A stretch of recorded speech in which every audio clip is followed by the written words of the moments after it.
of dripping water. Stone walls pressed inward, the air thick and cold, the kind that seeps into bone and thought alike.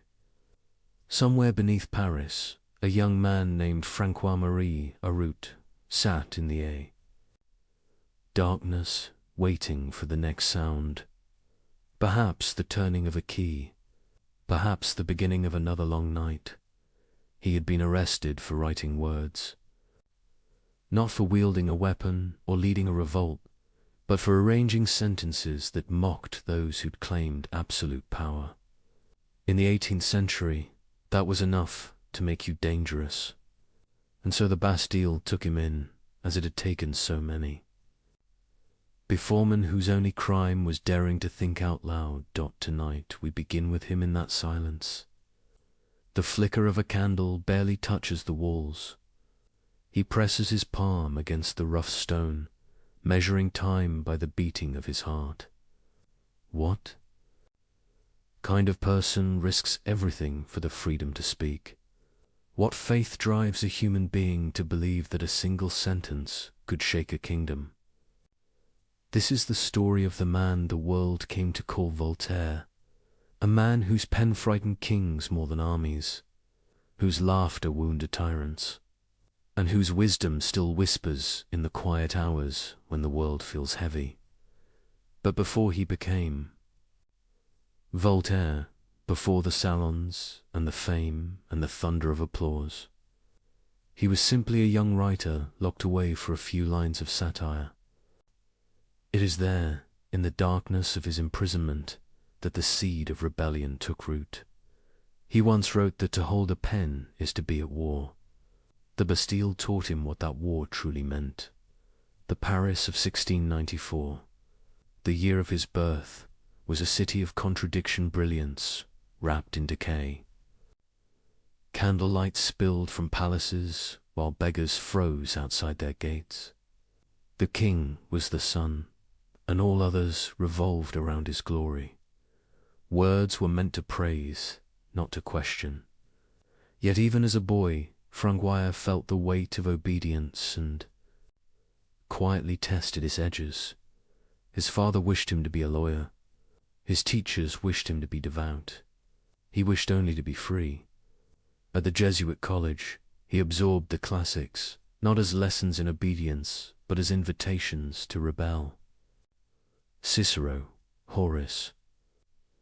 The bold laughter of ancient satire, they stirred something restless within him. By the time he reached his 20s, he had learned the language of wit as others learn the language of prayer.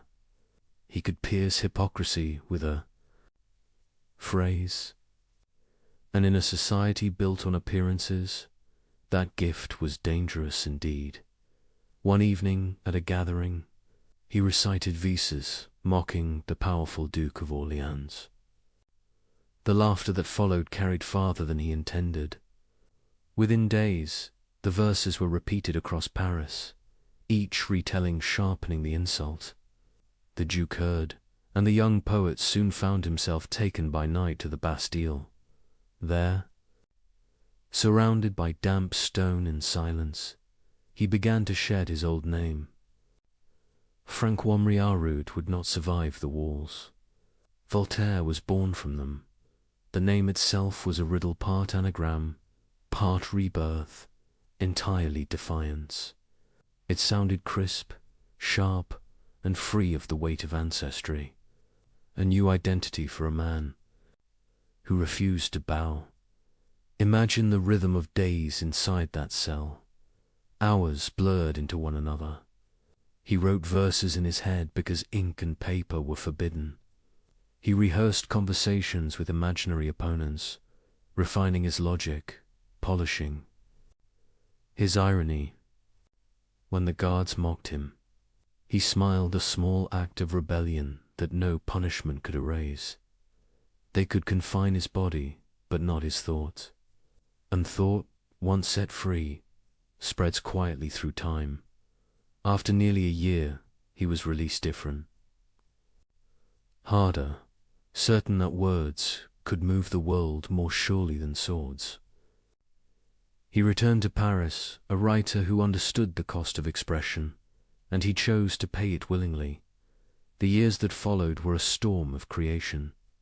Plays, poems, letters, essays, each line testing the limits of what could be said aloud. Each success brought applause and suspicion in equal measure. Yet Voltaire thrived on the tension. To live without danger, he believed, was to live without purpose. Tonight, as you drift deeper into thought, picture him at his desk in a small Paris apartment. A single candle, the quill moving swiftly, laughter in his eyes. Outside, the city murmurs with gossip and fear. Inside, sentences form like spark-steamy fires in the dark. He writes of love, of reason, of injustice. He mocks kings, disguised as gods, and priests, disguised as saints. He believes that humor is the sharpest blade, because it cuts without drawing. Blood yet leaves the deepest mark, and always there is that quiet resolve, never to stop writing, never to stop questioning. We begin to see why kings feared him. They could silence a man, but not an idea. They could burn a book, but not the laughter it inspired. Voltaire's words slipped through walls, crossed borders, hid in letters, whispered in cafes. They made people think, and once people think, they are no longer so easily ruled. But for all his wit and courage, he was still young, still learning where ideas met consequence. When the pressure became too great, exile followed. England welcomed him, and there he found a world unlike his own land, where Parliament debated openly, where newspapers mocked ministers, where scientists questioned even the heavens. To Voltaire, it was revelation. He attended plays that ridiculed authority, and no one was arrested. He met thinkers who spoke freely of God and nature without fear of the scaffold.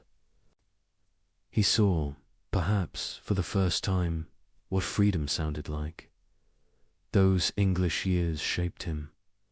He studied Locke's philosophy, Newton's physics, the calm confidence of a nation unafraid of ideas. He began to understand that liberty was not chaos but discipline, the courage to let truth stand without chains. When he returned to France, he carried more than books in his luggage.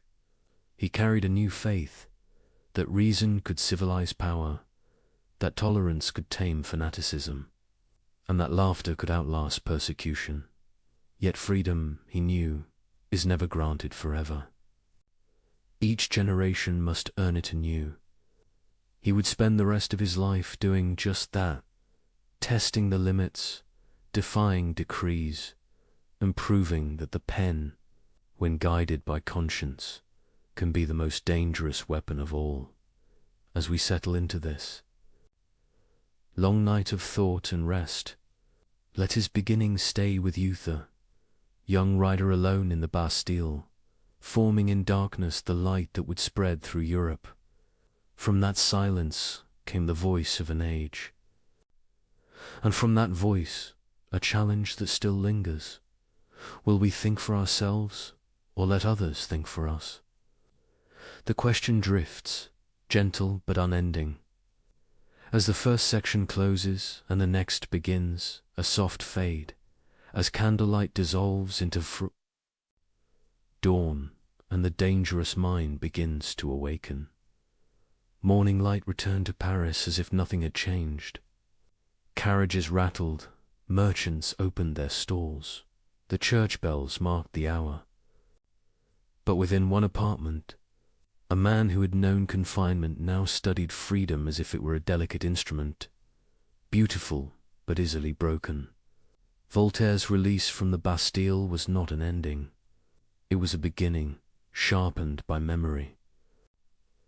An ambition, he walked through the streets with the quiet confidence of someone who had seen power at its most fragile. Behind the grandeur of palaces and cathedrals, he recognized fear, fear of thought, fear of laughter, fear of the mindset. Loose. And he smiled. For he had learned that laughter, once born, cannot be imprisoned. Voltaire began again, writing with the energy of one who owed the world an answer. The salons of Paris, glittering with chandeliers and conversation, soon welcomed him.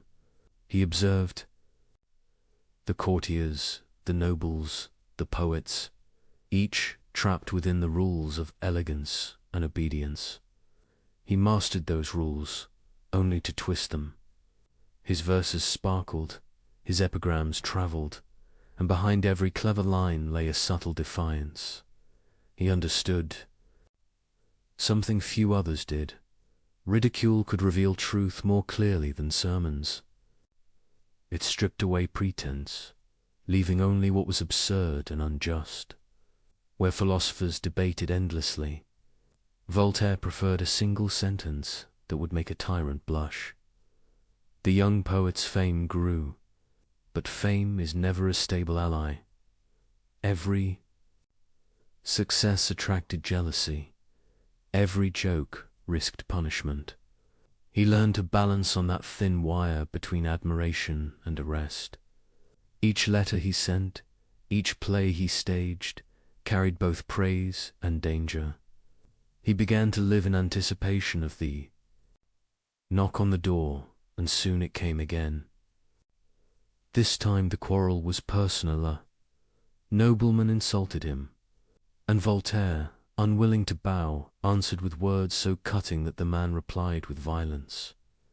Voltaire demanded satisfaction. He requested a duel, believing in honor more than safety. But nobility in France was privilege, not virtue.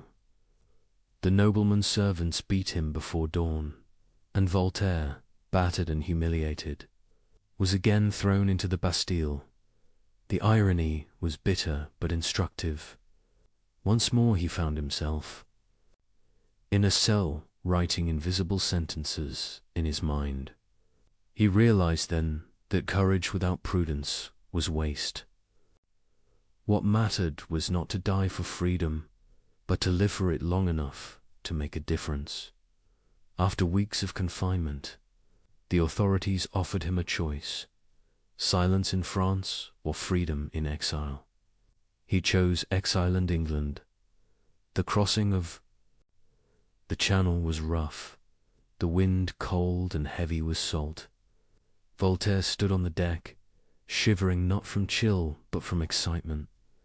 Behind him lay a country chained by hierarchy. Ahead a land that whispered possibilities. London astonished him. He saw newspapers arguing openly with ministers. He heard preachers contradict each other without fear of the scaffold. He visited the Royal Society, where scientists demonstrated experiments before audiences that included common citizens. He read Locke's essays, Newton's Principia, and was struck by a revelation that would guide him forever. That knowledge grows only where questioning is allowed. The contrast between Paris and London could not have been greater. In Paris, truth belonged to authority.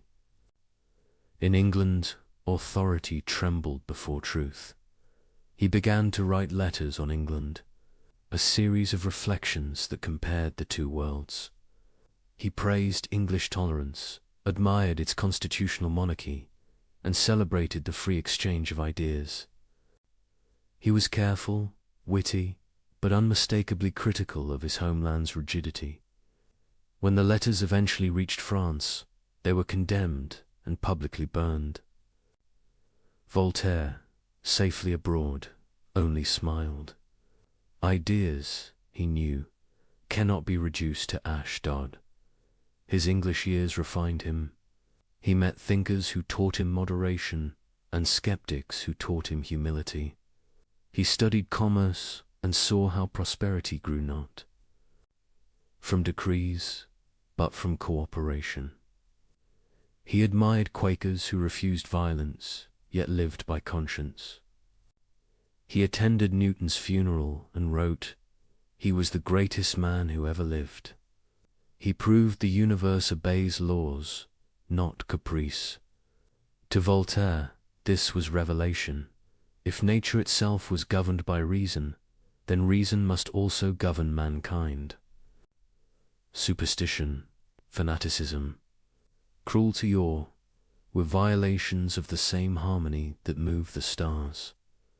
He began to dream of an enlightened France, one where education replaced dogma, where merit outweighed birth, where thought could breathe. But dreams are dangerous things, especially when written by hands known to mock the throne. After 3 transformative years, Voltaire returned to France. He was older, calmer in manner, but fiercer in conviction. He dressed elegantly, spoke smoothly, but carried dynamite within his sentences. Friends noticed a difference. His humor had purpose now. He no longer mocked for pleasure. He mocked to reveal. He published tragedies that drew crowds and controversy alike. His plays entertained, but always carried hidden commentary. Audiences laughed, cried, and went home uneasy, sensing meanings just beyond the curtain.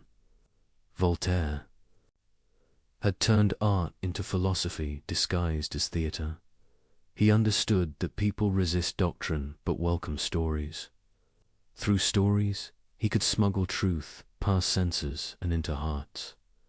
It was a delicate dance between intellect and instinct. Rhythm he perfected with time. Paris loved him, envied him, feared him.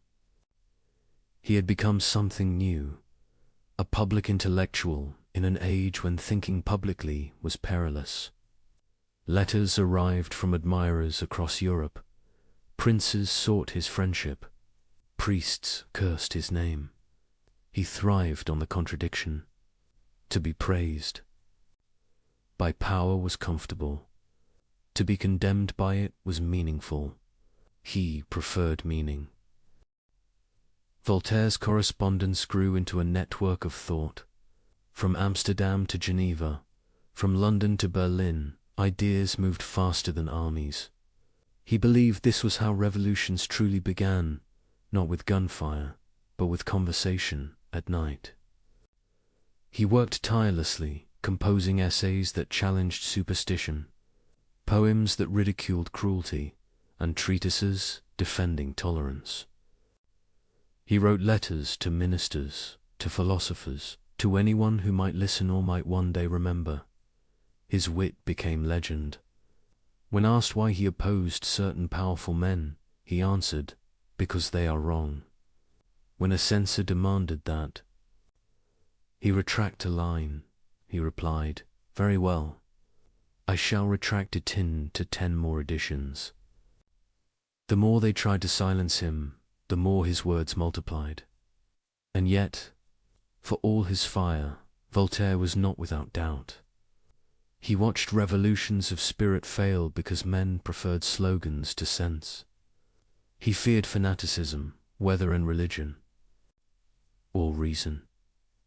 He began to see that freedom required discipline, that truth without kindness becomes another form of tyranny. He wrestled with these thoughts in solitude, seeking balance. He was no dreamer, detached from reality. He was a craftsman, shaping his own mind as carefully as a sculptor shapes marble. Each essay, each dialogue was another stroke toward clarity. In those years he began to form the philosophy that would guide his entire life. That tolerance is not weakness but strength, that happiness is found in usefulness, and that reason, though fragile, is the only true light. His private notebooks reveal a quiet aside reflections on mortality, friendship, and the absurd theatre of human ambition. He wrote, "We are all made of weakness and error. Let us forgive each other's words. Follies, that is the first law of nature. It is in such lines that the revolutionary and the sage converge. The Paris he returned to was restless. The Enlightenment was dawning, but darkness still lingered in its corners. Censorship remained harsh. Faith and fear shared the same pulpit. Voltaire moved through it all with the grace of a survivor.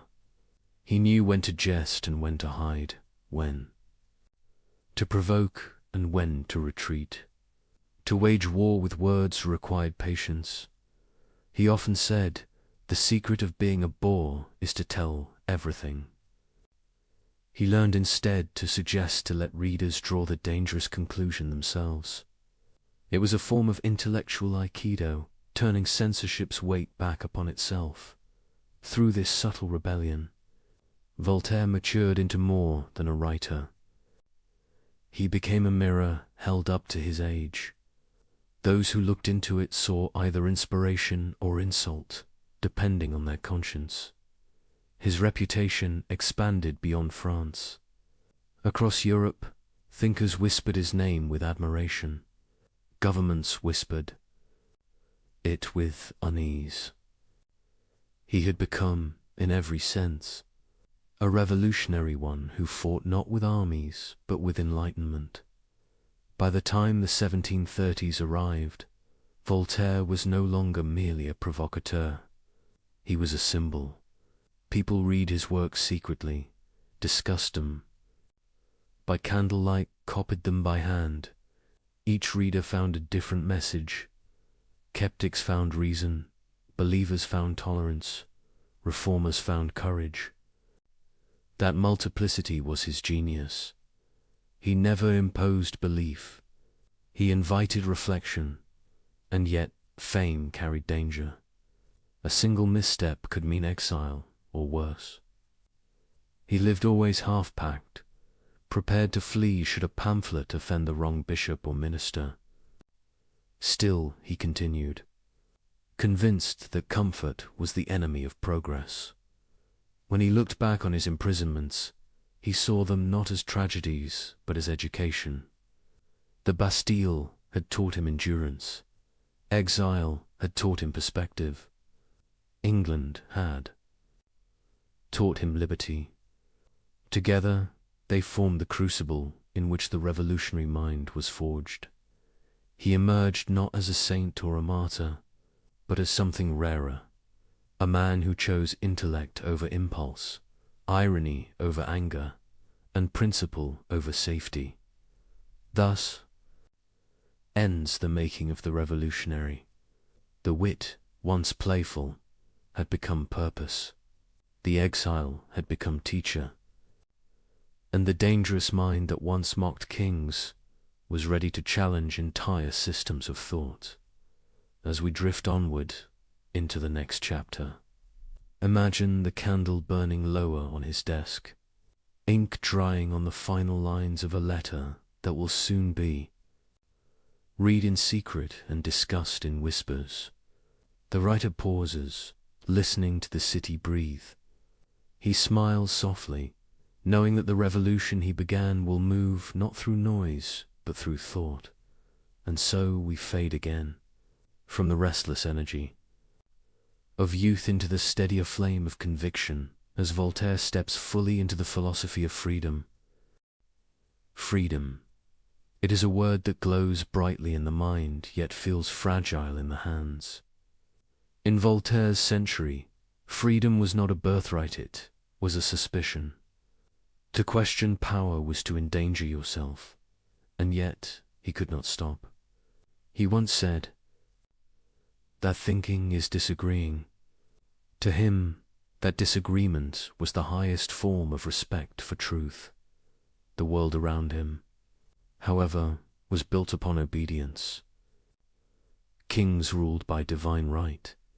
Priests claimed heaven as their endorsement. Voltaire looked upon this structure of fear and saw an illusion, a system maintained by habit and silence.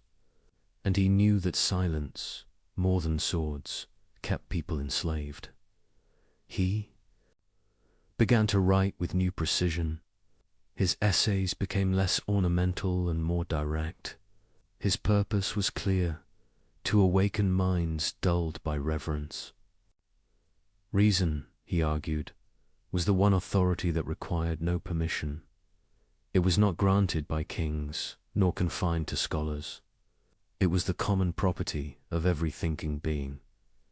He saw superstition as the oldest enemy of liberty. Superstition whispers that obedience is virtue, that ignorance is safety. But Voltaire had learned in prison that ignorance never protects, it merely delays punishment. He believed that to use one's reason was not rebellion, but duty. To think freely was the true act of gratitude toward existence itself. He expressed this belief through stories and dialogues, through the gentle art of seeming to entertain while teaching deeply. In philosophical letters, he praised the English for their tolerance of religion, not to flatter them, but to expose the narrowness of France. He compared nations like a physician compares fevers, noting which symptoms mark sickness, which mark recovery. The Church called him dangerous. They were right, though not for the reasons they claimed. He did not want to destroy belief. He wanted to strip it of cruelty. He respected faith that inspired kindness, but despised faith used to justify harm. When he wrote A Crocès l'Infame Crush, the infamy, he was not calling for violence, but for the end of oppression in sacred disguise. To him, fanaticism was the enemy of both God and man. He had seen too many wars fought in the name of salvation. He understood how easily faith can become a weapon once it ceases to question itself. So he preached tolerance not as a luxury, but as survival. If God did not exist, he once quipped, it would be necessary to invent him. He meant that humans crave meaning, but that meaning must never be imposed by force. The heart of his philosophy lay in three intertwined convictions. First, that reason is the highest virtue. Emotion without reflection leads to chaos. Belief without doubt leads to tyranny. He did not despise emotion. He wrote with warmth and laughter, but he insisted that feeling must bow to truth, not command it. Second, that freedom of speech is the guardian of all other freedoms. To silence a person, he argued, is to confess one's own weakness. He famously declared, though the words were later summarized by others, that he would defend to the death another's right to speak, even if he disagreed with what was said. He lived by that creed. When opponents mocked him, he replied with wit rather than vengeance. He believed debate was not a threat to truth, but its test. Third, that tolerance is not mere acceptance, but active compassion. It means recognizing the shared vulnerability of all humans. It means refusing to punish difference, even when difference offends us. He urged rulers to govern as philosophers, not as priests.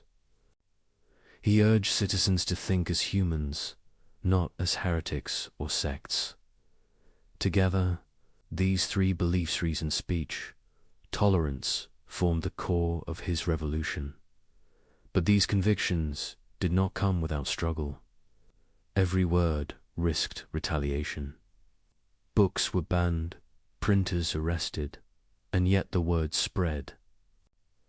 Copies traveled hidden in barrels, disguised in false bindings, passed hand to hand like contraband light. Voltaire was relentless, but he was not naive. He knew that ridicule could be misused, that mockery without conscience could wound more than it healed. He wielded humor as a surgeon's knife, cutting away hypocrisy but leaving the patient alive. In a world addicted to certainty, he introduced the medicine of doubt. He wrote dialogues where priests and skeptics debated kindly, letters that began in courtesy and ended in revolution. His genius was not that he destroyed institutions, but that he revealed their absurdity so gently that they destroyed themselves. Voltaire understood the psychology of power, that it collapses not when attacked, but when laughed at by those it seeks to command. For tyranny feeds on solemnity, and laughter is its famine. His enemies often accused him of inconsistency. He was not purely rational, they said, not purely revolutionary, not purely anything. They were right again. He believed in complexity. He argued with priests, yet supported some monasteries for their charity. He mocked kings, yet corresponded with them. He was, as he admitted, a man of contradictions, because the world itself is a contradiction. This flexibility was not hypocrisy, it was wisdom born of observation. Voltaire understood that ideals, when frozen, become dogmas, and dogmas, however noble, soon demand victims. He therefore treated truth as a living thing, something to be cultivated, not worshipped. He often compared philosophy to gardening. Ideas, he said, must be tended, pruned, tested. A garden left wild becomes a jungle, just as liberty without discipline becomes chaos. He saw the mind itself as soil and reason, the gardener's hand. Voltaire's battles were many, and not only with theologians. He clashed with fellow philosophers, most famously with Jean-Jacques Rousseau. Rousseau believed in nature's innocence, that civilization corrupts and emotion redeems. Voltaire, pragmatic and scarred by experience, disagreed. He had seen too much cruelty to trust nature, and too much ignorance to worship reason blindly. Their debate was not hatred, it was the Enlightenment arguing with itself. Rousseau dreamed of utopia. Voltaire sought improvement. Rousseau prayed for virtue. Voltaire demanded justice. Both loved humanity, but one through ideals, the other through evidence.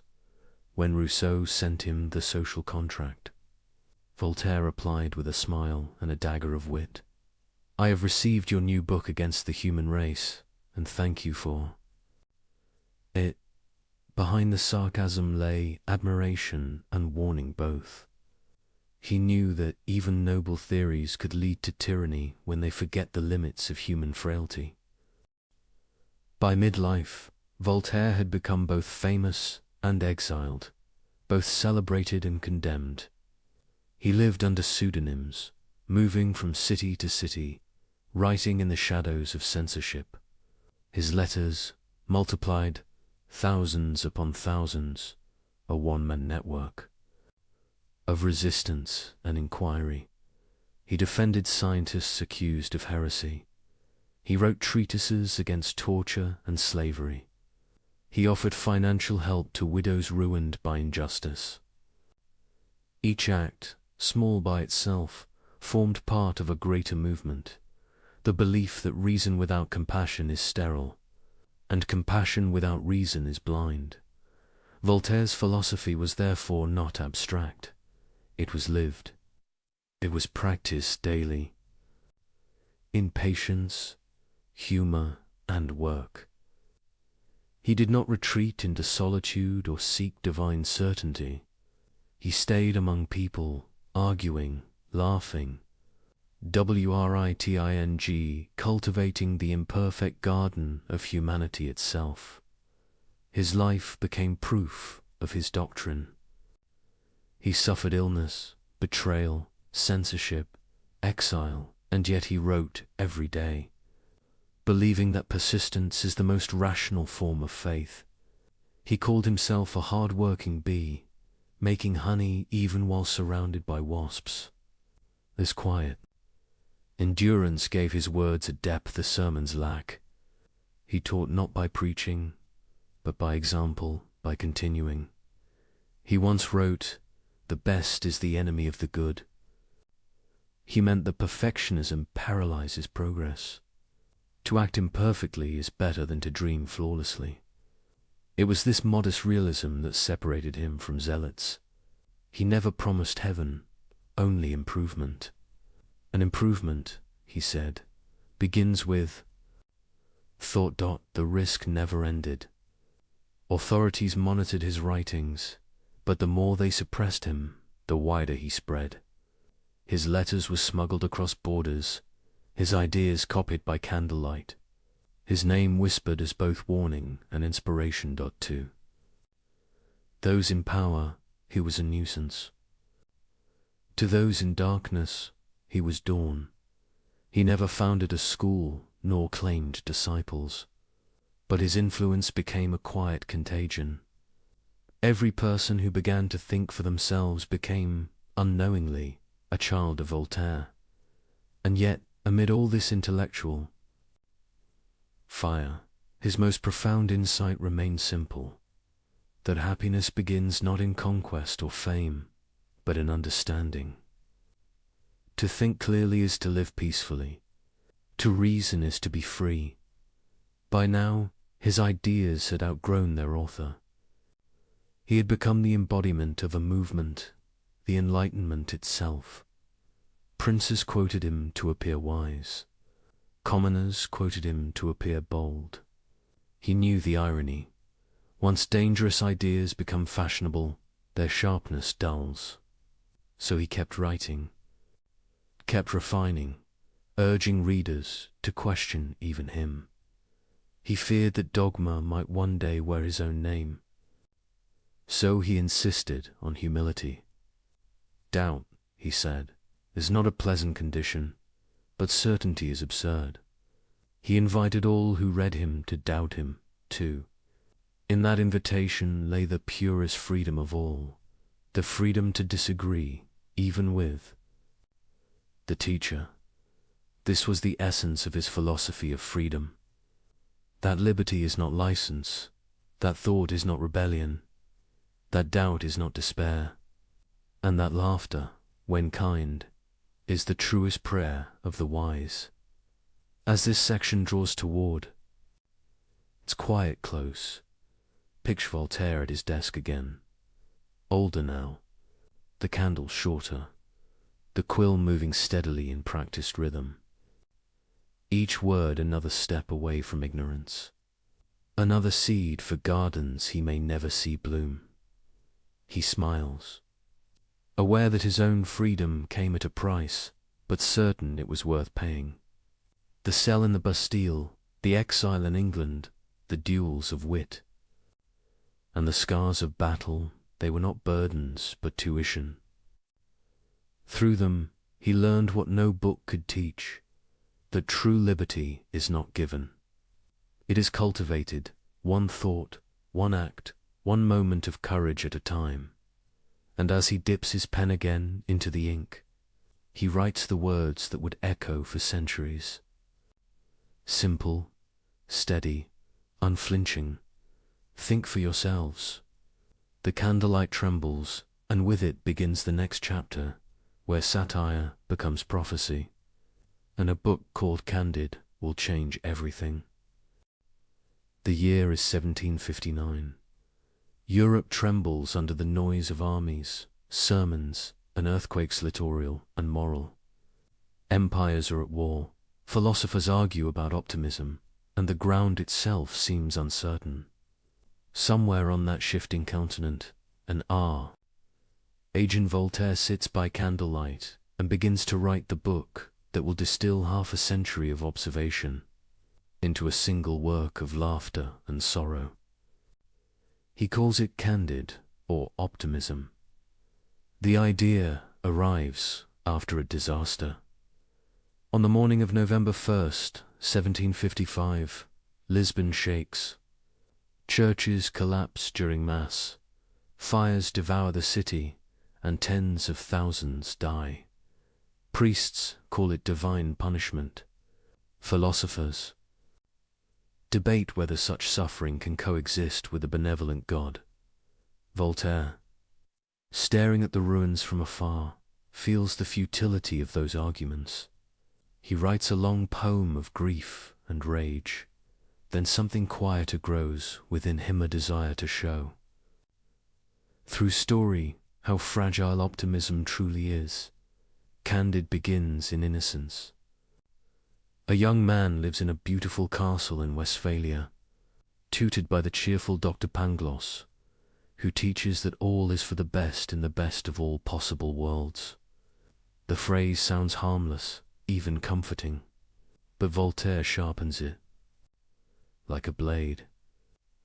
Through that single idea, he will expose the gulf between philosophy and reality. Candide is expelled from paradise for loving the Baron's daughter, Cunegonde. He is beaten, conscripted, shipwrecked, betrayed, flogged, and starved. He witnesses cruelty in every shape: wars, stupidity, slavery's horror, religion's hypocrisy. Each episode is a mirror held to humanity's self-deception. Everywhere, someone insists that everything is for the best. Everywhere, the world replies with pain. Voltaire's prose is light, almost cheerful. That is its genius. He never raises his voice. He simply describes, and the absurdity condemns itself. The laughter he evokes is uneasy, the laughter that trembles on the edge of recognition. When readers first opened Candide, they found themselves smiling and wincing at once. A battle described as a beautiful arrangement of butchery, a sermon interrupted by robbery, a philosopher defending optimism while sinking in mud. Voltaire's irony was merciless but never cruel. His sympathy remained with the victims, never the theories that explained them away. Pangloss, ever faithful to metaphysics, persists through disease and disaster, proclaiming that all is well. He becomes the emblem of philosophical blindness, reason detached from experience, logic unmoored from compassion. Through him, Voltaire mocks the comfort of abstract certainty. He teaches that when we use intellect to deny suffering, we lose both intellect and humanity. Yet Candide is more than satire. It is a journey from illusion toward responsibility. Candide begins as a believer, becomes a skeptic, and ends as something rarer, worker of his own small patch of earth. After all the adventures, he concludes with 9 simple words: Il faut cultiver notre jardin. We must cultivate our garden. Those words close the book like a sigh after a storm. They do not offer triumph, only peace earned through labor and humility. Voltaire's message is not withdrawal from the world, but engagement with what is real and within reach. The garden is both literal and metaphorical, a call to action scaled to human hands. To understand its depth, imagine the Europe that read those words. Philosophers promise systems explaining everything. Churches promise salvation for obedience. Kings promised order through conquest. Voltaire promised nothing, only a hoe, a seed, and a mind awake. He suggested that the search for meaning begins not in heaven or empire, but in the small, daily work of decency. It was radical advice disguised as modest wisdom. Instead of overthrowing the world, he proposed tending it. Instead of explaining evil, he proposed alleviating it. The effect was electric. Some readers laughed, some were outraged, and many were frightened. Governments banned the book. Priests denounced it, but people copied it anyway. Within months, Candide spread across Europe, translated, smuggled, whispered. It became a mirror no one could put down. The church called it impious. Revolutionaries called it inspiring. Voltaire accepted both judgments with a smile. He had achieved what he desired most, to make people think without telling them what to think.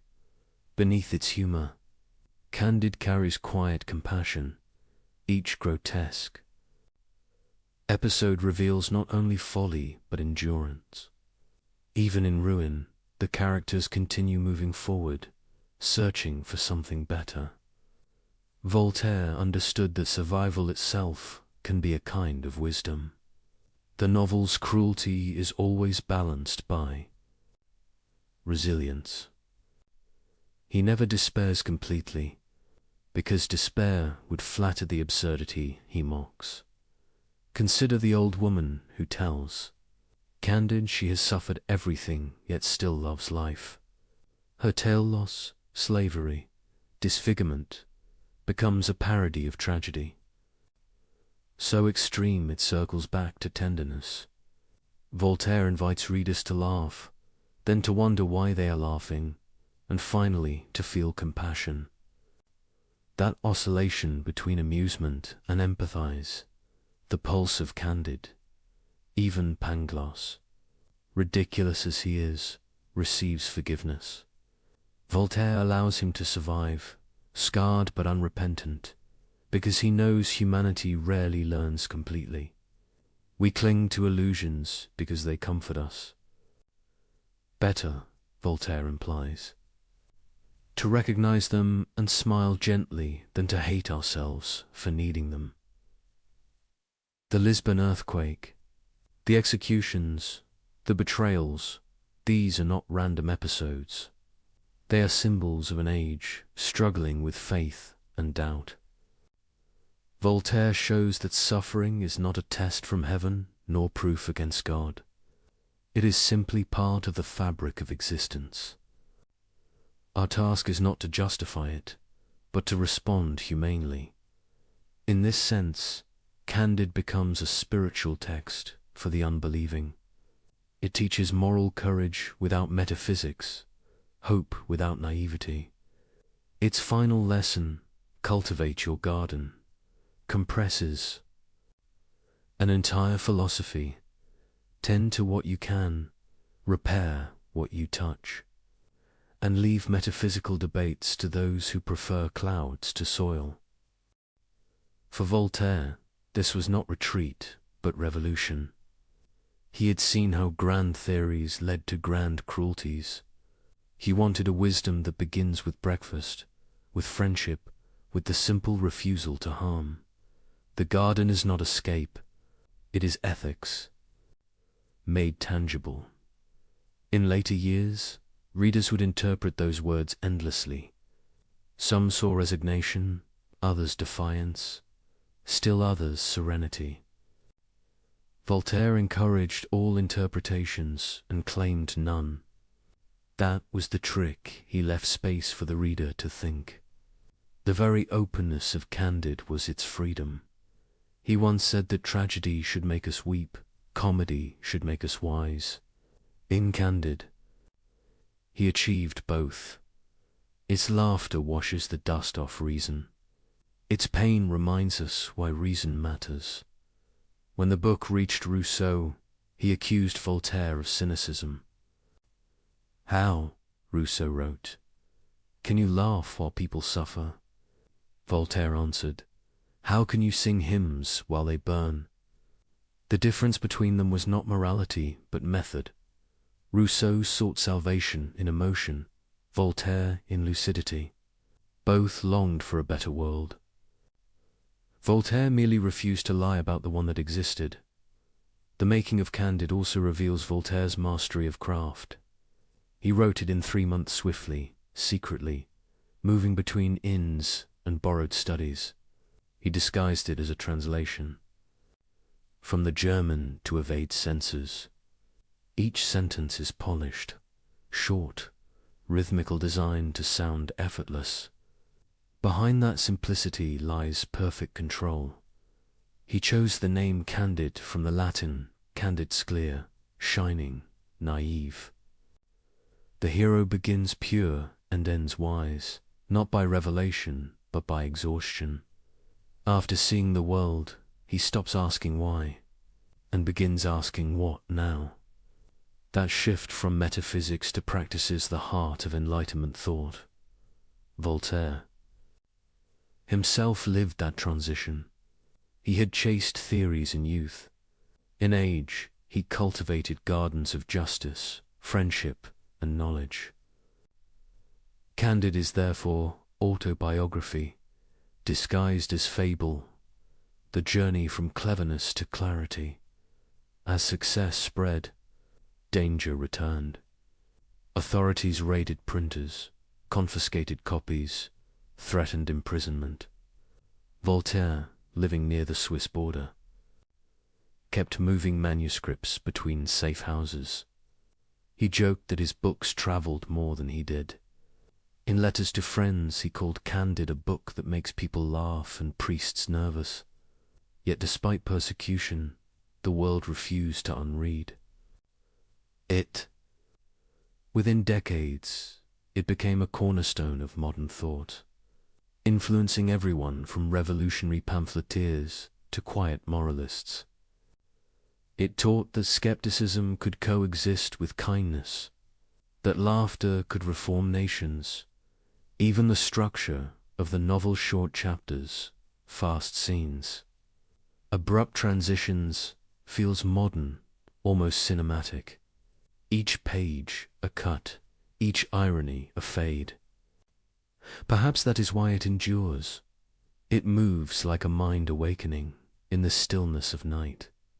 One can imagine Voltaire rereading the final line. He sets down his quill and looks toward the window, where dawn hints behind the hills. The world outside remains unjust, noisy, full of superstition, but his little estate will soon wake. Workers will tend the vines, letters will arrive, arguments will continue. And that, he realizes, is enough. He has replaced the perfection of heaven with the imperfection of labor. He has traded metaphysical comfort for moral clarity. In that exchange lies peace, the peace of a mind reconciled with limits. The lesson of Candide is not that the world is meaningless, but that meaning must be made daily. Not in proclamations, but in gardens. Not in temples, but in workshops. Not in eternity, but in time. When Voltaire wrote those final words, he was nearly 65. His health was fragile. His humor was not. He called himself half-blind, half-deaf, entirely amused. But within that amusement lay serenity earned through struggle. He had watched philosophers rise and fall. He had outlived kings and enemies alike. Now he wanted to leave something durable, not an empire of ideas, but a way of being. And so Candide endures, not because it resolves questions, but because it teaches how to live among them. It offers no salvation, only sanity. It does not end in revelation, but in rest. For listeners drifting through this story, picture the old philosopher standing among rows of vines at Ferney years later. The sun warm, the earth rich, a book in his pocket and laughter in his eyes. Around him, workers prune branches, children chase insects, and he, the once dangerous writer, hums softly to himself. He has cultivated his garden, literally, philosophically, spiritually, not because the world is good, but because it can be. Tended, that is the triumph of Candide, a victory without parade, a wisdom without pride. It is the story of humankind growing older, learning that perfection is a childish dream, and that peace belongs to those who keep working after they stop pretending. As night settles over our journey, the pages of Candide close quietly. no fanfare, no prophecy, only the calm of understanding. From the ruin of optimism, Voltaire built a sanctuary of reason. From the chaos of history, he drew one enduring sentence: we must cultivate our garden. The candlelight fades, leaving the reader, the listener, the dreamer with that single thought, blooming softly in the dark. That freedom begins not with rebellion alone, but with care. And as the ink dries, Voltaire sets aside his quill, ready to turn from ideas to action, from satire to service, from laughter to justice. The storm of Candide has passed. Now the air is still, the field soft beneath the sun. Voltaire, no longer the restless wanderer, begins to live the metaphor he once wrote. He tends a real garden rows of vines and fruit trees near the border. Village of Ferney. Each morning he walks the paths slowly, staff in hand, eyes thoughtful. He watches workers prune and harvest, watches life renew itself through simple effort. Here the philosopher becomes the farmer. Here the dangerous mind finds its peace. Yet what does it mean, this phrase the world now repeats? Il faut cultiver notre jardin. To cultivate, not to conquer. To care, not to command. To choose labor over illusion. For Voltaire, it is both creed and confession. He has spent his life battling superstition, arguing with kings, mocking priests. Now he discovers that wisdom is not only resistance, but reconstruction. The garden is the place where rebellion becomes creation. He writes to friends, explaining his routine. Mornings spent dictating letters, afternoons among trees, evenings at his desk. Visitors expect fiery debates. Instead, they find a calm host, offering fruit from his orchard. Philosophy, he tells them, is digestion. It must take its time. They smile, unsure if he jokes. But he means it literally. Thoughts, like plants, require patience, seasons, repetition. The same soil that grows bitterness can, with care, grow nourishment. To cultivate one's garden is to accept the limits of power. You cannot reform the entire world, but you can improve the ground beneath your feet. Each weed pulled, each seed planted, becomes an act of quiet defiance against despair. The garden is humility made visible. It reminds the thinker that ideas, like crops, thrive only when tended daily. Voltaire had seen too much destruction done in the name of perfection. He believed improvement was enough. Small deeds, multiplied, could equal revolutions. His correspondence shows the rhythm of this conviction. Letters to kings advising tolerance, donations to families ruined by injustice, pamphlets arguing for education and against cruelty. He no longer writes to wound, he writes to heal. He warns his readers not to trust grand theories that promise happiness to all. Beware, he writes, of those who seek to make you better by force. True virtue, he insists, begins in usefulness. Plant something, teach someone, relieve a neighbor's hunger. That is enlightenment more durable than any philosophy. The tone of his late work changes. Where once he laughed sharply, now he smiles gently. He keeps irony, but tempers it with gratitude. He speaks often of work not ambition's work, but sustenance's work. He sees in labor the rhythm that reconciles body and mind. Work protects from idleness. Idleness breeds fantasy. Fantasy breeds fanaticism. To cultivate one's garden is therefore to cultivate one's sanity. In these years, he transforms Fernie into more than a home. It becomes a symbol. Travelers arrive from across Europe to glimpse the legendary philosopher in his sanctuary. They find him walking with villagers, settling disputes, funding schools. He builds workshops so the poor can earn wages. He pays teachers to educate girls as well as boys. He writes, half amused, that the village once known for ignorance now exports clocks and ideas. Voltaire calls himself the innkeeper of Europe. His house never empties. Princes, poets, refugees, skeptics all pass through. Some expect a profit. They meet a man in a straw hat offering pears. He listens more than he speaks, laughs more than he lectures. He tells them, "My garden is my argument." The example replaces the sermon at night. When the guests sleep, he sits again at his desk.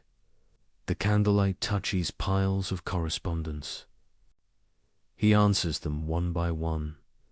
Letters about justice, tolerance, war, and faith. He no longer expects quick victories. He has learned that truth travels slower than rumor, but endures longer.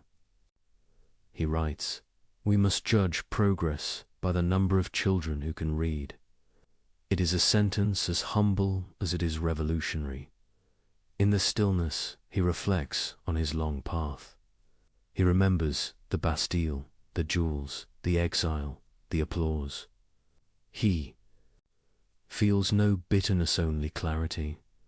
The struggle has not ended oppression, but it has enlarged thought. He sees that the world changes by increments, not miracles.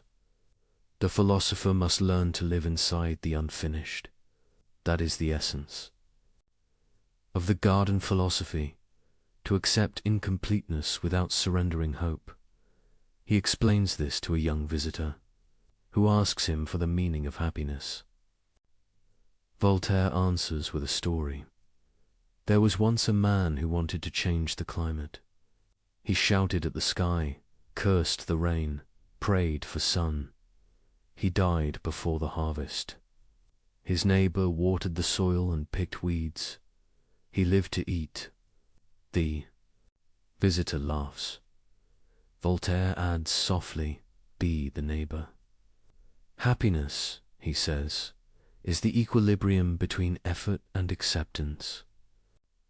Work keeps despair from rotting the heart. Acceptance keeps pride from choking it. The wise man does not demand perfection from the world. He collaborates with it. That collaboration between will and limitation is the true art of living. Voltaire extends this idea beyond the self. Each person's garden totters another's. Communities, nations, civilizations are networks of adjoining plots. When one lies untended, weeds spread to the rest. Therefore justice is not charity, it is maintenance. He urges rulers to care for their people as gardeners care for crops, not with sermons, but with watering cans. He writes essays calling for legal reform, arguing that tolerance is the seed of peace. He exposes cases of injustice with precision, not merely to punish the guilty, but to teach compassion as a civic duty. He becomes, almost without noticing, a statesman of conscience. His words restore the idea that moral improvement is practical. Work as years pass. The garden deepens its symbolism. When he speaks of God, he no longer argues theology. He calls God the great clockmaker, a mind beyond our comprehension, not an authority demanding obedience, but a law of order. He prays by cultivating. He worships through usefulness. He writes, "Labor keeps us from three great evils: boredom, vice, and need." That sentence, like the garden, is plain sturdy, enduring. Through it, Voltaire redefines enlightenment. It is not dazzling revelation. It is steady light sufficient to work by. He tells a correspondent that optimism and pessimism are both escapes. The wise person stands between them, hoe in hand. He believes that the greatest act of faith is persistence. Fernie flourishes. The philosopher's presence turns the village into a beacon.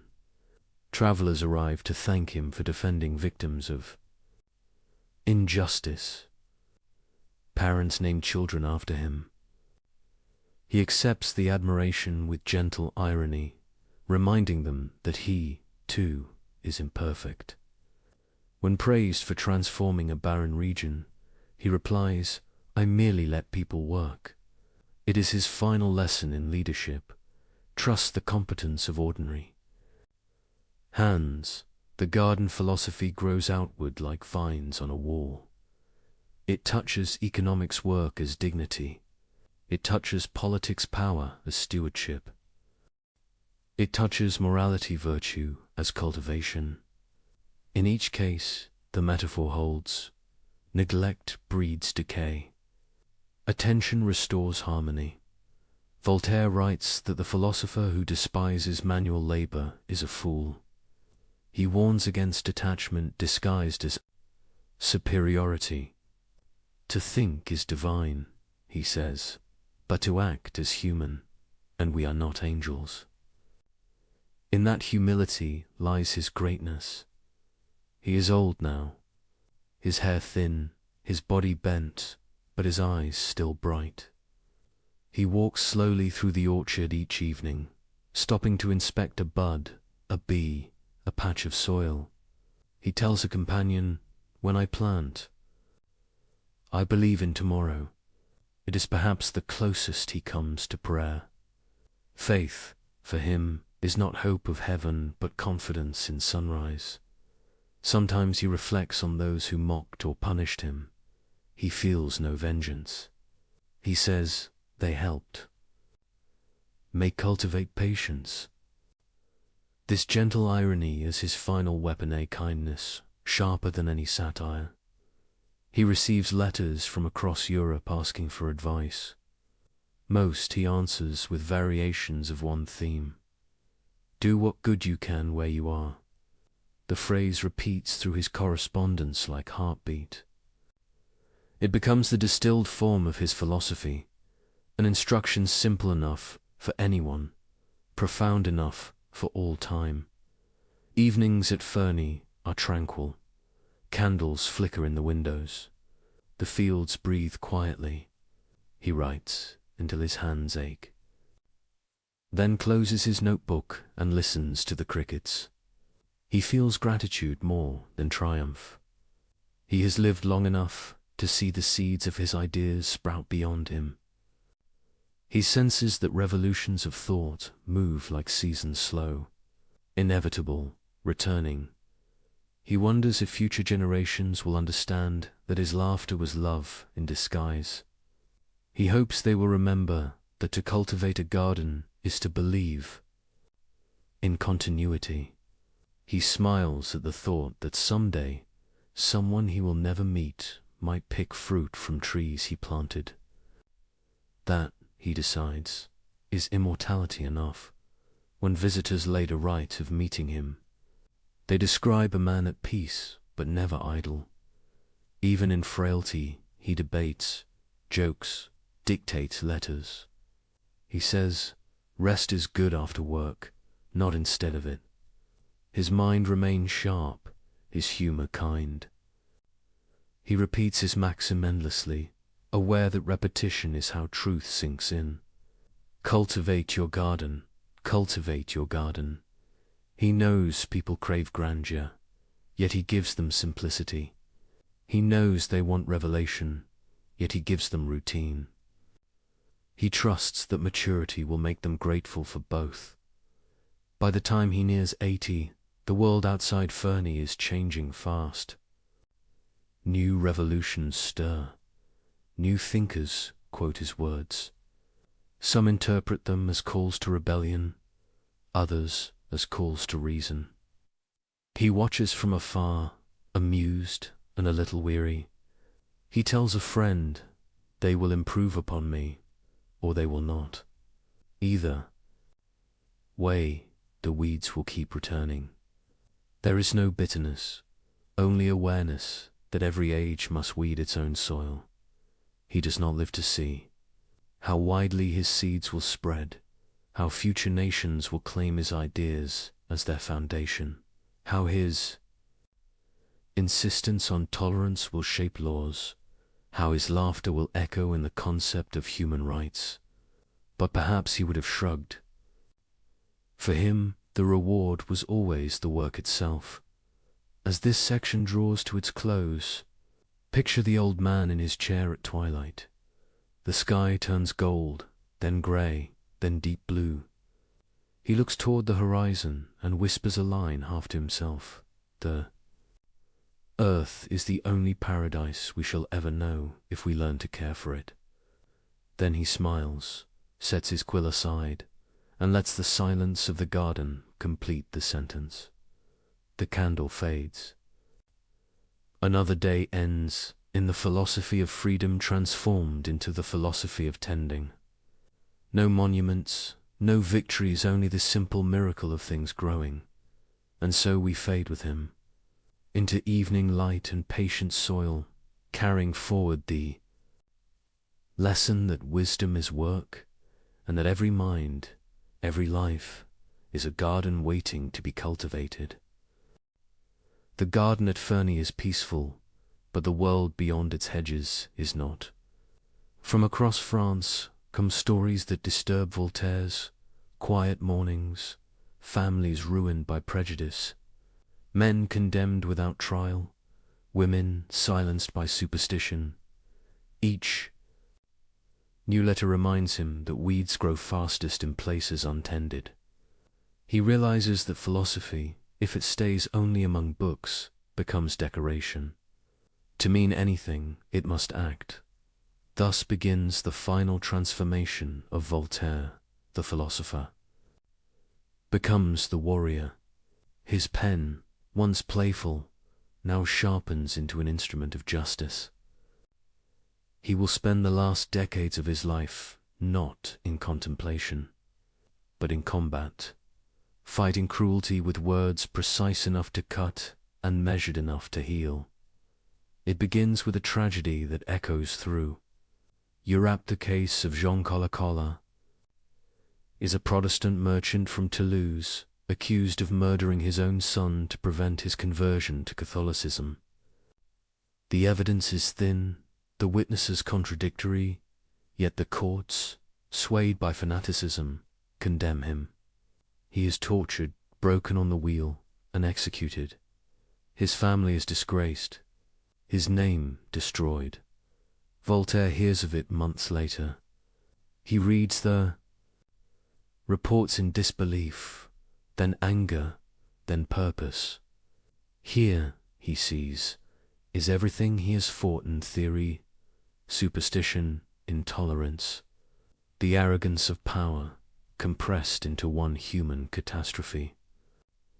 The philosopher who once mocked priests now takes up the case like a lawyer for the dead. He writes to ministers, ambassadors, magistrates.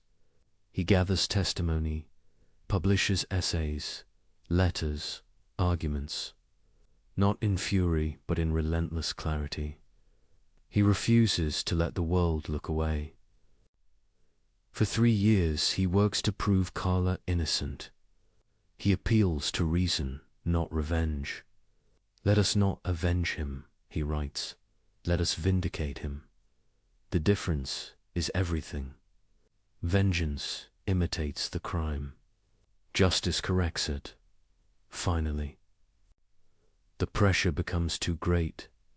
In 1765, the verdict is overturned. The king issues an official exoneration. The Colla family is restored to honor. Voltaire weeps quietly when he hears the news. He says, "I am old, but I have seen something good." the victory changes him. He discovers that philosophy need not end in resignation. The garden, it turns out, includes the world beyond the fence. From that moment, he becomes the conscience of Europe. When others suffer injustice, they write to Fernie, knowing the old man will answer. The letters arrive by the hundreds. Cases of torture, false accusation, religious persecution. Voltaire reads them all. He cannot rest.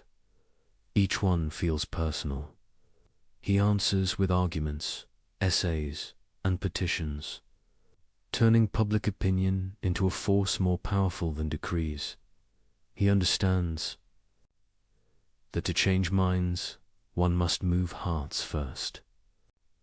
He tells stories of victims as if they were neighbors. He describes families ruined, lives ended, and asks readers, "What if this were you?" His tone is never hysterical. It is calm, factual, devastating. He makes empathy logical and reason. Emotional, his next great battle comes with the Savine affair. Another Protestant family accused, another miscarriage of justice. He fights again tirelessly, methodically until innocence is proved.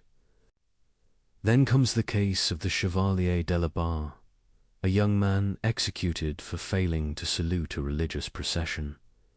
Voltaire's outrage burns through his letters. So they have cut off a boy's head for singing an irreverent song. He writes, "The true blasphemy is cruelty itself." Each campaign takes years, but he persists. He has become the Enlightenment in motion. His house turns into a court of appeal for all who have none. Farmers arrive at his gate carrying petitions. He feeds them, listens, and sends letters that travel faster than armies. People begin to say that Fernie is more than a villageite, is a tribunal. Some call him the patriarch. He laughs at the title, but fulfills the role. From his desk, he governs nothing and influences everything. The methods he uses are revolutionary. He wields publicity as weapon. He understands that scandal, once illuminated, loses its power. He exposes cruelty not by screaming but by describing it until denial becomes impossible. He turns reason into theatre, making the reading of injustice a moral awakening. In pamphlets, he dissects trials line by line, showing contradictions, mocking absurdities, always ending with a plea for tolerance. He never allows himself to hate. Hatred, he believes, is ignorance reborn. Instead, he uses ridicule to dismantle what others would burn. He writes, "Fanaticism is a monster that dares call itself God." He insists that every faith, every nation, must choose between cruelty and civilization. He calls for the abolition of torture, the protection of minorities, the separation of religion from law. Each idea seems radical, but all spring from one root, the conviction that reason and compassion are the same virtues seen from two sides. The burden of battle weighs on him. At 70, he should rest, but cannot. His body grows frail. His spirit does not. He writes through illness, dictating when he can no longer hold the quill. He jokes that death will find him mid-sentence. He is probably right. Visitors to Fernie describe a paradox, a man physically weak, yet morally immense. They find him surrounded by papers, letters piled like fortifications. Each morning he dictates with the calm of someone long past fear. When asked where he finds strength, he answers, "From injustice. It keeps me alive." He no longer writes for fame or vengeance, but for what he calls the tenderness of reason. He believes the Enlightenment must learn to feel as well as think. Compassion, he says, is the logic of the heart. Through these campaigns, Voltaire reshapes Europe's moral landscape. He proves that public opinion, when informed, can correct courts and kings. He inspires others to write, petition, and protest. What begins as one man's outrage becomes a collective conscience. He calls it progress. Others call it revolution in slow motion. His enemies multiply, but so do his allies. Princes who once banned him now quote him. Young thinkers visit Ferney as if on pilgrimage. They find no mystic, no saint, only a human being who never stopped caring. That, perhaps, is why they trust him. He shows that morality need not require perfection. One can be flawed and still fight for what is right. He writes to a friend, "I am not a good man, only a man who prefers justice to injustice." It is both confession and creed. As the years pass, his campaigns blend together. He becomes less interested in victory than in persistence. He says, "Every time we prevent cruelty, we plant a seed of civilization." He knows some seeds will fail. Still, he plants them. The act itself is the meaning. He often repeats his favorite image. The truth is like a torch, cannot be touched without burning, but it lights the way. He has been burned many times, yet the light remains. In his late letters, fatigue seeps through the wit. He confides to a friend, "My only wish is to see reason have the last word before I have my last breath." It is a prayer disguised as irony. One afternoon, near the end of his life, a visitor asks whether all his battles were worth it. Voltaire looks out the window at his fields, pauses and answers softly, "Look around you. The wheat grows straighter when it is tended." The visitor nods, understanding. Justice, like agriculture, is never finished. It demands constant cultivation. He writes one final appeal on behalf of a prisoner he has never met. He seals it with unsteady hands, smiles, and says, "The garden must never be left alone." That is his final message to the world, that conscience is maintenance, that civilization is continuous care. By the time he is 80, he has become both legend and lesson. Children learn his maxims by heart. Rulers read his essays in secret. He has outlived persecution. The voice once forbidden now shapes law. Yet he remains humble, reminding admirers that truth is older than any author. "I did not invent justice," he says. "I only reminded people it exists." When asked what kept him writing for so long, he replies, "The world kept misbehaving, and then, with a laugh, I could not allow it the last word." As we drift toward the close of this chapter, imagine the old philosopher at dusk, quill resting beside a half-written letter. The window is open, evening air stirs the curtains. Outside, voices of workers returning home. He listens, content. For all the battles, this sound ordinary life continuing is his reward. The warrior for justice has become a guardian of peace. He has learned that righteousness without gentleness hardens into tyranny, that truth without humor dies of solemnity, and that compassion, practiced daily, is the highest form of reason. The candle burns low. He leans back, closes his eyes, and murmurs, "Let us cultivate the garden of justice, for the weeds never rest." And with that thought, we fade into the next part of the journey, a reflection on the age he helped shape, and the enemies his light exposed. The 18th century calls itself an age of light, but the shadows are never far. Every candle burns against darkness. Every idea meets resistance. Voltaire knows this better than anyone. He has lived long enough to see knowledge advance, and ignorance advance beside it. For every mind awakened, another retreats behind dogma. The struggle, he realizes, is not between good and evil, but between curiosity and fear.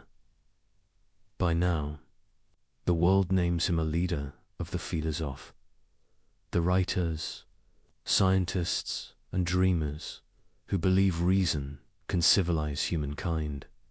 Their movement is not an organization, but a conversation, a network of letters stretching from Paris to Berlin, from Geneva to St. Petersburg.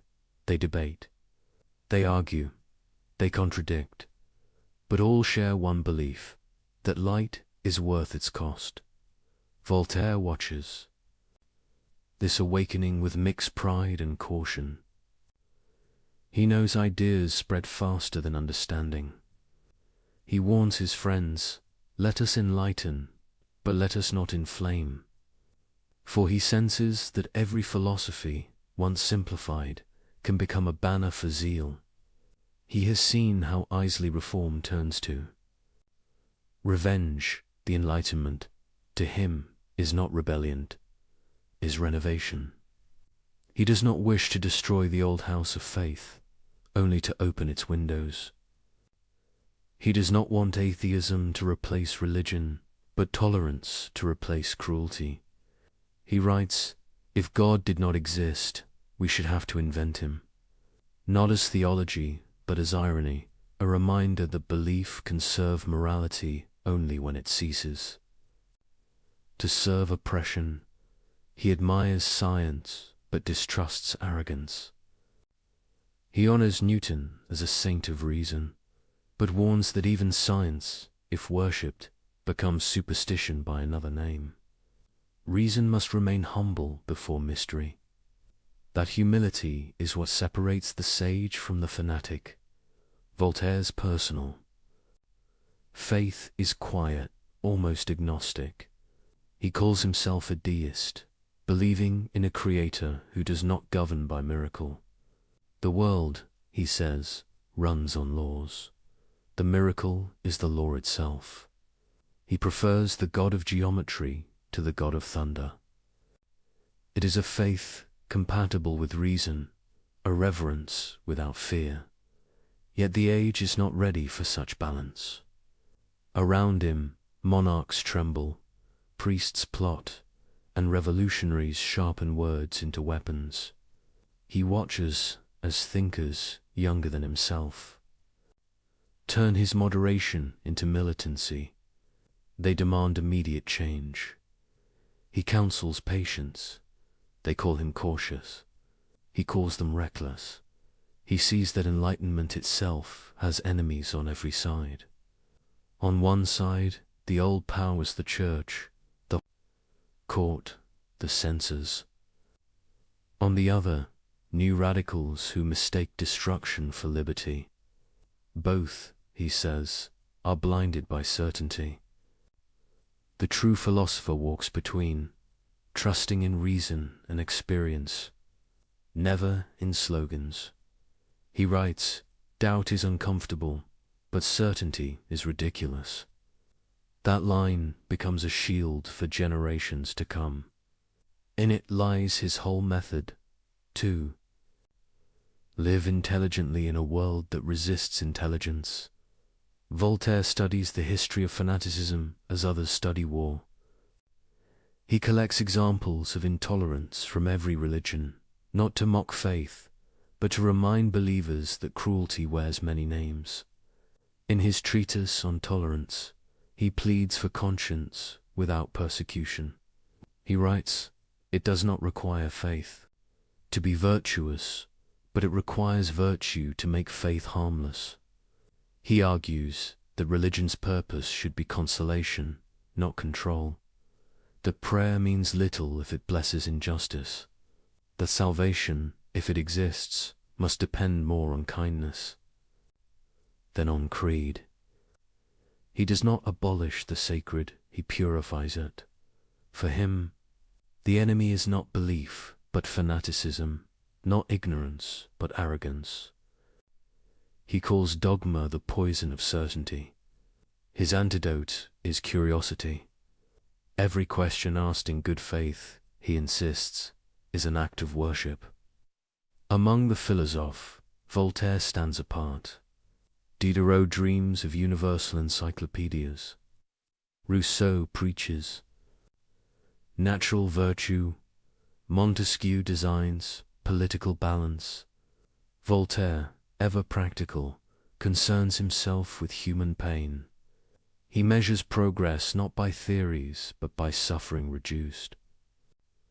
Let others speculate, he says. I will prevent one injustice, and it will be enough. His influence spreads beyond literature. Economists quote him, scientists thank him, statesmen read him in secret. Catherine the Great of Russia invites him to court. Frederick of Prussia calls him friend, then rival, then friend again. They correspond for decades, trading philosophy and sarcasm in equal measure. Voltaire enjoys their attention, but never forgets that power flatters to neutralize. He flatters back, but keeps his independence. To kings he offers advice wrapped in wit. To subjects he offers laughter sharp enough to wound without bleeding. He proves that diplomacy and defiance can coexist. His letters are theatre, half flattery, half resistance. They allow him to whisper truths that would be dangerous if shouted. Still, danger finds him. Books banned, plays censored, pamphlets condemned as heresy. He answers each attack not with retreat, but with more writing. He claims that persecution is advertisement. Burn my books, he says, and you light my words anew. In time, his defiance becomes legendary.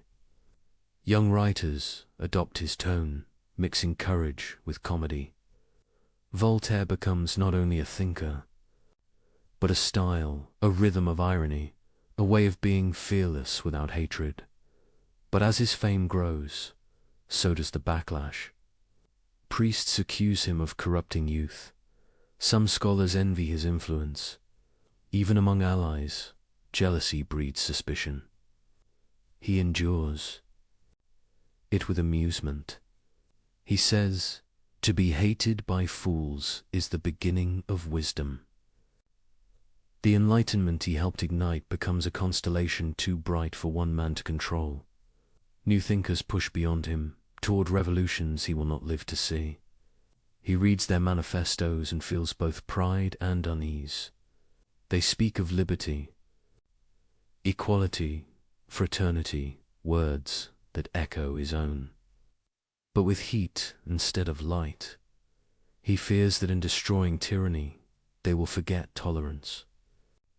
That in freeing themselves from kings, they will enslave themselves to anger. He senses the future approaching with the sound of marching feet. Beware, he writes, of those who burn to reform mankind. They will burn mankind itself. Yet, he does not despair. He believes ideas evolve beyond intention. The philosopher sows, history harvests. He will not live to see how the harvest turns, but he trusts the soil. In these twilight years, Voltaire writes, less polemic and more reflection. He returns to themes of aging, forgiveness, and mortality. He asks what the Enlightenment has truly achieved. People think more freely, yes, but do they feel more kindly? Science has advanced, but has wisdom kept pace? He answers himself softly, perhaps progress is not speed, but direction. To move toward reason, however slowly, is already victory. He watches children playing in the streets of Fernie and imagines a world where laughter is safe. That, he decides, is civilization's test, not the splendor of cities, but the peace of ordinary joy. Through all these meditations, his humor never deserts him. He jokes about death, about God, about himself. He says, "I am at the age when one must choose between dying of boredom or dying of something else." Friends call his levity blasphemous. He replies that only despair is sin. His laughter, even now, is service. It keeps fear at bay. He understands that laughter and light share the same property. Both reveal, both comfort, both vanish when forced. That is why he refuses fanaticism on every side. He loves reason too much to make it a religion. Visitors ask him to define enlightenment. He answers without hesitation. It is the habit of judging things by evidence and people by their humanity. That sentence could stand as his epitaph. He sees enlightenment not as knowledge acquired, but as prejudice discarded. It is not a destination, but a discipline, a way of looking without hatred. He warns that light creates shadows. Every new truth exposes new errors. The work of thought, therefore, never ends. He imagines the future continuing this work, generation after generation, each one correcting the last. That image comforts him more than any creed. Late in life, he visits Paris again after decades in exile. The journey is both triumph and temptation. Crowds fill the streets to see him. Theaters perform his plays. Academies welcome him as a hero. He rides through the city as through a living book. Students shout his name. Women throw flowers. Priests mutter prayers he does not need. He bows from his carriage window, smiling faintly. He knows that fame, like faith, is a form of illusion. But he accepts it as one accepts sunlight, brief, warm, undeserved, and gone by evening. That night, in his hotel room, he writes the last words he will ever publish. May all men remember that they are brothers. It is both blessing and warning. It is the enlightenment reduced to a whisper. As this chapter of his life closes, the enemies of light remain, but so do its keepers. The movement he helped shape will survive him and divide without him. Some will turn his moderation into rebellion, some will misquote him to justify cruelty. He cannot prevent it. Ideas, once born, belong to history, yet he leaves behind a pattern, a method of thought that resists corruption, doubt, humor, patience, and courage. Together, they form an invisible armor, stronger than dogma, lighter than pride. And so, as night settles on the Enlightenment's greatest witness, Voltaire sits once more at his desk. The candle flickers. The pen rests between aging fingers. He writes one last note to a friend. The truth is slow, but it walks. He seals the letter, sets it aside, and listens to the quiet world he helped to free. Outside, the wind stirs his garden. The same garden he once made metaphor now rustles like applause. The philosopher smiles, knowing that the light he tended will wander on without him, fragile, flickering, but alive.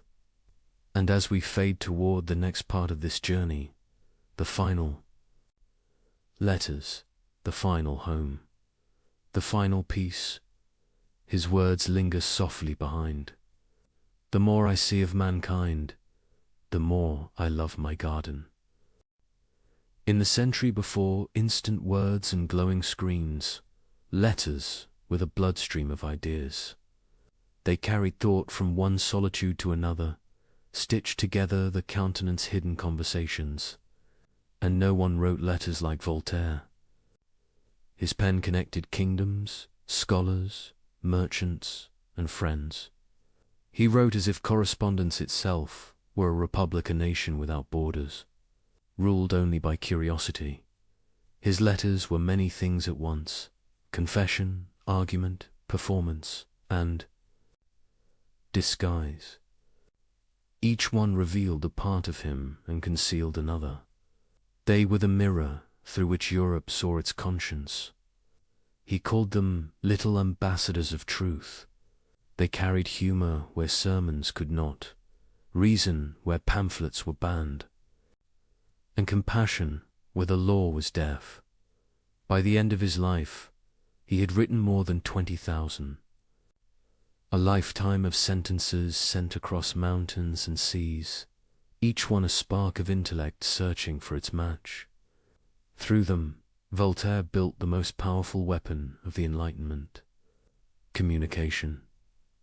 He understood that wit could cross borders, that armies could not. While census-inspected books and sermons thundered from pulpits, his letters slipped quietly from desk to desk, turning into echoes that could not be contained. He addressed kings as equals, priests as students, friends as partners in the grand experiment of reason. He wrote with grace and danger balanced so delicately that even his enemies could not resist reading him. To Catherine the Great, he offered counsel disguised as flattery. To Frederick the Great, he offered flattery disguised as counsel. Their exchanges reveal a man who could disagree without provoking wrath, a master of tone who never confused humility with submission. He knew that a gentle truth, well-timed, was more revolutionary than any shout. The art of wit, to Voltaire, was not mockery for its own sake. It was the discipline of clarity. To write wittily was to think clearly enough that even the dull would listen. He said, "A witty phrase is a truth smiling." And he smiled often. Among his most dangerous letters were the letters philosophites, the philosophical letters written after his stay in England. They compared English liberty with French absolutism, English science with French dogma. Each essay was a mirror angled just enough to reflect discomfort. He praised the English Parliament not to glorify Britain, but to embarrass France into thinking. When the book appeared, it exploded like quiet dynamite. Readers laughed first, then realized what they were laughing at. The clergy denounced it. The government banned it. Copies were burned in public squares. Voltaire, from exile, watched the smoke rise and murmured, "Fire purifies my ideas, will be sterilized and reborn." Those letters marked the birth of modern journalism. Fact and opinion fused into art, argument disguised as conversation. Voltaire had discovered that information, when made elegant, could move faster than authority could suppress it. What made him truly dangerous was accessibility. He wrote not for academies, but for anyone who could read. He refused the obscurity of scholars, believing that knowledge locked in jargon was as useless as treasure buried in stone. He wanted light to reach kitchens and workshops. His enemies called him vulgar. He took it as praise. "Let us be clear," he said, "so that clarity itself becomes contagious." He believed that reason must be shared to survive. An enlightened few accomplish little. An enlightened many transform the world. So he simplified without betraying depth. He laughed in sentences short enough for memory. He quoted himself before others could misquote him. And always he wrote as if speaking to one attentive mind, the reader alone at night, candle burning, low, heart open to thought. Voltaire's wit served not only philosophy but humanity. He used humor to comfort the afflicted, to reassure them that laughter need not vanish in suffering. In letters to grieving friends, he writes not of theology, but of endurance. He tells one widow, "Your tears are proof of love, and love is proof of life. Therefore, you honor the dead by living kindly." To another, he writes, "We cannot choose our tragedies, but we can refuse to be their accomplices." His compassion is always practical, never sentimental. He treats sorrow as he treats tyranny, something to resist through clarity. He once advised a friend tormented by doubt, "Do not be ashamed of uncertainty. It is the first step of reason, and the last of pride." These lines, written for one person, would later circulate through Europe as anonymous wisdom. Every letter he sent risked interception. So he developed a style of subtlety. Jokes within jokes, meanings within meanings. Censors could not punish what they failed to understand. His metaphors became armor, his laughter camouflage. He sometimes used pseudonyms or fictional editors.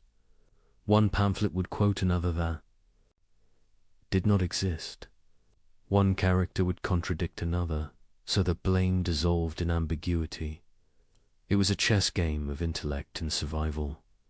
He loved it, not for deceit's sake, but for the elegance of evasion. Yet he never hid completely.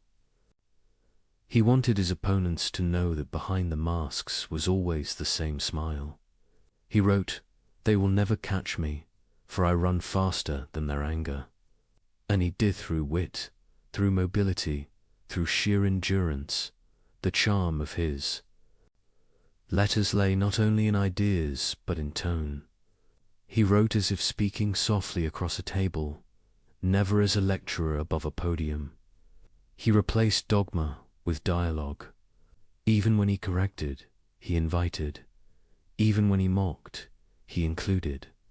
He used humor to level the field between philosopher and reader.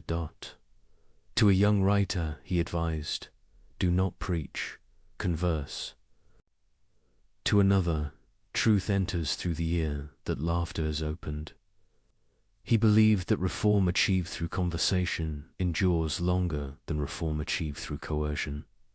Because conversation, unlike conquest, preserves dignity on both sides.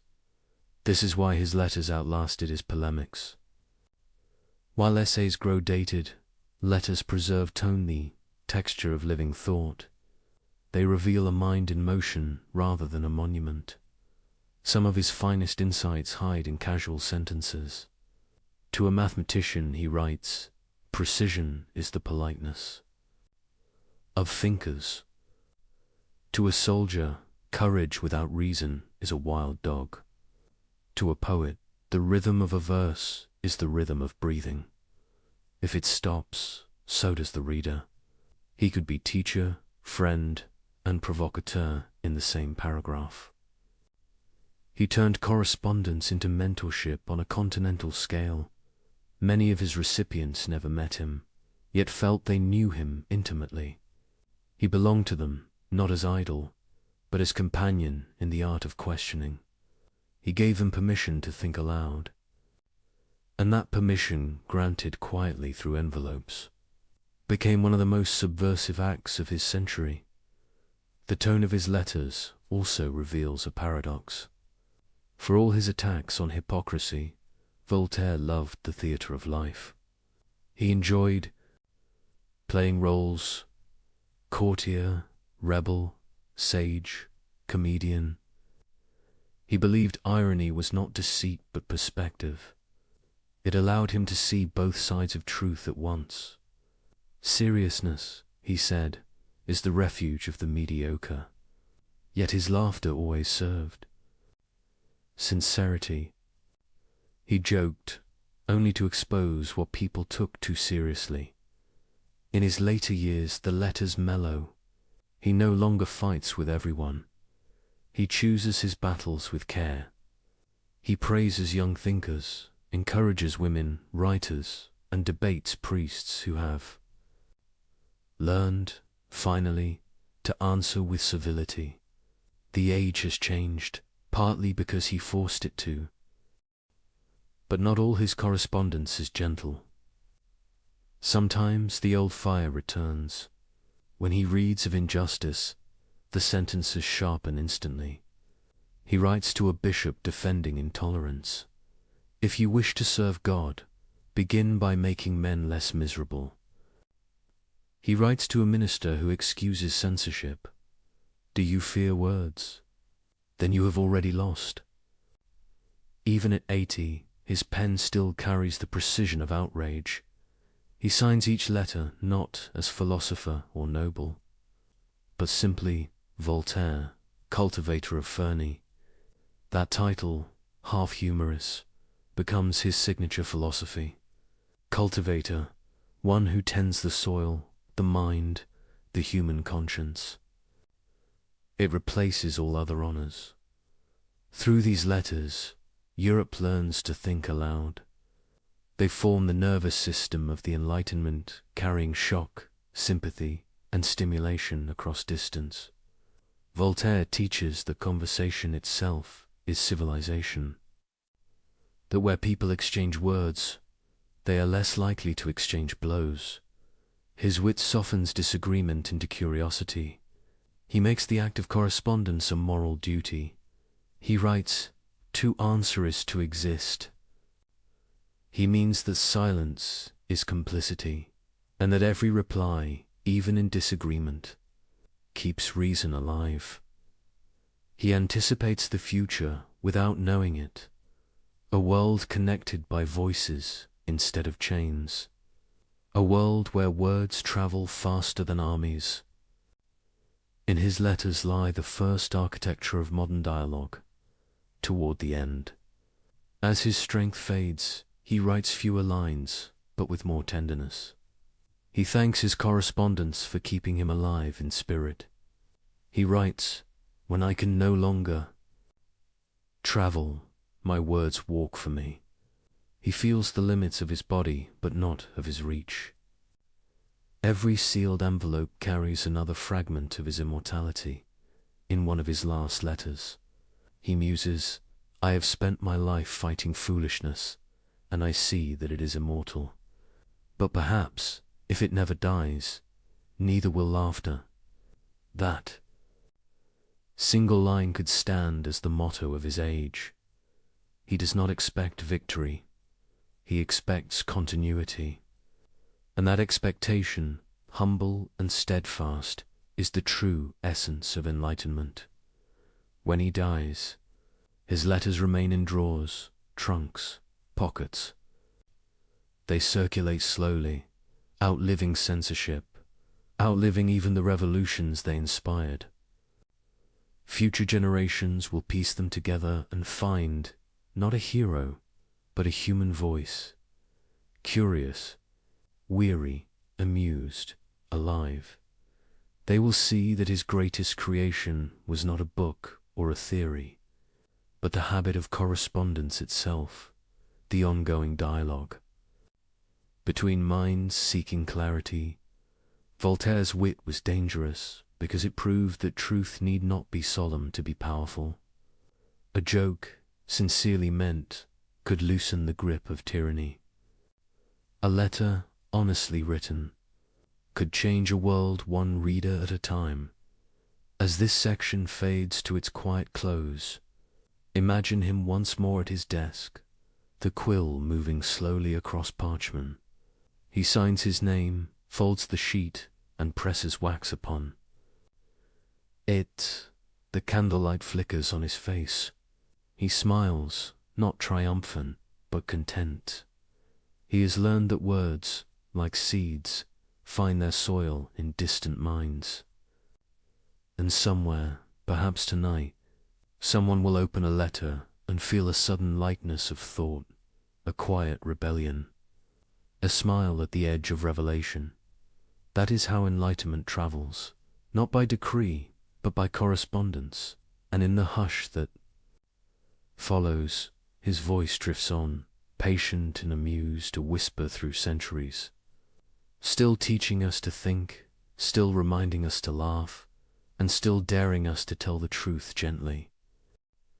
By now the world has changed, and Voltaire with it. He has written his way through prisons, courts, and revolutions of thought. He has outlived kings, out-argued bishops, outlasted his enemies, and yet he remains what he was at the beginning. A man in search of a place where he can think freely, live honestly, and write without fear. That place will be Ferney, a small estate near the French-Swiss border, a frontier between nations, between safety and danger, between silence and speech. It is fitting that his final home lies between worlds, for Voltaire himself has always lived there, half rebel, half diplomat, half jester, half judge. He arrives in Ferney in 1758, an old man in years, though not in energy. The journey has taken him through exiles in England, Geneva, and Lorraine, each offering temporary shelter, but never rest. He has been a guest of princes, a fugitive of priests, a man too free for any government's comfort. Ferney is his compromise with fate. A place close enough to France to matter, but far enough from Paris to survive. The land is wild when he buys it. A handful of peasants tilt thin soil under mountain winds. The houses lean with age. The fields produce little. Voltaire sees not poverty but potential. He looks at the valley and imagines a living philosophy, a village where work, knowledge, and tolerance could coexist. He begins to build. He renovates the manor, plants orchards, digs wells, hires masons and carpenters. Soon the sound of hammers replaces the silence of neglect. Ferney becomes a construction site for reason. Voltaire walks among the workers, sleeves rolled, discussing both measurements and metaphysics. He tells them, "We shall cultivate, and therefore we shall live." They laugh, thinking it jest, but he means it with sacred seriousness. Word spreads that the great philosopher has settled near the border. Visitors begin to arrive, refugees, scholars, merchants, dreamers. Some come seeking wisdom, others protection.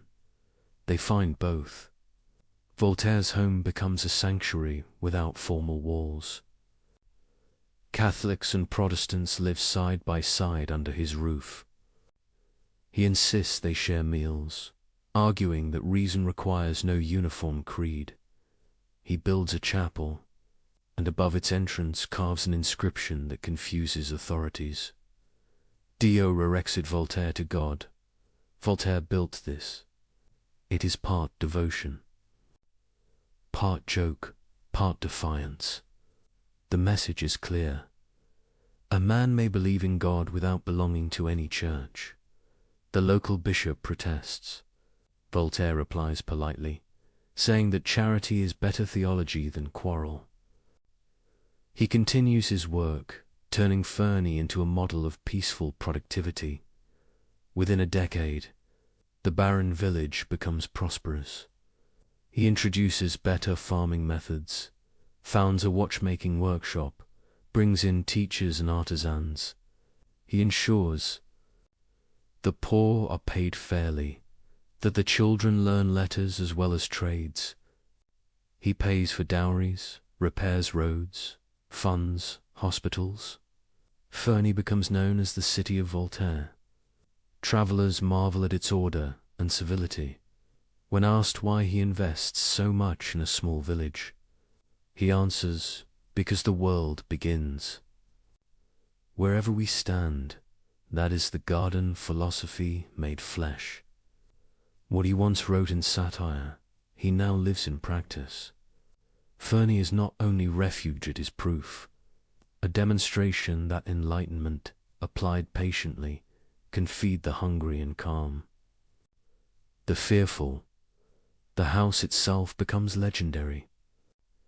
Guests come from all corners of Europe. They find a host both humble and theatrical, a man who can quote Latin one moment and gossip about local harvests the next. He delights in conversation more than ceremony.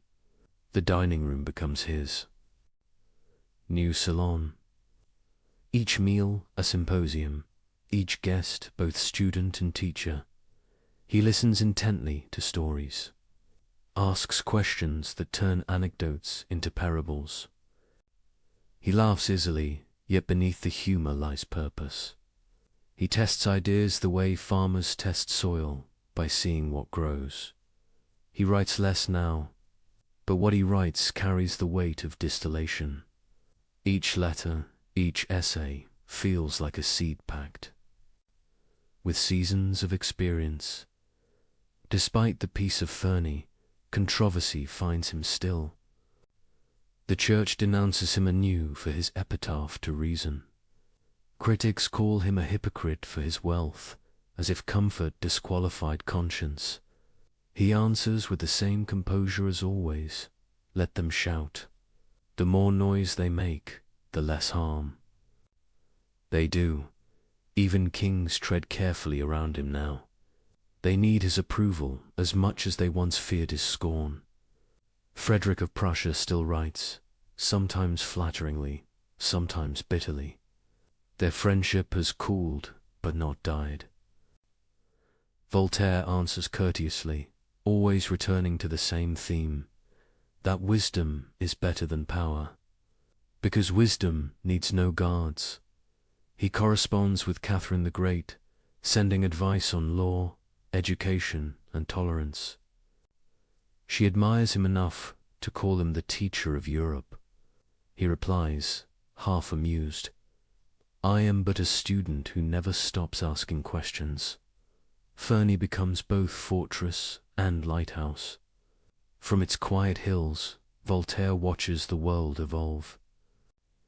He sees revolutions stirring in America, reforms rising in France. He senses the tremor of an era ending. He is too old to travel, yet his words move faster than any courier.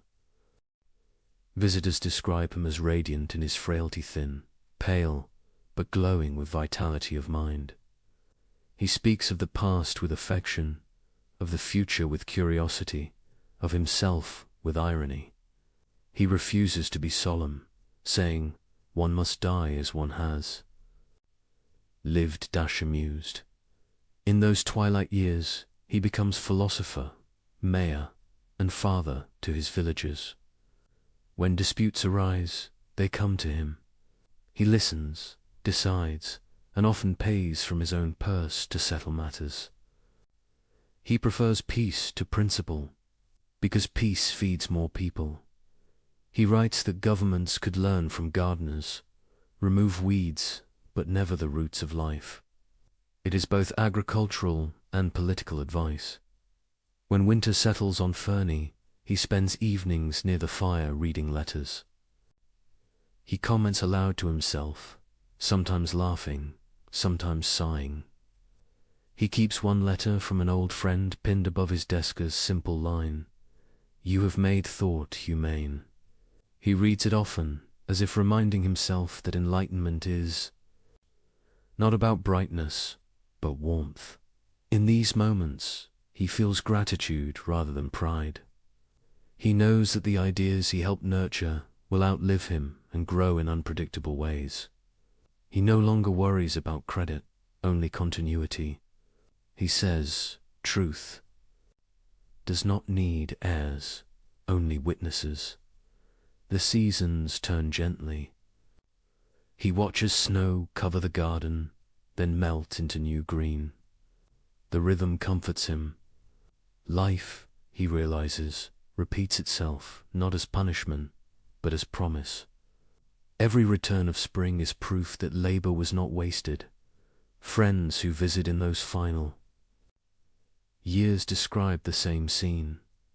Voltaire sitting by a window, a quill in one hand, a basket of fruit beside him. He offers pears, stories, and questions. Always questions. Are we better? He asks one evening. Not perfect, just better. The visitor hesitates. Voltaire smiles. That hesitation, he says, is honesty. Keep it. Fernie becomes his metaphor for the human condition in imperfect paradise maintained by imperfect hands. He writes that civilization is a garden under siege by weeds. Weeds will always return. The task is to keep them manageable. He has no illusions of final victory, only faith in the daily act of care. He reminds his villagers that thinking is also cultivation. He funds a small school, teaches arithmetic and reading, believing ignorance is the root weed of them all. When someone thanks him, he replies, "Do not thank me. Thank the idea of progress, it belongs to everyone." He continues to write letters late into the night, his sentences shorter now, but no less clear. He ends one with, "My body sleeps, my mind keeps gardening." It is both metaphor and fact. As he grows weaker, Paris calls to him once more. Friends urge him to return, to receive the adoration he has long been denied. For years he refuses. Then, one spring morning in 1778, he decides to go. "I shall see my children once more," he says, meaning his readers. The journey is slow, but when he enters the city, it feels like history itself coming home. Crowds gather, shouting his name. The theater dedicates a performance to him. The streets bloom with applause. He bows, weary but smiling. After decades of exile, Paris has become the world he imagined a city daring to think aloud. He stays only a few weeks. The excitement exhausts him. One night he whispers to a friend, "I die loving God, cherishing my friends, not hating my enemies, and detesting superstition." Then he sleeps.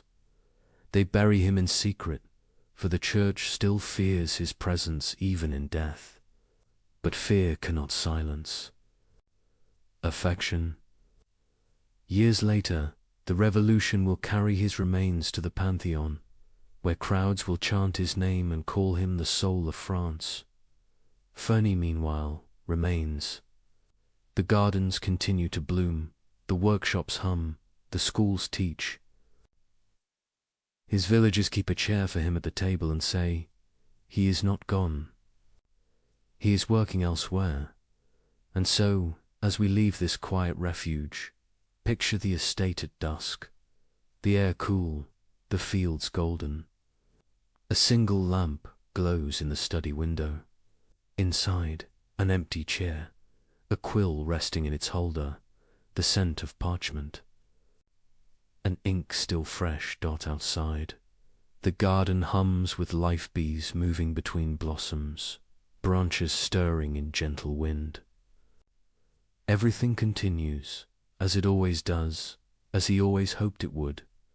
The man is gone, but his refuge remains, a living symbol of reason's patience.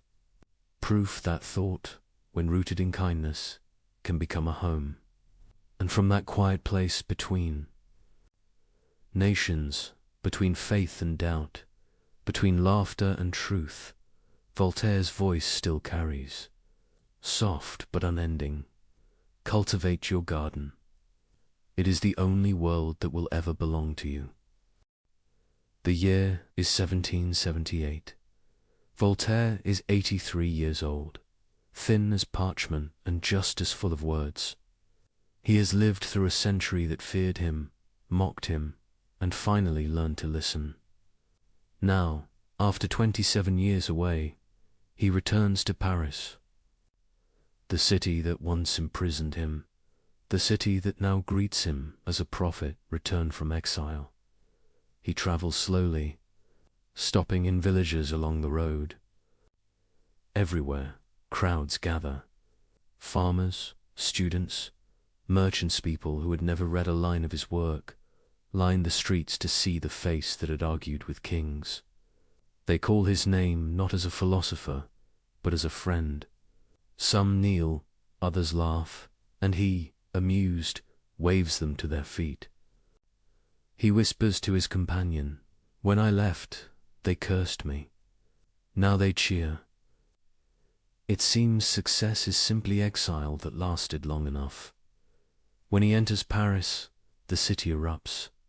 The noise is overwhelming, the cheers rising from every quarter like the sound of an awakening. Windows blaze with candles. Carriages follow his coach through the streets. The Academy welcomes him as a returning patriarch. Theatres perform his plays to standing ovations. Crowds wait outside his lodging just to catch a glimpse of him. He bows from the balcony, thin and radiant, eyes gleaming with both exhaustion and disbelief. He has outlived all who condemned him. He has outlasted every threat. In that moment, the philosopher becomes a legend made flesh.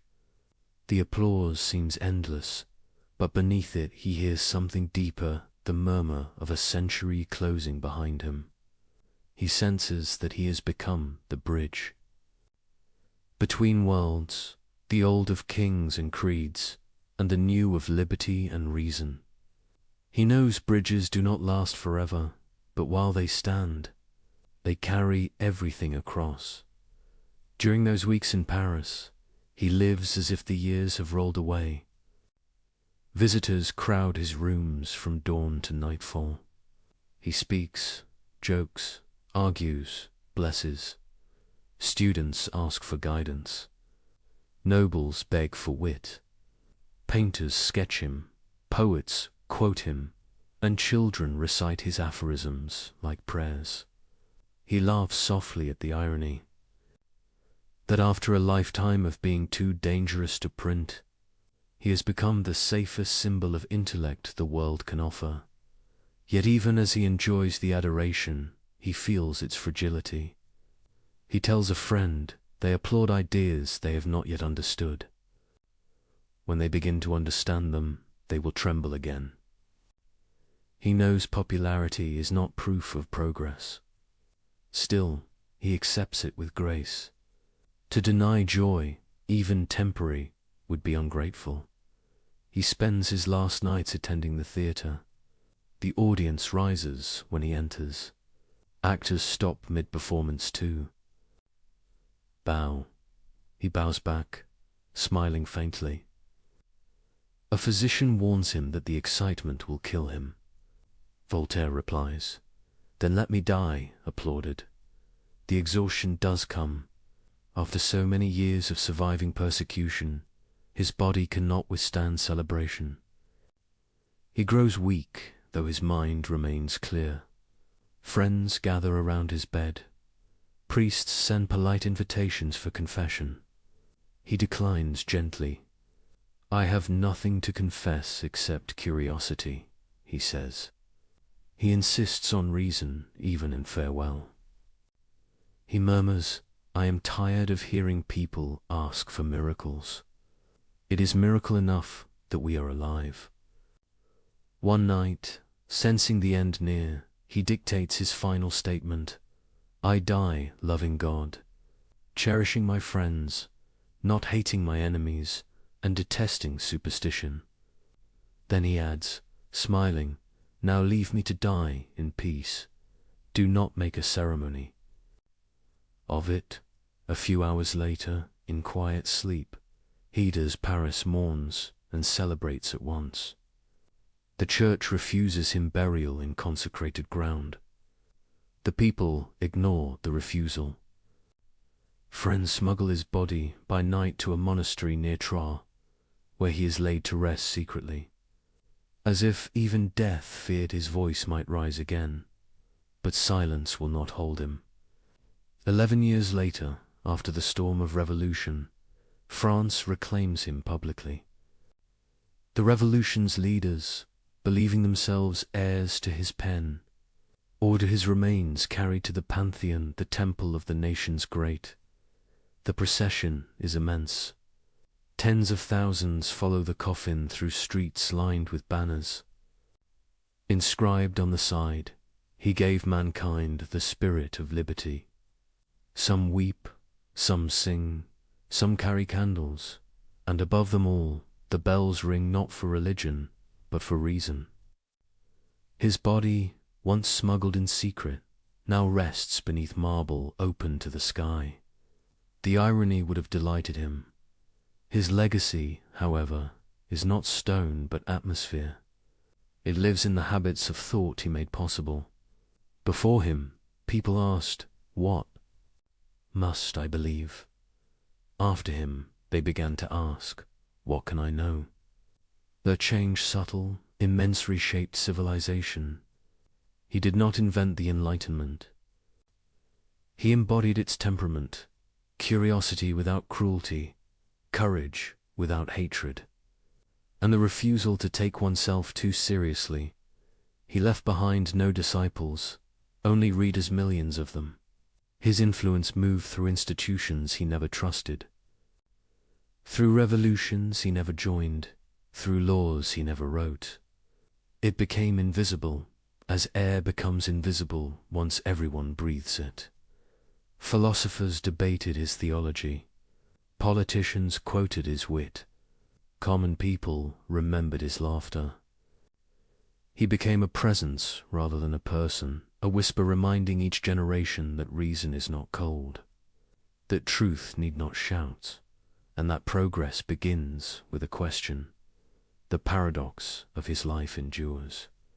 He mocked power yet advised rulers. He doubted God yet prayed in labor.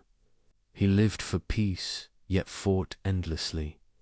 Through contradiction, he remained coherent, because his loyalty was never to systems but to conscience. He believed that the mind, like the world, must be cultivated daily. His garden was never perfect, but it was alive. In every age since, his name reappears whenever freedom trembles. Whenever censorship returns, someone quotes him. Whenever fanaticism spreads, someone reads him again. He becomes the eternal companion of rebellion tempered by thought. His laughter echoes in courtrooms, classrooms, and cafes. It is the laughter of a man who has seen folly and forgiven it. The laughter that clears the air before dawn. Centuries later, the philosopher remains modern. His ideas anticipate the rhythm of the digital age, fast, witty, skeptical, global. He would have loved this world of endless conversation and feared it equally. He would have warned us that speed without reflection turns communication into noise, that enlightenment must keep pace with invention.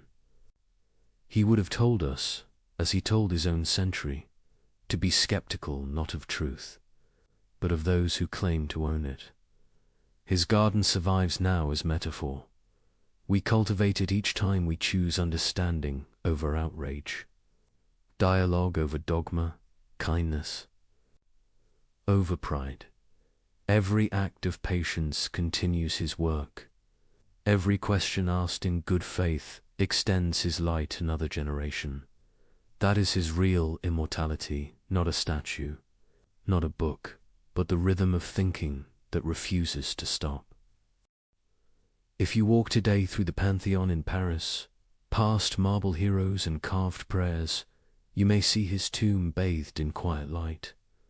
Visitors stand in silence, reading the inscription. Poet, historian, philosopher, he prepared us to be free.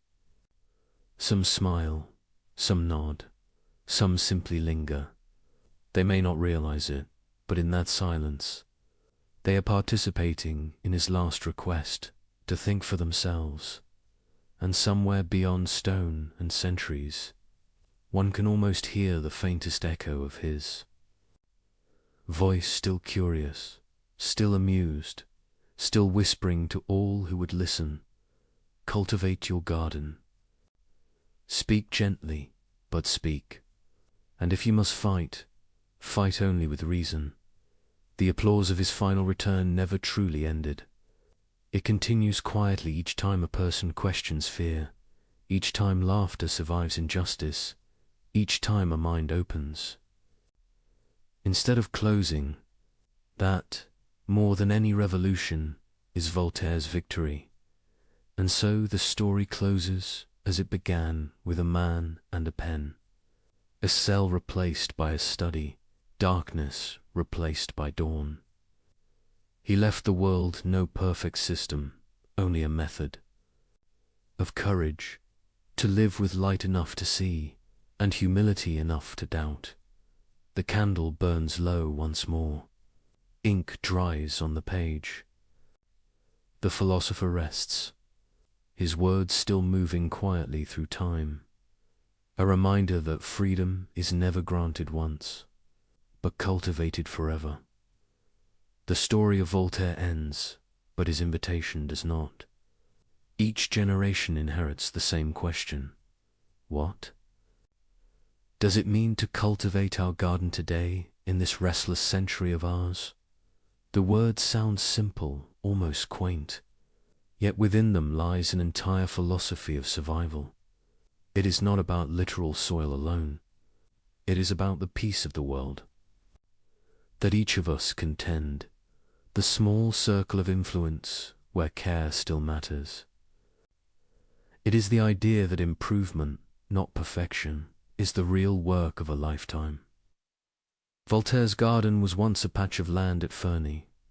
Ours may be a household, a classroom, an online conversation, a business built with integrity, or simply a quiet discipline of attention in a noisy world. Every place where effort meets patience is a continuation of that same enlightenment. We live in a time flooded with light screens, information, opinions, and yet so much of it blinds rather than illuminates. Voltaire would recognize this paradox immediately. He would remind us that light without clarity becomes glare, that knowledge without perspective becomes confusion. He would tell us that the gardener's task is not to own the sun, but to guide its warmth to what needs it most. He would ask, "Are you cultivating your mind, or merely consuming?" For him, thought was labor, low, methodical, honest. It required weeding out prejudice, watering compassion, letting humility breathe between rows of certainty. He would insist that wisdom still begins when noise ends in silence long enough. To hear one's own reason, to cultivate our gardens today, is to resist despair. Every age believes itself in crisis, but perhaps what changes is only the form of distraction. In Voltaire's time, tyranny wore robes and crowns. In ours, it often wears exhaustion. We hurry from task to task, forgetting that the gardener's greatest strength is patience. He would tell us, "Slow down. Do not wait for utopia or collapse. Attend to the ground beneath your feet. The weeds of ignorance, cruelty, and apathy are easier to pull when they are small. Neglect them, and they become forests." He would smile at our technology, marvel at our tools, and then ask the same question he asked of kings: to what end? For him, progress was never a matter of invention alone, but of intention. A machine is neutral, only its use has morality. To cultivate is to choose purpose over power. Voltaire's voice would fit naturally in this century of argument. He would scroll, observe, and laugh softly. He would see crowds proclaiming certainty in every direction, each shouting that they alone have truth. He would remind them that shouting is not proof. He would write a sentence short enough for our attention span and sharp enough to cut through the noise. Those who think alike are not necessarily thinking. He would ask us to bring humor back to discourse, to argue as gardeners debate, whether with passion, yes, but also acceptance of limits. For a reason, like the seasons, thrives on cycles of growth and rest. We must plant ideas, knowing some will fail. Failure, to Voltaire, was never disgrace. It was compost future nourishment for better thought. To cultivate our gardens today also means courage. Freedom of speech remains fragile, threatened not only by laws but by indifference. He would tell us that silence, even when born of fatigue, feeds the roots of tyranny. He would not demand constant rebellion, only honest participation, the willingness to speak gently but persistently. He believed persuasion begins not with shouting but with listening. Speak, he might say, as if your opponent could. Be your neighbor tomorrow. He would urge us to defend reason without cruelty. The enemy is not the believer or the skeptic, but the arrogance that refuses to learn. Tolerance, he wrote, is not weakness. It is the recognition that all of us are fragile in different ways. In a world divided by ideology, his garden remains open ground. Perhaps most of all, he would remind us to find happiness not in theories, but in usefulness. He once wrote that work protects us from boredom, vice, and need. That still holds. 2. Create, repair, teach, or help. These are acts of faith in the human project. They are how we turn thought into life. Voltaire never trusted purity. He trusted improvement. He knew perfection is a mirage that leads to cruelty. Better, he said, to do small good daily than to dream of grand goodness deferred forever. The gardener's joy lies in tending, not in finishing. When we look around at the scale of modern problems, climate, injustice, confusion, his philosophy may seem too small. What can a garden do against a storm? But he would answer, the storm does not last forever, the garden does. He believed in endurance over spectacle. Every era that forgets moderation, he warned, must relearn it through pain. The cultivation of one plot, one mind, creates ripples across generations. The person who teaches a child to think plants trees that will shade strangers. The worker who insists on fairness waters roots that feed unseen futures. Such acts are not dramatic, but they are the foundation of civilization. Voltaire would also remind us of humor's sacred place. He knew laughter is not escapism, but oxygen. To laugh at folly is to deny its authority. To laugh at oneself is to remain free from vanity. He would tell us that solemnity has ruined as many nations as sin, when we can still smile at absurdity. We prove that reason is alive. He would not ask us to be saints, only to be awake. He would forgive our contradictions as he forgave his own.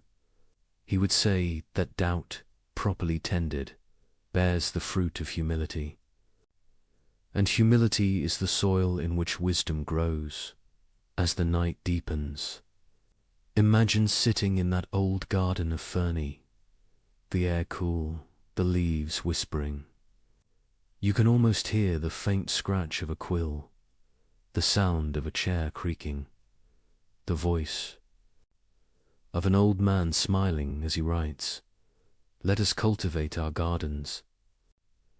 He meant it literally, and he meant it for eternity.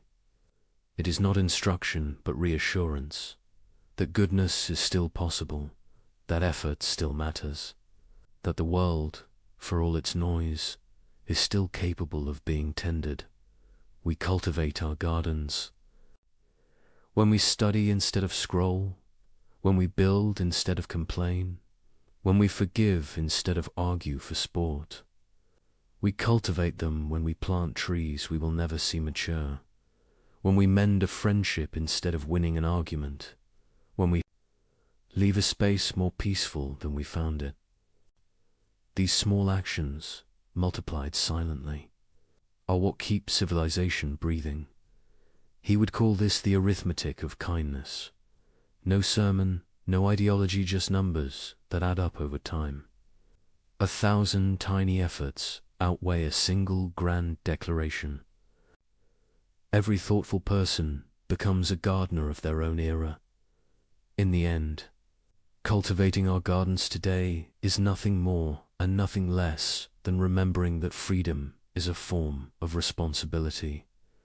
To think clearly, to speak honestly, to act usefully, to rest without surrendering curiosity. These are the tools of the gardener's trade. Voltaire's life taught that the battle for reason is not fought once. It is maintained every sunrise. He gave us not conclusions, but habits. He did not ask us to worship his name, but to continue his work. As this journey draws to its quiet close, imagine returning from the vastness of history to your own small garden. It may be literal or invisible, a piece of mind or earth or duty. Look at it the way he would, without cynicism, without illusion, but with care. The weeds will always be there. So will the light. He would wish you not perfection, but persistence. He would remind you that every moment of clear thought, every act of kindness, every refusal to hate is another stroke of cultivation. He would leave you with a final whisper, gentle, practical, eternal. Do not wait for the world to be wise. Begin with your garden. Plant reason, water compassion, harvest peace. And as those words settle, the garden fades into stillness, the air filled with quiet breathing, the night deep but kind. Another century sleeps, and the light of reason, small yet steady, continues to burn.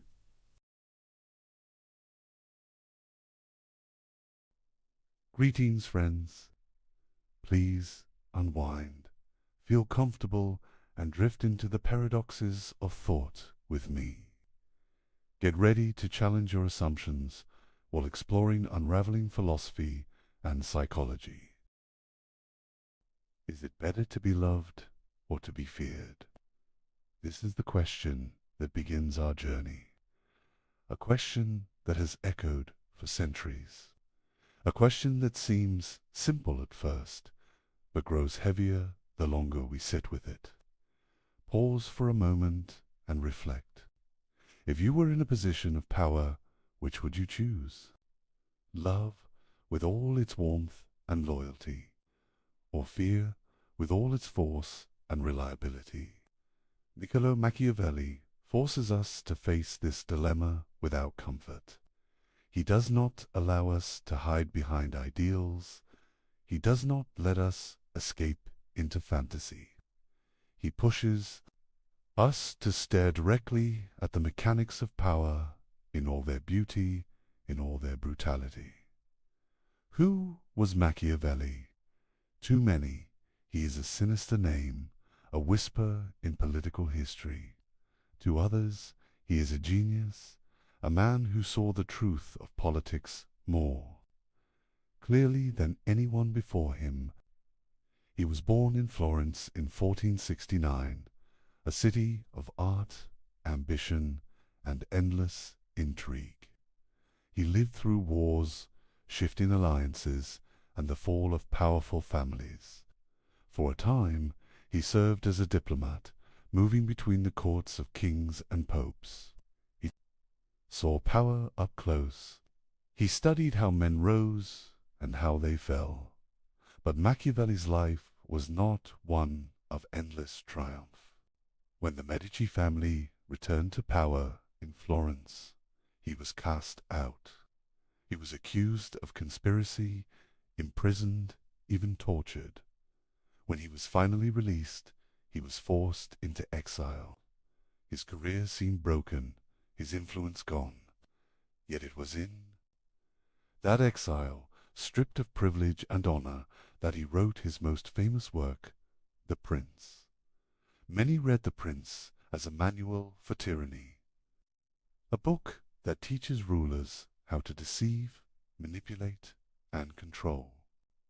Others see it as satire, perhaps a veiled attack on the very leaders it appears to praise.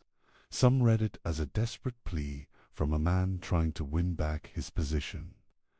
Whatever the case, it remains one of the most controversial books ever written. It is both admired and despised. It is quoted and condemned, and it is still alive in political thought today. But tonight, we are not here to simply read The Prince as a historical artifact. We are here to open Machiavelli's entire playbook, to move through his writings, his ideas, his warnings, to understand not only what he wrote, but why his words still matter. Machiavelli does not give us a clean theory of government. He does not build grand systems like Plato. He does not argue for natural law like Aristotle. Instead, he studies the battlefield of politics as it really is. He watches men seize power, and he asks why some succeed while others fail. He pulls apart the myths that rulers tell, and he exposes the machinery beneath. This is why he unsettles us. He reminds us that behind every ideal of justice, there is calculation. Behind every display of mercy, there is strategy. Behind every speech about unity or faith, there is ambition. Machiavelli is not interested in how things should be.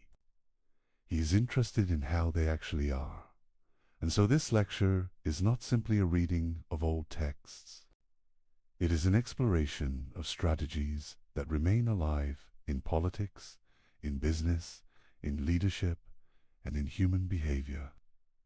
Each section we will examine reveals another tool in Machiavelli's power playbook. Some tools are violent. Some are subtle. Some seem obvious, while others shock us with their coldness. Together, they form a portrait of power that is as fascinating as it is unsettling. We begin with questions, and we will not always end with answers. Because Machiavelli does not comfort us with certainty. He offers instead a mirror that reflects the ambition, the fear, the cunning, and the cruelty that drive human affairs. Over the course of this exploration, we will see how Machiavelli redefined ideas like virtue, fortune, loyalty, and cruelty. We will examine his metaphors of the lion and the fox, his warnings about mercenaries and corruption, his reflections on republics and monarchies, and his relentless insistence that power must be maintained through action, not through hope.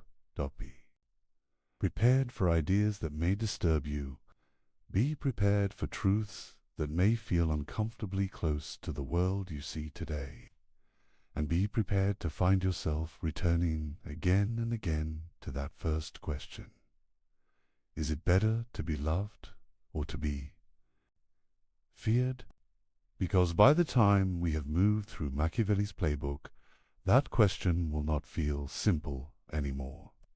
It will feel like the key that unlocks every struggle for power, from the courts of Renaissance Italy to the halls of modern governments, corporations, and even our own relationships. Let us begin.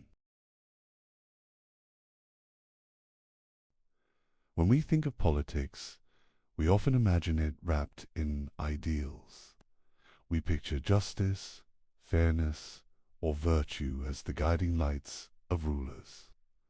From Plato to Augustine, philosophers before Machiavelli told us that politics should aim at the highest good. They taught that leaders must embody wisdom, courage, and morality. They drew images of republics ruled by reason, kingdoms guided by divine law, and communities built upon virtue. Machiavelli cuts through these illusions with a single stroke. He says, in effect, that politics is not about what should be. It is about what is. The ideals may look beautiful, but they are fragile masks. Behind them lies the raw struggle for survival, dominance, and control. In The Prince, Machiavelli writes that a ruler who tries to live up to ideals will be ruined among men who are not ideal. He insists that leaders must be prepared to act against faith, against charity, against humanity, even against religion, if that is what their survival requires. This is not because he rejects morality outright. It is because he believes that morality alone cannot withstand the forces of fortune, ambition, and conflict. This view shocked his contemporaries.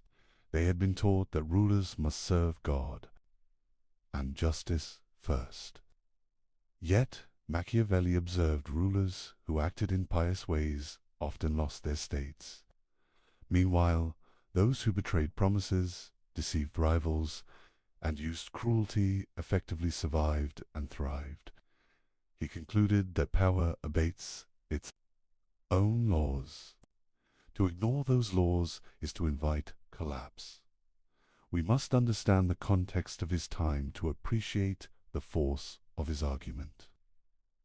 Florence and the Italian peninsula were not peaceful lands. They were fractured into city-states, each with its own ambitions. The French invaded, the Spanish interfered, and the papacy itself played politics like a prince. Alliances shifted weekly, armies burned towns, families rose and fell in sudden turns of fortune. In this setting, a ruler who clung to ideals without flexibility was not admired. He was destroyed. Machiavelli observed that men judge more by appearances than by reality. People will believe a ruler is good if he appears to act morally, even if he is ruthless behind the scenes. This creates a tension.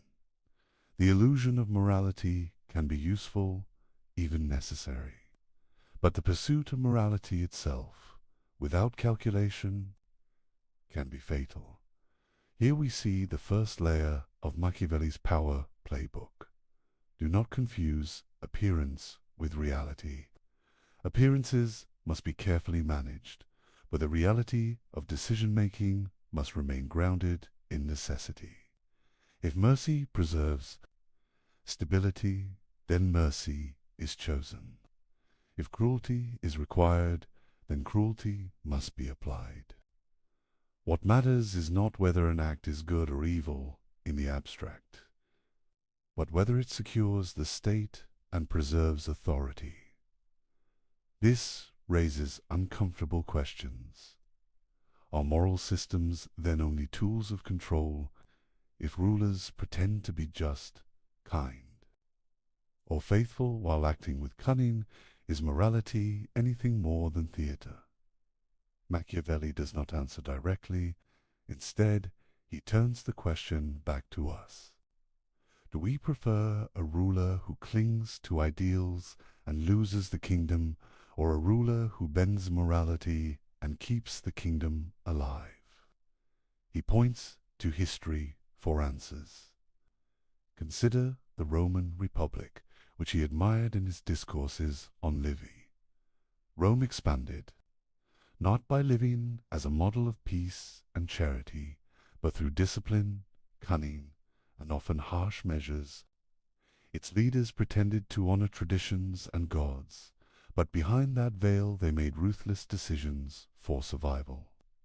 Machiavelli's lesson is clear. Stability requires more than ideals. It requires cold, practical calculation.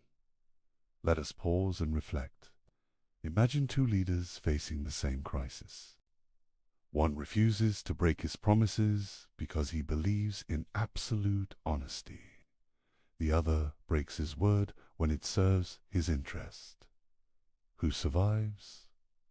Machiavelli would say the second. Why? Because men are fickle, promises are fragile, and power rests on force and cunning more than on trust. This does not mean Machiavelli denies all value in morality. He sees its utility. He urges rulers to appear merciful, faithful, and upright. He insists that people must see their leader as virtuous, yet he separates this appearance from reality. A wise ruler is skilled in performance. He puts on the mask of virtue while keeping the hands of strategy free. This duality between appearance and reality is one of Machiavelli's most unsettling contributions to philosophy. It strips away comforting illusions. It tells us that rulers succeed not because they are moral, but because they understand when to use morality and when to discard it. Think again of Plato. In the Republic, Plato describes the philosopher king as one who rules with wisdom and justice, guided by eternal truth. Machiavelli turns this image upside down. For him, the successful ruler is not the philosopher who contemplates ideals. It is the strategist who adapts, deceives, and seizes opportunity. Where Plato sought harmony between justice and power, Machiavelli separates them. The contrast extends further. Christian thinkers taught that rulers must be shepherds of their people, accountable to divine law. Machiavelli does not dismiss religion entirely, but he treats it as another instrument. A ruler may use religion to inspire loyalty or to justify decisions, but he must never allow religious ideals to dictate choices that threaten survival.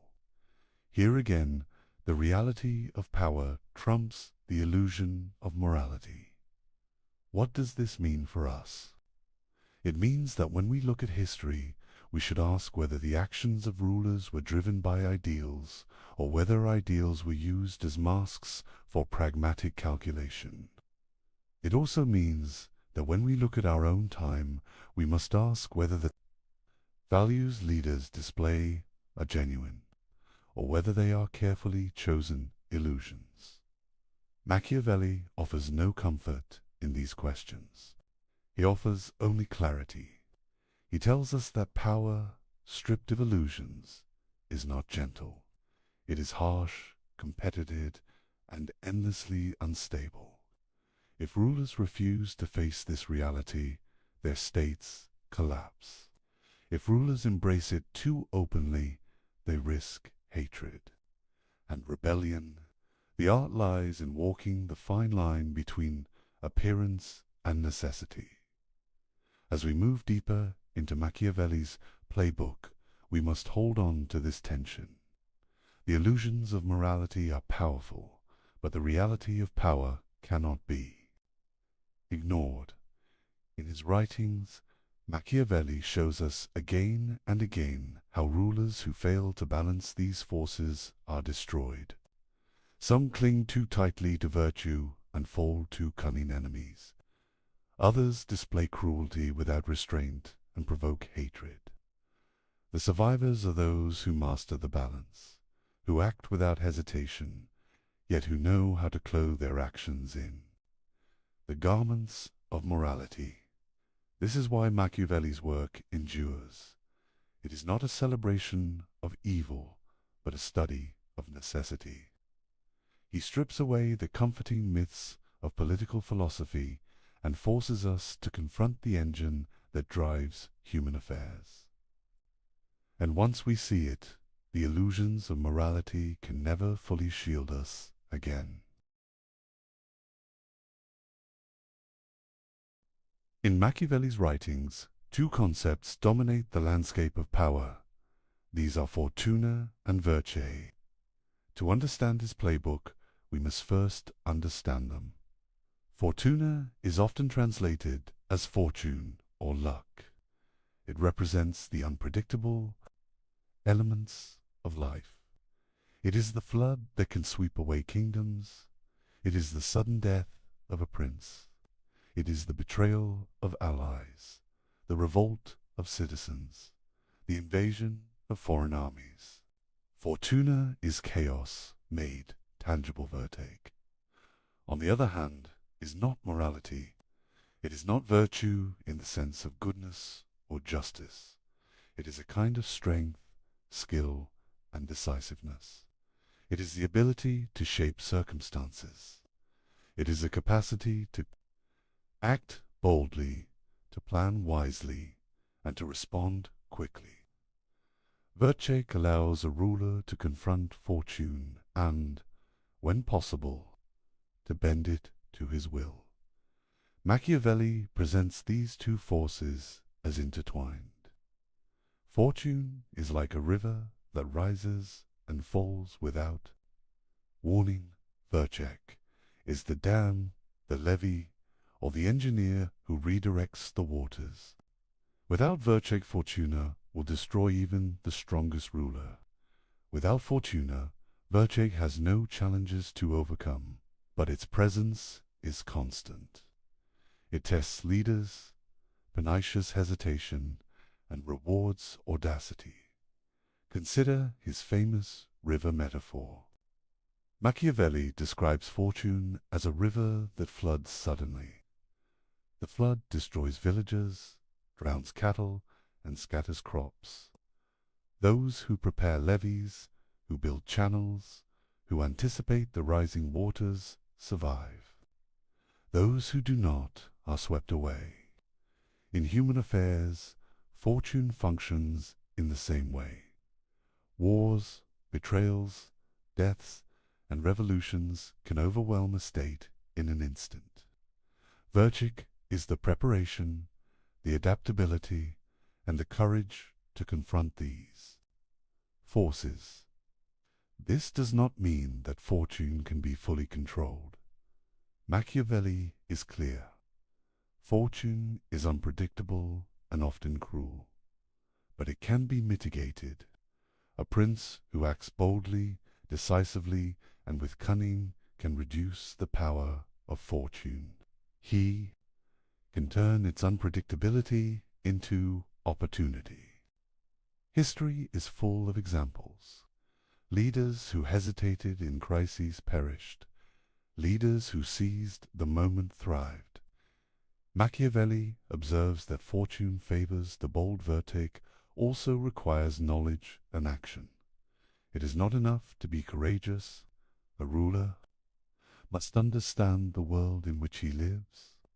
He must study the patterns of human behavior, the weaknesses of rivals, and the strengths of allies.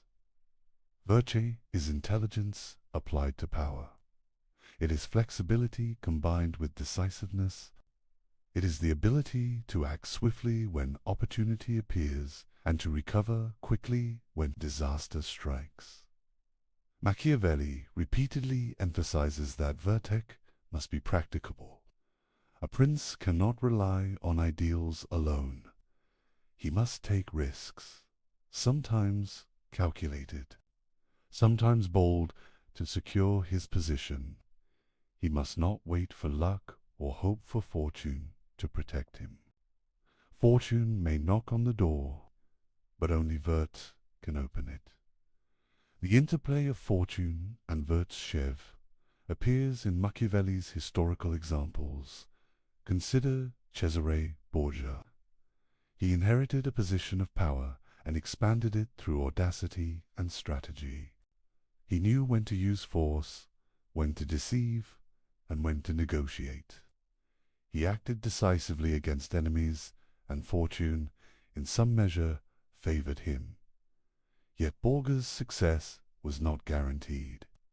When his father, Pope Alexander VI, died, fortune turned. Borgia's enemies struck, and his state collapsed.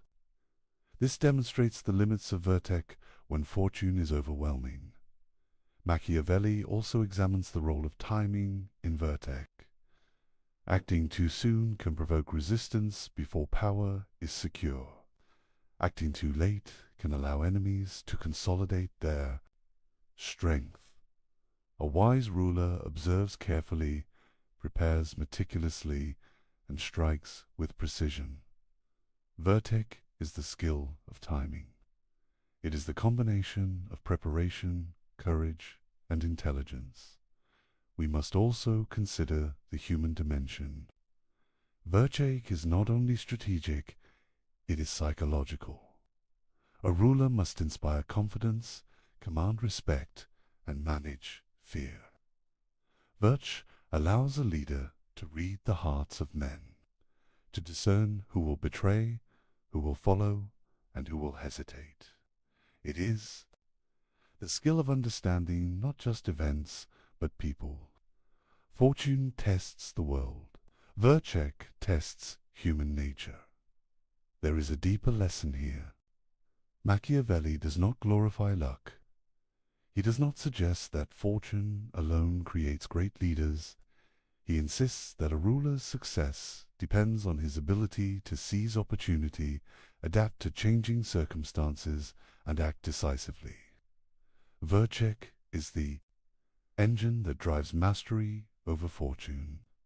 Without it, chaos reigns. With it, a skilled prince can turn crises into triumphs. This interplay explains why Machiavelli values preparation. A ruler must study war, politics, and human behavior. He must anticipate rebellion, treachery, and misfortune. Vertec is cultivated through experience, observation, and learning. A leader cannot rely on theory alone. Action, informed by knowledge, is the only path to stability. Yet Machiavelli warns against arrogance. Vertec is not omnipotence. It does not make a ruler invincible. Fortune will always remain partially beyond control. A wise leader recognizes this, adapts, and uses every opportunity to shape events. The balance of Vertec and Fortuna is delicate. Too much reliance on one without respect for the other leads to disaster. Machiavelli's exploration of these concepts also has modern resonance. In politics, business, and personal ambition, we see fortune as chance and circumstance. Vertec is preparation, strategy, and decisiveness. Those who succeed are rarely the luckiest. They are the most capable of turning opportunity into advantage and disaster into survival. Finally, it is essential to understand the moral neutrality of Machiavelli's framework. Vertec is not about ethics. It is about effectiveness. Fortune is not about justice. It is about unpredictability. Together, they create a landscape where success is determined by skill, courage, and adaptability, not by adherence to moral ideals. This is the essence of Machiavelli's playbook. To master power. One must respect the force of fortune. One must cultivate Vertec relentlessly. One must act decisively when opportunity arises. One must recognize the limits of human control and act within those boundaries. This is the anatomy of fortune and Vertec. It is the foundation upon which all other strategies of Machiavelli will build. By understanding this, we begin to see how a ruler can survive in a world that is uncertain, dangerous, and ever-changing. Fortune will challenge him. Virtue will guide him. The wise prince knows when to bend, when to strike, and when to appear steady. This is the essence of the strategy that underlies every decision in Machiavelli's writings.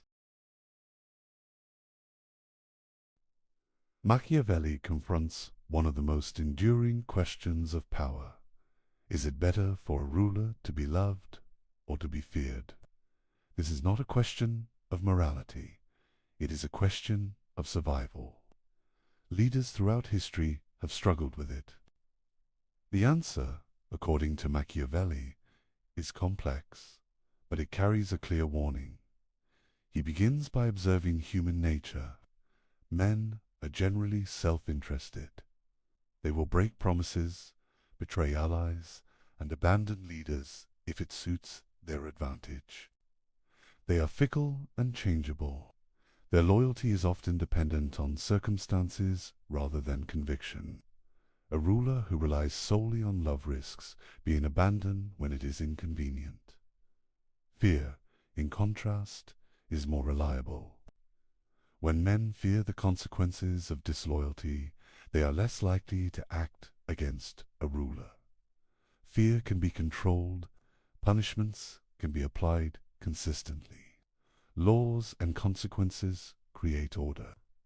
In Machiavelli's view, fear provides stability in a way that love cannot always guarantee. Yet Machiavelli does not advocate cruelty for its own sake. He warns against excessive cruelty that provokes hatred. Hatred is dangerous. It can unite enemies, inspire rebellion, and destroy a ruler. The wise leader uses fear strategically. He applies it decisively and at the right time. Fear must be measured and directed at threats, not at loyal subjects. Love, however, cannot be ignored entirely. People prefer to follow a leader who is respected and admired. Popular support reduces the need for harsh enforcement. A ruler who is loved can govern with less constant pressure. The ideal balance, according to Machiavelli, is to be feared without being hated. This requires skill, judgment, and careful management of perception. He illustrates this with historical examples. Consider Cesare Borgia. He was feared by his enemies and respected by his allies. He applied cruelty swiftly and decisively, eliminating threats before they could grow. Yet he avoided widespread hatred among the populace by controlling his image and demonstrating fairness to those who served him faithfully. Borgia's ability to combine fear with calculated generosity allowed him to maintain power effectively.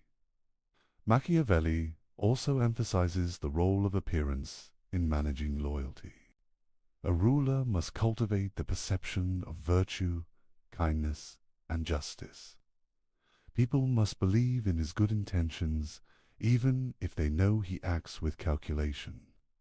This combination of fear and the appearance of love creates a form of control that is both effective and sustainable.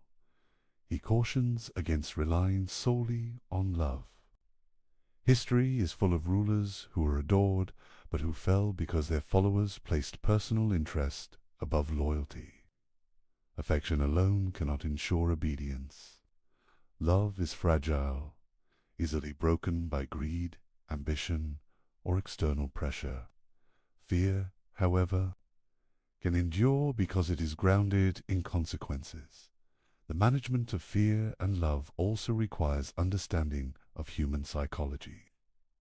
Machiavelli notes that men forgive injury quickly if they benefit from the ruler. They remember cruelty longer if it threatens them personally. A wise leader uses this knowledge to act decisively against enemies while reassuring allies. This creates a hierarchy of loyalty based on both respect and self-interest. Timing is essential. Fear applied too early can provoke resistance. Fear applied too late may allow threats to grow unchecked. Love applied indiscriminately may encourage complacency. Machiavelli teaches that the ruler must act like a conductor, orchestrating both fear and affection to maintain harmony in the state. He also addresses the relationship between fear, love, and reputation. A ruler's name is powerful. If people believe he is just, merciful, and strong, his authority is reinforced. Reputation amplifies both fear and love. A clever ruler manages his image with care, demonstrating strength when necessary and benevolence when advantageous. Machiavelli warns that extremes are dangerous. Excessive cruelty provokes hatred. Excessive leniency invites disobedience. Excessive reliance on affection leaves the ruler vulnerable to betrayal. The key is moderation and calculation. The ruler must constantly assess the loyalty of subjects and the stability of his power. Another important point is the unpredictability of human nature. People's emotions cannot be controlled completely. Leaders must accept that loyalty will fluctuate. Virtue, the skill and decisiveness we explored earlier, allows a ruler to respond to these fluctuations. By applying fear strategically and cultivating respect, he can shape loyalty in his favor. Machiavelli's insights extend beyond rulers. The principles of fear, love, and loyalty apply to leaders in all forms of organization. In business, politics, and social structures, those who understand human nature can maintain influence and control. Those who rely on idealized notions of affection or loyalty risk failure. He also highlights the symbolic dimension of fear and love. Public punishments, ceremonies, and displays of power communicate strength. Generosity, rewards, and recognition communicate benevolence. The combination of these signals reinforces loyalty while minimizing resentment. The careful use of symbols is part of the art of leadership. Finally, Machiavelli presents a stark choice. Leaders must decide where to place their reliance. They can seek love, risk in vulnerability. They can seek fear, risk in hatred. The wise ruler achieves a balance that maximizes loyalty while minimizing threats. This balance is not fixed. It changes with circumstances, enemies, and the temperament of the populace. Constant attention and adaptation are required. Through these lessons, Machiavelli demonstrates that power is not granted. It is constructed. It is maintained through understanding, skill, and strategy. Fear and love are tools, not ends. They are instruments in the broader architecture of control. The ruler who masters them can survive where others fail. This exploration of fear, love, and loyalty illustrates the precision of Machiavelli's playbook. It shows his deep understanding of human behavior and the mechanics of authority. By studying these principles, we see why he remains one of the most influential thinkers in the history of political thought. The question we opened with returns now with greater weight. Is it better to be loved or to be feared? Machiavelli does not give a simple answer. He shows us that the wise ruler must navigate between these forces, mastering both when possible, balancing them against the unpredictable currents of fortune, and always remaining aware of the human tendencies that shape every political act. Machiavelli introduces one of his most memorable metaphors. He tells us that a successful ruler must be both a lion and a fox. This is not a simple comparison. It is a lesson in the duality required to maintain power. Strength alone is insufficient. Cunning alone is inadequate. Both must coexist within the leader. The lion represents strength and force. A lion attacks, overpowers, and defends territory with raw power. It inspires respect and fear. In human affairs, this symbolizes the use of direct action, military might, and authority to overcome obstacles. A ruler must know when to strike. Decisively, strength is necessary to confront enemies, suppress rebellion, and establish control.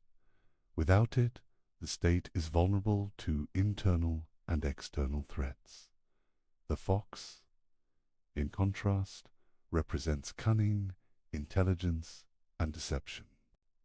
A fox senses traps and avoids danger. It uses strategy rather than brute force. In leadership, the fox symbolizes subtlety, manipulation, and foresight. A ruler must be able to recognize hidden threats, negotiate effectively, and manipulate appearances. Without cunning, even the strongest leader can be outmaneuvered. Machiavelli emphasizes that one quality without the other leads to failure. A ruler who relies only on strength may crush enemies, but he will be blind to subtler dangers. He may be betrayed by those he trusted or undermined by those he underestimated. A ruler who relies only on cunning may deceive allies and opponents. But he may lack the force to defend his power when open conflict arises. Survival requires a combination of both. He illustrates this through historical examples. Consider Cesare Borgia once again. Borgia combined military skill with political cunning. He knew when to fight directly and when to manipulate alliances.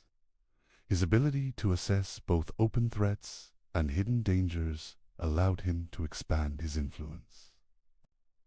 Quickly, when one element failed, his dual approach often compensated, demonstrating the importance of flexibility. The metaphor also highlights the adaptability required of a leader. The world is unpredictable. Enemies change tactics. Allies shift loyalties. Fortune intervenes. A ruler who is rigid, relying solely on force or solely on deception, risks destruction. The lion and the fox symbolize the capacity to switch strategies depending on circumstances. This adaptability is a cornerstone of Machiavelli's philosophy. Machiavelli warns that deception is often necessary.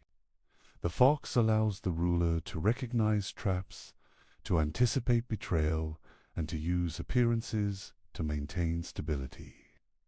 A ruler may need to present mercy while acting ruthlessly, or appear weak while preparing to strike. The cunning use of perception enables a leader to shape events before they become crises. Strength, however, cannot be neglected. The lion ensures that the ruler can enforce decisions, command armies, and eliminate threats decisively. Without strength, cunning alone cannot secure power. A deceptive strategy without the capacity to enforce it fails. The world tests the ruler physically, and he must respond with force when required. This duality is not only practical, it is psychological. Subjects respond differently to strength and cunning. Fear of force demands respect. Awareness of cunning generates uncertainty in opponents, preventing them from acting impulsively. Loyalty, obedience, and alliance are shaped by both elements. The ruler who embodies both is unpredictable and therefore secure. Machiavelli also considers timing. The lion and the fox must be deployed according to circumstances. A time of rebellion may demand the strength of the lion. A time of diplomacy may demand the subtlety of the fox. A ruler who cannot read the situation or who applies the wrong method invites disaster.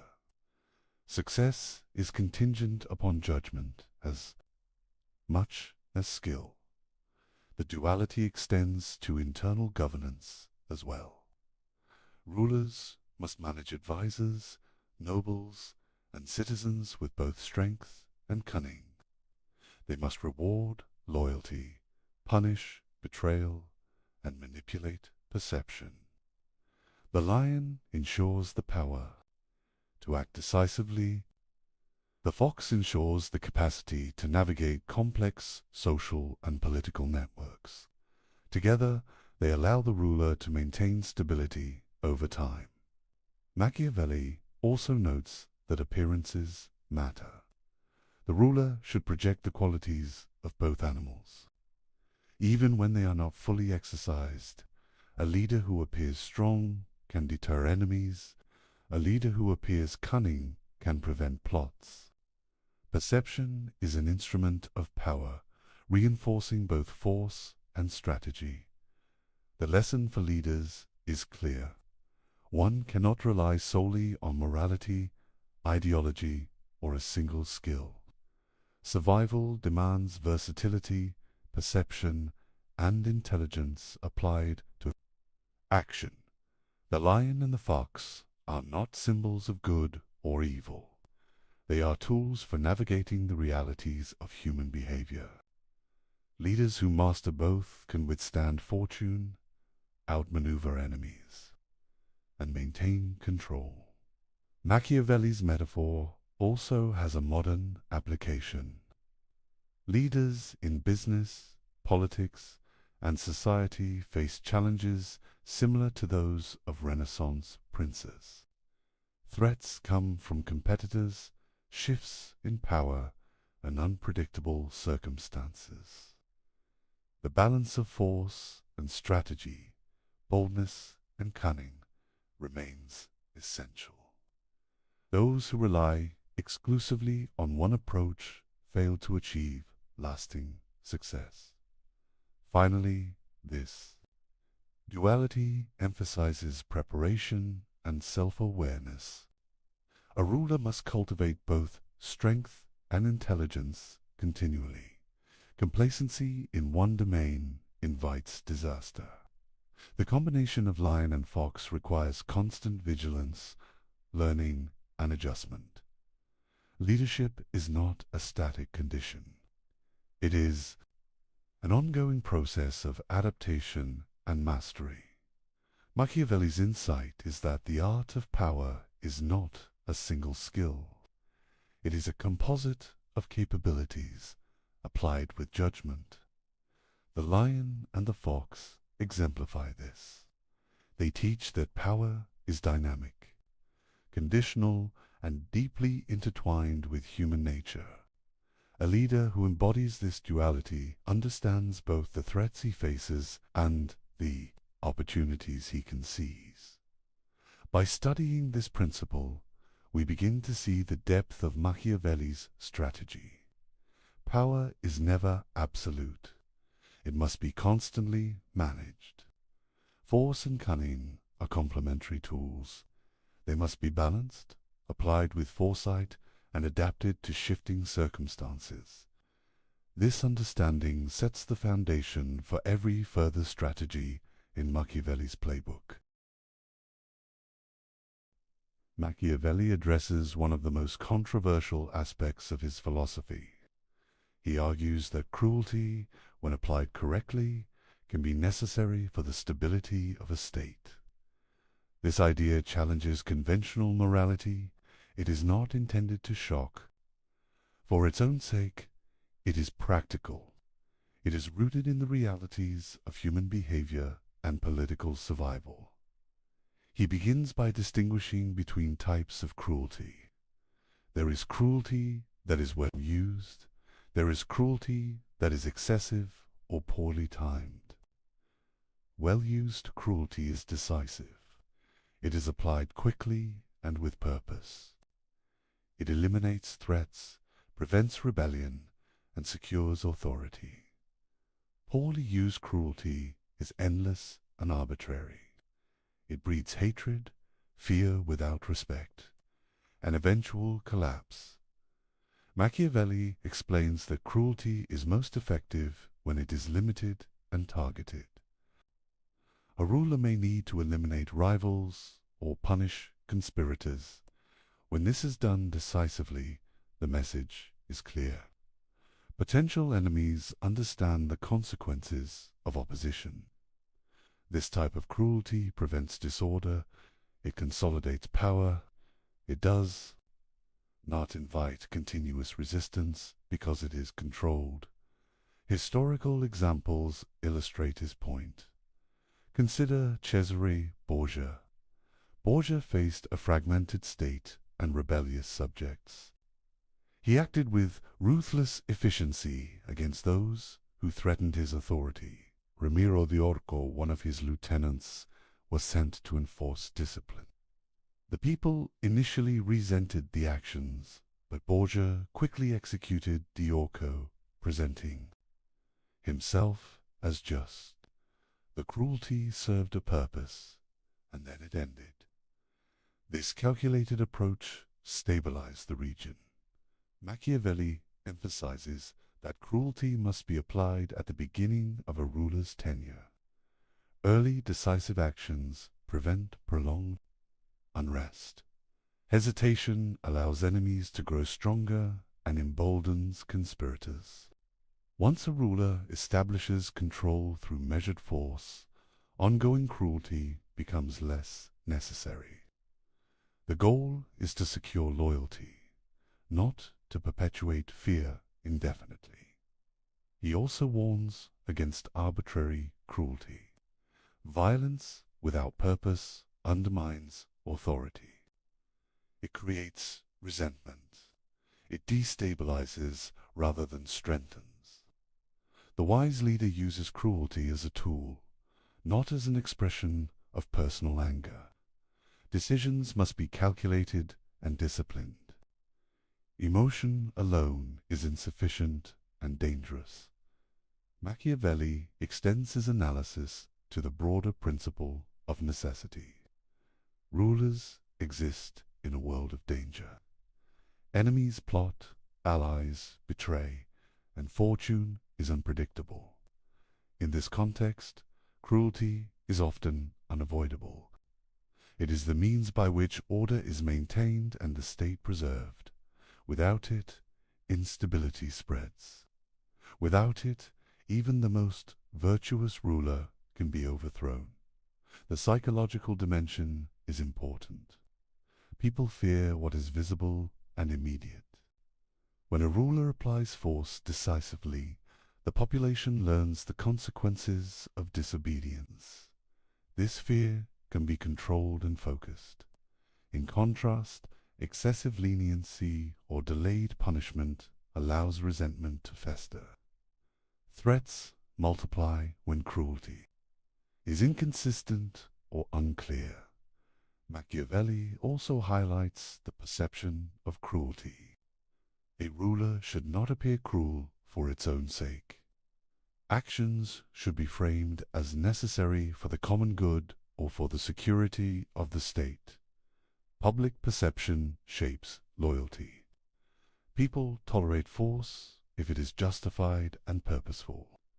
They rebel when cruelty seems arbitrary or self-serving. Timing, again, is essential. Initial acts of cruelty secure authority. After stability is established, further violence can be reduced. The ruler can shift focus to appearances of mercy, justice, and virtue. This balance between force and benevolence creates a stable environment where loyalty is earned and rebellion is minimized. He contrasts this approach with inaction. Leaders who hesitate to apply necessary force often face prolonged conflict. Revolts persist, enemies grow bolder, and alliances shift unpredictably. The failure to act decisively in critical moments leads to greater suffering and eventual downfall. Cruelty, when properly applied, prevents this escalation. Machiavelli also warns against cruelty motivated by personal desire. A ruler must never act purely out of vengeance. The goal is not to indulge anger or assert ego. The goal is the preservation of the state. This disciplined use of force distinguishes effective rulers from tyrants who provoke hatred and rebellion. He explores the relationship between cruelty and fear.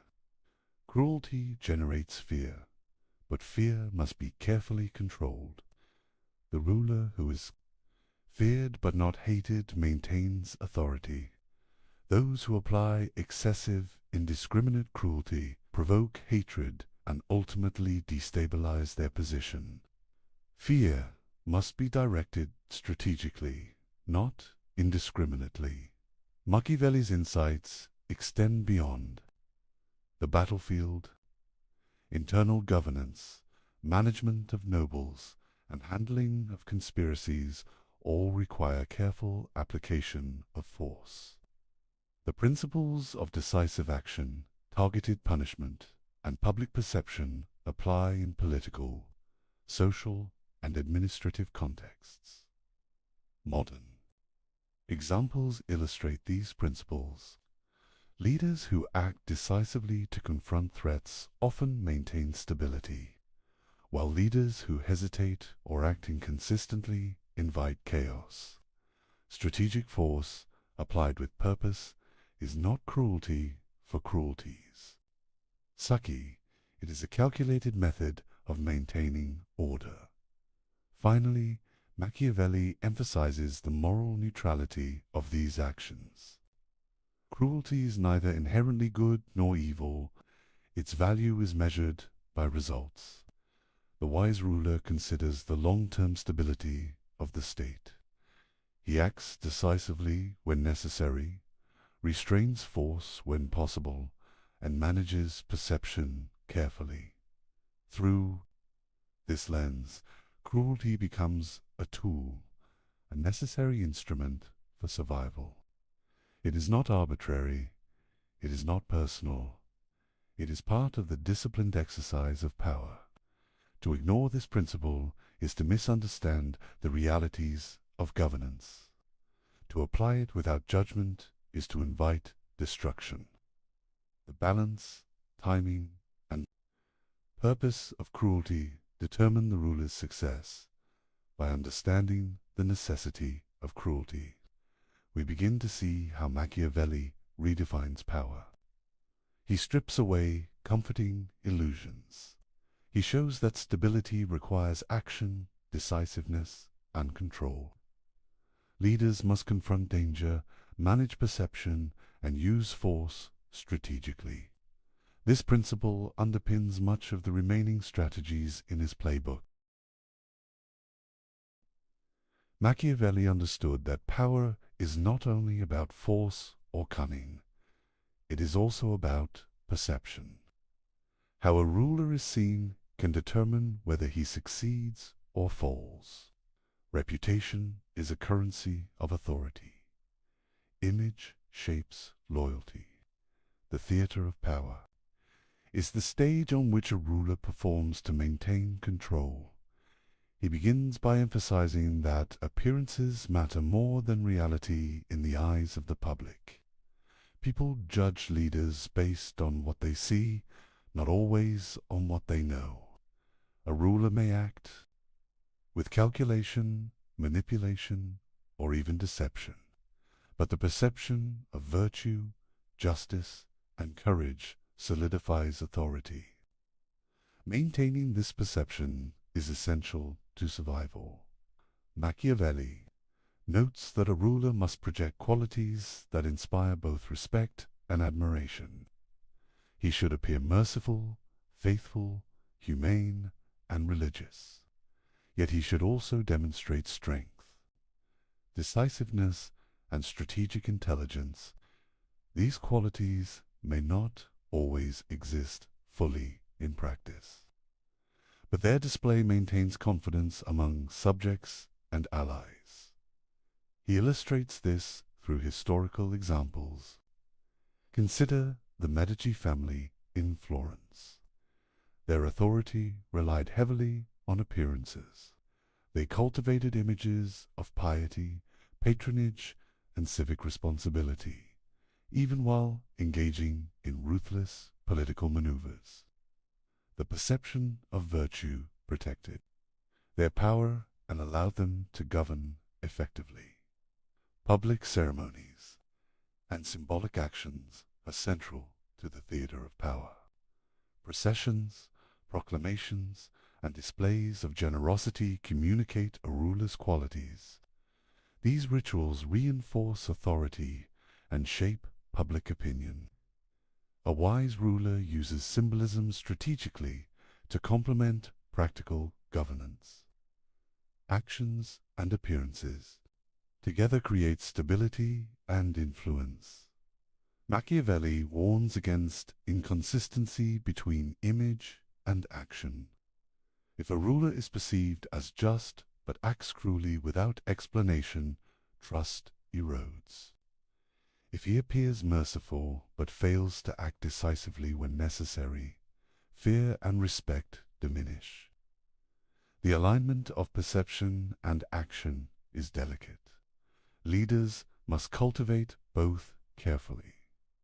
He also emphasizes that reputation affects both allies and enemies. Allies are more likely to support a ruler who is respected and admired. Enemies are more likely to hesitate if they believe a leader is capable, decisive, and shrewd. Reputation amplifies the impact of both fear and love. It extends influence beyond immediate actions and creates strategic leverage. Machiavelli explores the importance of consistency. While flexibility is essential in tactics, the public perception of a ruler must appear stable. Sudden changes in behavior or values can create uncertainty and doubt. A stable image fosters loyalty, trust, and deference. A reputation for strength, wisdom, or justice protects a ruler from instability. He examines how rulers can manipulate perception deliberately. Deception is not inherently evil in this context. It is a tool. A ruler may appear merciful while acting decisively or appear humble while exercising authority firmly. By managing appearances, the ruler controls not only immediate reactions, but also the long-term loyalty of subjects. Machiavelli also highlights the interplay of private action and public display. A ruler may act ruthlessly in private to secure control while presenting fairness publicly. The effectiveness of power often depends on this duality. The public cannot witness every act. What they perceive shapes their behavior. Clever leaders leverage this to maintain order. Historical examples extend to military leaders as well. A general who appears disciplined, courageous, and strategic inspires confidence among troops. Soldiers follow not only because of orders, but also because of belief in competence. Reputation reinforces obedience and enhances effectiveness in both governance and warfare. Machiavelli also considers the fragility of reputation. A single scandal or misstep can undermine decades of careful cultivation. Leaders must guard against false reports, betrayal, and rumor. Information management is essential. The theater of power includes not only actions, but the narrative that surrounds them. He emphasizes that reputation is cumulative. Small acts of courage, fairness, or generosity build perception over time. Strategic displays amplify influence. Similarly, repeated acts of cruelty or indecision erode credibility. The ruler must understand the long-term effects of each decision. On public perception, Machiavelli also examines the use of storytelling and legacy. Leaders often shape their image through narratives that highlight successes and obscure failures. Propaganda, public records, and controlled accounts of events all contribute to the theater of power. The ruler who controls the story controls the memory of his rule. He warns that relying solely on appearances without substance is dangerous. A ruler may deceive temporarily, but if underlying weaknesses exist, fortune will expose them. Strength, cunning, and decisiveness must underpin image. Reputation amplifies power, but cannot replace competence. Modern parallels are clear. In politics, business, and society, leaders manage public perception constantly. Media, communication, and symbolic actions influence loyalty, respect, and obedience. The principles Machiavelli outlined centuries ago remain relevant. Reputation shapes decisions, alliances, and opportunities. Finally, Machiavelli emphasizes the integration of all elements of power: reputation, force, cunning, cruelty, and appearance are not separate. They interact. A wise ruler balances them to maintain authority. Perception enhances action. Action reinforces perception. Together, they create a resilient, adaptive, and effective system of governance. Through understanding the theater of power, we see that leadership is both practical and performative. A ruler must master not only the mechanics of control, but also the art of influence. Every gesture, decision, and public appearance contributes to the stability of the state. Reputation is the stage upon which all other strategies unfold. By studying these lessons, we begin to see Machiavelli not as a promoter of immorality, but as an analyst of survival and influence. Leaders who understand perception and cultivate their image can navigate challenges, inspire loyalty, and maintain power in ways that are both strategic and enduring. Machiavelli understood that power does not exist in isolation. A ruler is surrounded by allies, adversaries, and opportunists. Success depends on the careful management of relationships. Friendships, loyalties, and enmities are tools to be understood and used wisely. He begins by emphasizing the impermanence of alliances. People are motivated by self-interest. Allies today may become enemies tomorrow. Shared goals are often temporary. The wise ruler anticipates these shifts. He maintains awareness of the intentions and ambitions of those around him. Trust, Machiavelli argues, must be strategic. Blind faith in allies is dangerous. A ruler cannot assume loyalty based solely on past favors or friendship. Those who seem most devoted may betray at the moment of greatest opportunity. Conversely, apparent rivals may be managed or even converted into useful allies if their ambitions align temporarily with the ruler's objectives. He provides historical examples to illustrate these points. Florence, Venice, and other Italian city-states were constantly shifting in alliances. Leaders who relied too heavily on external support often found themselves abandoned when foreign powers pursued their own interests. Survival required vigilance and flexibility. Alliances must be nurtured, tested, and sometimes replaced. Machiavelli emphasizes the importance of understanding human motivation. People act primarily out of self-interest, fear, or ambition. A ruler who misreads the desires and incentives of allies risks being manipulated. He must study the character and behavior of those around him carefully. Observing actions is often more revealing than listening to words. He also addresses betrayal.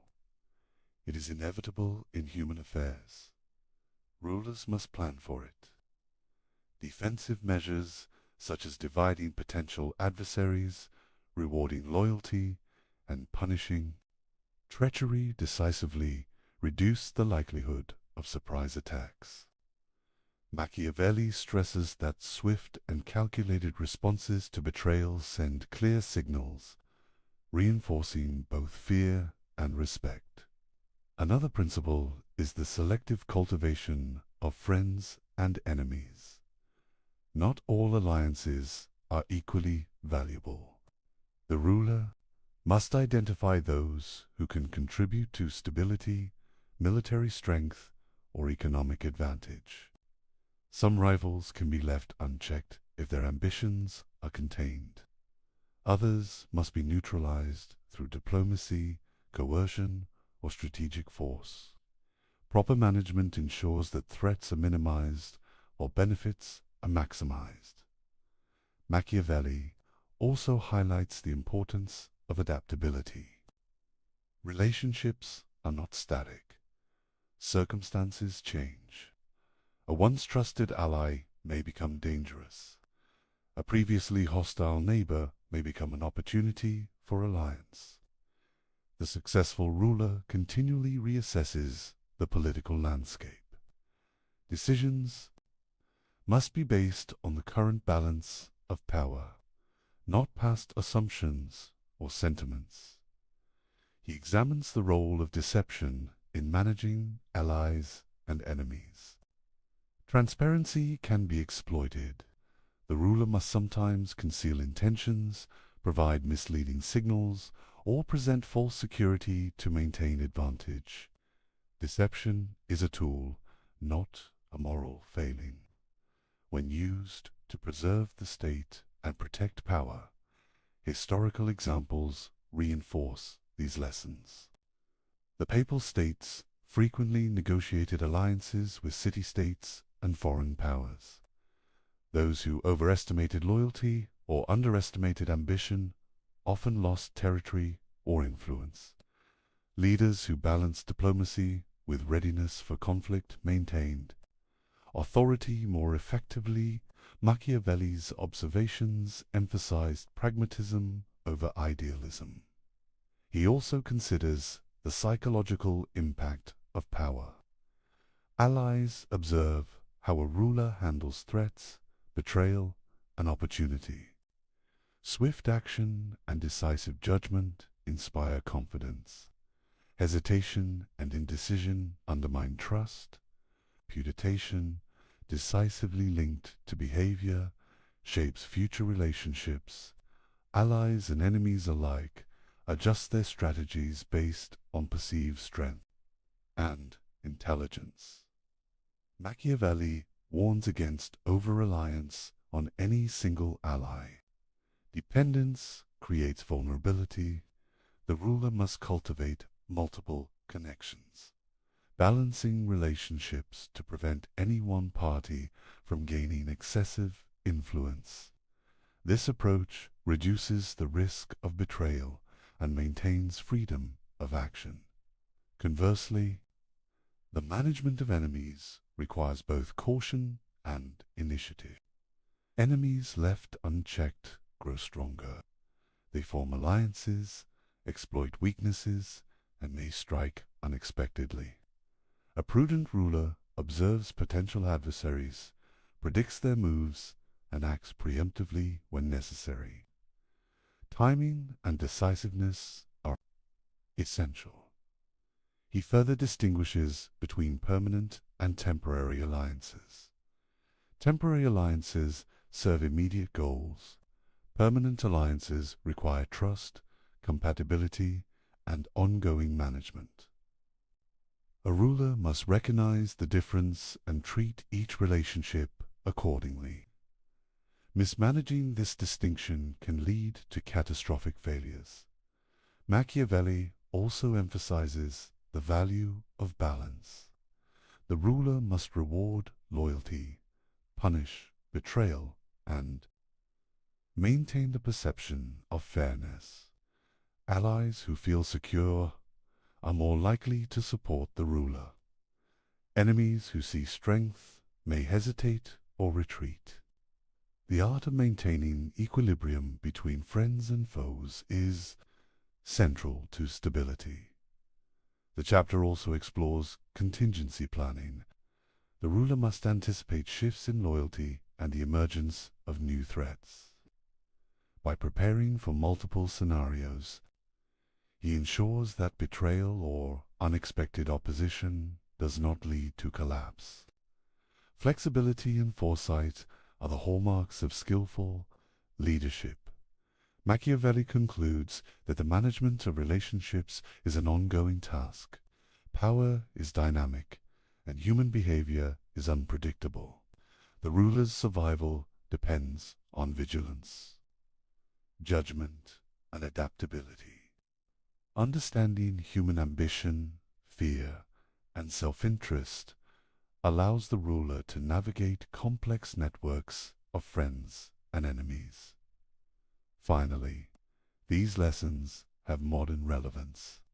Corporate leaders, politicians, and social strategists face analogous challenges. Alliances form and dissolve. Rivals emerge unpredictably. Understanding motivations, maintaining reputation, and managing perception remain critical. Machiavelli's analysis of friends and enemies provides insight into human behavior and the dynamics of influence. By mastering alliances, anticipating betrayal, and managing relationships with skill and judgment, the ruler secures stability and extends authority. This is the essence of Machiavelli's guidance. Power is relational, adaptive, and dependent on understanding the currents of human nature.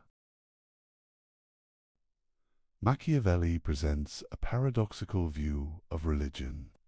He does not dismiss faith entirely, yet he emphasizes its utility as a tool for rulers. Religion, in his eyes, is a mechanism for shaping human behavior. It unifies, motivates, and controls populations. He admires its practical effects rather than its spiritual truths. He begins by examining the role of religion in society. Religion establishes rules and moral codes. It encourages obedience to laws. It provides a shared framework of values. Citizens are guided by fear of divine punishment as well as social expectation. This shared belief system strengthens social cohesion. A ruler who harnesses this can govern more effectively. Machiavelli admires Roman religion for its practical virtues. The ancient Romans used rituals, festivals, and public devotion to unify the state. Religion reinforced loyalty to the republic. Citizens internalized the values necessary for civic duty. The gods themselves, in Roman practice, were instruments of order. This example demonstrates how faith can stabilize power. He emphasizes the distinction between personal belief and public utility. A ruler may or may not be devout. What matters is the appearance of piety. Public displays of religious devotion create trust and legitimacy.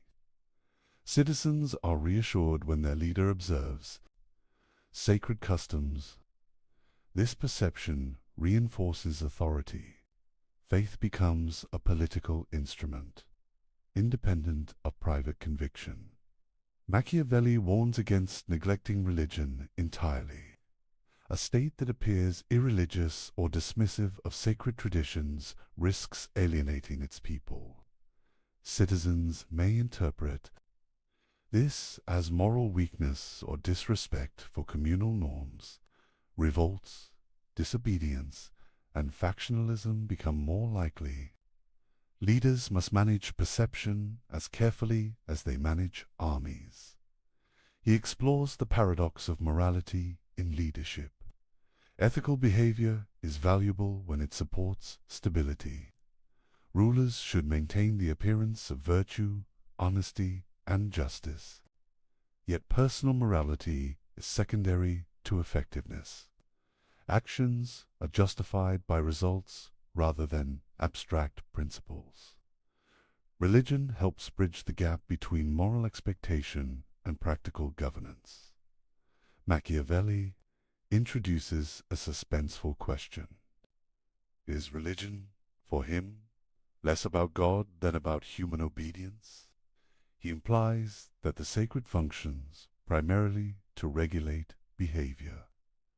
The threat of divine punishment or social censure encourages loyalty. Citizens are motivated to act in ways that sustain the state. Faith becomes an instrument of political control.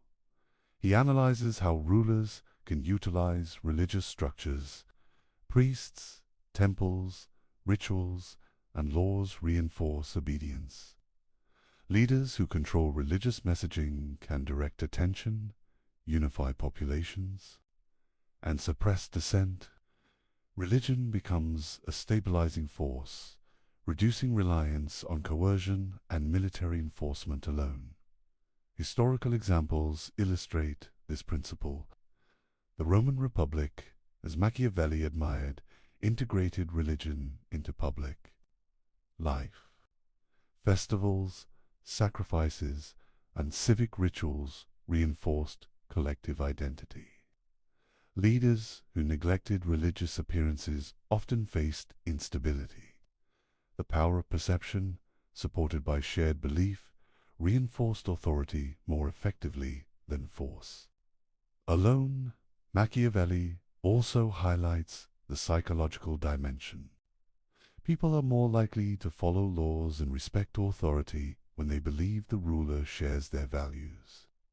Ritual, symbolism, and demonstration of piety cultivate trust. Even if a ruler privately doubts or manipulates faith, the public perception is what matters. Religion becomes a form of social technology. He contrasts genuine devotion with performative faith. Personal belief is not required for effective governance. What matters is consistent display. Leaders who observe sacred customs, attend ceremonies, and speak in morally resonant terms project stability. Citizens respond to visible piety. The mask of religion is a tool to maintain social order. Machiavelli further explores the consequences of neglecting this tool. A ruler who appears impious risks alienating both the people and the elite. Disrespect for religious norms can be interpreted as moral corruption, inviting rebellion and resistance. Maintaining the appearance of faith is therefore both pragmatic and necessary.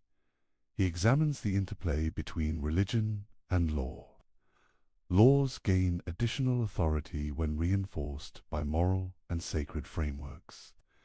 Citizens perceive obedience as both a civic duty and a spiritual obligation. This dual motivation enhances compliance and reduces the need for constant enforcement. Religion becomes intertwined with governance. Machiavelli also considers the long-term effects of religious manipulation. Stability achieved through shared belief can endure beyond a ruler's lifetime. Citizens internalize norms and expectations. Institutions anchored in religious or moral frameworks continued to function. Religion, in this sense, is both a stabilizing force and a legacy of authority. He warns that superficiality alone is insufficient. Religious appearances must be credible and consistent. Contradictions between words and actions weaken influence. Rituals, observance, and public demonstration reinforce credibility. The ruler who carefully manages both perception and action maintains legitimacy. Finally, Machiavelli emphasizes that religion is inseparable from the exercise of power. It is not simply a private matter. It functions as a tool, a mechanism for obedience, and a means of reinforcing social cohesion. The prudent ruler integrates faith into the architecture of authority, using it to stabilize the state while pursuing pragmatic objectives. By studying Machiavelli's approach, we see a ruler who understands human behavior deeply. Religion is valued not for spiritual enlightenment, but for its capacity to unify, motivate, and control. This principle demonstrates the sophisticated pragmatism at the core of Machiavelli's philosophy of power. Machiavelli places audacity at the center of political success.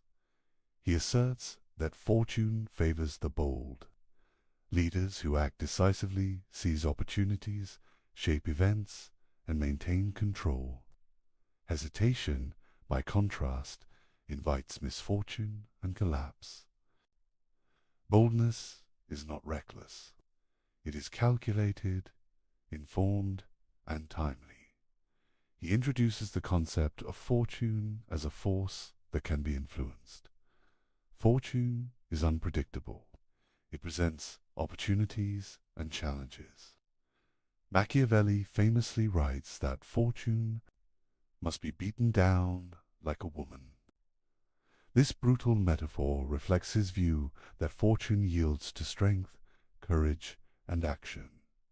It does not act on its own. Leaders must impose their will upon it.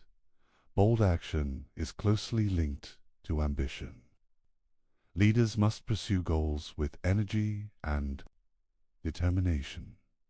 Passive rulers wait for events to unfold. They react rather than shape outcome.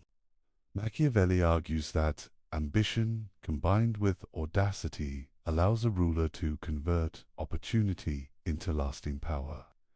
Hesitation, even in favorable circumstances, often leads to failure. He contrasts decisive leaders with hesitant ones. Hesitant rulers analyze endlessly, delay action, and overvalue caution. They often miss fleeting opportunities. Bold leaders, by contrast, take calculated risks. They act swiftly, exploit weaknesses in rivals, and adapt as circumstances change. History demonstrates that fortune rewards initiative. Cesare Borgia serves as a prime example. Borgia confronted a fractured Italy with energy, strategy, and decisiveness. He combined military skill with cunning diplomacy. He acted rapidly against rivals and exploited every opportunity. His boldness allowed him to consolidate power and extend influence where more cautious leaders might have failed. In contrast, Florentine republicans struggled to respond effectually to crises, internal divisions, indecision, and excessive adherence. To process prevented swift action. They failed to capitalize on opportunities and were often outmaneuvered by more audacious opponents. Machiavelli observes that hesitation is deadlier than bold failure. Taking risks may fail, but inaction guarantees vulnerability. He emphasizes that boldness must be tempered with judgment. Reckless action without strategy is dangerous. Audacity is effective only when informed by knowledge, observation, and assessment. Of risks, leaders must weigh consequences, anticipate responses, and act with precision. Boldness without direction can provoke disaster. Machiavelli also discusses the timing of action. Fortune rewards those who strike at the right moment. Hesitation allows rivals to strengthen, alliances to shift, and opportunities to vanish. Bold action involves both speed and discernment. The capacity to recognize the decisive moment separates effective leaders from indecisive ones. He explores the psychological dimension of audacity. Bold leaders inspire confidence and fear. Subjects respect decisiveness. Rivals hesitate in the face of initiative. Ambition, when demonstrated through action, conveys authority. In contrast, hesitation signals weakness and invites challenges. Boldness is both practical and symbolic. Historical examples reinforce these principles. Leaders who seize power during crises often achieve lasting authority. Those who delay, even with superior resources, risk being overtaken by rivals. Machiavelli repeatedly emphasizes that fortune favors those willing to act decisively and courageously. He also examines the interplay of risk and reward. Bold decisions carry potential for failure, but the consequences of hesitation are often greater. Leaders who fail while acting decisively can recover. Leaders who hesitate frequently lose control entirely. Risk, when calculated and embraced, becomes a tool for power. Machiavelli stresses that audacity affects both internal and external politics. Domestically, decisive action quells dissent and inspires loyalty. Externally, it deters aggression and exploits weaknesses in rivals. Boldness establishes initiative. Hesitation surrenders it. Maintaining momentum is central to sustaining authority.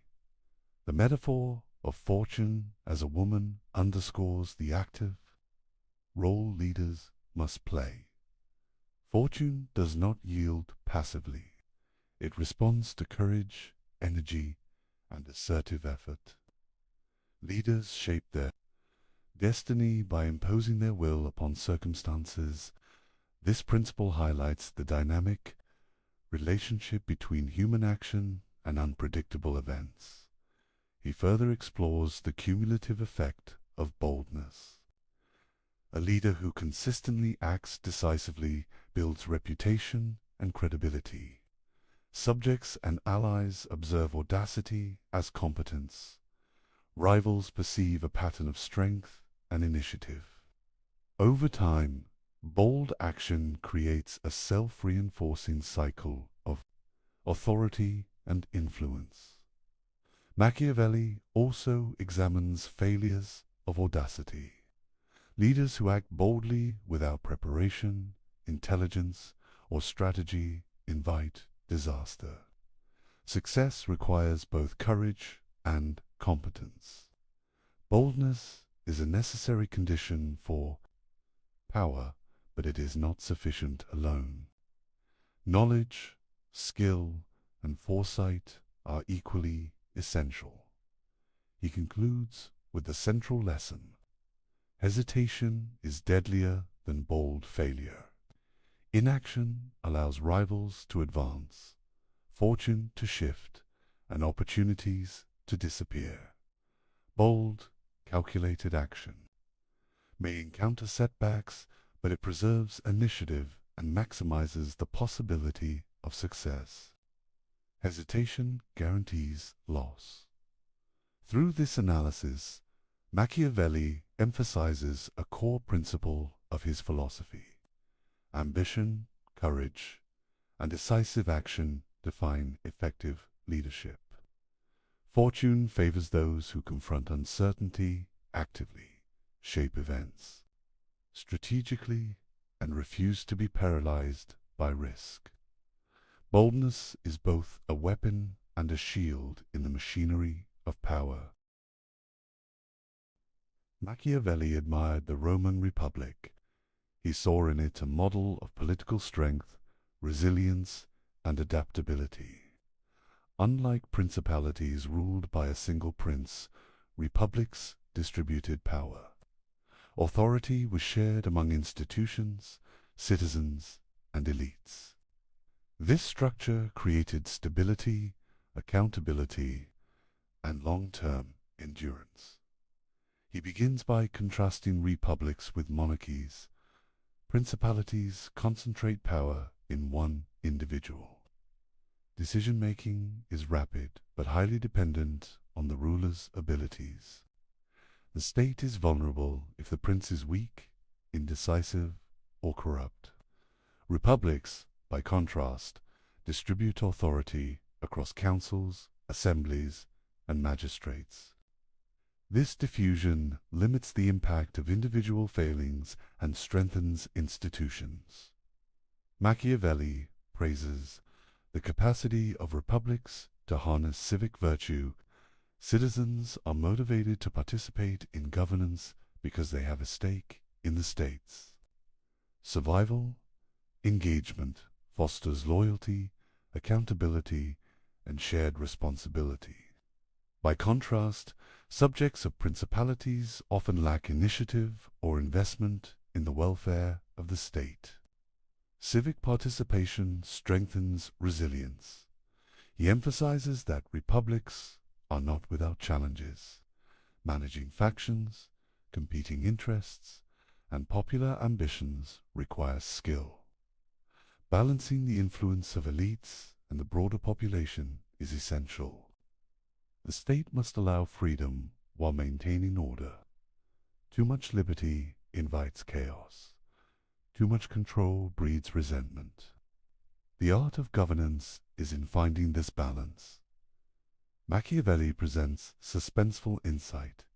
He is not simply a cynic focused on manipulation. He also values liberty when it is managed wisely.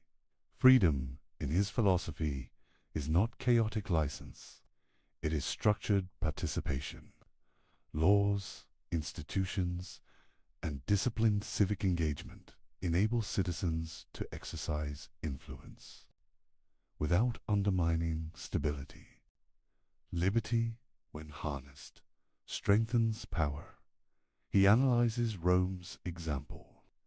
The Roman Republic maintained equilibrium between the Senate, magistrates, and the people. Elites provided experience and strategic oversight. Citizens offered legitimacy, manpower, and engagement. This balance preserved stability, allowed flexibility, and mitigated risks posed by individual weaknesses. Machiavelli admires the synergy of collective governance. By contrast, principalities often rely on fear, coercion, or personal charisma to maintain authority. Stability is contingent on the ruler's competence and the loyalty of a few elites. This makes principalities more vulnerable to fortune, internal conspiracy, and rebellion. Republics, by dispersing power and fostering civic responsibility are better equipped to endure crises. Machiavelli also examines the role of laws in republics. Legal frameworks create predictable rules, reducing the influence of arbitrary decisions. Institutions enforce laws consistently, maintaining fairness and legitimacy. In principalities, law often depends on the ruler's whims. In republics, law is institutionalized, creating stability and long-term resilience. He highlights the importance of civic virtue. Citizens must be invested in the common good. Participation is not merely symbolic, it is functional. Civic education, military service, and public engagement cultivate loyalty and responsibility. A republic thrives when citizens act both freely and prudently. Liberty must be disciplined to be effective. Machiavelli also explores the dangers of imbalance. If elites dominate excessively, the population may rebel. If the people wield unchecked influence, disorder can follow. Successful republics manage tensions through structured participation, checks and balances, and the cultivation of respect for institutions. The equilibrium between freedom and control is delicate but achievable. He emphasizes that republics are dynamic. They adapt to changing circumstances, harness collective strength, and endure when well governed. Principalities, in contrast, often falter under poor leadership. When the ruler is incapacitated, the state's survival is threatened. Machiavelli's analysis suggests that republics are more resilient by design. Historical examples reinforce these lessons. Florence, Venice, and Rome illustrate the strengths and weaknesses of republics. Rome's system, in particular, demonstrates the power of structured liberty, balanced authority, and active citizenship. Machiavelli draws enduring lessons from these examples for both rulers and citizens. Machiavelli also notes that principalities and republics share common vulnerabilities. Corruption, factionalism, and complacency can destabilize any government. The difference lies in the mechanisms for managing these risks. Republics possess institutions and participation that absorb shocks. Principalities rely largely on the ruler's ability to respond effectively. He examines the tension between freedom and security. Citizens must feel free enough to engage, innovate, and participate, but constrained enough to prevent chaos. Machiavelli stresses that liberty is valuable when it serves the state's stability and long-term strength. Unmanaged freedom threatens survival. Carefully balanced liberty sustains power. Finally, Machiavelli concludes that the choice between republic and principality depends on context, skill, and circumstance. Principalities offer speed and centralized decision-making, but are fragile. Republics require management of complex relationships and institutions, but endure when cultivated wisely.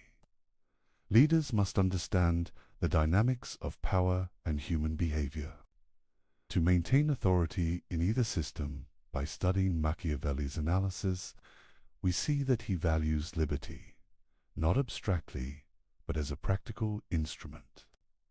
Freedom strengthens the state when structured, disciplined, and balanced against control. The study of republics reveals how power can be distributed without sacrificing stability, and how leadership can harness collective strength to withstand both internal and external threats. Machiavelli's life took a dramatic turn in 1512.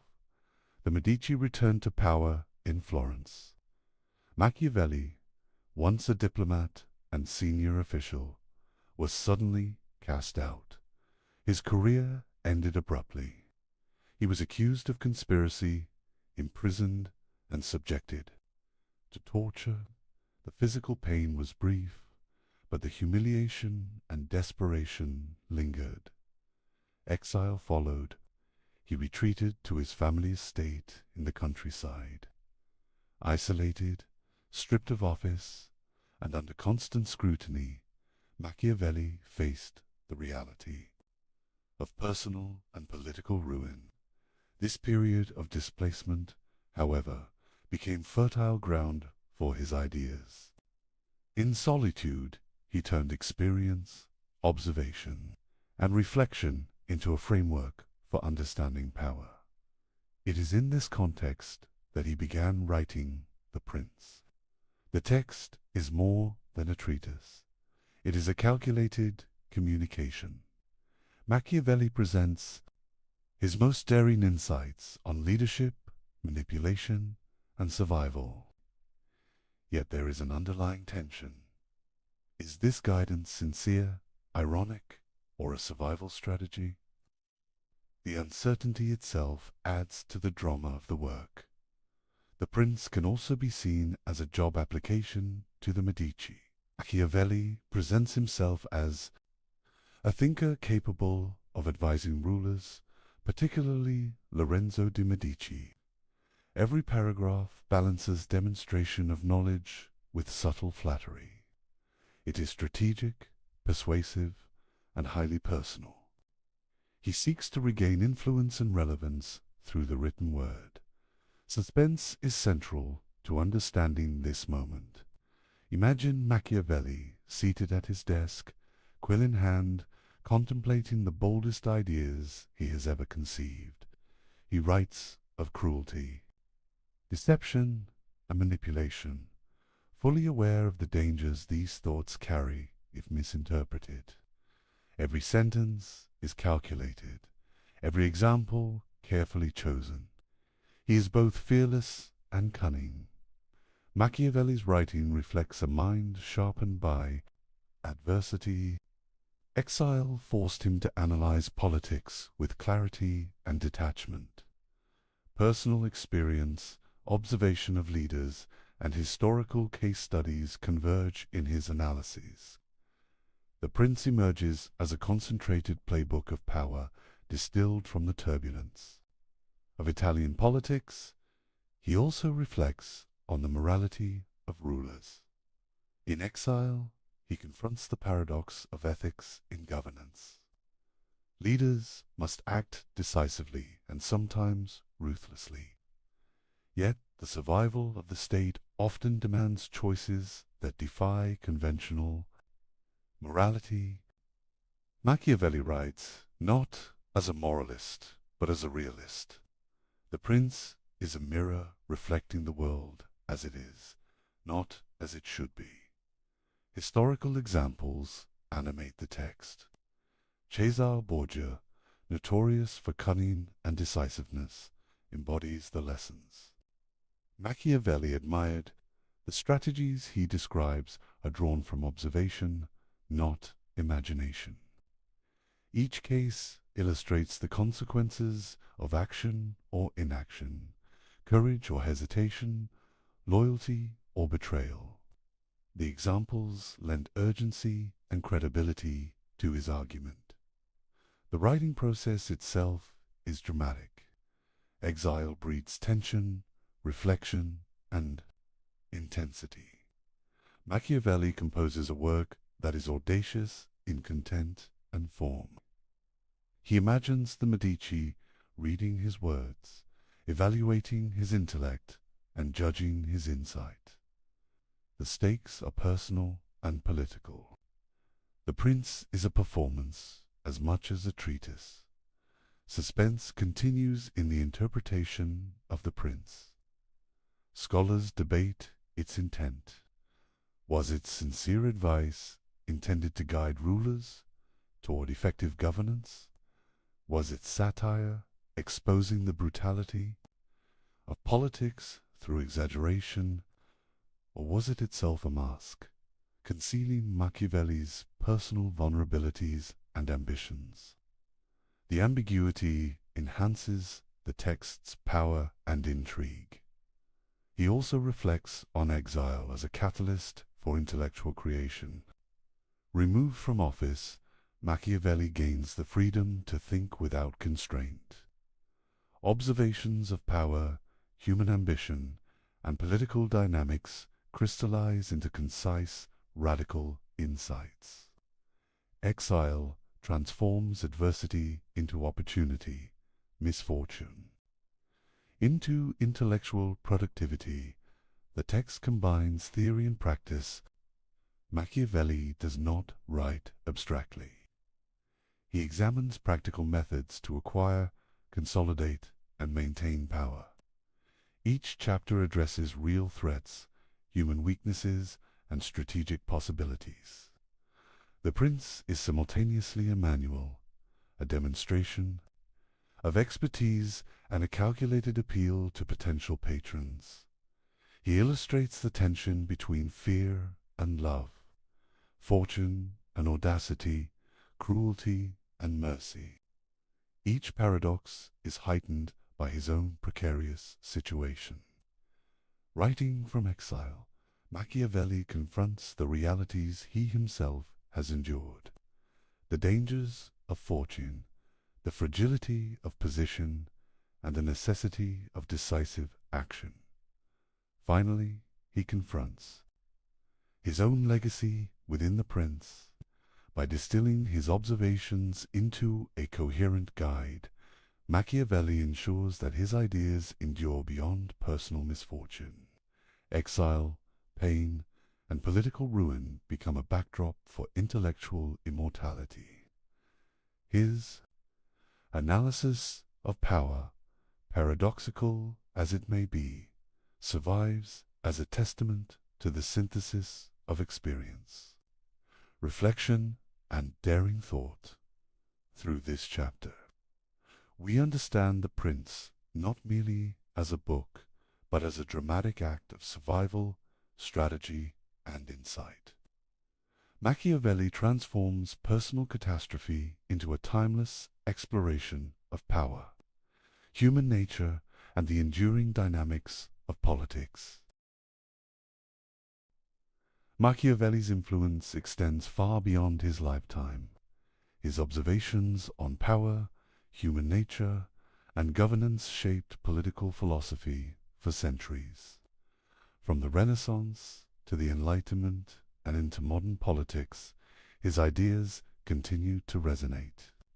His work challenges leaders, theorists, and citizens to confront the realities of power without illusions. He begins by examining Machiavelli's immediate impact. During the Renaissance, rulers and thinkers studied his writings with keen interest. The Prince became a reference point for understanding strategy, diplomacy, and authority. Machiavelli's clarity in analyzing human behavior and political dynamics set him apart from moralistic or idealistic treatises of his time. Enlightenment thinkers engaged deeply with his ideas. Figures like Rousseau and Montesquieu read Machiavelli as both a caution and a guide. His emphasis on observation, pragmatism, and the mechanics of power influenced debates about liberty, the structure of government, and the role of laws. Machiavelli's work helped shift political philosophy from abstract ideals to practical analysis. He also examines the adoption of his concepts by modern leaders. Military commanders, diplomats, and statesmen study his principles to understand negotiation, strategy, and human behavior. The capacity to anticipate rivals, manipulate perception, and act decisively remains central to effective leadership. Machiavelli's insights are applied not as prescriptions of morality, but as tools for practical advantage. The term Machiavellian illustrates his enduring reputation. It evokes cunning, calculation, and sometimes ruthless manipulation. While often used pejoratively, the term also recognizes his penetrating understanding of political dynamics. Leaders and scholars alike associate his name with the ability to navigate complexity, manage ambition, and maintain authority. His ideas remain a benchmark for evaluating power. Machiavelli's writings challenge assumptions about morality in politics. He separates ethics from efficacy. Leaders cannot rely solely on virtue or sentiment. Success depends on understanding human nature, anticipating behavior, and taking decisive action. This stark realism transformed political thought and remains relevant in contemporary analyses. He traces the influence on Republican theory. Discourses on Livy inspired debates about civic virtue, balance of power, and the role of citizens. His analysis of Rome shaped modern conceptions of liberty, checks and balances, and institutional resilience. Machiavelli demonstrated how historical examples inform the design of governance. Machiavelli's influence extends to strategy and military theory. His insistence on preparedness, citizen militias, and decisive action informs modern military doctrine. The principle that fortune favors the bold continues to guide leaders in contexts ranging from warfare to diplomacy. Action, timing, and audacity remain critical. He also explores the cultural and intellectual dimension. Machiavelli's work provoked controversy precisely because it forced readers to confront uncomfortable truths. He challenged idealistic notions of leadership, morality, and human nature. By framing power as a dynamic, often ruthless interaction, he encouraged critical thinking and realistic assessment of political life. Suspense builds as he considers the duality of his legacy. Some interpret Machiavelli as a teacher of cynicism, revealing the darker side of politics. Others see him as a realist, exposing truths that leaders must understand to govern effectively. His writings provoke reflection on whether morality is subordinate to survival, strategy, and practical wisdom. He examines how his ideas endure in modern political analysis. Political scientists, historians, and strategists draw on Machiavelli to understand negotiation, influence, and institutional dynamics. Concepts such as manipulation of perception, the balance of fear and love, and the management of alliances remain central in the study of governance. Machiavelli also shaped debates about liberty and authority. His distinction between republics and principalities informs discussions about democracy, centralized power, and citizen participation.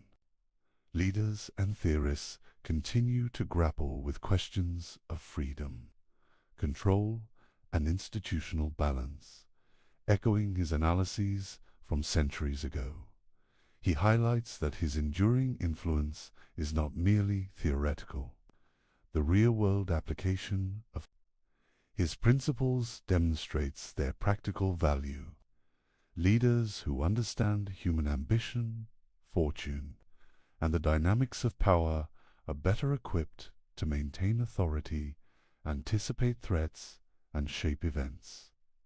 Machiavelli provides tools for navigating the complexities of political life. Finally, Machiavelli leaves us with a profound question. Did he reveal the truth of politics, stripped of illusion and idealism? Or did he invent a darker lens, teaching leaders to view human nature through suspicion, fear, and manipulation. The tension persists. His legacy forces reflection, debate, an examination of power in every age. Through this chapter, we see that Machiavelli's influence endures because he confronts the realities of human behavior and political life with unflinching clarity. His work continues to challenge, provoke, and inform leaders, scholars, and citizens alike. The playbook he left behind remains relevant, controversial, and profoundly instructive. We return to the opening question: is it better to be loved or feared? Machiavelli does not give a simple answer. He suggests that leaders must navigate a complex interplay of both. Love can inspire loyalty, but it can also breed weakness.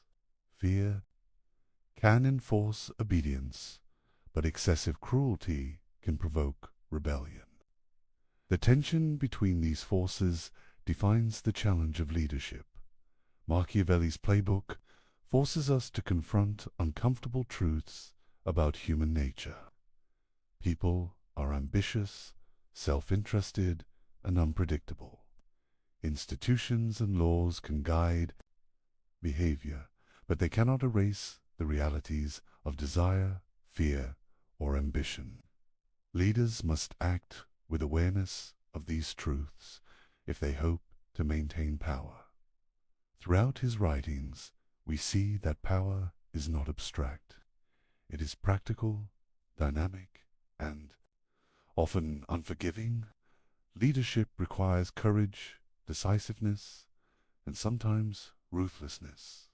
Machiavelli reminds us that morality, perception, and strategy are intertwined. Effective governance demands understanding, adaptation, and foresight. The reflection extends beyond rulers.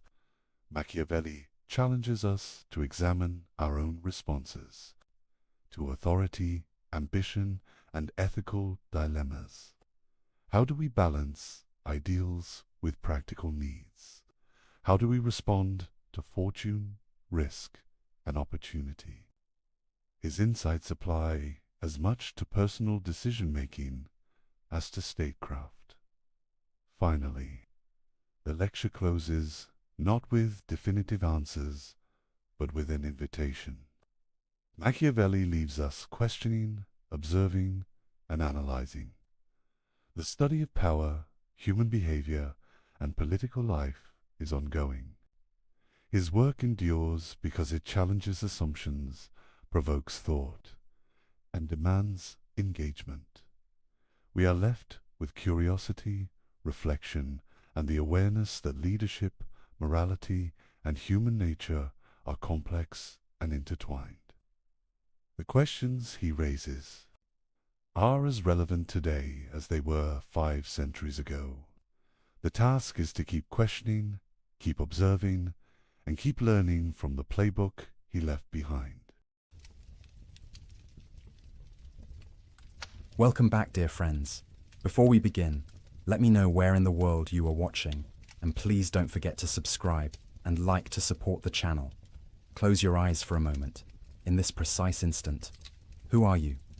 Not the name your parents gave you, not the job title on your business card, not the accumulation of your past or the projection of your future, but right now, this very second, what is the consciousness experiencing these words? Where does it reside? How did it come to be? And perhaps most mysteriously of all, will it be the same consciousness when you wake tomorrow morning? This question, deceptively simple yet infinitely complex, haunted one man so deeply that his answer would reshape the foundations of civilization itself. His name was John Locke, and tonight, as you settle into the quietness of approaching sleep, we will walk together through the cathedral of thought he constructed, stone by philosophical stone, until we discover something extraordinary. We will find that the questions he asked about consciousness, about identity, about freedom and knowledge, are not merely academic puzzles gathering dust in forgotten books. They are the very questions that pulse beneath every moment of your waking life, and perhaps, as we shall see, even your sleeping one. Picture England in the year 1632. A world balanced on a knife's edge between the old certainties and a dawning age that would question everything. In a small village called Rington in Somerset, a child enters the world who will grow to challenge not just the political order of kingdoms, but the understanding of what it means to be human. This child, John Locke, would become many things in his lifetime. A physician who studied the workings of the human body, a political revolutionary whose ideas were so dangerous he would be forced to flee his homeland, living under an assumed name in foreign exile, an advisor to the powerful who helped shape the course of governments, and above all, a philosopher who asked questions so fundamental that we are still, more than 3 centuries after his death, attempting to answer them. But here is what makes tonight's journey so remarkable. Locke's great insights did not emerge from pure abstraction or ivory tower speculation. They grew from careful observation, from watching patients as a physician and noting how the mind emerged from the fog of fever, from experiencing firsthand the tyranny of absolute power and wondering what made any government legitimate, from studying his own consciousness as it woke each morning and asking what connected yesterday's self to today's, from noticing how children learned and questioning whether we truly arrive in this world with knowledge already inscribed upon our souls. The world into which John Locke was born believed it knew the answers to fundamental questions with absolute certainty. The king ruled by divine right, ordained by God himself, and to question this was to question the very architecture of creation. Knowledge was something innate, planted in the soul before birth, waiting only to be remembered. Your station in life, whether peasant or prince, was determined by providence and immutable law. The structure of reality itself seemed fixed, hierarchical, and ultimately beyond human power to alter. And yet, something was stirring. The year before Locke's birth, Galileo had faced the Inquisition for suggesting the Earth moved around the sun. When Locke was a boy, England descended into a brutal civil war that would see a king beheaded and the entire social order thrown into chaos. His father, a country lawyer, fought in the parliamentary army against royal absolutism. Young John grew up in a house where the divine right of kings was not an unquestionable truth, but a dangerous lie. He witnessed firsthand how certainty could become tyranny, how unquestioned authority could lead to bloodshed in the streets. These experiences planted seeds in fertile soil. As Locke pursued his education at Oxford, studying first philosophy and then medicine, he encountered the emerging scientific method. He befriended the great chemist Robert Boyle, who taught him to trust observation over ancient texts. He studied the human body with Thomas Sydenham, learning to watch patients carefully rather than impose theoretical systems upon them.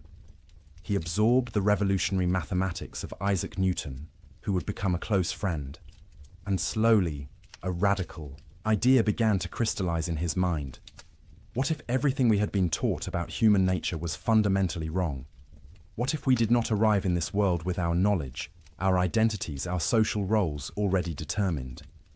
What if the mind at birth was not a repository of innate truths, but something else entirely? Something that would make the structure of society, the legitimacy of government, the very nature of the self, far more fluid and far more interesting than anyone had imagined. This idea was not merely philosophically novel, it was politically explosive.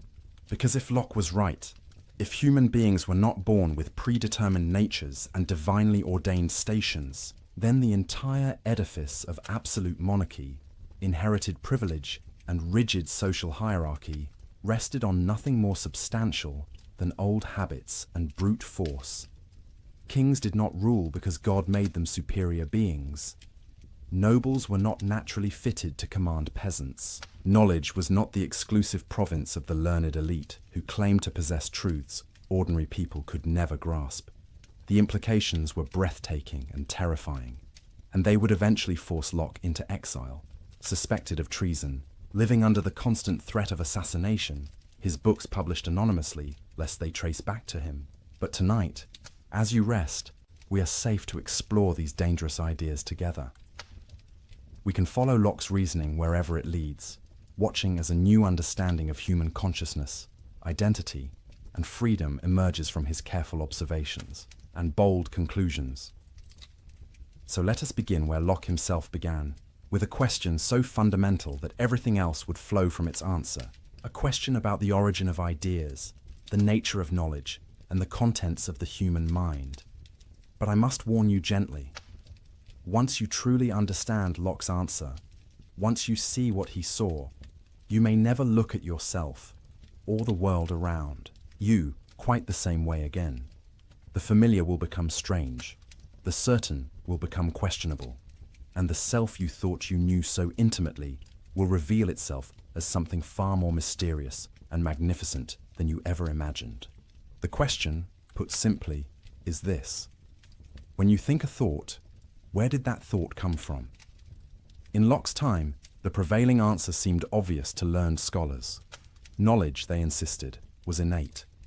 The human mind contained certain fundamental truths from birth, placed there either by God or by the essential nature of the rational soul itself. Principles like the law of non-contradiction, the axioms of mathematics, the existence of God, basic moral truths about right and wrong, all of these were supposedly stamped upon the mind before we ever opened our eyes to behold the world. This doctrine of innate ideas had ancient roots. Plato had taught that learning was really remembering, that the soul possessed knowledge from before its embodiment, and that education merely awakened these dormant truths. The medieval scholastics had integrated this with Christian theology, and in Locke's own century, the great French philosopher René Descartes had argued that certain clear and distinct ideas, the cogito itself, the existence of God, the principles of geometry, were known with absolute certainty precisely because they were innate to rational minds. It was an elegant theory. It explained how we could have knowledge that seemed universal, transcending the accidents of individual experience. It grounded morality in something deeper than mere convention. And it supported a hierarchical view of society. Some souls possess these innate truths more clearly than others, the philosopher more than the peasant, the civilized European more than the savage, the man more than the woman. But John Locke, watching carefully, observing newborn infants, studying people of different cultures, examining his own consciousness, with merciless honesty, became convinced this elegant theory was entirely wrong. Consider a newborn child, he suggested. Observe this tiny being with clear eyes, without preconception. Do you see a mind stocked with innate knowledge? Do you see a creature contemplating the law of non-contradiction or the existence of God? Or do you see something else entirely? A mind that seems almost perfectly receptive, open, unformed, responding to sensations, beginning to organize the raw data of experience into something coherent, but starting, it would appear, from nothing. Locke pressed the point. If there truly were innate ideas, propositions that all minds possessed from birth, then we should find universal agreement on these principles. But where is this agreement? Travel the world, he observed, and you will find tremendous diversity in beliefs about God, about morality, about the fundamental nature of reality. Some peoples worship one God, others many, still others none at all. Moral codes vary dramatically. Even seemingly obvious logical principles are not grasped by children or those without education. The defenders of innate ideas had a response. These truths are innate, they said, but they require reason to uncover them, maturity to recognize them. They are like seeds planted in the soul, waiting for the right conditions to bloom. Locke found this answer unsatisfying.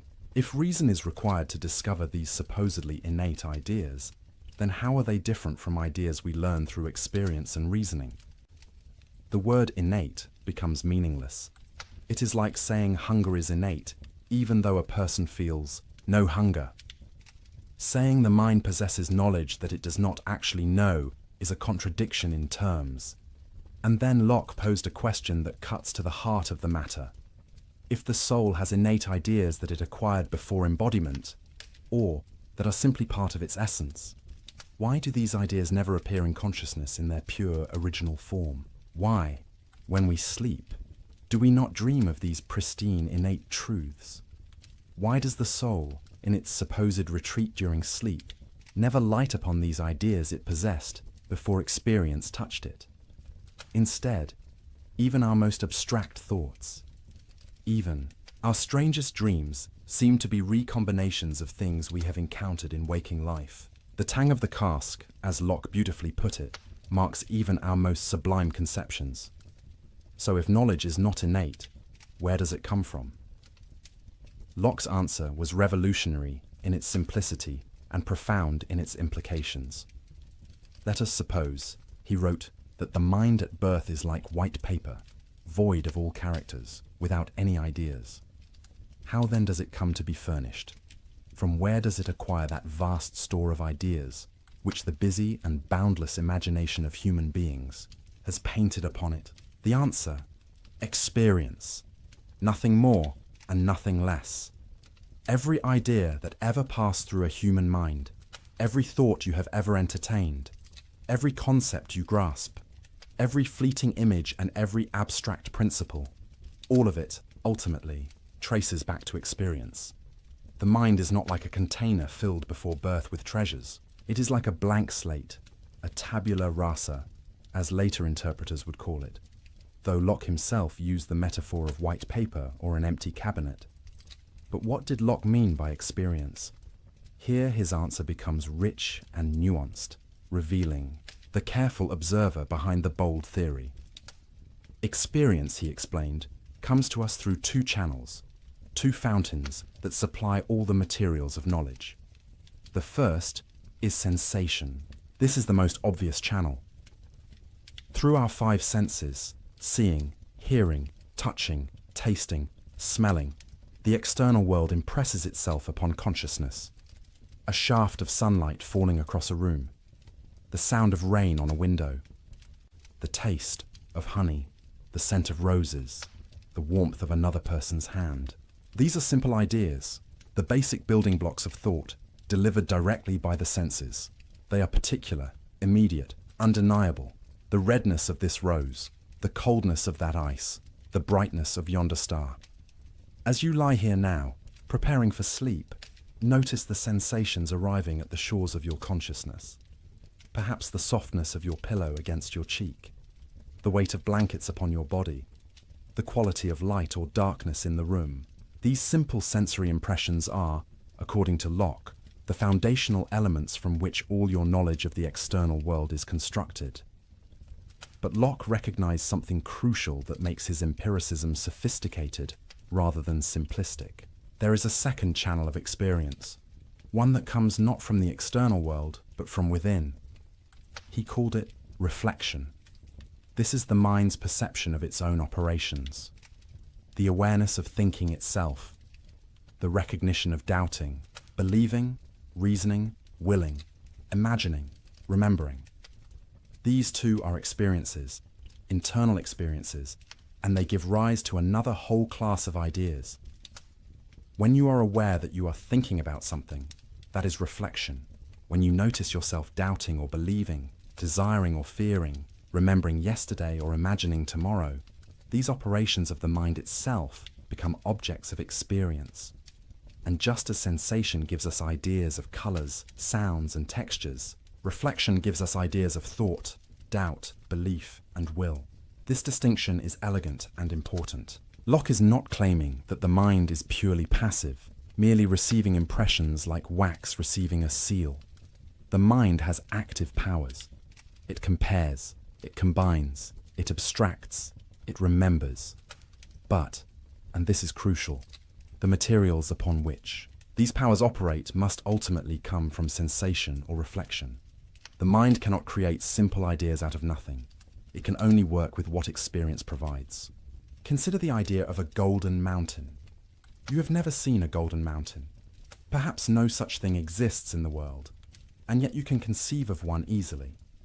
How? By combining two simple ideas you have received through experience, the idea of gold, which you know from sensation, and the idea of a mountain, which you likewise know from sensation. The mind's power to combine is remarkable, but the ingredients must come from experience, or consider something more abstract, like the idea of infinity. How does a finite mind conceive of the infinite? Locke's answer: by taking the idea of finite, magnitude, which we know from experience, and the idea of addition, which we also know from experience, and then applying the operation of addition without end. We can imagine always adding one more. The idea of infinity is thus constructed by the mind operating on materials given in experience. Now, you might be wondering, what about necessary truths? What about mathematics? Surely 2 + 2 = 4, not because of experience, but because of some innate rational insight. Locke's answer is subtle. The ideas of 2 and 4 are indeed built up from experience, from counting actual objects. But once we have these ideas, we can perceive certain relationships between them that are necessarily true. That 2 + 2 = 4 is a relationship we perceive between our ideas. It is a kind of intuitive knowledge, where we see the connection immediately and certainly. But the ideas themselves still originated in experience. The implications of this seemingly simple theory ripple outward in extraordinary ways. If all ideas come from experience, then the mind you possess right now, with all its contents, its memories, its knowledge, its personality, is the cumulative result of every experience you have ever had. You were not born as you. You became you, written upon gradually by sensation and reflection, day by day, moment by moment, from your first blurry perceptions as an infant to this present instant. And this means something profound about human equality. A peasant and a prince begin with the same blank slate.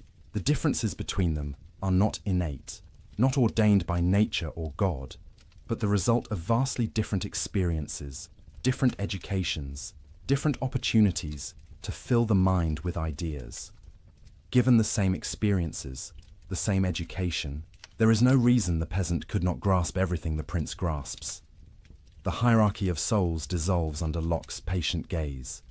It also means something profound about human potential. If we are not locked into predetermined natures, if our minds are shaped by experience, then we can be shaped differently. Education becomes not the uncovering of innate truths, but the careful provision of the right experiences. Character becomes not fixed essence, but the result of habits formed through repeated experiences.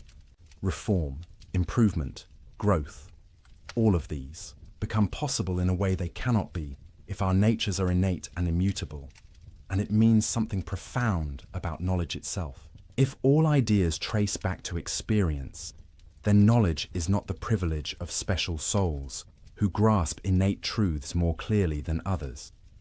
It is available, at least in principle, to anyone who can receive sensations and engage in reflection.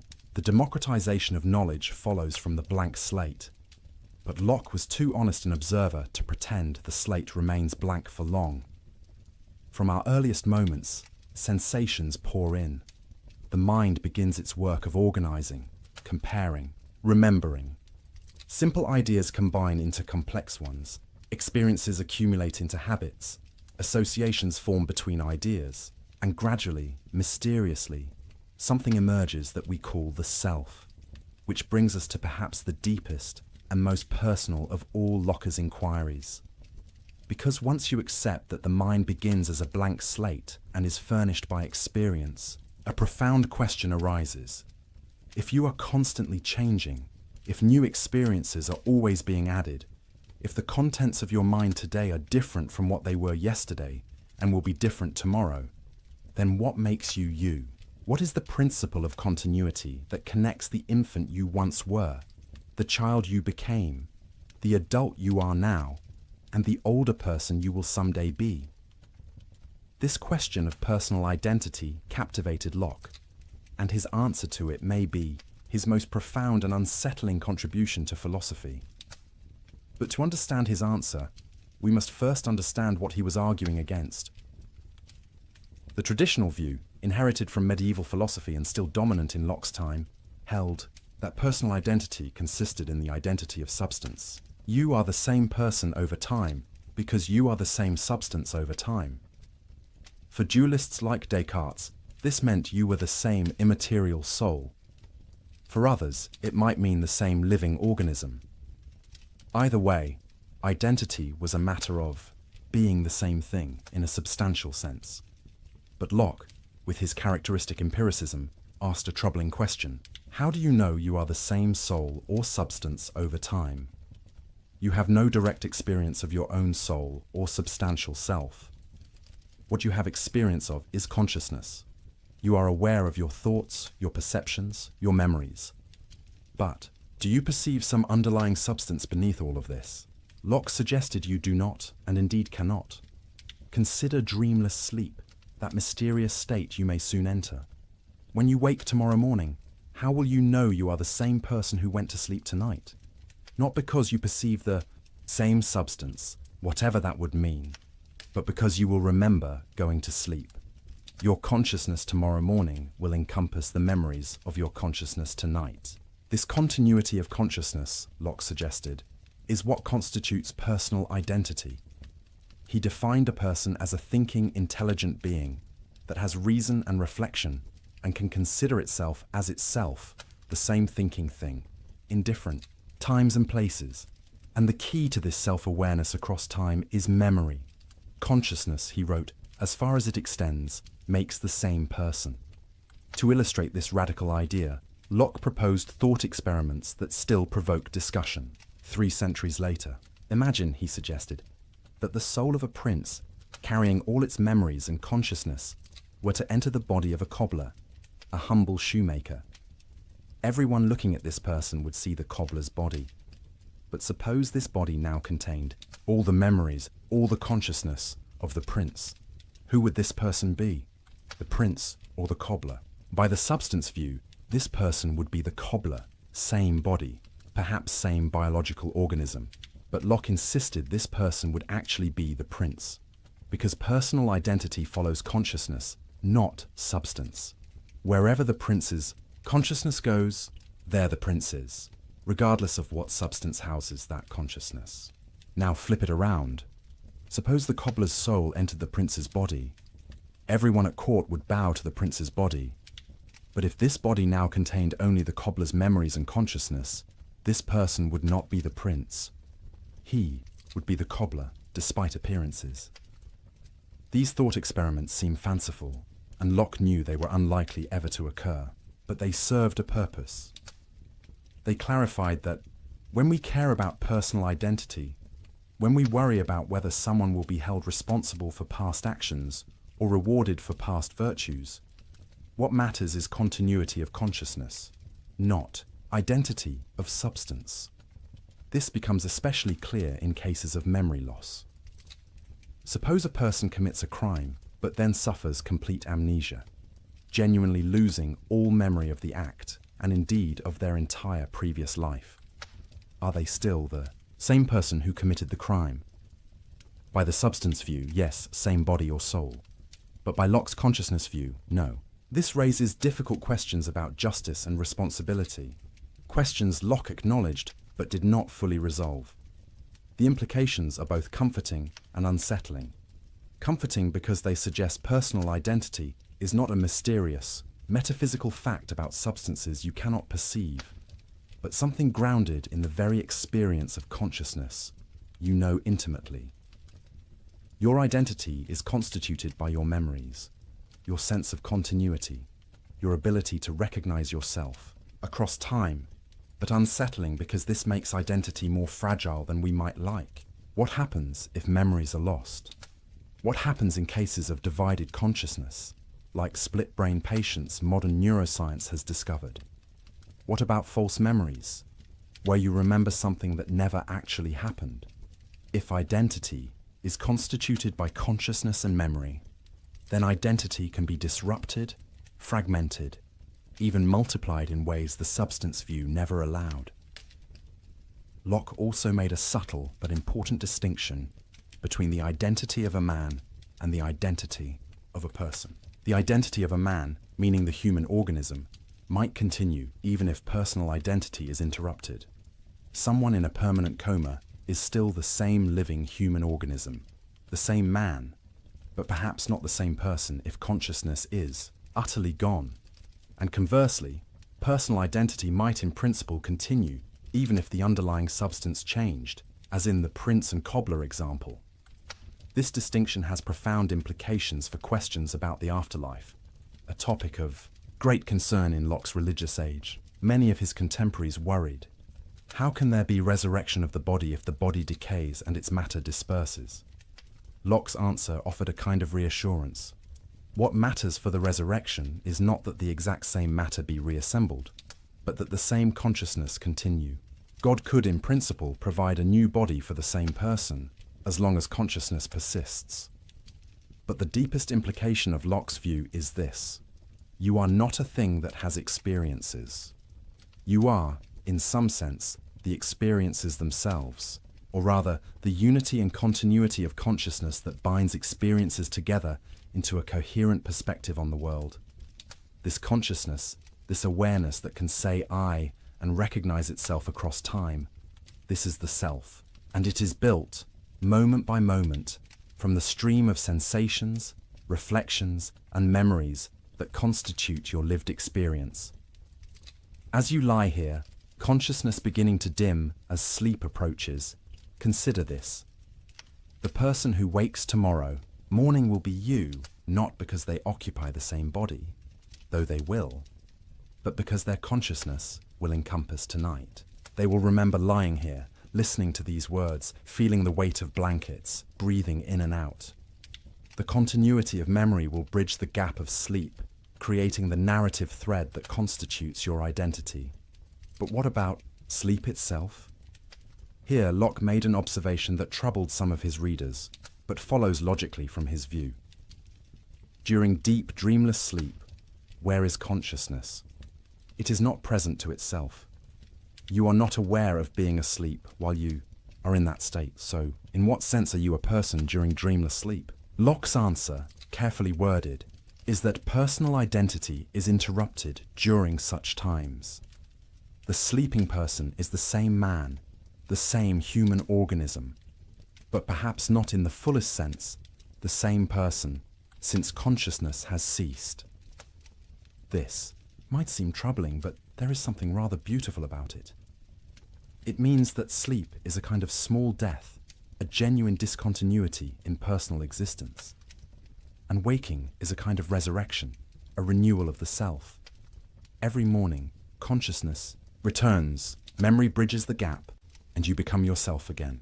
The self is not a permanent, substantial thing, but an ongoing achievement, a continuity created by consciousness rather than a metaphysical given.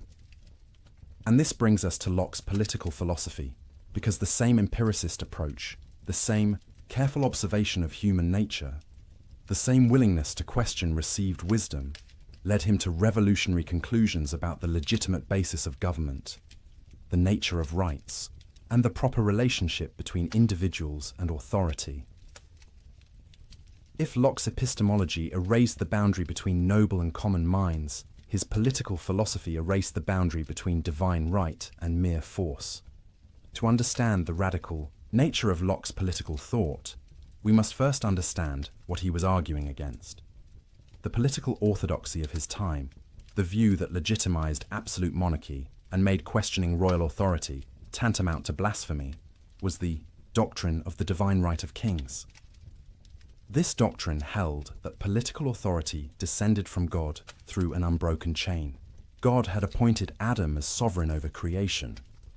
This sovereignty passed to Adam's heirs, and through various genealogical paths descended to the monarchs of Locke's day. The king was God's lieutenant on earth, and obedience to the king was obedience to God. To resist the king was to resist the divine order itself. This was not a fringe view, but the official position of the English monarchy and the established church. A book titled Patriarcha, written by Robert Filmer, laid out this case systematically. Filmer argued that children are born into subjection to their fathers, and fathers hold absolute authority over their children. This paternal authority, originating with Adam, had been inherited by kings. Subjects were literally the children of their monarchs, owing the same absolute obedience children owe fathers. Against this towering edifice of divine right, inherited authority, and paternal power, John Locke proposed a simple, devastating question. Where is the evidence? How do we know, he asked, that political authority descends from Adam? Even if we grant that Adam had some kind of dominion over the earth, a large concession, how do we trace this authority through all the generations to any particular living monarch? The genealogies are lost in the mists of time. Multiple claimants could assert descent from Adam. The whole system collapses into arbitrary assertion backed by nothing more than force. But Locke did not stop with this historical argument. He made a more fundamental point. Even if we could trace unbroken descent from Adam, even if we knew with certainty who Adam's rightful heir was, this would not establish political obligation. Because paternal power is not, and never was, absolute. And even if it were, political authority is not the same as paternal authority. What, then, is the true basis of political obligation? What makes a government legitimate? What gives anyone the right to command another person to obey? Locke's answer began with a thought experiment, a device borrowed from earlier political philosophers, but deployed by Locke with devastating effect. Imagine, he wrote, human beings in a state of nature before any government exists. What would this condition be like? Here, Locke's answer differed dramatically from that of Thomas Hobbes, another English philosopher who had also used the state of nature as a conceptual tool. For Hobbes, writing during the chaos of civil war, the state of nature was a nightmare, a war of all against all, where life was solitary, poor, nasty, brutish, and short. Human beings in their natural condition, Hobbes thought, were so dangerous to one another that any government, even the most absolute and tyrannical, was preferable to the anarchy of nature. But Locke, observing human nature more optimistically, saw things differently. The state of nature, he argued, was not a state of war, but a state of perfect freedom and equality. In this natural condition, all persons are equal in the sense that no one has natural authority over anyone else. No one is born to command, no one born to obey. Each person has the right to order their own actions, dispose of their possessions, and live as they see fit, without asking permission from anyone. But, and this is crucial, the state of nature is not a state of license. Freedom does not mean you can do whatever you want. Even in the absence of human government, Locke argued, there is law, natural law, which binds all rational beings. What is this natural law? Locke defined it as the law of reason itself, discernible by any rational creature. And reason, if consulted, teaches certain fundamental principles. First among them, that all human beings, being equal and independent, ought to respect one another's rights to life, liberty, and estate. No one ought to harm another in these fundamental goods without cause. Or, as Locke memorably put it, no, one ought to harm another in their life, health, liberty, or possessions. Why? Because we are all the workmanship of God, made to last during His pleasure, not one another's. Our bodies and lives are not our own property to dispose of as we please. They belong to God who made us. Therefore, we have no right to destroy ourselves or others. But everything else, our actions, our labor, the fruits of our labor, these we do own, and these no one may take from us without our consent. This introduces Locke's famous labor theory of property, an idea that would influence economic thought for centuries. How does private property arise in the state of nature? Locke's answer, through the mixing of labor with natural resources. Imagine the earth in its original state, held, in common by all humanity. No one owns any particular part of it. The apples on trees, the water in streams, the land itself, all are common. But suppose you pick an apple. By the act of picking, by mixing your labor with this natural object, you make it yours. The apple becomes your property because you expended effort to acquire it, and your labor is undeniably your own. The same principle applies to land. If you clear a section of wilderness, plow the soil, plant crops, you have mixed your labor with the earth. This land becomes yours, at least provisionally. You have a property right to the fruits of your labor. But Locke added a crucial limitation, what philosophers now call the Lockean proviso. Your appropriation is legitimate only if you leave enough and as good for others. You cannot take all the water from a stream, leaving others to die of thirst. You cannot fence off all available land, leaving others with no place to work. Property rights are real and important, but they are not unlimited. They exist within the constraint that others must also have the opportunity to sustain themselves. This theory of property had implications both radical and conservative. Radical because it suggested that property rights come not from social convention or royal grant, but from the natural right to the fruits of one's labour. A peasant who works land has more legitimate claim to it than a king who merely inherited title. Conservative because it provided a firm foundation for private property against those who might claim all things should be held in common. But Locke's state of nature, for all its freedom and equality, had problems. He called them inconveniences. Without an established legal system, disputes arose over who owned what. Without impartial judges, people judged their own cases, inevitably with bias. Without reliable enforcement, the strong could violate the weak with impunity. The state of nature was not a war of all against all, but it was insecure, uncertain, uncomfortable. So rational people, Locke argued, would choose to leave the state of nature. They would come together and establish civil society through a social contract. But, and here is where Locke's theory becomes revolutionary, this contract is not a surrender of rights to an absolute sovereign.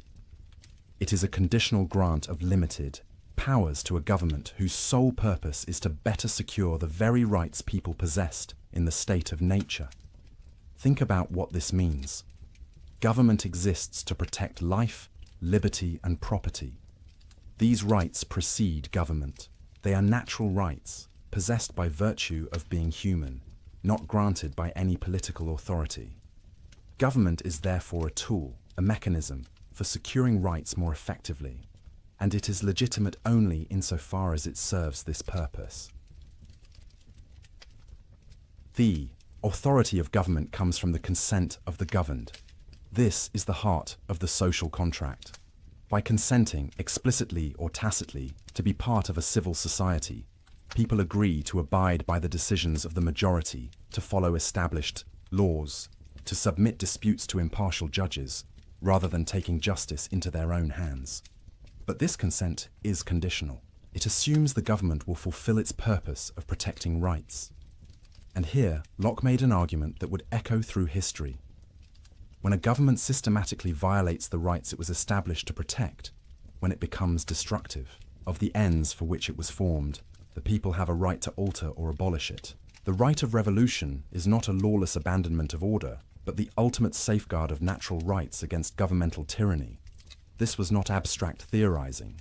Locke wrote his 2 treatises on government during the crisis that would lead to the overthrow of King James II in 1688, the event known as the Glorious Revolution. His arguments provided intellectual justification for resisting a monarch who had overstepped his legitimate authority, and they would be taken up again nearly a century later by American colonists arguing that King George III had violated their natural rights, justifying revolution and the establishment of a new form of government. But Locke's political philosophy was not merely negative, not merely about limiting government and justifying resistance. He had positive things to say about how legitimate government should be structured. First, government should be divided into separate powers. The legislative power, the authority to make laws, should reside in a representative body, ideally elected by the people or at least by property-owning citizens. This legislature should be supreme, the voice of the people themselves establishing the rules under which society operates. But legislative power should be limited. It cannot be arbitrary. Laws must be general, known in advance, applied equally, to all. The legislature cannot simply take property without consent, cannot rule by decree, cannot delegate its authority to a dictator. It is bound by natural law and by the trust placed in it by the people. Second, there should be an executive power responsible for enforcing laws and conducting foreign policy. This executive should be strong enough to act decisively, but ultimately subordinate to the legislature, since the legislature represents the people more directly. Third, there should be independent judges to settle disputes according to established law. The rule of law, not the rule of men, should govern society. This separation and balancing of powers, this insistence on rule of law, this recognition that government authority is limited and conditional, these ideas would deeply influence the architects of the American Constitution. When James Madison designed a system of checks and balances, when Thomas Jefferson wrote that governments derive their just powers from the consent of the governed, when the Declaration of Independence asserted the right of revolution against tyranny, they were walking paths John Locke had blazed. But perhaps most revolutionary was Locke's argument for religious toleration. In an age when religious uniformity was enforced by law, when dissenters faced persecution, when wars were fought over questions of faith, Locke argued that government had no business dictating religious belief. Why? Because belief cannot be compelled. The mind cannot be forced to accept something as true merely because government commands it. Faith, if it is genuine, must be free. A coerced belief is no belief at all, merely an external conformity masking inner dissent. Moreover, the purpose of government is to protect life, liberty, and property in this world. The salvation of souls is not within its jurisdiction. Church and state have different domains and different means. The church operates through persuasion and teaching. The state operates through law and force. To mix these is to corrupt both. Therefore, Locke argued, civil authority should tolerate diverse religious beliefs. Let Catholics and Protestants, Anglicans and dissenters, Christians and Jews all worship according to their conscience, so long as they do not threaten civil peace. The state should enforce laws against theft and murder, not laws against heresy. Locke's toleration had limits. He excluded atheists on the grounds that they could not be trusted to keep oaths, and Catholics on the political grounds that they owed allegiance to a foreign power, the Pope. These exclusions seem narrow and inconsistent today, but in Locke's context, even this limited toleration was radical. And the logic of his argument pointed toward ever greater inclusivity, even if Locke himself did not fully embrace that logic. The implications of Locke's political philosophy ripple forward through centuries. They made possible the democratic revolutions that transformed the Western world. They established principles that are now considered foundational to free societies: government by consent, rule of law, protection of individual rights, separation of church and state, the right of revolution against tyranny. But they also contained tensions and contradictions that would take generations to work out, and which we are still navigating today. Locke spoke of universal human equality, but accepted slavery under certain conditions. He argued for natural rights belonging to all human beings, but practically excluded women from political participation. He defended property rights, but owned shares in colonial enterprises that dispossessed indigenous peoples. The gap between his universal principles and his particular prejudices reveals the human limitations even of great thinkers. Yet the principles themselves, once articulated, have a logic that pushes beyond the limitations of their author. If all human beings possess natural rights to life, liberty, and property by virtue of being human, then this must include enslaved Africans, indigenous Americans, women, the poor, everyone. Later thinkers would deploy Lockean arguments to expand the circle of rights, to challenge slavery, to demand women's suffrage, to fight for civil rights. The architecture Locke built could house more than he perhaps intended. Now, let us return to Locke's epistemology, his theory of knowledge, because there is more depth here than we have yet explored. For Locke was not content simply to say all knowledge comes from experience. He wanted to understand the nature of knowledge itself, its limits and possibilities, with careful precision. Locke distinguished between different kinds of ideas based on their relationship to the world. Some ideas, he argued, genuinely resemble qualities in objects themselves. Others are merely the mind's response to certain physical configurations, not resembling anything in the external world. He called the first kind primary qualities, These include solidity, extension, figure, motion, and number. A ball is genuinely round, genuinely in motion, genuinely possesses a certain size and mass. These qualities belong to the object itself and would exist even if no mind perceived them. But then there are secondary qualities: color, taste, smell, sound, warmth. These, Locke argued, do not really exist in objects themselves in the way they appear to us. Color is not in the rose, but is the effect the rose's physical structure has on our visual system. Sweetness is not in the honey, but is the sensation honey produces in our taste organs. The warmth you feel is not in the fire itself, which is merely rapidly moving particles, but is the effect of those particles on your nervous system.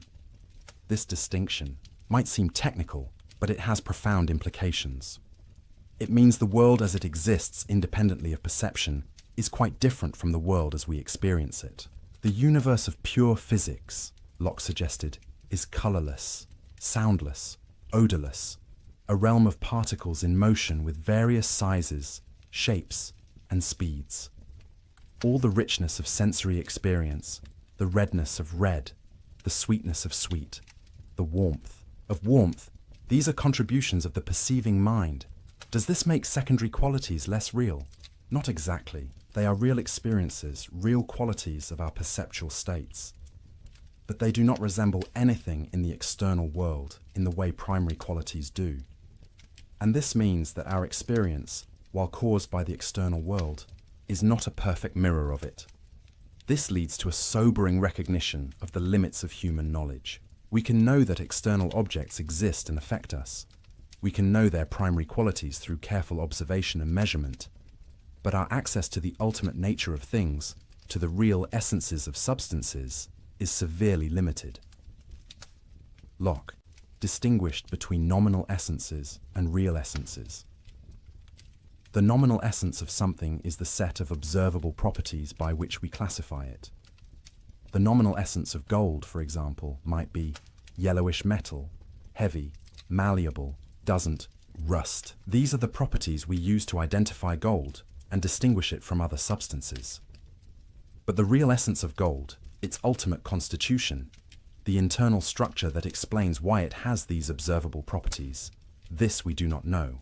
We can study gold carefully, measure its properties precisely, even uncover some aspects of its internal structure with advanced instruments. But Locke believed there would always be a gap between our classificatory schemes and the true essences of things. This epistemological humility was characteristic of Locke. He insisted that we acknowledge the limits of human understanding rather than pretending to certainty we do not possess. And he suggested we should be content with the degree of knowledge we can attain, which, while imperfect, is sufficient for the practical purposes of human life. Locke distinguished 3 degrees of knowledge, ranked by their certainty. The highest is intuitive knowledge, where we perceive the agreement or disagreement between ideas immediately, without need for proof, that you exist, that a circle is not a square, that 3 is more than 2. These you know intuitively, directly, certainly. The second degree is demonstrative knowledge, where we perceive the agreement or disagreement between ideas through intermediate steps of reasoning. Mathematical proofs exemplify this. We do not see immediately that the angles of a triangle equal 2 right angles, but we can demonstrate it through a series of steps, each of which is intuitively certain. The third and lowest degree is sensitive knowledge, knowledge of the existence of particular external objects. That this flower exists here and now, that this sound is occurring, we know through sensation. But this knowledge lacks the complete certainty of intuition or demonstration. We might be deceived by dreams or hallucinations. Still, the evidence is strong enough for practical purposes. We can be reasonably certain of the existence of objects we currently perceive. What about everything else, the vast realm of beliefs about things we do not currently perceive or cannot demonstrate? Here Locke introduced the concept of probability. Most of our beliefs are not knowledge in the strict sense, but probable judgments based on evidence. The sun will rise tomorrow, Paris is the capital of France. Bread nourishes. These are highly probable beliefs, but they lack the absolute certainty of intuition or demonstration. This means we should proportion our assent to the evidence. Where evidence is strong, believe strongly. Where evidence is weak, believe tentatively, and be willing to revise beliefs when new evidence emerges. This scientific attitude, this intellectual humility, combined with confidence in reason and observation, was central to Locke's vision of human knowledge. Locke also devoted considerable attention to language, recognizing that words are essential to thought, but also a frequent source of confusion and error. Words, he argued, stand for ideas in the mind of the person using them. Communication works when my words call up in your mind ideas similar to those in mine. But this process is imperfect. Words can be vague, ambiguous, used inconsistently. Much of human disagreement, Locke thought, stems from linguistic confusion rather than genuine differences of opinion. People use the same words to mean different things, or different words to mean the same thing, and waste time in fruitless debate. If we would only define our terms clearly, many disputes would dissolve. This concern with language led Locke to offer recommendations for clear thinking and communication. Define your terms explicitly. Use words consistently. Distinguish between different senses of the same word. Don't assume others mean by a word exactly what you mean. These may seem like common sense, but Locke observed that people violate these principles constantly, leading to endless confusion. As you settle deeper into rest, consider how Locke's epistemology offers a kind of peace. We need not pretend to certainty we do not possess. We need not claim knowledge of ultimate essences or absolute truths beyond our grasp. It is enough to observe carefully, reason honestly, proportion belief to evidence, and remain open to correction. This is intellectual humility, but it is also intellectual confidence. Confidence that this modest, empirical approach can yield genuine knowledge, sufficient for human flourishing. And Locke's own life exemplified this balance of humility and confidence. He had worked as a physician, carefully observing symptoms, trying treatments, noting what worked and what did not, never pretending to complete understanding of the body's mysteries, but accumulating practical knowledge that could heal. He had studied politics, watching governments rise and fall, noting the patterns of tyranny and the conditions of stability, never claiming to know the perfect system, but articulating principles that could guide toward justice. He had examined his own consciousness, noting the flow of sensations and thoughts, the operations of memory and association, never pretending to fathom the ultimate mystery of awareness, but describing accurately what could be observed. This empirical attitude, this willingness to learn from experience while acknowledging the limits of knowledge, was not merely an intellectual position. It was a way of life, a stance toward the world characterized by curiosity, patience, and honesty, and it connected directly to his practical philosophy, his thoughts about how we should live, individually and collectively. Because if the mind is shaped by experience, then we bear responsibility for the experiences we provide, to ourselves, and especially to the next generation. Locke wrote extensively about education, and his recommendations flow naturally from his epistemological principles. If the mind at birth is a blank slate, then education is literally everything. The child becomes what the child experiences. This is an awesome responsibility for parents and teachers. But Locke's educational philosophy was surprisingly humane and progressive for his time. He opposed the harsh physical discipline common in schools, arguing that beating children teaches them only fear and resentment. He recommended gentle guidance, the formation of good habits through positive example, the cultivation of reason rather than mere obedience. Play is important, he argued, because children learn through activity. Curiosity should be encouraged, not stifled. Education should be adapted to the child's individual temperament and abilities, not forced into a rigid mold. The goal is to form character, to develop judgment and self-discipline, to prepare the child for the responsibilities of adult life in a free society. Locke also emphasized physical education and health. A sound mind in a sound body, he believed. Children should spend time outdoors, should develop physical skills and stamina, should learn to endure some discomfort without complaint. But this toughening should be balanced with genuine care and affection. And education should be practical as well as theoretical. Learn useful skills. Study the world around you. Don't just memorize ancient texts. Observe nature directly. This emphasis on practical, experiential learning would influence educational reformers for centuries. Locke's economic thought also reflected his broader philosophical commitments. He was an advocate of what we might call economic liberalism, though that term would come later. He believed in the right to private property, as we have seen, grounded in the labor theory of value. He defended commercial activity and criticized those who viewed trade as morally suspect. But he also recognized that economic systems could be just or unjust. Property rights were important, but not absolute. The Lockean proviso, enough and as good left for others, imposed moral constraints on appropriation, and government had legitimate roles in the economy, providing infrastructure, coining money, enforcing contracts, preventing fraud. Locke served for several years on the Board of Trade in England, advising the government on economic policy. He wrote about monetary policy, interest rates, the relationship between trade and national prosperity. His approach was empirical, based on observation of how economies actually functioned rather than abstract theorizing. In all of this, we see the consistent application of Lockean principles.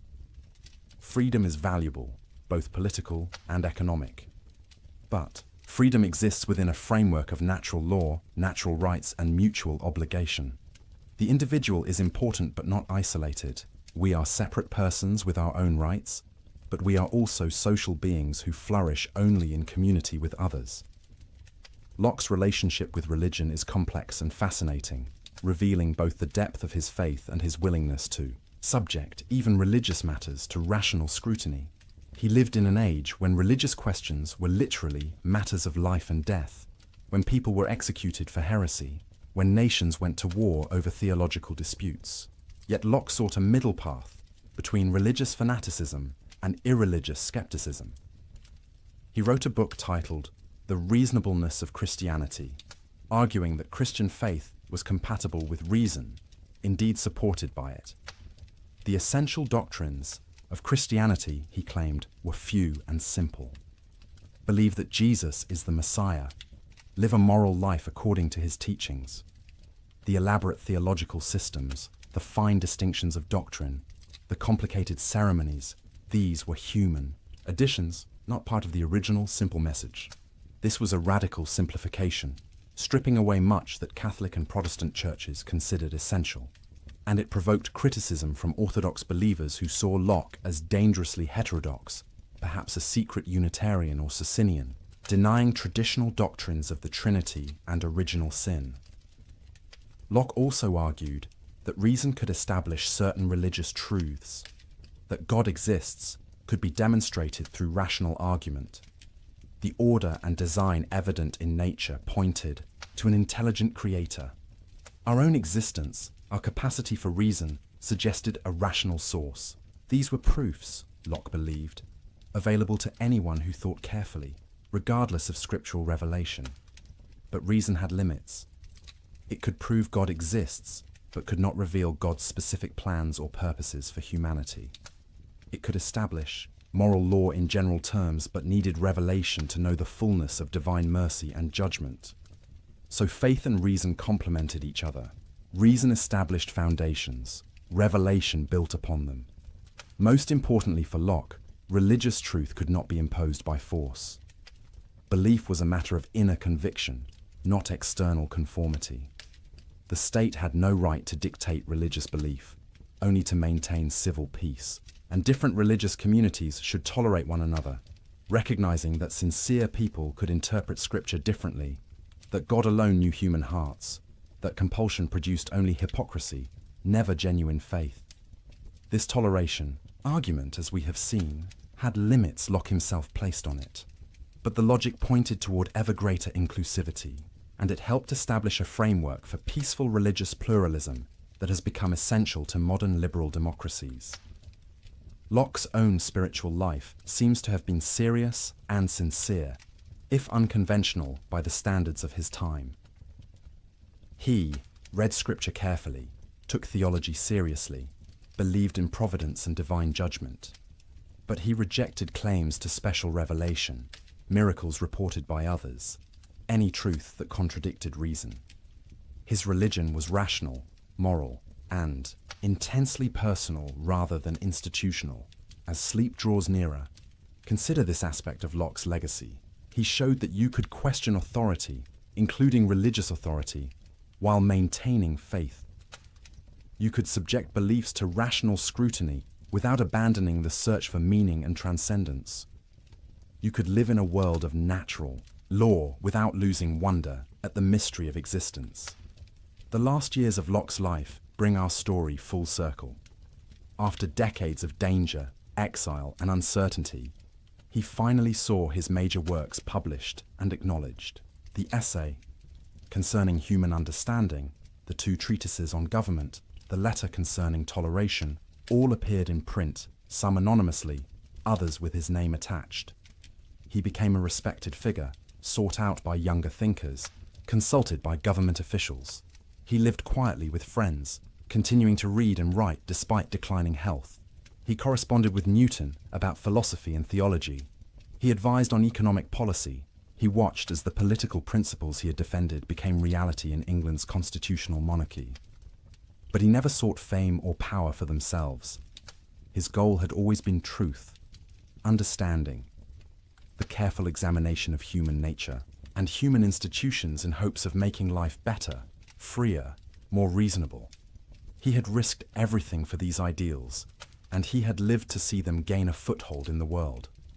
When Locke died in 1704, at the age of 72, he left behind a body of work that would shape the modern world.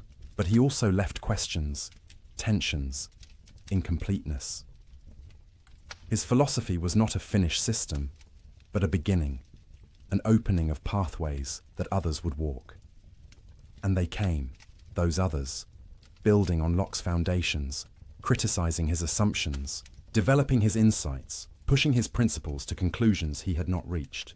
The Irish philosopher George Berkeley, a generation younger, accepted Locke's empiricism, but pushed it toward idealism. If we only know our ideas, never things themselves, perhaps only ideas exist.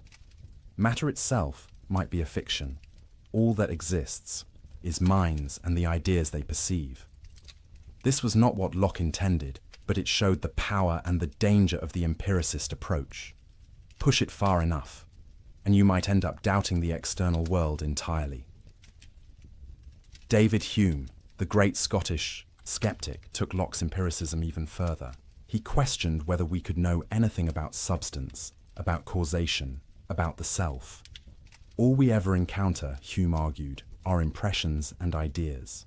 We never experience substance, only bundles of qualities. We never experience causal necessity, only constant conjunction. We never experience a unified self, only a stream of perceptions. Locke had been too conservative, too willing to assume things beyond experience. These critiques revealed both the fertility and the fragility of Locke's philosophy. The blank slate, the empiricism, the focus on experience, all of this was enormously influential. But it raised questions Locke had not fully answered. If all knowledge comes from experience, what guarantees the uniformity of nature? What justifies induction? What gives us knowledge of the external world? What holds the self together as a unity rather than a mere succession of disconnected experiences? Immanuel Kant, the great German philosopher, would attempt a synthesis, accepting the empiricist insight that knowledge begins with experience, while arguing that the mind brings certain structures to experience, organizing it according to innate categories and forms of intuition. Kant claimed to be reconciling empiricism and rationalism, though neither camp was entirely satisfied. In the political realm, Locke's influence was more straightforward and more profound. The American founding fathers absorbed Lockean principles through their pores. Jefferson called Locke one of the three greatest men who ever lived. The Declaration of Independence echoes Locke's language and arguments. The Constitution implements Lockean principles of limited government, separation of powers, protection of rights. The French revolutionaries also invoked Lockean ideas, though with less success at implementation.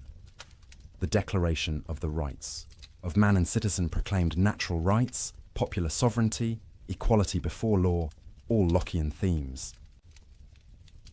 Throughout the 19th and 20th centuries, movements for democracy, civil rights, decolonization all drew on Lockean arguments. The language of natural rights, human rights, inalienable rights, all stems from the tradition Locke helped establish. But Locke's legacy also includes darker elements. His labor theory of property was used to justify colonial dispossession of indigenous peoples. If they had not mixed their labor with the land in ways European observers recognized, then perhaps the land was still in a state of nature, available for appropriation. This was a perversion of Locke's proviso about leaving enough and as good, but it shows how philosophical arguments can be weaponized. Similarly, Locke's acceptance of slavery under certain conditions, his investment in the slave trade, his failure to extend his principles fully to women and non-Europeans, all reveal the gap between universal principles and particular prejudices. Modern readers approaching Locke face a challenge. We must take seriously both the liberating power of his best insights and the limitations of his worst blind spots. We can honor the principles of natural rights and human equality while recognizing that Locke himself applied these principles incompletely. The architecture he built can house more than he intended if we are willing to finish the construction. In epistemology, Locke's influence continues in psychology, cognitive science, and educational theory. The idea that the mind is shaped by experience, that nature and nurture both matter, that learning happens through engagement with the environment, all reflect Lockean insights, even if modern understanding is more nuanced than the blank slate. Metaphor suggests, we now know that human infants are not quite blank slates. They have innate capacities, predispositions, even some core knowledge. Language acquisition, for instance, seems to depend on innate structures. Moral intuitions appear very early, but experience still plays an enormous role in shaping these capacities, filling them with specific content, developing them in particular directions. The debate between nativism and empiricism continues, but in a more sophisticated form than Locke could have anticipated. In political philosophy, Lockean liberalism remains a powerful tradition, though contested from multiple directions. Some argue it is too individualistic, neglecting community and solidarity. Others say it is not individualistic enough, that Locke's acceptance of majority rule threatens minority rights. Feminists point out its historical exclusion of women. Marxists criticize its defense of private property. Communitarians question its social contract framework. Yet Lockean principles continue to animate debates about justice, rights, democracy, tolerance. When we argue about the proper role of government, the limits of state power, the protection of individual liberty, the legitimacy of revolution, we are arguing within a framework Locke helped create. Perhaps most enduringly, Locke gave us a way of thinking about ourselves that combines empirical honesty with respect for human dignity. We are not finished products, not fixed essences, not predetermined by nature or fate. We are ongoing constructions, built from experience, shaped by choices, capable of change. This is simultaneously humbling and empowering. Humbling because it denies us any claim to innate superiority. Empowering because it suggests we can become better than we are. As consciousness dims, as the boundary between waking and sleep blurs, return for a moment to that question we began with. Who are you? Now you have a Lockean answer. You are a consciousness, a continuity of awareness bound together by memory, experiencing the world through sensation and reflection, building ideas from the materials of experience, constructing an identity through the accumulation of perceptions and thoughts across time. When you sleep tonight, this consciousness will pause, at least in its explicit self-awareness. Dreamless sleep may interrupt the stream. Dreams may present fragments, associations, memories recombined in strange ways. But when you wake, memory will restore continuity. You will recognize yourself. The narrative will resume.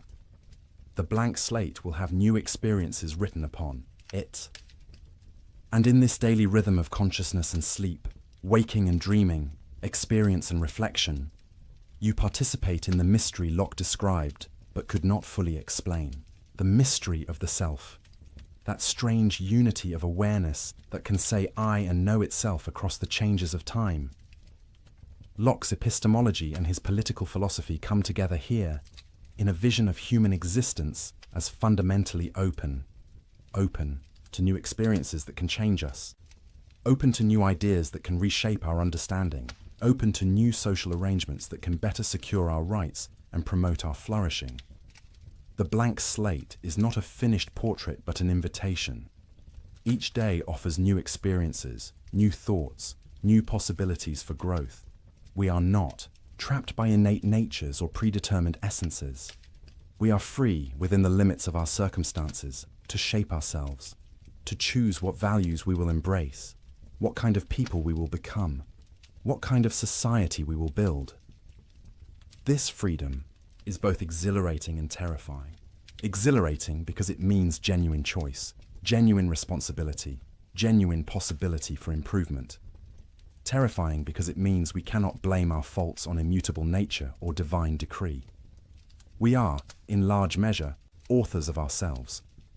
But we are not solitary authors. We exist in community with others, also free, also self-creating. And this creates both the need for political order and the possibility of genuine community. The social contract is not merely a limitation on freedom, but an expression of it, a mutual recognition of rights, a cooperative effort to build conditions in which all can flourish. Locke understood that humans are neither pure angels nor mere beasts. We are rational creatures capable of recognizing moral law, yet also passionate creatures capable of selfishness and cruelty. We are independent beings, with our own rights, yet also social beings who need others to survive and thrive. The challenge is to create institutions that channel our better nature while checking our worse impulses.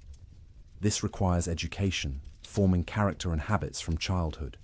It requires law, establishing clear rules and impartial enforcement. It requires culture, shared values and expectations that shape behavior beyond what law can reach. It requires vigilance, constant attention to whether institutions are serving their proper purposes or drifting toward tyranny. And it requires humility, recognition that we do not have all the answers, that our understanding is partial, that we must be willing to learn from experience and revise our beliefs when evidence demands it. This intellectual humility, this openness to revision, is perhaps Locke's most valuable legacy. In an age of dogmatism, he insisted on questioning. An age of absolute claims, he acknowledged limits.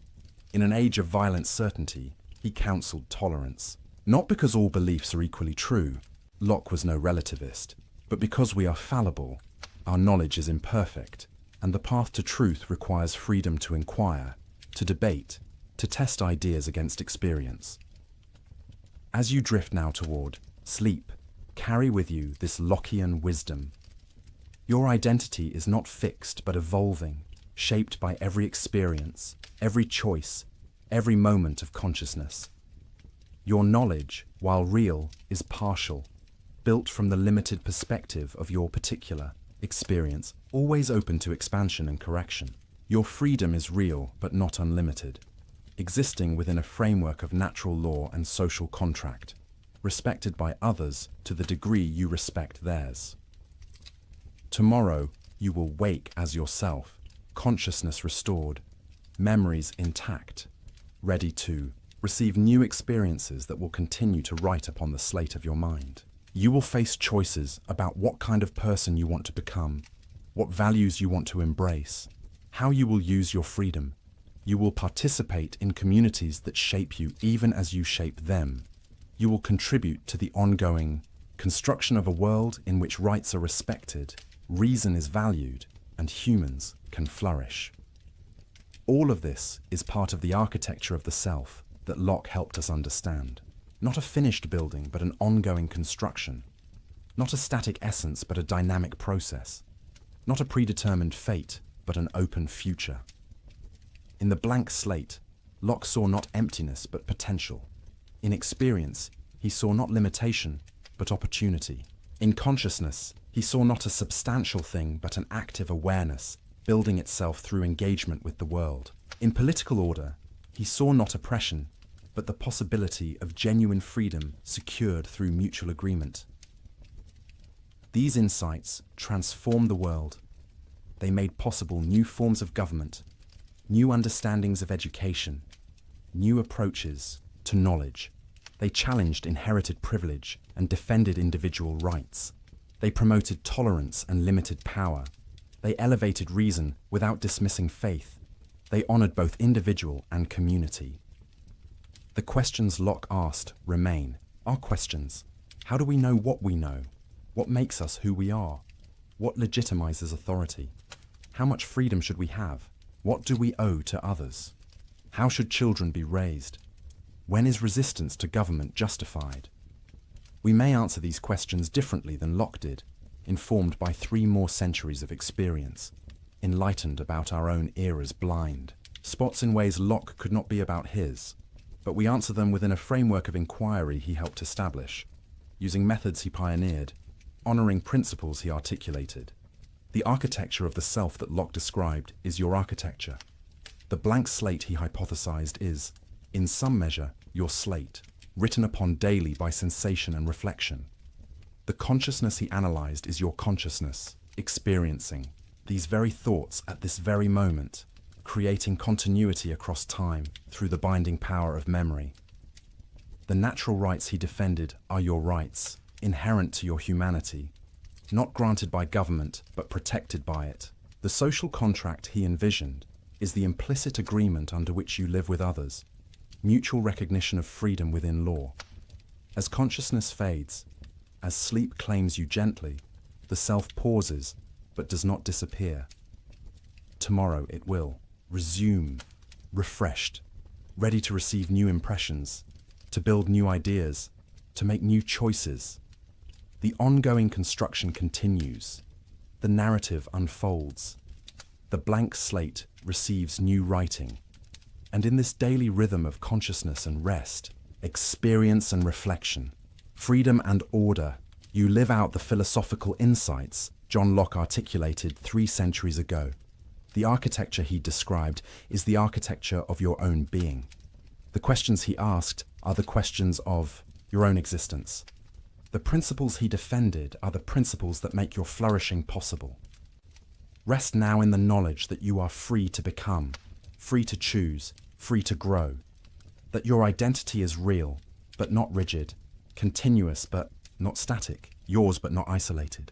That your consciousness will return tomorrow, carrying forward, creating the thread that binds your life into a meaningful whole. The blank slate awaits new experiences. The self awaits new developments. The story continues, as it has from your first moment of awareness to this present instant, as it will tomorrow and beyond. Each experience adding to the accumulation, each choice shaping the person you are becoming, each moment of consciousness participating in the profound mystery of what it means to be human. And with that gentle assurance, with that recognition of your ongoing construction, with that appreciation for the freedom and responsibility of self-creation, let sleep come. Let consciousness rest. Let the architecture of the self stand for the night, solid enough to endure, flexible enough to grow, ready to receive tomorrow's experiences and to build from them something new. Like and subscribe for more journeys through the gentle chambers of philosophical thought, where the great minds of history share their wisdom to guide us toward rest and understanding.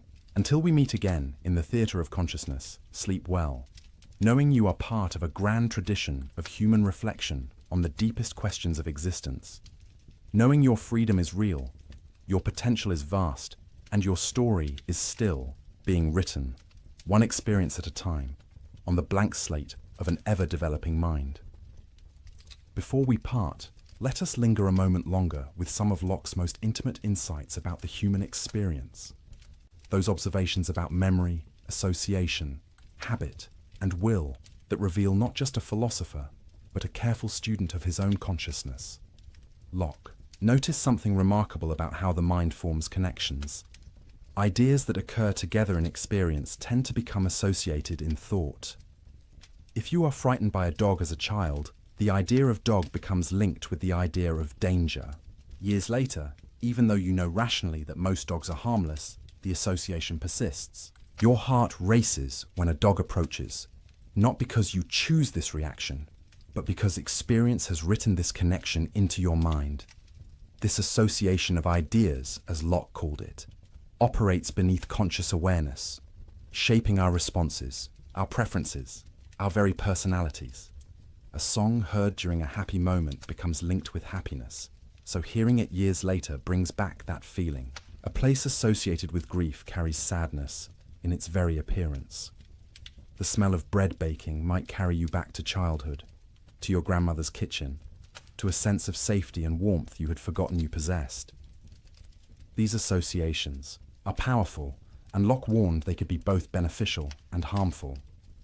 Good associations, formed through positive experiences, create healthy habits and pleasant emotions. But negative associations, especially those formed in childhood when the slate is freshest and impressions sink deepest, can haunt us for life. He told a story to illustrate this. A child, frightened by a foolish servant who connected darkness with tales of goblins and spirits, might develop a lifelong fear of the dark. Not because darkness is truly dangerous, but because the association between darkness and terror was formed so early and so strongly that it cannot be easily erased. The grown adult, knowing intellectually that no goblins lurk in shadows, still feels the childish dread, the racing heart, the irrational fear, because experience wrote this connection when the mind was most receptive. This insight about association had profound implications for education and child rearing. Parents and teachers must be careful about what associations they allow to form. Never frighten a child unnecessarily. Never associate learning with punishment, lest the child come to fear knowledge itself. Never link religion with harshness, lest faith become associated with cruelty rather than love. Instead, create positive associations. Let learning be pleasurable. Let virtue be rewarded. Let the child associate good behavior with parental approval, moral action with happiness, knowledge with power and freedom. These early associations, Locke emphasized, shape character more than any explicit instruction. Tell a child 1,000 times that learning is valuable, but if every encounter with books brings punishment for fidgeting or boredom from poor teaching, the child will associate books with unpleasantness. The association speaks louder than the lecture. This is why habit is so important in Locke's moral psychology. Habits are repeated associations, patterns written so deeply into the mind through repeated experience that they become nearly automatic. The virtuous person is not someone who constantly struggles against temptation through willpower alone. Rather, virtue becomes habitual, a pattern of association where right action feels natural, comfortable, even pleasurable. How do we form good habits? Through repeated practice, starting young. A child who learns to control impulses, to delay gratification, to consider others' feelings through countless small experiences, gradually develops self-discipline as a habit. An adult who repeatedly chooses honesty, even when lying would be easier, gradually finds that honesty becomes second nature, the automatic response, the expected behavior. But Locke also recognized that bad habits, once formed, are difficult to break. This is why early education is so crucial. It is far easier to form good habits from the beginning than to replace bad habits later. The associations written on a fresh slate sink deep. Those written over existing associations must compete with what was written before. Yet Locke was not a complete determinist about habit. He believed in the power of reason and will to reshape even deeply ingrained patterns. An adult who recognizes a harmful association can, through conscious effort and repeated contrary experiences, weaken the old connection and form new ones. It is difficult, but possible. The mind that was shaped by experience can be reshaped by new experience, guided by rational reflection. This brings us to Locke's thoughts about freedom and the will, a topic he wrestled with at length and revised multiple times in successive editions of his essay. The question, are we free? And if so, what does freedom mean? Locke argued that the question itself is often poorly formed. People ask, is the will free? But this, Locke suggested, is like asking whether sleep is swift or virtue square. It applies a property to a thing that cannot have that property. Will is not the kind of thing that can be free or unfree. The will is simply the power to choose, to direct action toward or away from something based on desire or aversion. The real question is, are persons free? And here, Locke's answer was nuanced.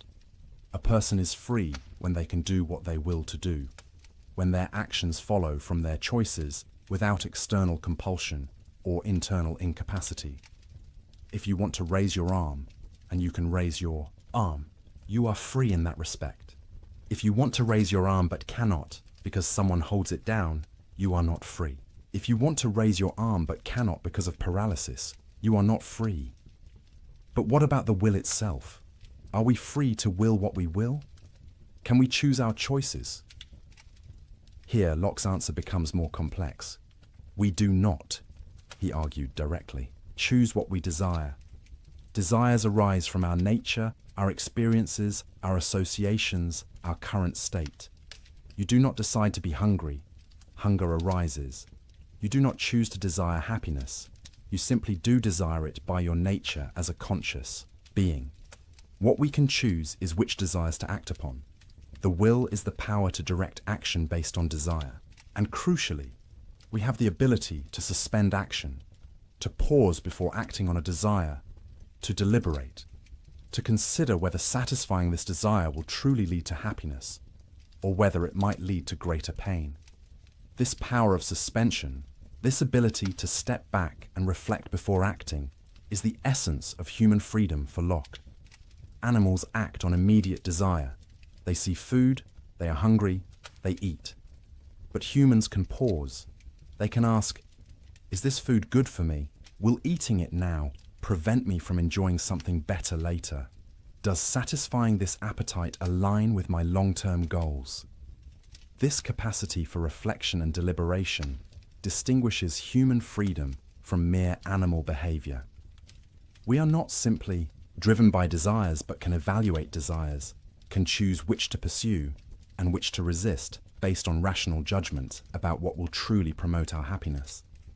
But Locke recognized a problem. Often we pursue things that do not actually make us happy. We know intellectually that certain pleasures lead to pain, yet we pursue them anyway. Why? Locke's answer involved a careful analysis of how we perceive good and evil, pleasure and pain, present and future. Present goods appear large, vivid, pressing. Future goods appear small, distant, uncertain. A pleasure available now exerts more motivational force than a greater pleasure available tomorrow. This is not because we choose to value the present more. It is how desire naturally operates, shaped by the immediacy of sensation versus the abstraction of imagination. To act rationally, we must correct for this bias. We must make future goods more vivid in imagination, must consider carefully the long-term consequences of present actions, must develop habits that resist immediate gratification in favor of lasting happiness. This requires education, practice, the formation of character through repeated choices that prioritize true good over apparent good. And this is where moral education becomes crucial for Locke. The goal is not to suppress desire, but to train desire, to develop associations between right action and pleasure, between virtue and happiness, so that doing the right thing becomes not a painful sacrifice, but a genuine satisfaction. The virtuous person is not someone who constantly struggles against their nature, but someone whose nature, shaped by experience and habit, inclines naturally toward good. They have formed associations where honesty brings pride, where generosity brings joy, where self-control brings dignity. Virtue is not contrary to happiness, but constitutive of it. As you rest here, consider how these insights apply to your own life. What associations has your experience formed? What habits shape your automatic responses? What desires drive your choices? And crucially, what power do you have to reflect on these patterns, to evaluate whether they truly serve your long-term flourishing, to reshape them through new experiences and conscious effort? Locke's vision is neither completely deterministic, nor completely voluntaristic. You are shaped by experience, yes, but you are also a rational agent capable of reflecting on experience, capable of choosing which desires to act upon, capable of forming new habits through deliberate practice. The blank slate has been written upon, but the writing is not indelible. New experiences can overlay old associations. Reflection can guide choice. Will can direct action. This is a liberating and challenging vision. Liberating because it suggests you are not trapped by your past or your nature, that change is possible, that you can become better than you are. Challenging because it places responsibility on you, because it suggests that your character, your happiness, your very self are in significant measure the result of your choices about which desires to pursue, which habits to form, which associations to cultivate. And this personal level of analysis connects back to Locke's political philosophy. Just as individuals must balance freedom with responsibility, desire with reason, present satisfaction with long-term flourishing, so must societies balance individual liberty with social order, personal rights with common good, the freedom to pursue happiness with the constraints necessary for everyone to have that same freedom. The social contract is, in a sense, a collective suspension of immediate desire in favor of long-term good. We agree to limit our natural freedom to do whatever we can get away with, accepting legal constraints and social obligations, because reflection reveals that everyone is better off under such an arrangement than in the insecurity of the state, of nature. But this contract, like individual virtue, must be voluntary to be genuine.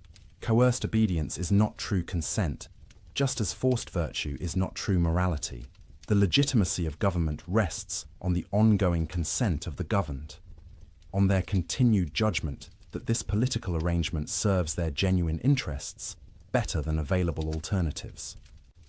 And just as individuals must periodically reflect on their habits and associations, asking whether these truly serve their flourishing, so must citizens periodically reflect on their government, asking whether it truly serves its proper purpose of protecting rights and promoting the common good. When it does not, when government becomes destructive of the ends for which it was established, Locke's theory justifies not just complaint, but resistance, even revolution. This right of revolution has been controversial since Locke first articulated it. Critics worry it invites anarchy, that it gives every discontented faction a justification for violence. But Locke was not counselling revolution lightly or for trivial causes. He specified that revolution is justified only when there is a long train of abuses, a systematic pattern of rights violations, a clear demonstration that government has abandoned its proper purpose. And he noted that people are naturally conservative, reluctant to overturn established order. Revolution happens not because philosophers write books justifying it, but because governments provoke it through persistent tyranny. The real danger is not that people will rebel too readily, but that they will endure oppression too long, that their habits of obedience and their fear of change will keep them submissive, even when justice demands resistance. This tension between order and liberty, between stability and change, between tradition and reform, runs through all political life. Locke did not resolve it definitively, but he provided principles for navigating it. Respect for natural rights, consent of the governed, rule of law, separation of powers, tolerance of diversity, willingness to reform unjust institutions. These principles have been tested across centuries and found both powerful and imperfect. Powerful because they have inspired movements for freedom, enabled peaceful transfers of power, protected individuals from tyranny, created space for human flourishing. Imperfect because they have been applied selectively, invoked to justify as well as to oppose oppression, interpreted in contradictory ways. The work of building just societies, like the work of forming virtuous character, is never complete. New challenges arise, old solutions prove inadequate, principles must be reinterpreted. For changed circumstances, the blank slate of each new generation must be written upon with the accumulated wisdom of the past, while remaining open to the new insights of the present. Locke himself, despite his profound contributions, had blind spots we now see clearly. His acceptance of slavery, his limited toleration, his assumptions about property and gender, all reflect the prejudices of his time. Later generations have had to extend his principles beyond where he took them, to include those he excluded, to recognize rights he did not acknowledge, to build the more complete and consistent liberalism his own logic implied, but his own practice failed to achieve. This is not a failure of Locke's philosophy, but rather evidence of its power. The principles are strong enough to be turned against their author's own inconsistencies. The logic of natural rights, once unleashed, pushes toward ever greater inclusivity. The commitment to reason and experience demands ongoing refinement of theory in light of observation. The emphasis on consent requires listening to voices previously silenced.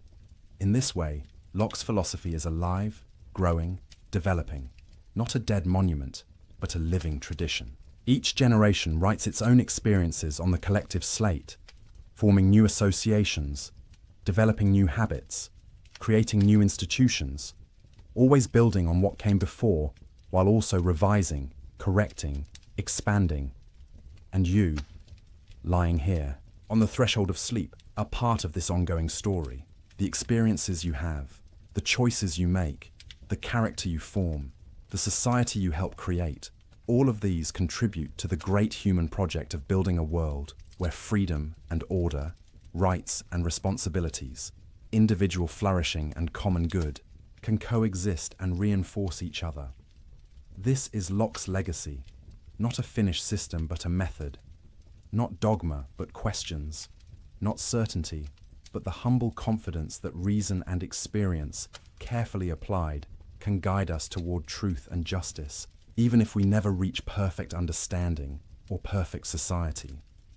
As consciousness dims and sleep approaches, let these thoughts settle gently. You are a self in process, shaped by experience yet capable of reshaping yourself. You are free within limits, able to choose yet influenced by associations and habits. You are an individual with rights, yet also a member of communities with obligations. You are rational yet also passionate, capable of wisdom yet prone to error, finite yet oriented toward transcendent goods. This is the human condition, as Locke understood it, neither angel nor beast, but something between.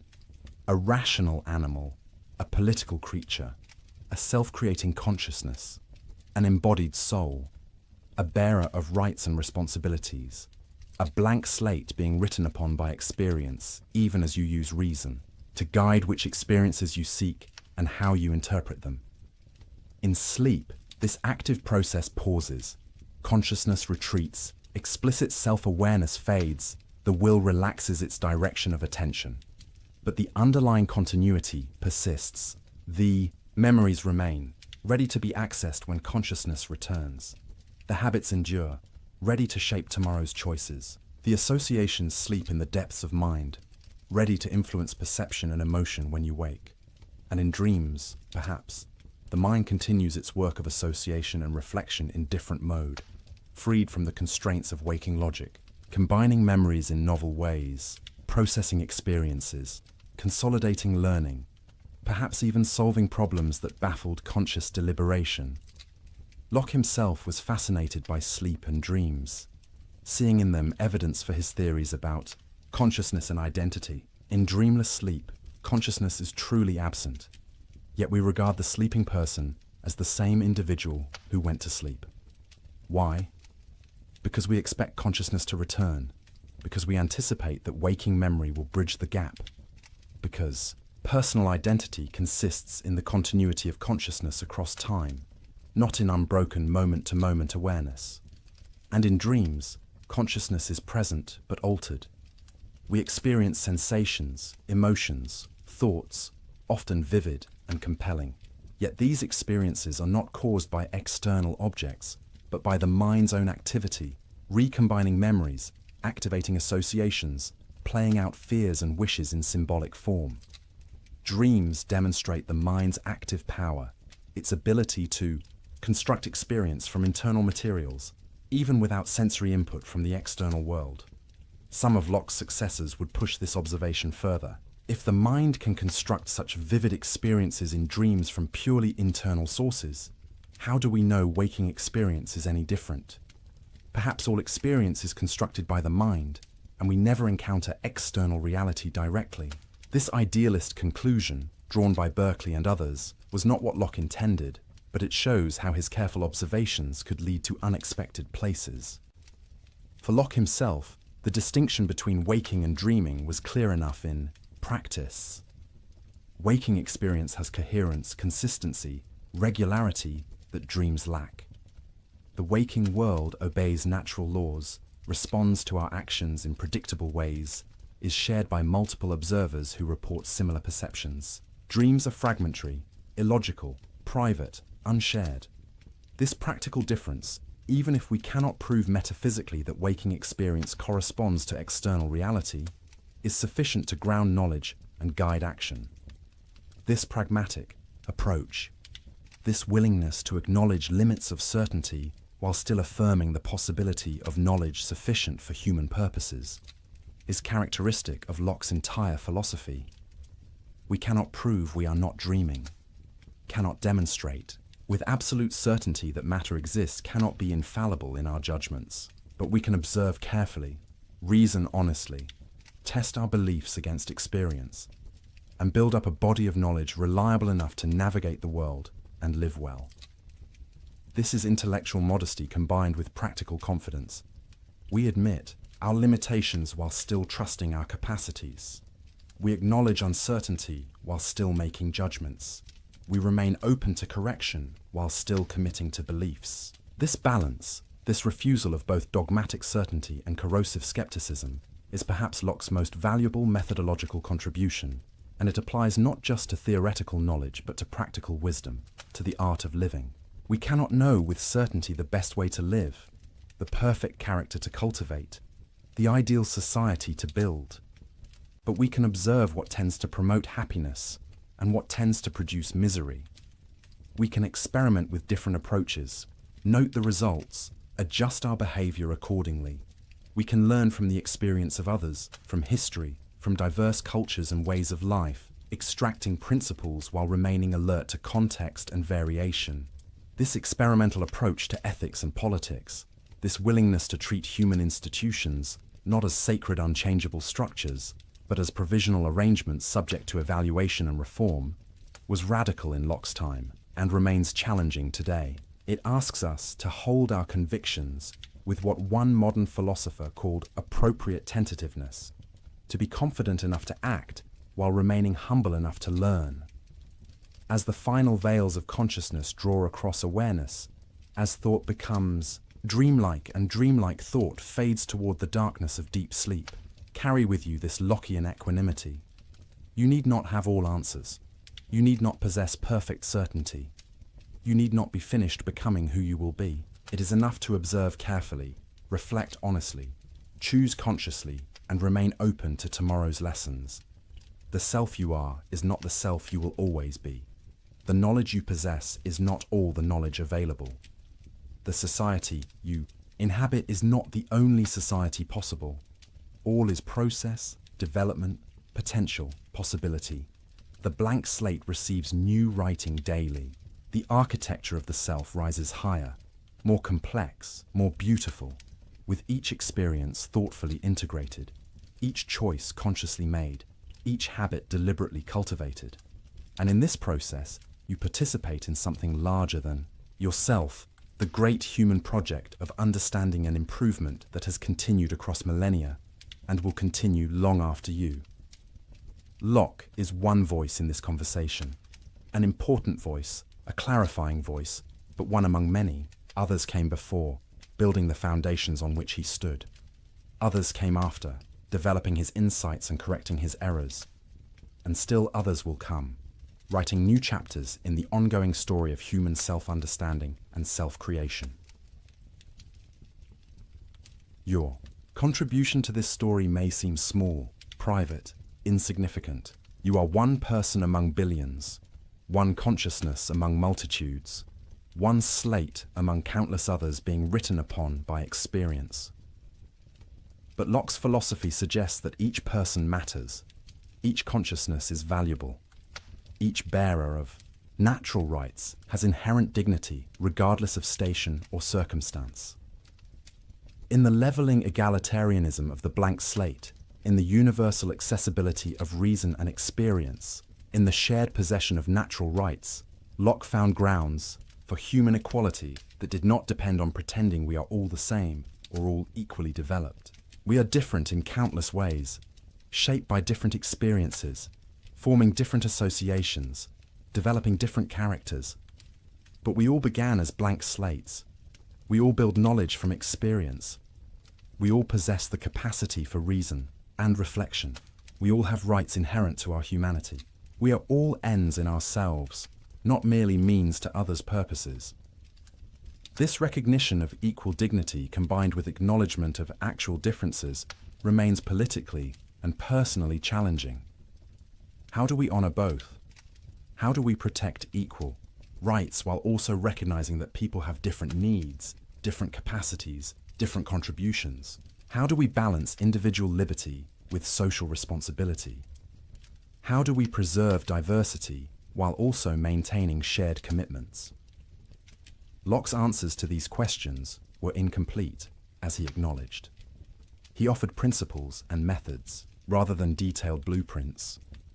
He trusted that rational people, observing carefully and reasoning honestly, would develop appropriate arrangements for their particular circumstances. What works in one context may not work in another. What serves one generation may need revision for the next. This trust in human reason and human learning, this confidence that we can improve our condition through thought and experiment, this refusal of fatalism and fixed hierarchies, all of this flows from the blank slate empiricism that Locke articulated. If we are shaped by experience, then we can be reshaped by new experience. If knowledge comes from observation, then new observations can yield new knowledge. If governments rest on consent, then they can be reformed when they lose that consent.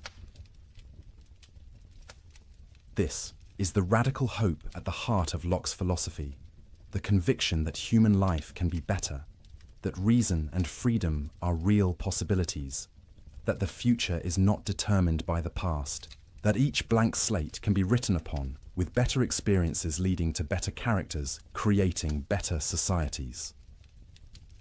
As you finally release consciousness, as sleep claims you fully, let this hope be your last waking thought. Tomorrow brings new experiences, new choices, new opportunities. The slate that is you will receive new writing. The self that is you will continue its construction. The story that is your life will unfold new chapters. And in all of this, you carry forward the great human capacity for rational freedom that Locke so carefully described and so passionately defended. Rest now in this knowledge. Rest in the certainty that you matter, that your experiences are real, that your choices have meaning, that your self is genuine even as it develops. Rest in the freedom to become, the responsibility to choose, the possibility of growth. Rest in the community of rational beings, past and present and future, all engaged in the great work of understanding and improving the human condition. The consciousness that says, I will return tomorrow. Memory will bind the moments into continuity. The self will resume its ongoing construction. But for now, let go. Let sleep do its restorative work. Let dreams play their mysterious role. Let the mind rest from its labors of perception and reflection. And know that when you wake, you will be yourself, changed by sleep, yet continuous with what went before. a blank slate that has been written upon but never completely filled, a story that continues, a self that evolves, a consciousness that returns from its nightly sojourn, ready to receive new experiences and to continue the great work of being human. Thank you for joining this exploration of John Locke's philosophy, this journey through the architecture of the self, this meditation on consciousness and freedom, knowledge and rights, experience and identity. If you found peace in these reflections, please consider subscribing to support this channel, helping these gentle philosophical explorations reach others seeking wisdom in the quiet hours. And let me know in the comments where in the world you are resting tonight, adding your voice to this global community of nighttime philosophers.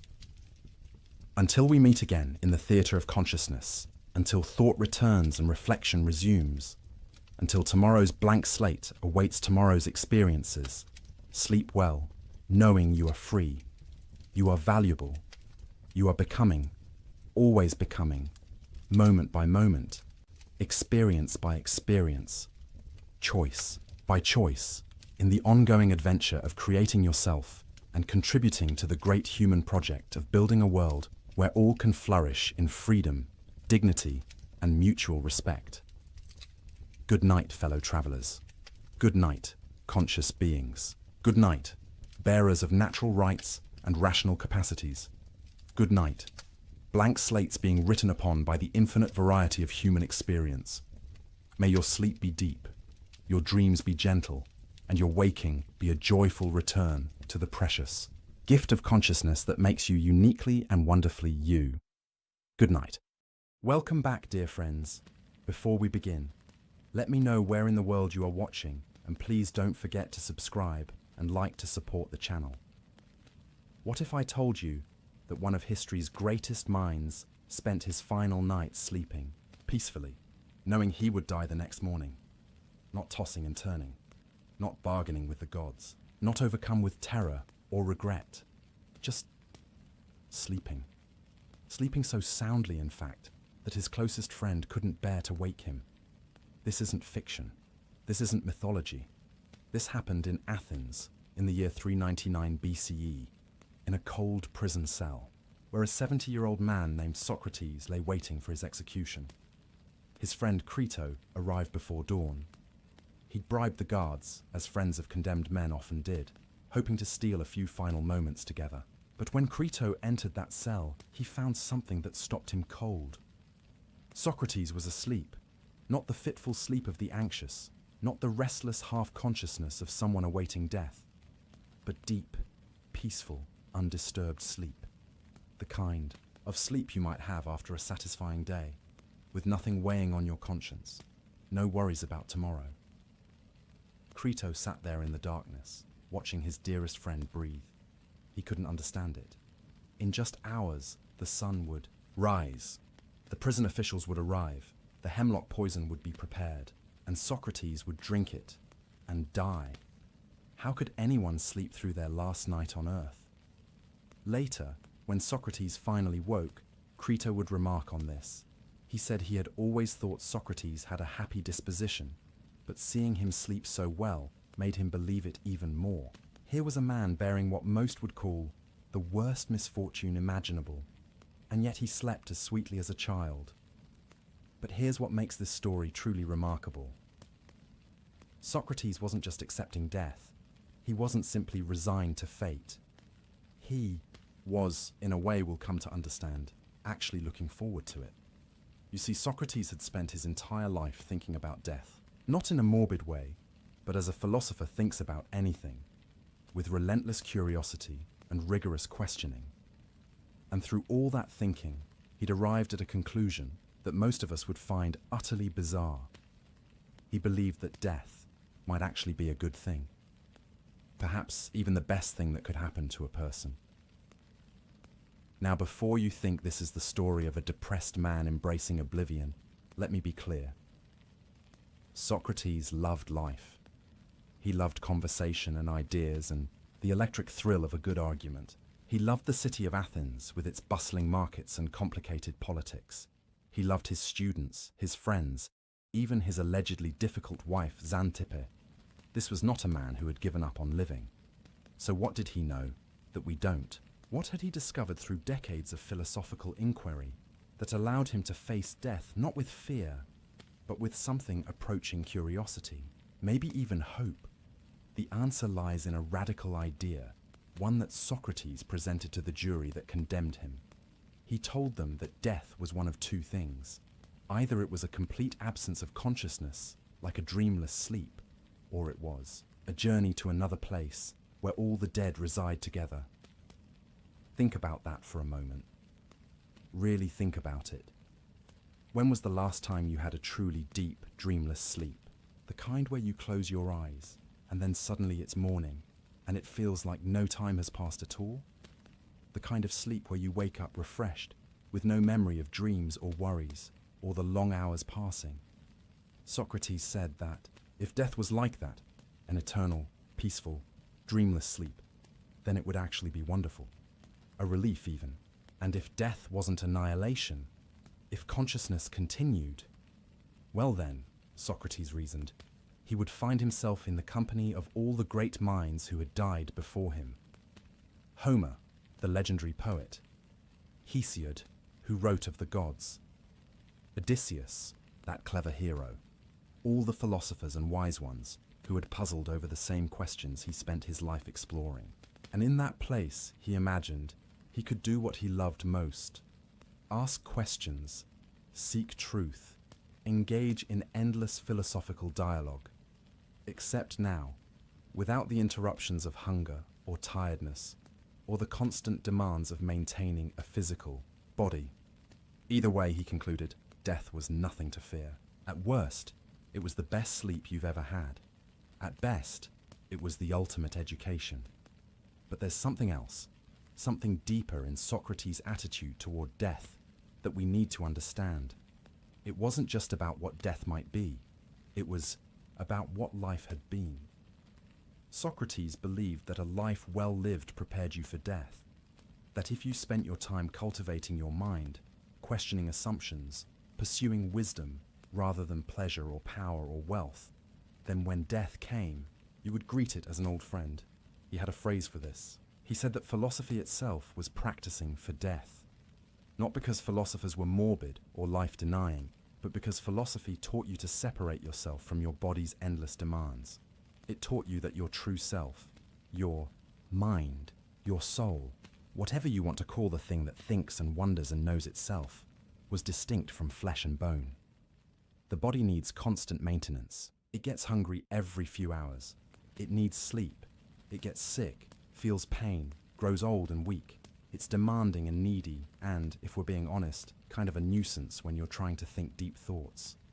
Socrates joked about this. He said that the body was always interrupting philosophy with its needs. You're in the middle of contemplating the nature of justice, and suddenly you're hungry. You're on the verge of a breakthrough about the meaning of courage, and you need to use the bathroom. So death, which separated the mind from the body's tyranny, was something a philosopher might actually welcome. Not because life was bad, but because death promised something potentially better. Either oblivion, which meant no more suffering, no more physical pain, no more needs, or continuation in a realm of pure thought, where you could finally focus on what truly mattered without biological interruptions. This is why Socrates could sleep that final night. He had lived the kind of life that prepared him for this moment. He had examined everything, his beliefs, his actions, his values. He had questioned relentlessly, even when it made him unpopular, especially when it made him unpopular. He had pursued truth over comfort, wisdom over wealth, virtue over victory. And now, as he lay in that prison cell with dawn approaching, he was at peace. Not because he was giving up, but because he was ready. He had done the work. He had lived the examined life, and death, whatever it turned out to be, held no terror for a man who had spent 7 decades preparing for it. When Crito finally woke him, Socrates greeted the day calmly. They would talk. One final philosophical conversation about duty and justice and whether Socrates should escape, even though he had the chance. But we're getting ahead of ourselves. That conversation comes later. For now, I want you to hold on to this image, an old man, condemned to death, sleeping peacefully through his final night. And I want you to ask yourself, what would it take for you to sleep like that? What kind of life would you need to live? What kind of wisdom would you need to possess? What fears would you need to release? Because that's what this story is really about. Not just how Socrates died, but how he lived. Not just his philosophy of death, but his philosophy of life, and how the two were inseparably intertwined. In ancient Athens, in the year 399 BCE, something extraordinary happened. A man faced death with the same calm he might bring to an afternoon walk. And in doing so, he left us with questions that still echo across 2,400 years. Questions about what matters, about what we should fear and what we shouldn't, about what it means to live well, and whether living well might actually be the secret to dying well. These are the questions we'll explore together tonight, and by the time we're done, you might find yourself thinking about death and life in ways you never have before. But first, we need to go back. Back before the trial, before the accusations, before the prison cell. Back to when Socrates was just a boy growing up in Athens, the son of a stonemason and a midwife, with no idea that he would become the most influential philosopher in Western history. We need to understand how he became the kind of man who could sleep peacefully before his execution. And that story begins, as so many great stories do, with a young person refusing to accept the answer he was given. It begins with a boy who questioned everything. Imagine Athens in the mid-5th century BCE. Not the ruins you might visit today, but a living, breathing city at the height of its power. The Parthenon is still being built, its marble gleaming white in the Mediterranean sun. The Agora, the great marketplace and public square, buzzes with merchants hawking olive oil and wine, politicians debating policy, artists selling their wares, and philosophers holding court on street corners.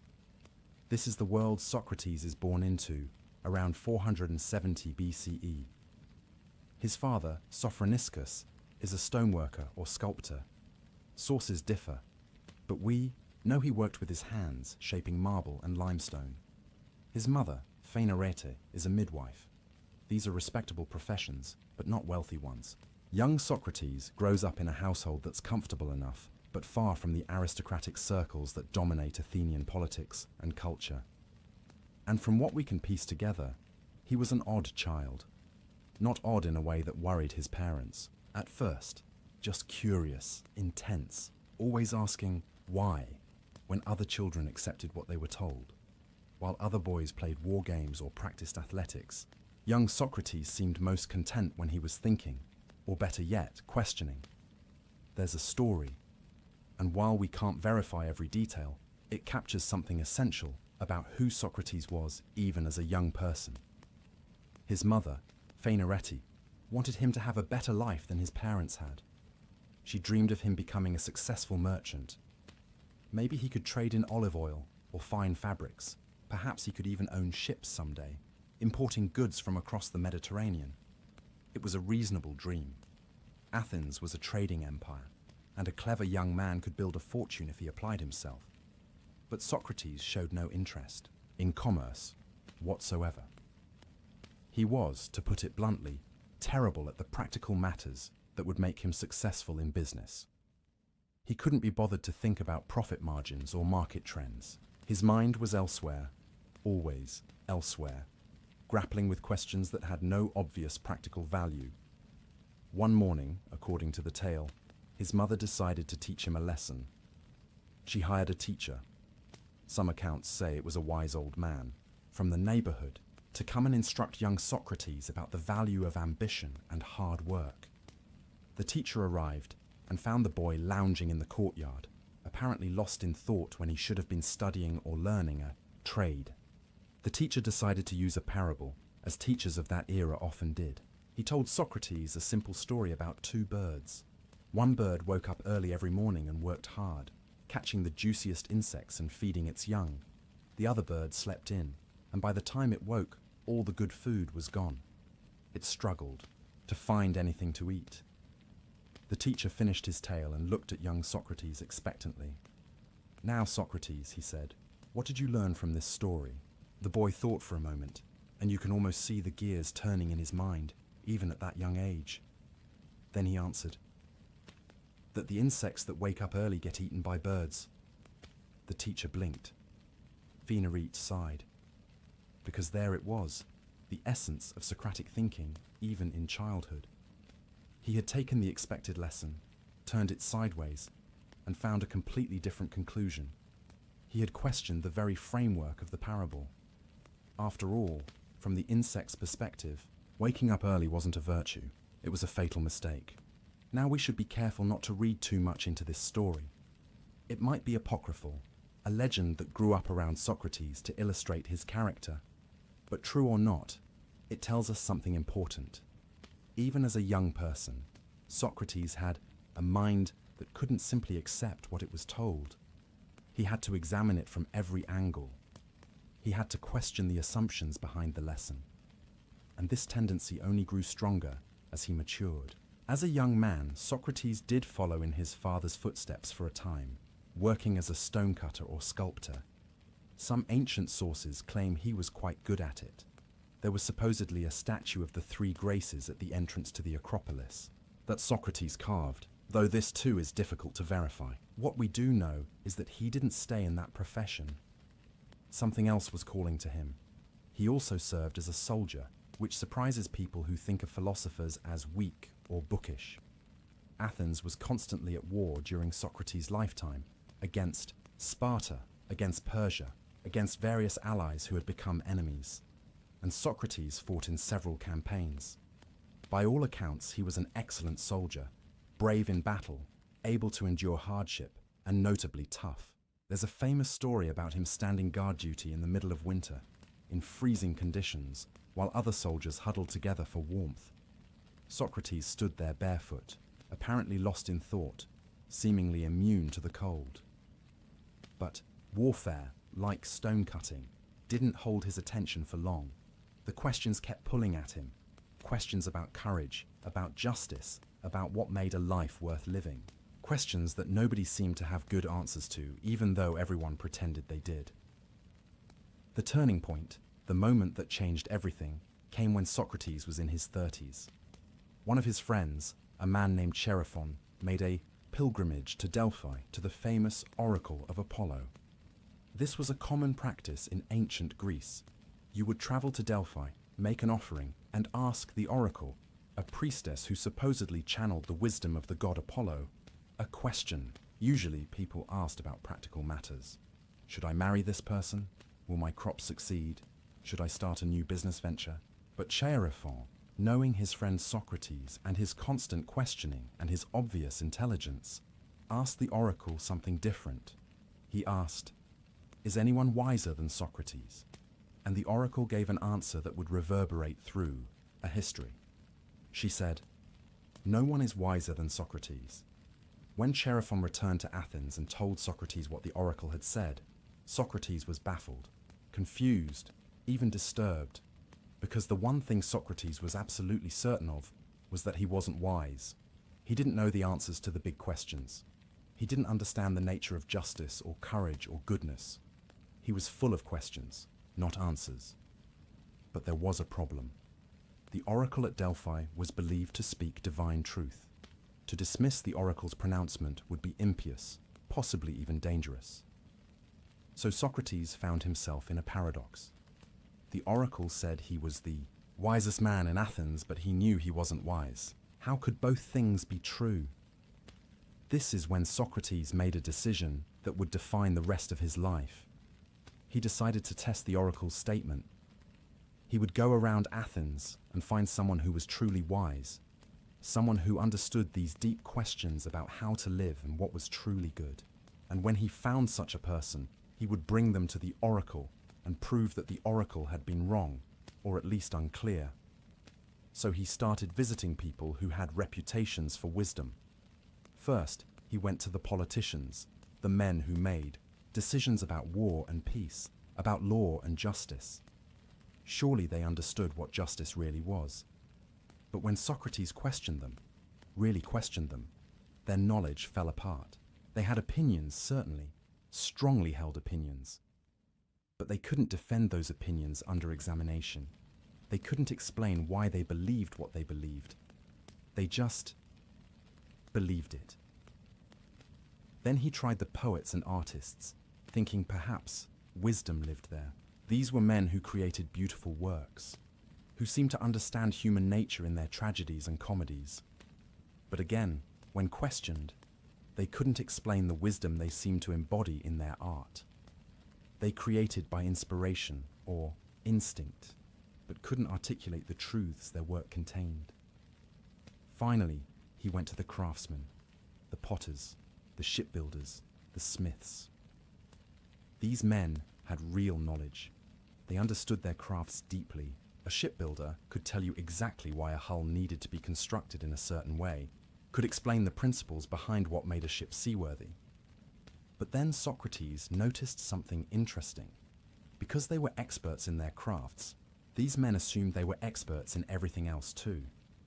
The shipbuilder, who knew everything about ships, thought he therefore understood justice, courage, and the good life. But he didn't. He just thought he did. And suddenly, Socrates understood what the oracle meant.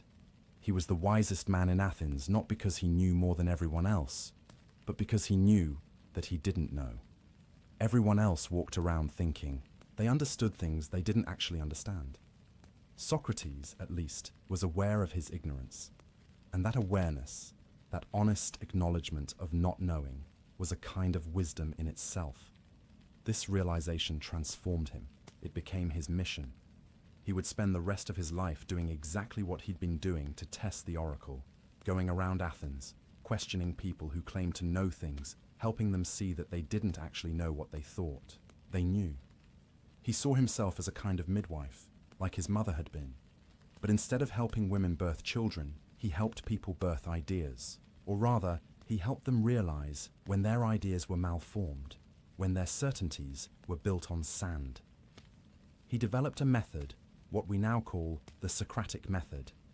He would approach someone, often someone with a reputation for wisdom or virtue, and ask them to define something.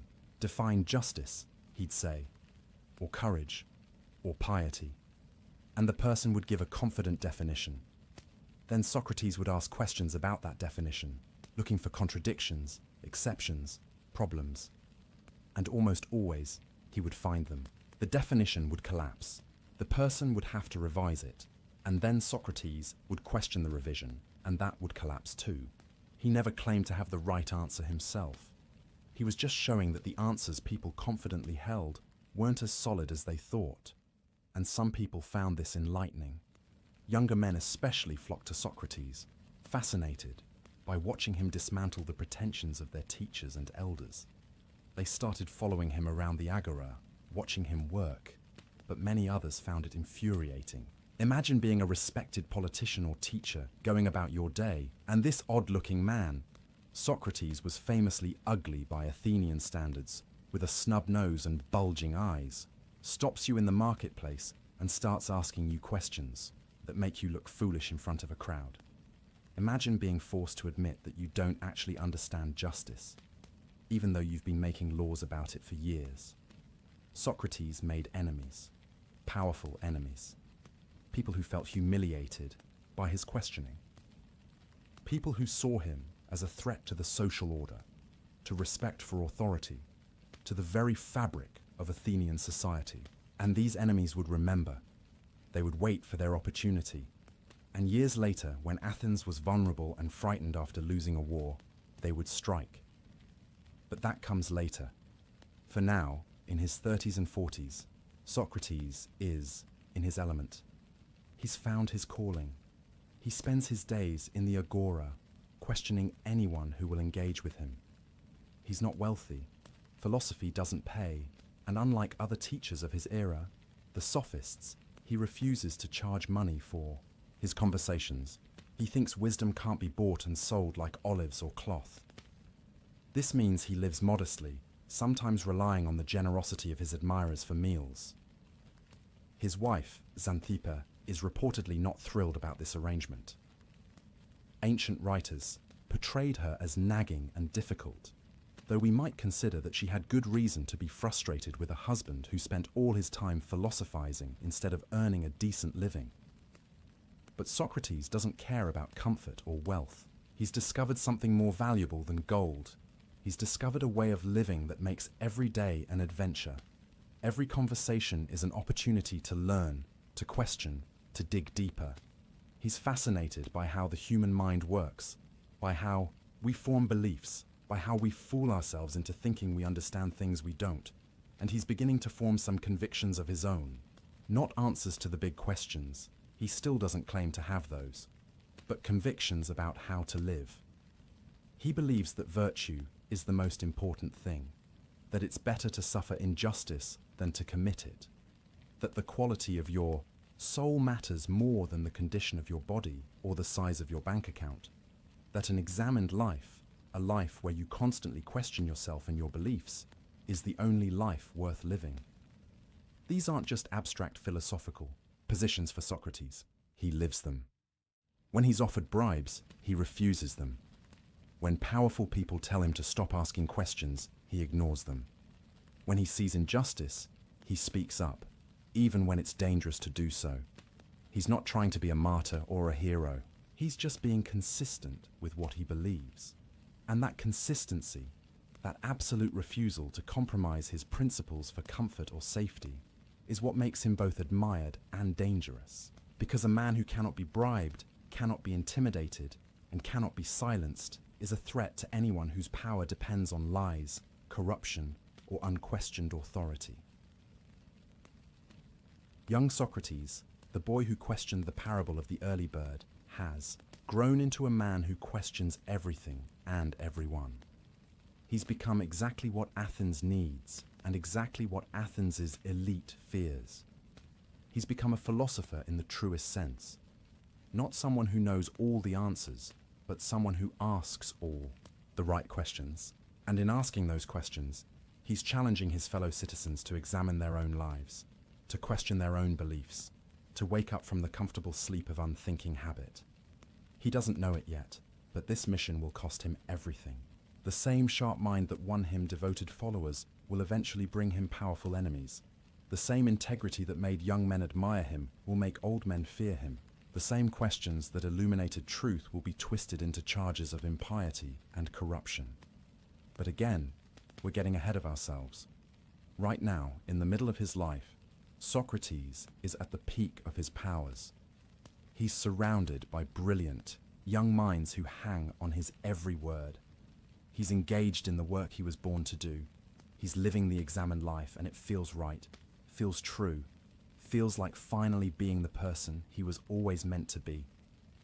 And in living this way, he's developing a philosophy that will help him face his own death with courage and even joy. Because Socrates is learning something profound about what it means to be human, about what really matters, about how to separate the essential from the trivial. He's learning how to live. And in learning how to live, he's inadvertently learning how to die. But to understand that, we need to go deeper into his method, his madness, his peculiar genius. We need to walk with him through the agora, to hear him question and probe and dismantle the false certainties people cling to. We need to understand what it meant to be on the receiving end of Socratic examination. We need to experience the art of knowing nothing. Picture a typical morning in the agora of Athens. The sun hasn't yet reached its peak, so the marble colonnades still offer some shade from the Mediterranean heat. Vendors are setting up their stalls, pyramids of olives glistening with oil, fabric dyed in rich purples and reds, pottery both practical and decorative. The air smells of bread baking, of fish from the morning's catch, of incense from a nearby shrine. And there, near one of the columns, stands Socrates. He's in his 50s now, at the height of his powers. His appearance is distinctive, impossible to miss. While other philosophers of his era might dress in fine robes to signal their status, Socrates wears the same simple cloak year-round. His feet are bare. He's famous for going barefoot even in winter. His face, as we've mentioned, isn't conventionally handsome. Ancient sources describe him as looking somewhat like a satyr, those mythological creatures that were half man, half goat. But there's something magnetic about him anyway. When he speaks, people listen. A small crowd has already gathered around him. Some are his regular followers, young men from wealthy families who find traditional education boring, but find Socrates endlessly fascinating. Others are passers-by who've stopped out of curiosity. And approaching now is a man named Euthyphro, a religious expert who has a reputation for understanding the will of the gods. This is perfect for Socrates, because Euthyphro is on his way to the courthouse. He's prosecuting his own father for murder. It's a scandalous case that everyone in Athens is talking about. One of the father's workers killed a slave in a drunken rage, and the father bound the killer and threw him in a ditch while sending for religious guidance on what to do. The bound man died of exposure before the advice arrived. Now Euthyphro is charging his father with murder, claiming it's the pious thing to do. Socrates sees an opportunity. He approaches Euthyphro with what seems like genuine curiosity and respect. "Euthyphro, my friend," he says, "you must know a great deal about piety and impiety to be so confident in prosecuting your own father. Most men would worry about whether they were doing the right thing, but you clearly understand piety. Could you teach me?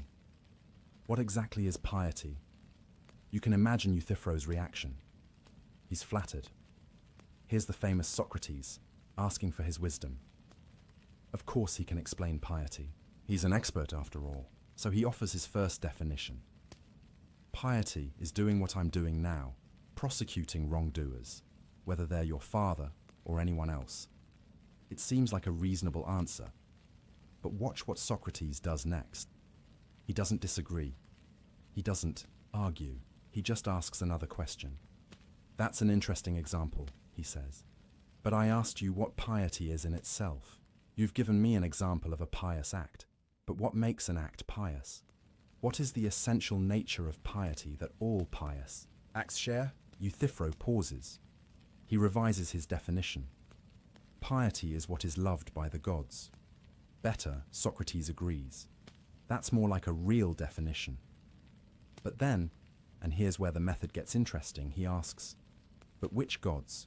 Don't the gods disagree with each other? Zeus approves of some things that Hera despises.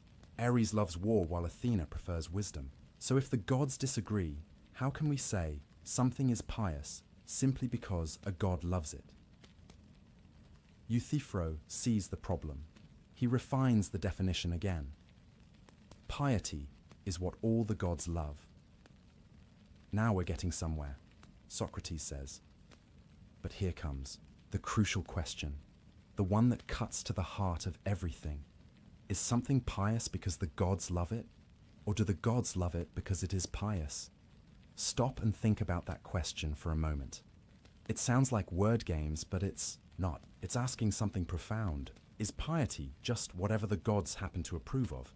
In which case, piety is arbitrary, and if the gods change their minds, murder could become pious. Or is there something inherently pious about certain acts, something that exists independently of the gods' opinions, which the gods recognize and approve of? Euthyphro struggles with this. He tries several more definitions, each one sounding good at first, each one collapsing under Socrates' gentle questioning.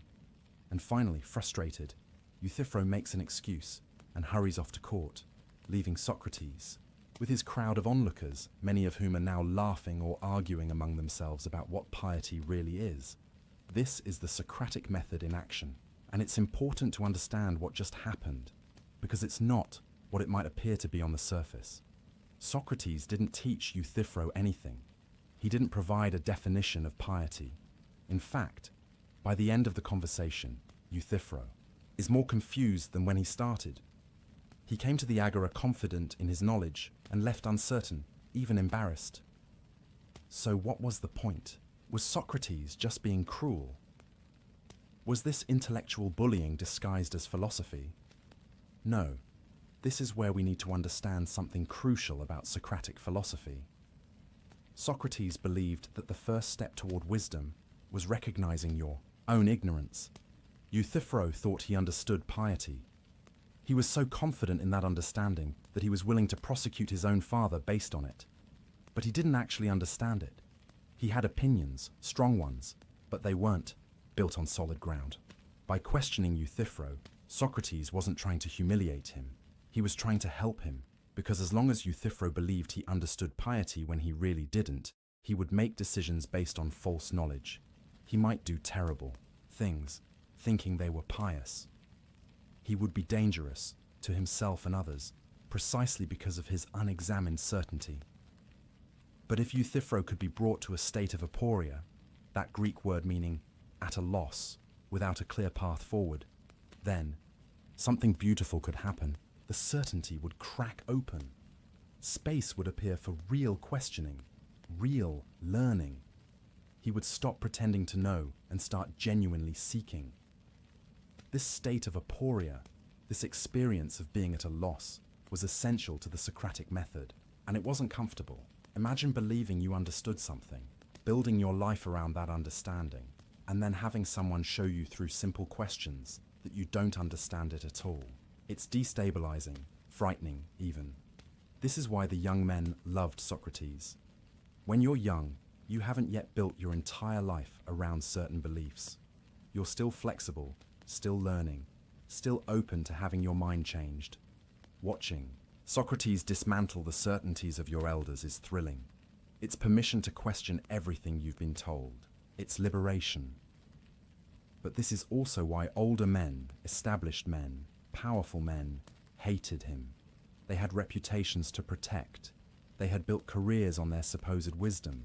They had made decisions, some of them life and death decisions, based on beliefs they now discovered were shaky at best. To admit uncertainty at that point in life felt like admitting their entire lives had been based on sand. Let me walk you through another example, because the pattern is so consistent, so revealing. One day, a famous general approaches Socrates. The man has won battles, led armies, received honors from the city. And Socrates asks him, "What is courage?" The general is confident. He knows courage.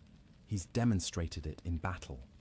Courage, he says, is standing your ground in battle, not retreating even when the enemy advances. Socrates nods thoughtfully. That's interesting. But what about the Scythian warriors who use a different tactic? They retreat strategically, drawing the enemy into traps, and this leads to victory. Are they not courageous? The general sees the point. All right, courage is knowing when to stand and when to retreat in order to achieve victory. So courage is a kind of knowledge, Socrates asks. Knowledge of what's dangerous and what's safe. Yes, exactly, the general agrees. But then, Socrates continues, a doctor has knowledge of what's dangerous and safe for sick patients. Does that make the doctor courageous? Or a ship's captain knows what's dangerous at sea? Is he displaying courage simply by having that knowledge? The general pauses. No, that's different.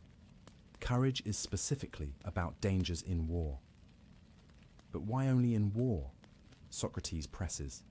Can't someone be courageous in facing poverty, or in facing disease, or in facing temptation? Are there not many kinds of dangers that require courage? And so it goes. Every answer leads to more questions. Every definition reveals exceptions, contradictions, or problems. And the general, who began the conversation certain he understood courage, he who had demonstrated courage in battle, ends it uncertain, at a loss. Now here's what's fascinating. Socrates never claims to have the right definition himself. He never says, "You're wrong, here's what courage really is." He maintains throughout that he doesn't know.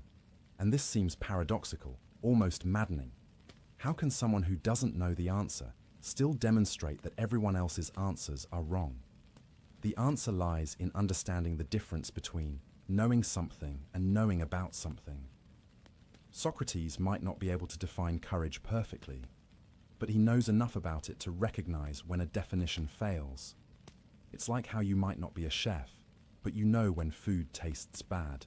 You might not be able to compose a symphony, but you can tell when music is out of tune. Socrates had spent decades thinking about these concepts: justice, courage, piety, wisdom, goodness. He knew them intimately, even if he couldn't define them perfectly.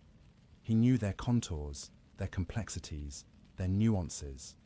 So when someone offered a simple, confident definition, he could immediately see its limitations.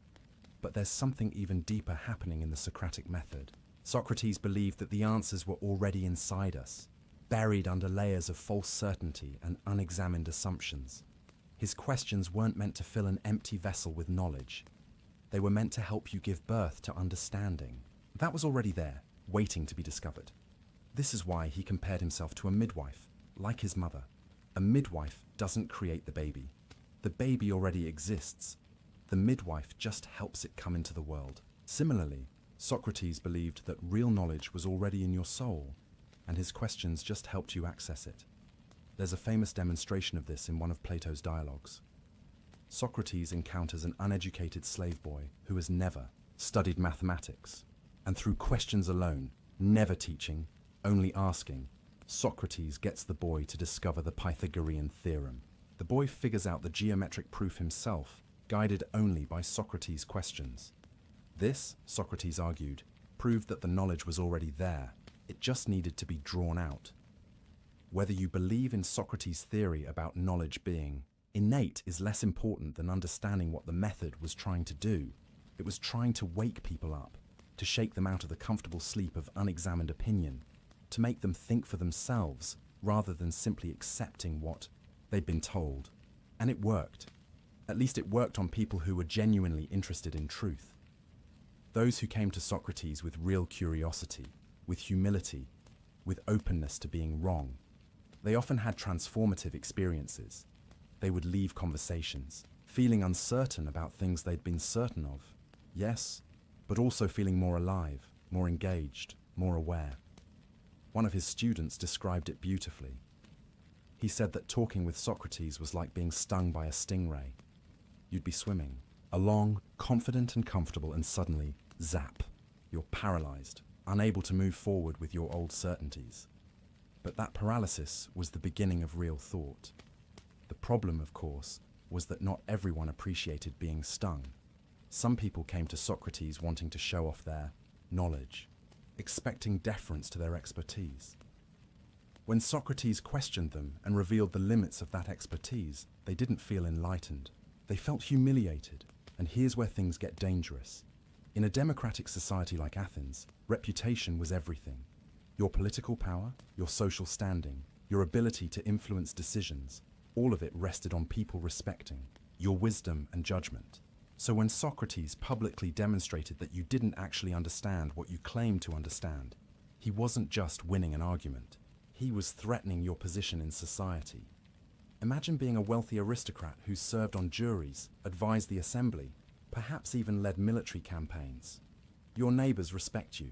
Young men ask your advice. You're invited to important symposia where decisions are made. And then this strange, ugly, barefoot philosopher stops you in the marketplace and starts asking questions that make you look foolish in front of a crowd that includes your peers, your rivals, and young people who used to respect you. What do you do? Do you admit you don't know what you thought you knew? Do you embrace the aporia, the uncertainty, and start genuinely seeking wisdom? Some did. Those became Socrates' friends and followers. But others, perhaps most, did something else. They got angry. They dismissed Socrates as a sophist, a word twister, a corrupter of youth who taught young people to disrespect their elders. They began to see him not as a gadfly trying to wake Athens up, but as a threat to social order, to tradition, to everything that made Athens great.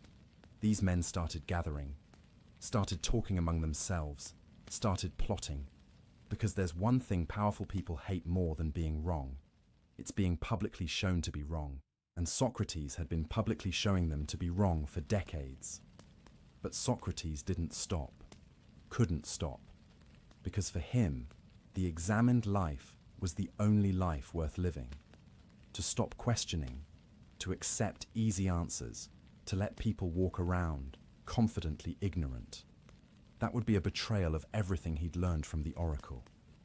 He was the wisest man in Athens precisely because he kept asking questions, kept examining, kept pushing. He believed he was on a divine mission. The god. Apollo had essentially told him, through the oracle, that his wisdom lay in recognizing his ignorance. And from that, Socrates had derived a calling. He was meant to go around Athens helping others recognize their ignorance too. He was meant to wake people up, even when it made him unpopular, even when it made him poor. He could have charged for his teaching like the sophists did, but he refused, believing wisdom couldn't be bought, even when it started making him enemies in high places, even when those enemies started becoming dangerous. Because here's what Socrates understood that most of us forget. Comfort is the enemy of truth. If you want to believe comfortable lies, you'll never face uncomfortable truths. If you want to keep your assumptions intact, you can't examine them too closely. If you want peace and prosperity and respect, you probably shouldn't spend your days challenging people's most deeply held beliefs. But Socrates had chosen truth over comfort, wisdom over wealth, the examined life over the easy life. And that choice, that absolute commitment to questioning everything, was going to cost him everything. The powerful men he'd embarrassed were patient. They waited for the right moment, the right political climate, and it would come. Athens would suffer defeats, would become fearful and paranoid, would look for scapegoats, and when that moment came, they would strike. But we're not there yet. Right now, in the agora, Socrates is still free to question, still surrounded by devoted followers, still doing the work he was born to do. He's demonstrating day after day that wisdom begins with admitting you don't know. That the unexamined, life isn't worth living, that questions are more valuable than answers. He's teaching, though he would insist he's not teaching, only questioning, an entire generation about how to think. Not what to think, but how. How to examine your beliefs, how to question your assumptions, how to distinguish between opinion and knowledge, how to be intellectually honest, how to value truth over ego. And in doing this work, in living this examined life, he's preparing himself for something he doesn't yet know is coming. He's developing a kind of spiritual strength, a philosophical courage that will serve him when the worst happens. He's learning to care more about his soul than his body, more about virtue than reputation, more about truth than survival. He's becoming the kind of man who could sleep peacefully the night before his execution, the kind of man who could drink hemlock without fear, the kind of man who could face death as he faced everything else, with questions, with curiosity, with absolute integrity. But to understand how he got there, we need to go deeper still. We need to understand what Socrates believed about the soul, about virtue, about what makes life meaningful. We need to understand his philosophy of the examined life, not just as a method for questioning others, but as a way of being in the world. Because the Socratic method wasn't just a debating technique. It was a spiritual practice, a way of cultivating wisdom, a path toward becoming fully human. And that's where we're going next. There's a line that Socrates spoke at his trial that has echoed through 2,400 years of human history. It's probably the most famous thing he ever said, and it's become so familiar that we sometimes forget how radical it was, and still is. The full, unexamined life is not worth living, not difficult, not less fulfilling, not suboptimal, not worth living. That's an extreme statement. Socrates is saying that a human life lived without self-examination, without questioning, without constant reflection on how you're living and why, is essentially worthless. It would be better not to live at all than to live unthinkingly. That's a strong claim, strong enough that it's worth taking seriously. What did Socrates mean? And more importantly, what does it mean to examine your life? What does that actually look like in practice? Let's start with what Socrates didn't mean. He wasn't talking about neurotic self-analysis, endless navel-gazing, or paralyzing overthinking that prevents you from taking action. He wasn't suggesting you should spend every moment introspecting to the point of being unable to function in the world. Socrates lived a full life. He was a soldier, a citizen, a husband, a friend. He participated in Athenian society even as he questioned it. No, the examined life was something different. It was about intentionality, about consciousness, about refusing to live on autopilot, doing things simply because that's what everyone does, or because that's what you've always done, or because it's comfortable and familiar. The examined life meant constantly asking yourself, why am I doing this? Is this making me a better person? Does this align with what I believe is good and true? Am I living according to my values, or am I betraying them? Have I really thought through what I believe, or am I just repeating what I've been told? It meant being willing to admit when you were wrong, being willing to change your mind when presented with better arguments, being willing to acknowledge that you don't know something even when everyone expects you to know. And most importantly, it meant caring more about the quality of your soul than about anything else. This concept, the soul, is central to understanding Socrates, but we need to be careful here. When Socrates talked about the soul, he wasn't necessarily talking about something religious or supernatural, at least not in the way we might think. The Greek word is psyche, and it meant something like that which makes you alive, your consciousness, your mind, your capacity for thought and choice and character. For Socrates, the soul was the real you. Your body was just the vehicle, the temporary housing. Your soul was what persisted, what mattered, what you should cultivate and care for above all else. Think about how we typically live. We spend enormous amounts of time, energy, and money taking care of our bodies. We feed them, exercise them, rest them, dress them, groom them. We worry constantly about their health, their appearance, their comfort, and that's not wrong. Bodies need maintenance. But Socrates noticed that we almost never give the same attention to our souls. We don't feed our minds with the same care we feed our bodies. We don't exercise our capacity for wisdom and virtue. We don't examine whether our characters are healthy or diseased. We just assume that however we are is fine, that our beliefs and values and habits don't need the same kind of deliberate cultivation that our bodies do. And this, Socrates thought, was completely backwards, because your body is temporary. It's going to age, decay, and die no matter how well you take care of it. But your soul, your character, your wisdom, your virtue, that's what defines who you really are. That's what lasts. Whether you believe in an afterlife or not, your soul is what you contribute to the world, what you leave behind, what you really are when everything else is stripped away. So the examined life was fundamentally about tending to your soul, making sure that the person you were becoming was the person you wanted to be, ensuring that you were growing in wisdom, in virtue, in understanding, not just in wealth or power or reputation. But what does it mean to have a healthy soul? What does virtue actually look like? For Socrates, virtue wasn't about following rules or obeying commandments. It was about knowledge, real knowledge. He believed that if you truly understood what was good, you would naturally do it. Nobody does. Wrong willingly, he argued. People do wrong things because they're confused, because they mistake what's bad for what's good, because they don't really understand what they're doing. This might sound naive at first. Surely people sometimes knowingly do bad things. Don't we all have experiences of knowing something is wrong but doing it anyway?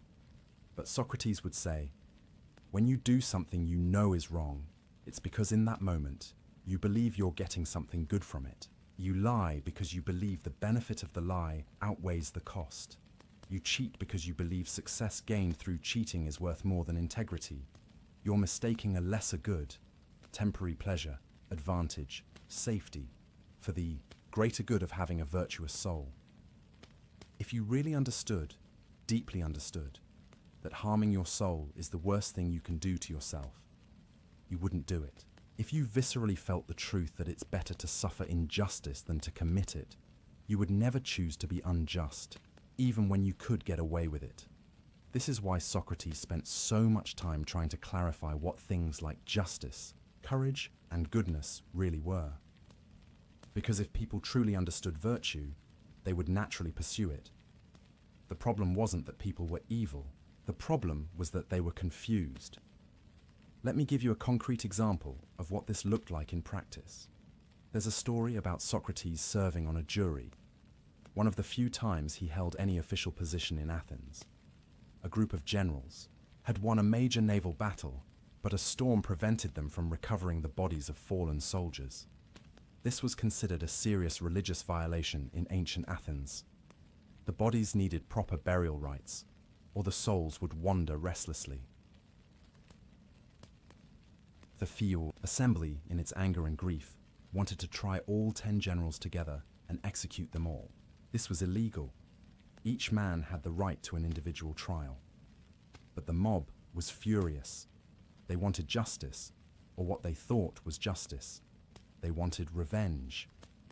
Socrates was the one member of the presiding committee who refused to allow the illegal vote.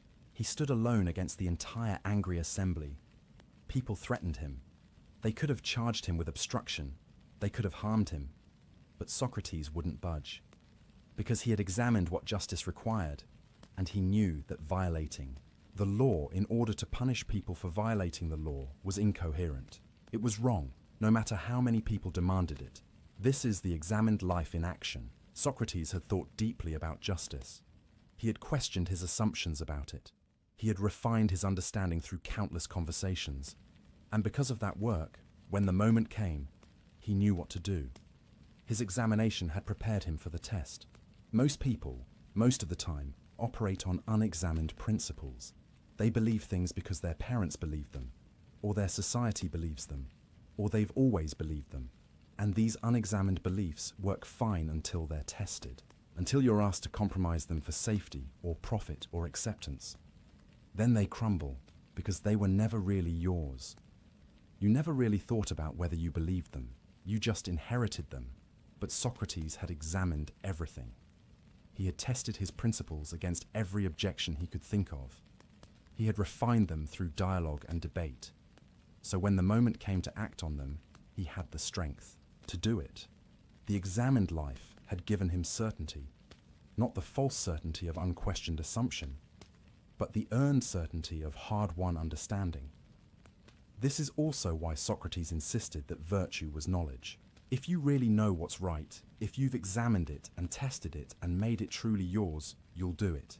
You won't be swayed by threats or bribes or social pressure, because you'll understand in your bones that compromising your soul for any external reward is a terrible trade. Now you might be thinking, this sounds exhausting. Do I really need to question everything all the time? Can't I just live, make reasonable decisions, try to be a decent person? And the answer is, you can live that way. Most people do, but Socrates would ask you, is that really living?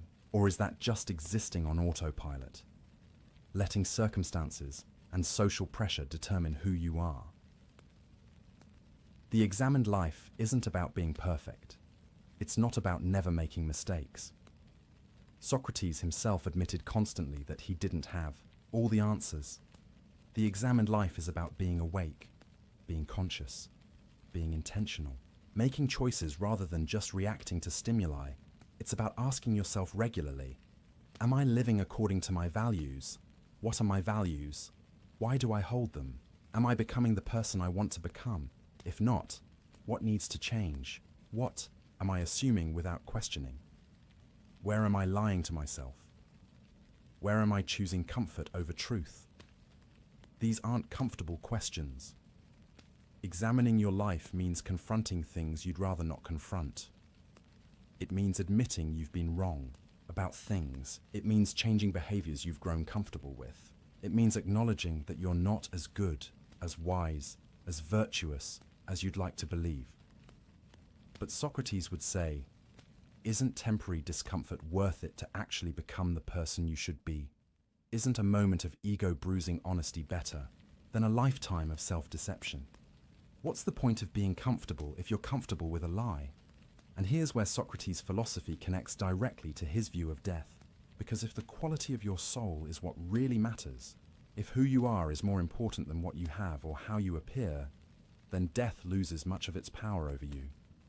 Think about what we're usually afraid of when we fear death. We're afraid of losing our possessions, our status, our pleasures, our relationships, our experiences, all the things that make up our external life. But if you've spent your life cultivating your soul, if you've examined your life and found it good, if you know you've pursued wisdom and virtue to the best of your ability, then death is just a transition. If death is annihilation, you won't suffer. You'll simply cease to experience anything, like dreamless sleep. And if death is continuation, then you'll take your soul with you, and that's the only thing that really matters anyway. This is why Socrates could face death calmly, not because he was sure what death was.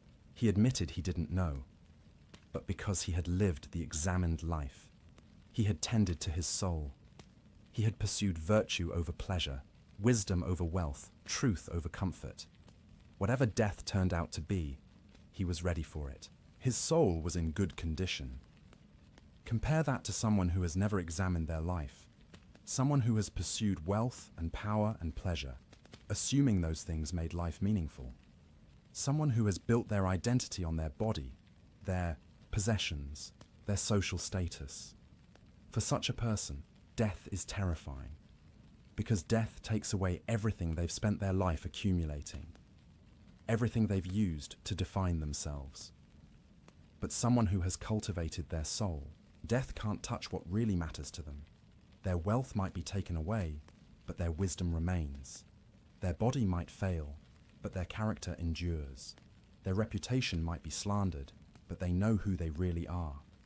This is the practical benefit of the examined life. It's not just about being more thoughtful or philosophical. It's about building something that can't be taken from you. It's about knowing yourself so well that external circumstances can't shake you. It's about having a foundation of examined, tested, chosen principles that you can stand on when everything else is uncertain. Socrates believed that most people were prisoners without knowing it. They were enslaved to their appetites, their fears, their need for approval. They thought they were free because they could go where they wanted and do what they wanted, but they weren't really making free choices. They were just reacting to whatever stimulus was strongest at the moment. Hungry, eat, tired, sleep, afraid, run, angry, strike back. They were like animals, driven by impulse and instinct rather than reason and reflection. The examined life was liberation from that slavery. When you examined your life, you became conscious of your patterns. You saw how you were being controlled by unexamined desires and fears. And in seeing them, you could choose differently. You could decide deliberately what kind of person you wanted to be. You could cultivate some desires and starve others. You could face your fears and see which ones were rational and which were phantoms. This is why Socrates said that the examined life was the only life worth living for a human being, because examination was what made you fully human. Without it, you were just a clever animal. With it, you became something more, a rational being, capable of self-determination, able to choose virtue over vice, even when virtue was harder. And Socrates lived this philosophy. Every story we have about him shows a man who had examined his life and found clarity. He was offered bribes and refused them, because he had examined whether wealth mattered more than integrity, and found it didn't. He was threatened with death if he continued teaching, and he continued anyway, because he had examined whether life was worth living without the freedom to pursue wisdom, and found it wasn't. He was given the chance to escape prison, and he refused, because he had examined what justice required, and found that he couldn't violate the laws he had lived under all his life just to save himself. These weren't easy choices. Socrates wasn't superhuman. He felt fear, discomfort, attachment to life just like anyone else. But his examination had given him something stronger than those feelings. It had given him conviction. Not blind faith, but examined, tested, chosen. Conviction about what really mattered and what didn't. And this conviction gave him peace. The kind of peace that let him sleep soundly the night before his execution. The kind of peace that let him comfort his grieving friends rather than needing comfort himself. The kind of peace that comes from knowing, really knowing, that you've lived well, that your soul is in good condition, that you've done what you could to become who you should be. This is what the examined life offers. Not easy answers, not comfortable, certainty, not a life free from difficulty or pain, but clarity, purpose, integrity, the knowledge that you're living deliberately, consciously, in accordance with principles you've chosen after real thought. And in Socrates' view, that was the only life worth living. Everything else, wealth, power, pleasure, even life itself, was secondary. The quality of your soul, the state of your character, the depth of your wisdom, that was what mattered. That was what you should examine, cultivate, protect. Because your soul is the only thing that's really yours. Everything else can be taken away. Your possessions can be stolen. Your reputation can be slandered. Your body can be imprisoned or killed. But your soul, who you really are, what you really believe, the wisdom you've gained, the virtue you've cultivated, that remains yours. That goes with you, wherever you go. That is you. And when you understand that, really understand it at a bone-deep level, then you're free in a way that most people never experience. Free from the fear of loss, because you can't lose what really matters. Free from the need for approval, because you know your own worth through examination, rather than through others' opinions. Free from the terror of death, because death can only take what was temporary anyway. This is what Socrates had achieved through his examined life. This is what allowed him to face his accusers with calm confidence. This is what let him sleep peacefully on his final night.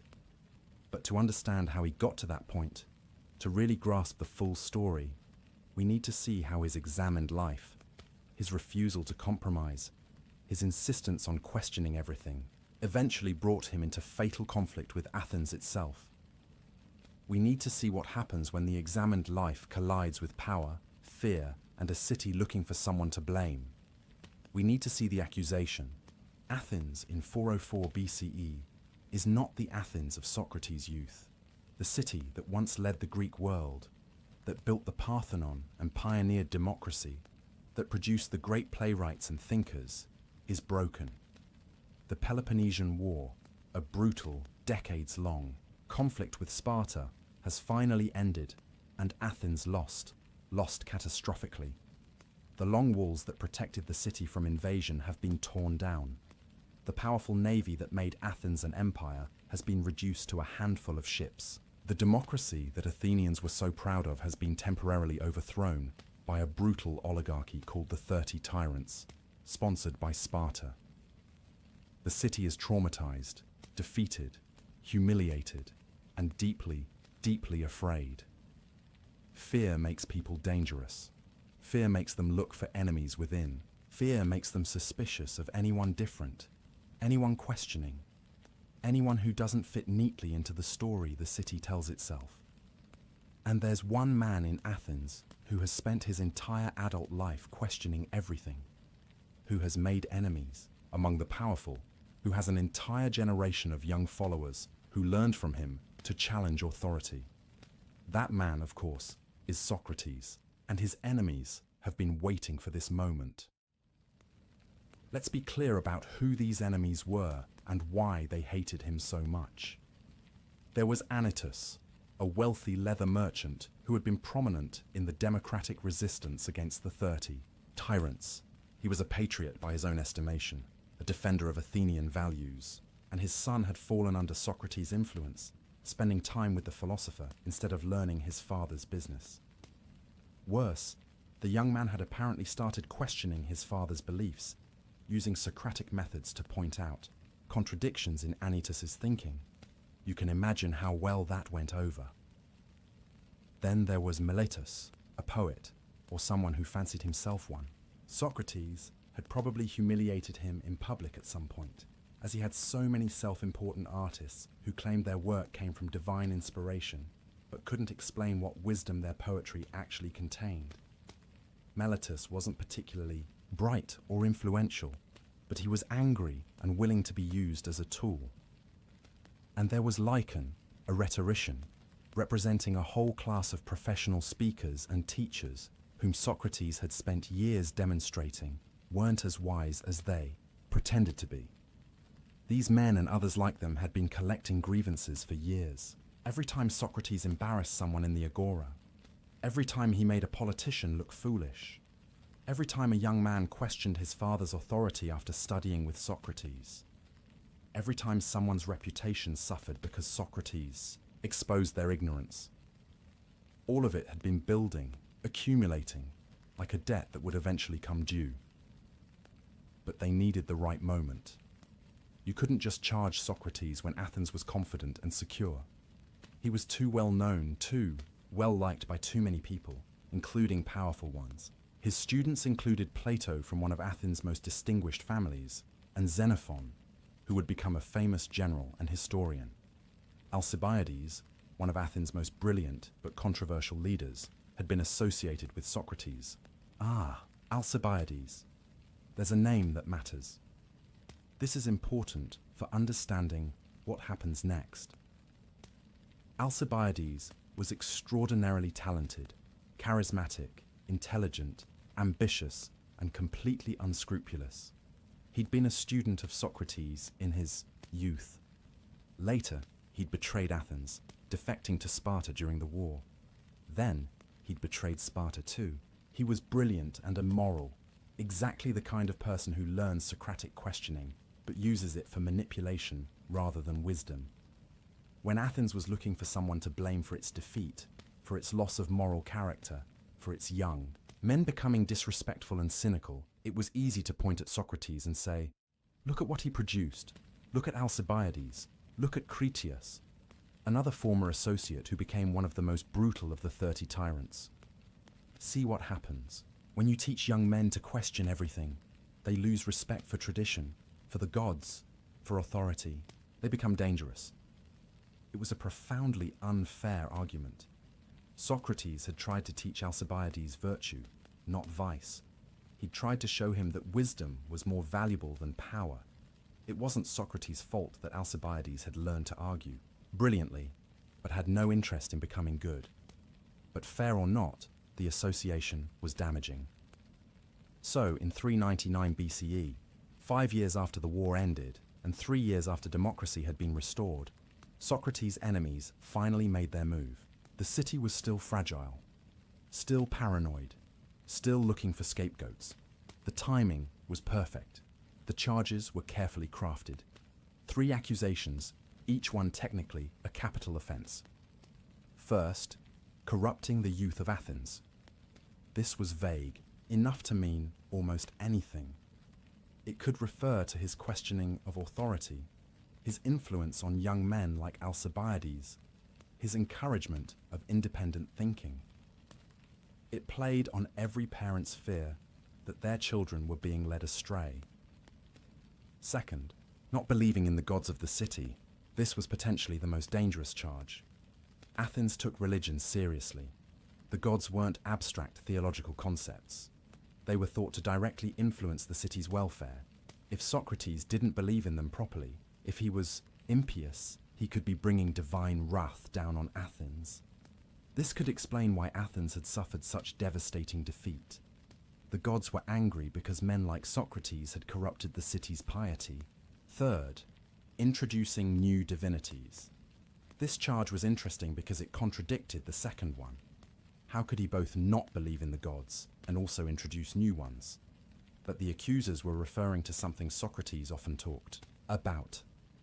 His daimonion, an inner voice or divine sign that warned him away from certain actions. To his enemies, this sounded like he was claiming to have a private connection to divinity that bypassed the official religious channels. It sounded arrogant, heretical, dangerous. The penalty proposed? Death. When Socrates received the summons to trial, he must have known how serious this was.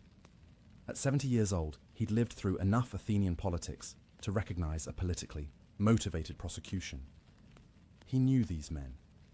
He probably knew exactly which of his past humiliations they were avenging. But here's what's remarkable. He didn't run. Athens had no police force. It would have been relatively easy to slip away to another city-state, to live out his remaining years in comfortable exile. Many of his friends urged him to do exactly that. Why stay and face trial when the outcome was uncertain and the penalty was death? Socrates' answer was simple. He couldn't live a life inconsistent with his principles. He had spent 70 years arguing that a good person never willingly commits injustice, that it's better to suffer wrong than to do wrong, that you should obey the laws of your city even when it's inconvenient. How could he flee now? How could he save his body by corrupting his soul? So he stayed, and when the day of the trial came, he walked into that courtroom prepared to defend not just himself, but his entire way of life. The trial took place in a large public court. 500 Athenian citizens served as jurors, a huge number by our standards, but typical for Athens. The accusers spoke first, presenting their case.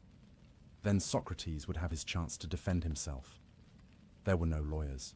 You represented yourself, made your own arguments. At the end, the jury would vote by dropping a pebble into one of two urns, one for guilty, one for innocent. We don't know exactly what Meletus and Anytus said in their accusations, but we have Plato's account of Socrates' defense speech, which he titled The Apology, though apology here means defense, not sorry. And what's astonishing about this speech is that it barely defends Socrates at all, at least not in the way you'd expect. A normal defendant in an Athenian court would have pulled out all the stops. He would have brought his children to weep and beg for mercy. He would have reminded the jury of his military service, his contributions to the city. He would have flattered the jurors, appealed to their emotions, done everything possible to win sympathy. Socrates did almost none of this. Instead, he used the trial as an opportunity to explain, to justify his entire philosophical mission. In a way, he put Athens itself on trial. He began by addressing the charges, but not in the straightforward way the jury expected. He said that before he could answer the formal accusations of Meletus, he needed to address older, deeper prejudices that had built up over decades. He needed to clear away the misconceptions. There are people, he told the jury, who have been saying for years that Socrates is a busybody, someone who inquires into things beneath the earth and in the sky, who makes the weaker argument appear the stronger, and who teaches these things to others. He was referring to a comedy written decades earlier by Aristophanes, called The Clouds, which had portrayed Socrates as a ridiculous figure who ran a thinkery, where he taught young men to argue their way out of debts and obligations. It was satire, exaggerated for laughs, but it had shaped how many Athenians thought about Socrates. I have nothing to do with such investigations, Socrates told them. I don't claim to know about the physical world. I don't teach people to make the weaker argument stronger. I don't run a school or charge fees like the sophists do. So, what did he do? Here Socrates told them about the oracle at Delphi, about his mission to test the oracle's claim that no one was wiser than he was. He explained how he'd gone to supposedly wise people and found they didn't actually know what they claimed to know. How he'd realized that his wisdom consisted in acknowledging his ignorance, while others claimed false knowledge. This is what I still do, he told them.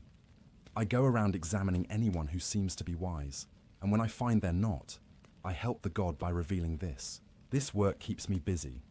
I'm so occupied with this mission that I've neglected my own affairs and live in poverty.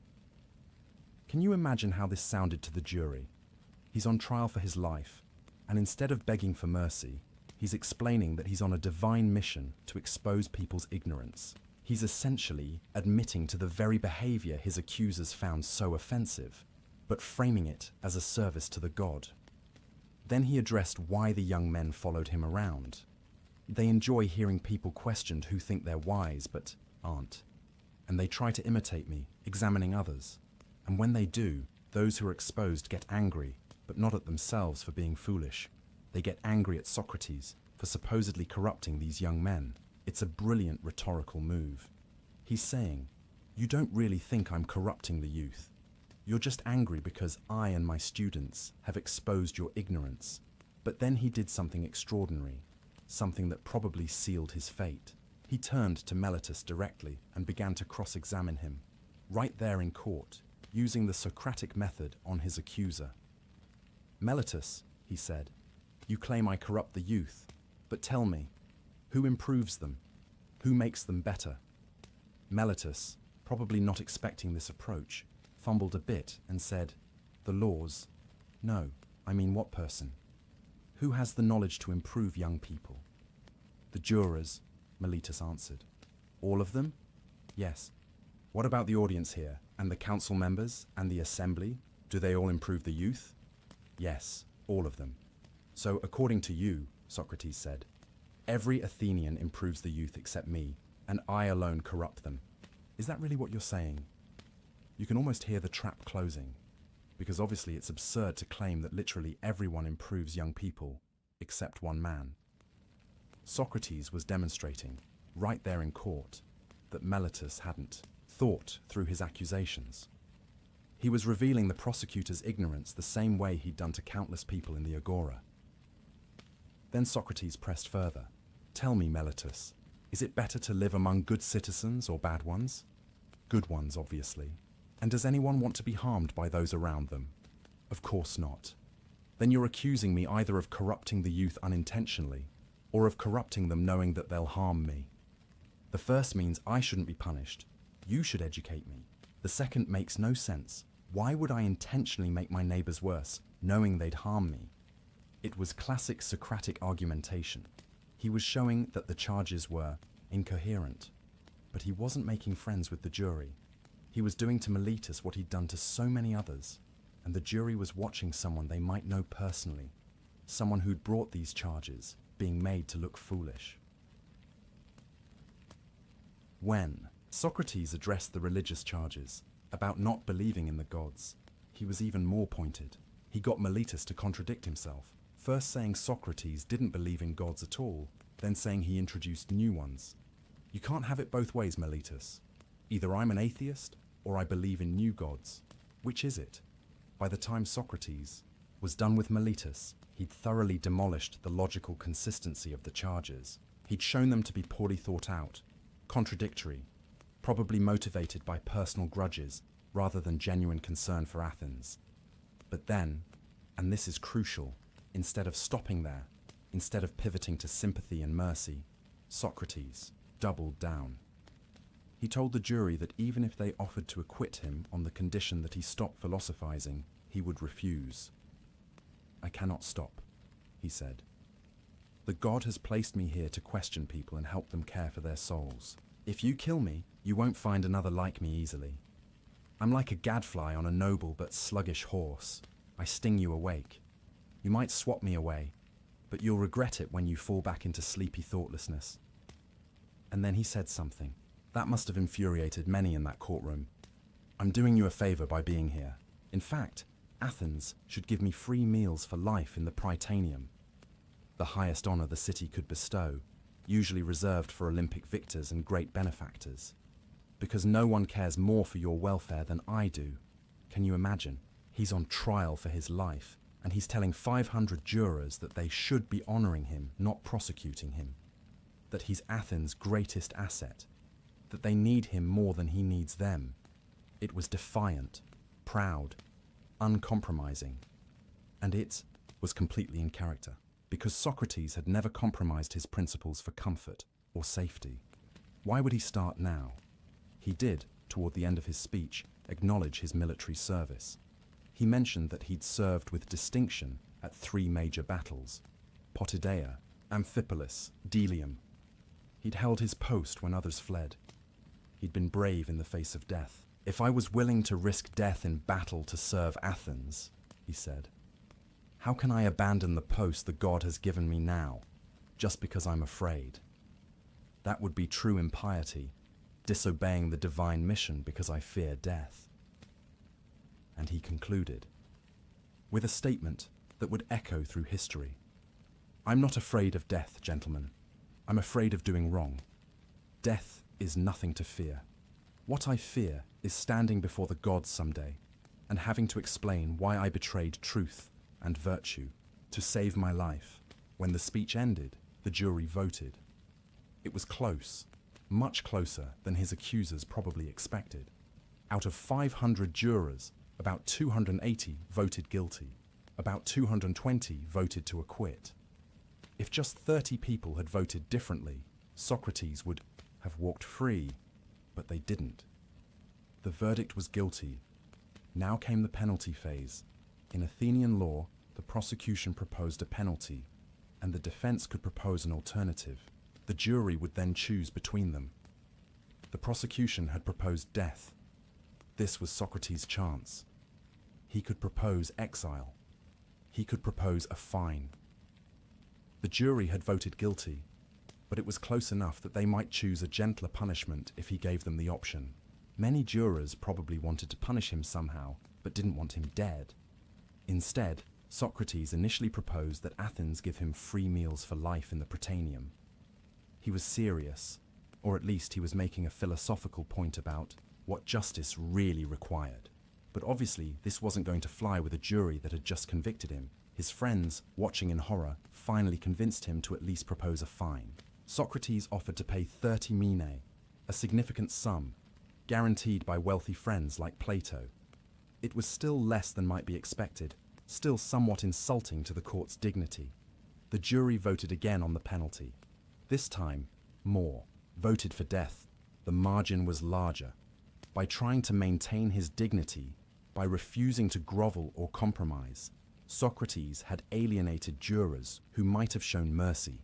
His pride, or his integrity, depending on how you view it, had sealed his fate. The verdict was final: death by hemlock poison. And here's what's remarkable.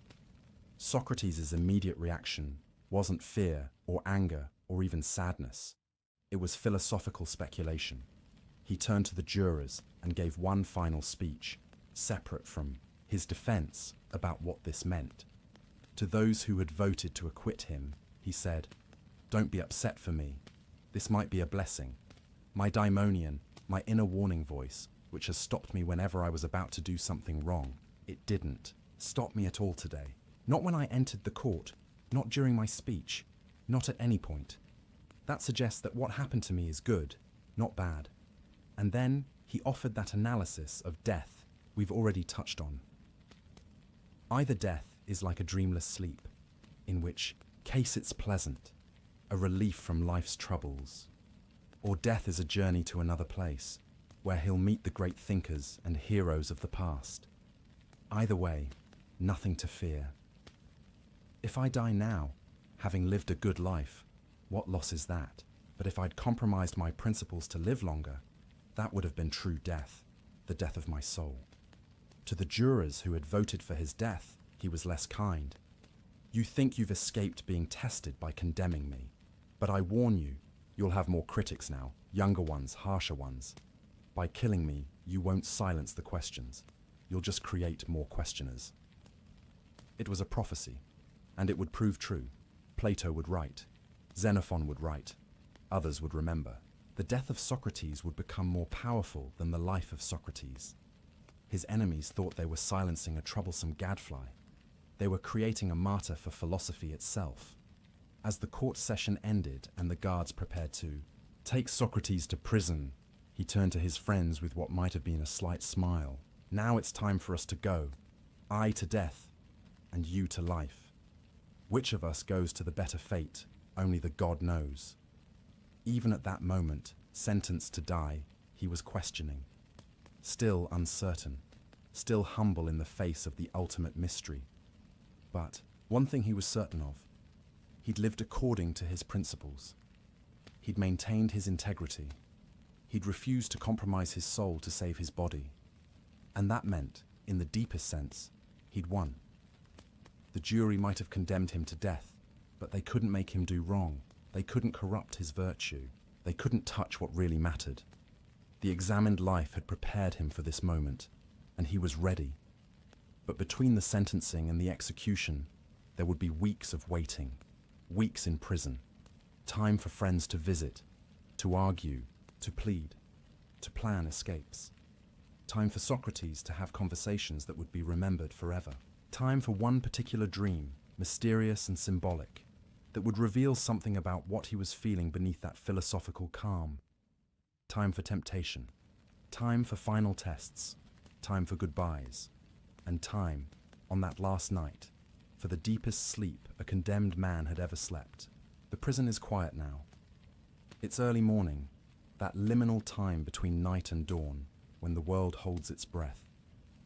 The stone walls are cold, the light still grey and uncertain. And in this silence, Socrates is asleep.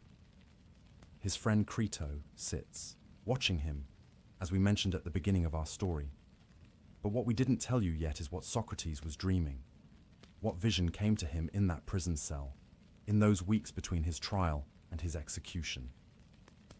Dreams fascinated the ancient Greeks in ways we might struggle to understand today. They weren't simply random firing of neurons, the brain processing daily events.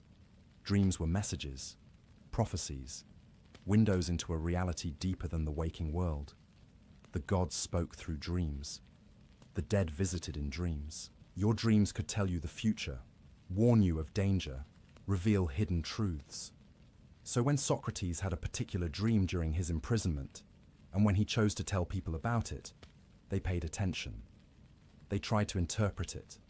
And we should too, because this dream reveals something important about what Socrates was feeling beneath his philosophical composure. The dream was simple on the surface, but rich with symbolism. Socrates dreamed that a woman came to him. She was beautiful, dressed in white robes, and she spoke to him, quoting a line from Homer's Iliad. "On the third day, you will reach fertile Phthia." That's it. That's the whole dream. A beautiful woman, in white, a quote from Homer, a mention of Phthia and the third day. But let's unpack what this meant, because every element carries weight. First, the woman in white. White was associated with purity, with the divine, with death. White robes were what you wore for religious ceremonies, for funerals. So already, the imagery suggests something sacred, something connected to the boundary between life and death. Then there's the quote itself, from the Iliad. It's what Achilles says, or at least what Homer imagines Achilles thinking, when he's angry at Agamemnon and considering abandoning the Greek army at Troy. Achilles is furious because Agamemnon has dishonored him, taken his war prize, treated him unjustly. And Achilles thinks, why should I stay here and fight for these people? I could go home. I could reach Phthia, his homeland, in 3 days if I left now. Phthia, in the geography of Homer's world, was Achilles' home. It was where he came from, where he belonged. It represented safety, comfort, the place where he was loved and valued rather than dishonored and disrespected. And the third day in Socrates' dream, well, that had an obvious interpretation. Socrates told Crito about this dream, and he interpreted it himself. It meant he would die in 3 days. That was when the sacred ship would return from Delos, ending the religious period during which no executions could be carried out. The third day would bring his death. But here's what's interesting, what's revealing about what might have been happening in Socrates' psyche. Why did his dreaming mind choose this particular quote? Why Achilles and Phthia? Why this image of going home? Because Achilles' situation in that moment has parallels to Socrates' situation. Achilles has been dishonored by the very people he's been serving. He's been fighting for the Greek army, risking his life, demonstrating his excellence in battle. And how do they repay him? By treating him unjustly, by taking what's rightfully his, by disrespecting him in front of everyone. Sound familiar? Socrates had spent his life serving Athens, trying to make his fellow citizens better, stinging them awake to examine their lives. And how did Athens repay him? By putting him on trial, convicting him on false charges, sentencing him to death. In the Iliad, Achilles has a choice. He can stay and fight, achieving glory but dying young. Or he can go home to Phthia, living a long, comfortable life, but being forgotten by history. His mother, the goddess Thetis, has told him this explicitly. 2 fates await you. Choose. And Socrates, in his prison cell, faced a similar choice, didn't he? He could escape. His friends were offering him that option, and we'll hear more about that soon.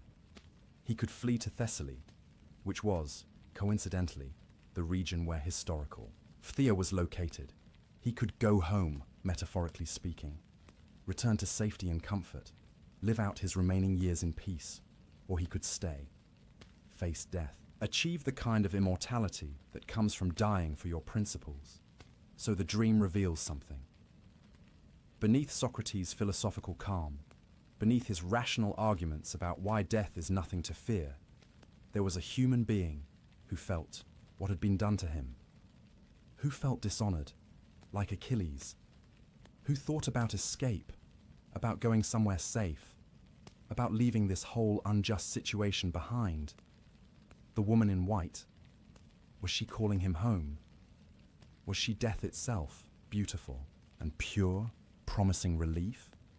Or was she a vision of escape, of the life he could still have if he chose it? And here's where the dream gets even more layered, even more psychologically fascinating, because Socrates told this dream to Crito, and he interpreted it as a prophecy of his death. But dreams are slippery things. They can mean multiple things at once. Yes, on one level, the dream is saying, in 3 days, you'll die. You'll reach your true home, whatever that is. Phthia might represent Hades, the afterlife, the final destination. But on another level, the dream might be expressing a wish, a desire, deep and probably inadmissible to Socrates' conscious mind, to escape, to go to Thessaly, to fertile Phthia, to live. The dream gives him permission to think about escape by disguising it as a prophecy of death. Think about the symbolism of fertility. Fertile Phthia, the Greek word is piothen, emphasizing richness, abundance, life-giving land. Is that really a metaphor for death? Or is it a metaphor for life, for escaping Athens and going somewhere you can grow old, have more conversations, see more sunrises? But Socrates, committed to his principles, interprets the dream in the way that allows him to stay on his chosen path. He reads it as a prophecy that closes off the possibility of escape rather than opening it up. The dream is clear, he tells Crito. I'll die in 3 days. Is the dream really that clear? Or is Socrates choosing the interpretation that fits with what he's already decided to do? We can't know for certain. Dream interpretation, even in our modern age with psychology and neuroscience, remains more art than science. In ancient Athens, it was even more ambiguous. The same dream could be read multiple ways, but what we can say is this. The dream reveals that Socrates was human, that he wasn't simply a rational thinking machine, calmly analyzing his situation without emotion. The dream shows us the conflict beneath the surface, the pull toward life, toward escape, toward fertile Phthia, where he could rest and be safe. And it shows us that he felt the parallel to Achilles, that he saw himself as having been dishonored by his city, just as Achilles was dishonored by Agamemnon, that he understood he was making a choice between two fates, escape and obscurity, or death and immortal fame. Achilles, in the end, chose glory over long life. He stayed at Troy. He fought. He died young. And he became the most famous hero in Greek mythology, his name remembered for thousands of years. Socrates would make the same choice. But unlike Achilles, whose choice was driven by pride and the desire for glory, Socrates' choice was driven by principle, by the belief that it's better to die justly than to live unjustly, by the conviction that escaping would corrupt his soul, more surely than hemlock could kill his body. Still, the dream shows us it was a choice, not an easy, automatic decision, but a genuine struggle. The human part of Socrates wanted to live, wanted to escape, wanted relief from this terrible situation. The philosophical part of Socrates knew what he had to do. And the dream, with its beautiful woman in white, with its promise of reaching home in 3 days, bridged both possibilities. It could be read as encouragement to escape, or as prophecy of death. It was ambiguous enough to hold both meanings, to let Socrates think about escape while still choosing to stay, there's another layer to consider. The woman in white, who was she? Socrates doesn't say in any account we have, but Crito, hearing the dream, might have thought of Thetis, Achilles' divine mother. Thetis appears to Achilles in the Iliad to warn him, to advise him, to comfort him. She's a liminal figure, divine, but also deeply maternal, connected to both the mortal world and the realm of the gods. Could the woman in Socrates' dream represent that same kind of figure? A divine messenger, yes, but also a maternal presence. Remember, Socrates compared himself to a midwife. He'd spent his life helping others give birth to ideas. His own mother had been a midwife, bringing physical life into the world. And now, facing death, he dreams of a woman who might be guiding him through that final birth, the birth of the soul from the body, as he understood death, the transition from this life to whatever comes next. The woman in white isn't threatening. She's beautiful. She quotes poetry. She promises arrival at a fertile homeland. Whether that homeland is death or escape, it's portrayed as something to move toward, not something to fear. This is consistent with everything Socrates had said about death. He wasn't afraid of it. He was curious about it, and his dream reflects that. Death appears not as a monster or an ending, but as a beautiful guide promising to take him home. But there's a melancholy to it too, isn't there? The dream admits something Socrates rarely admitted consciously. He was tired. Fertile Phthia is a place of rest. After all his years of questioning, of fighting, of standing alone against the ignorance and hostility of his fellow citizens, wouldn't it be nice to just stop, to rest, to go home, whether home meant Thessaly and continued life, or Hades and the afterlife, or simply the cessation of consciousness, dreamless sleep, as he described it? The dream suggests a longing for peace, for an end to struggle, and maybe that's part of why he could face death with such calm. Not just because of his philosophical arguments, but because he was, in a very human way, ready. Ready to stop fighting, ready to rest, ready to see if the beautiful woman in white was telling the truth about what waited for him. The ancient Greeks believed dreams could be prophetic, but they also believed they could be deceptive. There were true dreams sent by the gods through the gate of horn, and there were false dreams sent through the gate of ivory, designed to mislead or confuse. Was Socrates' dream true or false? Did it really foretell his death in 3 days? Or did it offer him an escape he chose not to take? Both, perhaps. The dream was true in that Socrates did die 3 days later, just as he predicted. But it might have been false in suggesting that death was the only way to reach fertile Phthia. There was another Phthia available, the physical place in Thessaly where Crito wanted to take him. But Socrates chose to read the dream as prophecy rather than invitation.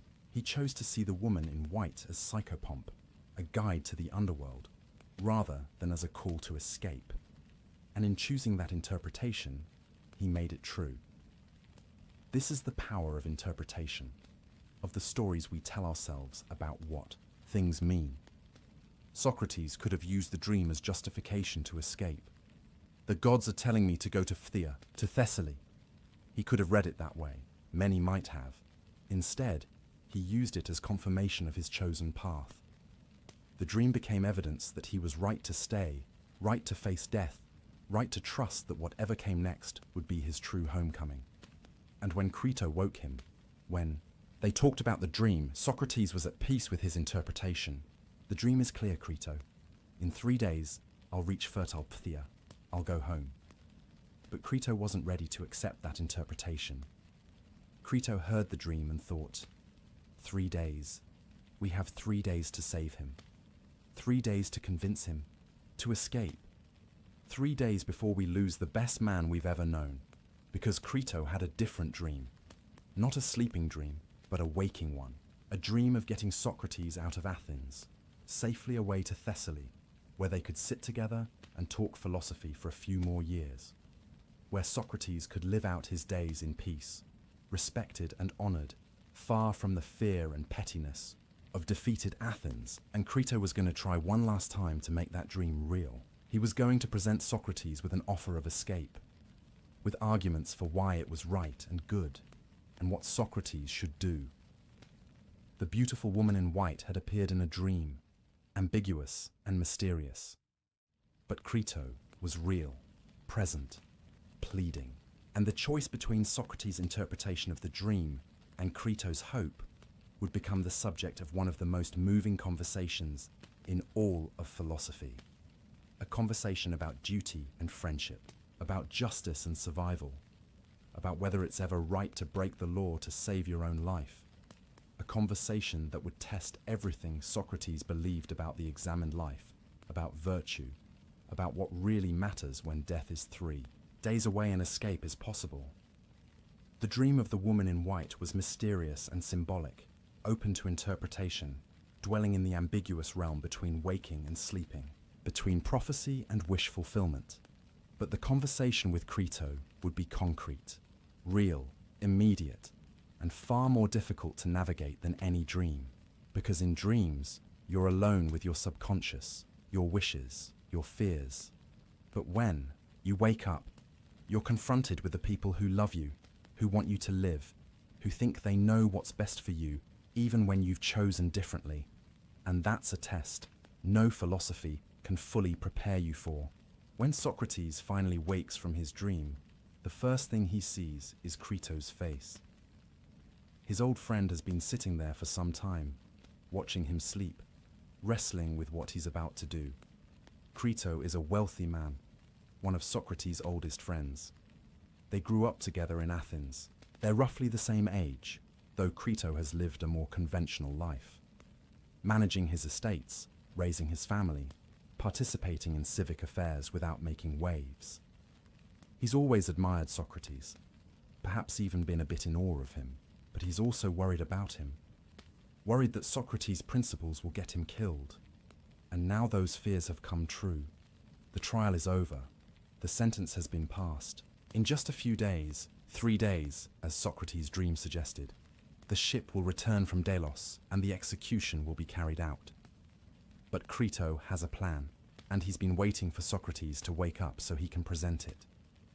Socrates, he begins, and there's urgency in his voice, desperation even. I have bad news. The ship has been sighted. It will arrive today or tomorrow. When it does, you must die. But it doesn't have to be that way. Socrates sits up, probably running his hand through his hair, that same gesture of his when he's thinking. He's calm. Tell me what you're thinking, Crito. And so Crito makes his case. It's a carefully constructed argument, and it reveals a lot about how a normal, decent person thinks. Someone who loves his friend and wants to save him, but who doesn't quite understand why Socrates is so committed to staying. First, Crito appeals to reputation, his own reputation. Socrates, if you die, people will think I could have saved you but didn't want to spend the money. They'll think I valued my wealth more than my friend's life. My reputation will be ruined. It's an understandable concern. In Athens, your reputation was everything, and Crito is essentially saying, don't make me look bad by dying when I could have saved you. But Crito senses that this argument might not work on Socrates, who has never cared much about reputation. So he tries another angle. Besides, why should we care what the majority thinks? The people who matter, the ones whose opinions are worth. Considering we'll know the truth, that you refused to escape, that I tried to save you. Socrates must have smiled at this. Crito is trying to use Socratic principles against him. You've always said we shouldn't care about popular opinion, only about what's actually right. So let the masses think what they want. But then Crito shifts to more practical concerns. You're worried that if you escape, your friends will get in trouble. Don't worry. We've arranged everything. I have money. Other friends have contributed. We can bribe the guards easily. They don't want much. We have contacts in Thessaly where you can live safely. You'll be welcomed there, protected. You can continue your philosophical work in peace. This is tempting, isn't it? The chance to live out your remaining years doing what you love. surrounded by friends, free from persecution. What principle could be more important than that? But Crito isn't done. Now he appeals to duty. Not duty to the law, but duty to the people Socrates will leave behind. Think of your sons, Socrates. You have 3 boys. If you die, you abandon them. You'll leave them without a father, without guidance. You've always taught that we should care for our children, raise them properly. How can you do that if you're dead? This is a low blow, and Crito probably knows it. He's using Socrates' own values against him. You care about education, about helping the young become virtuous. But you're abandoning your own sons. And then Crito delivers what he thinks is his strongest argument. Besides, Socrates, your enemies want you to die. They convicted you unjustly. Why should you cooperate with injustice? Why should you help your enemies achieve their unjust goals? By staying here and dying, you're making it easy for them. You're practically committing suicide, doing their work for them. Let that sink in. Crito is arguing that accepting an unjust death sentence is itself unjust, that Socrates has a duty to resist, to escape, to deny his enemies their victory. Please, Socrates, Crito concludes, and you can hear the emotion in his voice now, all the careful arguments giving way to simple human pleading. Please, don't choose death when you could choose life. Don't choose to orphan your sons. Don't abandon your friends. Don't give your enemies what they want. Save yourself. It's not too late. Imagine that moment, your oldest friend, a good man who loves you, begging you to save your own life, offering you an escape, a way out, a chance to continue doing what you love in safety and comfort. And all you have to do is walk out of this prison cell. What would you do? Socrates takes his time responding. This isn't a casual conversation in the agora with a stranger. This is his friend. These arguments deserve serious consideration. But as he begins to speak, it becomes clear that his mind is already made up. And what he's about to do is show Crito and us why principles matter more than life itself. Crito, my dear friend, he begins gently, your eagerness to help me is admirable, but we can't decide this based on emotion or fear. We have to examine it rationally. We have to think it through using the same principles we've always held. And then, Socrates does something remarkable. He examines the question of whether he should escape using the very method he's used his whole life. He questions, he probes, he looks for contradictions and principles. First, he says, you mentioned reputation. You're worried about what people, they will think. But Crito, when have we ever cared about majority opinion? The majority can't make us wise or foolish. They can't make us good or bad. They can kill us, yes, but they can't touch what really matters, our souls. So why should their opinion influence this decision? Crito nods. He can't argue with this. It's what Socrates has always taught. So we should only care about the opinions of people who understand these matters, people who understand justice and right action. And what do those people say? They say we should never do wrong, never under any circumstances. Agreed? Agreed, Crito says. And we've always believed that doing wrong is bad for the person who does it, yes? That injustice harms the soul of the unjust person more than anything else. Yes, we've always said that. And we've also agreed that we should never return wrong for wrong, never commit injustice even in response to injustice. Even if someone hurts us unjustly, we shouldn't hurt them back, because that would be doing wrong ourselves, right? Crito hesitates. This is harder to accept. It goes against every instinct for revenge, for justice as retaliation. But it's what Socrates has always taught. Yes, that's what we've said. Good. Then we agree on our principles. Now let's see if escaping would violate them. And here's where Socrates' argument becomes brilliant and strange. He asks Crito to imagine that the laws of Athens themselves could speak. Imagine that as he's about to escape, the laws appear before him personified, and they ask him, Socrates, what are you doing? Are you trying to destroy us? It's a rhetorical device, a thought experiment, but it's powerful. Socrates is about to give voice to the laws, to let them make their case for why he should stay and die. The laws speak. Socrates, we brought you into the world. Through us, your parents married legally and had you. We educated you. We gave you the framework within which you lived your entire life. We protected you. We gave you the freedom to pursue philosophy. We never forced you to stay in Athens. You could have left at any time if you disagreed with us. But you stayed. For 70 years you lived under our protection, raised your family here, did your work here. Doesn't that imply an agreement, a covenant? Socrates is essentially arguing that by living in Athens his whole life, by participating in its civic life, by raising his children there, he entered into an implicit contract with the city's laws. And that contract binds him even. Now, the laws continue. If you escape now, Socrates, you'll be breaking that agreement. You'll be saying that the laws apply to everyone except you. You participated in the trial. You had your chance to defend yourself. The jury voted. And now, because you don't like the outcome, you want to ignore the law and escape. How is that different from what you've spent your life arguing against, people who think the rules don't apply to them? It's a powerful argument. Socrates has spent his life insisting that virtue matters, that we should care about justice, that we should examine our actions. How can he now act unjustly by breaking the law, even an unjust law? But the law is unjust, Crito might interject. You were wrongly convicted, and here's Socrates' response. Yes, the jury applied the law unjustly. The men who accused me acted unjustly. But the law itself is not unjust. The law that requires a fair trial, that's just. The men who violated it in spirit are unjust. But I can't fix that injustice by committing another injustice. I can't break the law to protest how the law was broken in my case.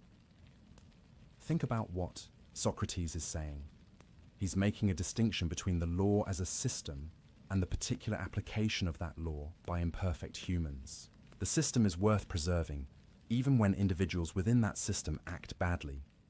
If he escapes, he's not just saving his own life, he's undermining the entire legal system. He's saying that anyone who disagrees with a verdict can simply ignore it. He's weakening the rule of law itself, the thing that makes Athens a civilization rather than an anarchy. The personified laws make this explicit. Socrates, if you escape, where will you go? To Thessaly, as Crito suggests. What will you say to the people there? Will you tell them you're a great teacher of virtue who ran away from justice when it became inconvenient? Will you teach their young men to respect laws and justice while being a living example of someone who didn't? And what about your own sons? You think you're abandoning them by dying. At least if you die here, legally, accepting your sentence, they'll have a father they can respect. A father who lived by his principles to the end. But if you escape, you make yourself a fugitive. You teach your sons that principles don't matter. When your life is at stake, is that really better for them? Crito is silent now. He can see where this is going, but he's hoping Socrates will find a way around it. Some argument that allows him to live without compromising his integrity. But Socrates doesn't find that argument. Instead, he reinforces the original point. Crito, we agreed that we should never do wrong, that injustice harms our souls, that we shouldn't return wrong for wrong. Escaping would be doing wrong, breaking my covenant with the laws, undermining the legal system, acting as if the rules don't apply to me. But you'll die, Crito says, and now there's anguish in his voice, pure human grief at the thought of losing his friend. Yes, Socrates says quietly, I'll die. But I'll die with my soul intact. I'll die having lived according to my principles. Crito, what would be the point of a few more years of life if I lived them as a hypocrite? If I taught virtue for 70 years and then abandoned it to save my skin? There's a long silence. Crito has no answer to this. Besides, Socrates adds, and maybe there's a slight smile, we've talked about death. It might be the best sleep I've ever had. Or it might be a journey to meet all the great thinkers of the past. Either way, it's nothing to fear. But Crito isn't comforted.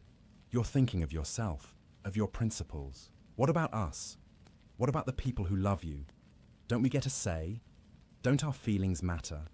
It's a fair question. Isn't there something selfish about Socrates' choice? He gets to die with his integrity intact, sure. But his friends have to live with the grief, the loss, the knowledge that they could have saved him, but he refused. Socrates softens.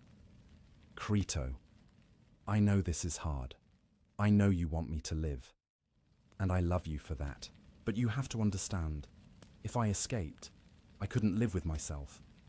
Every day, I would know that I had betrayed everything I believed in. I would be a living lie.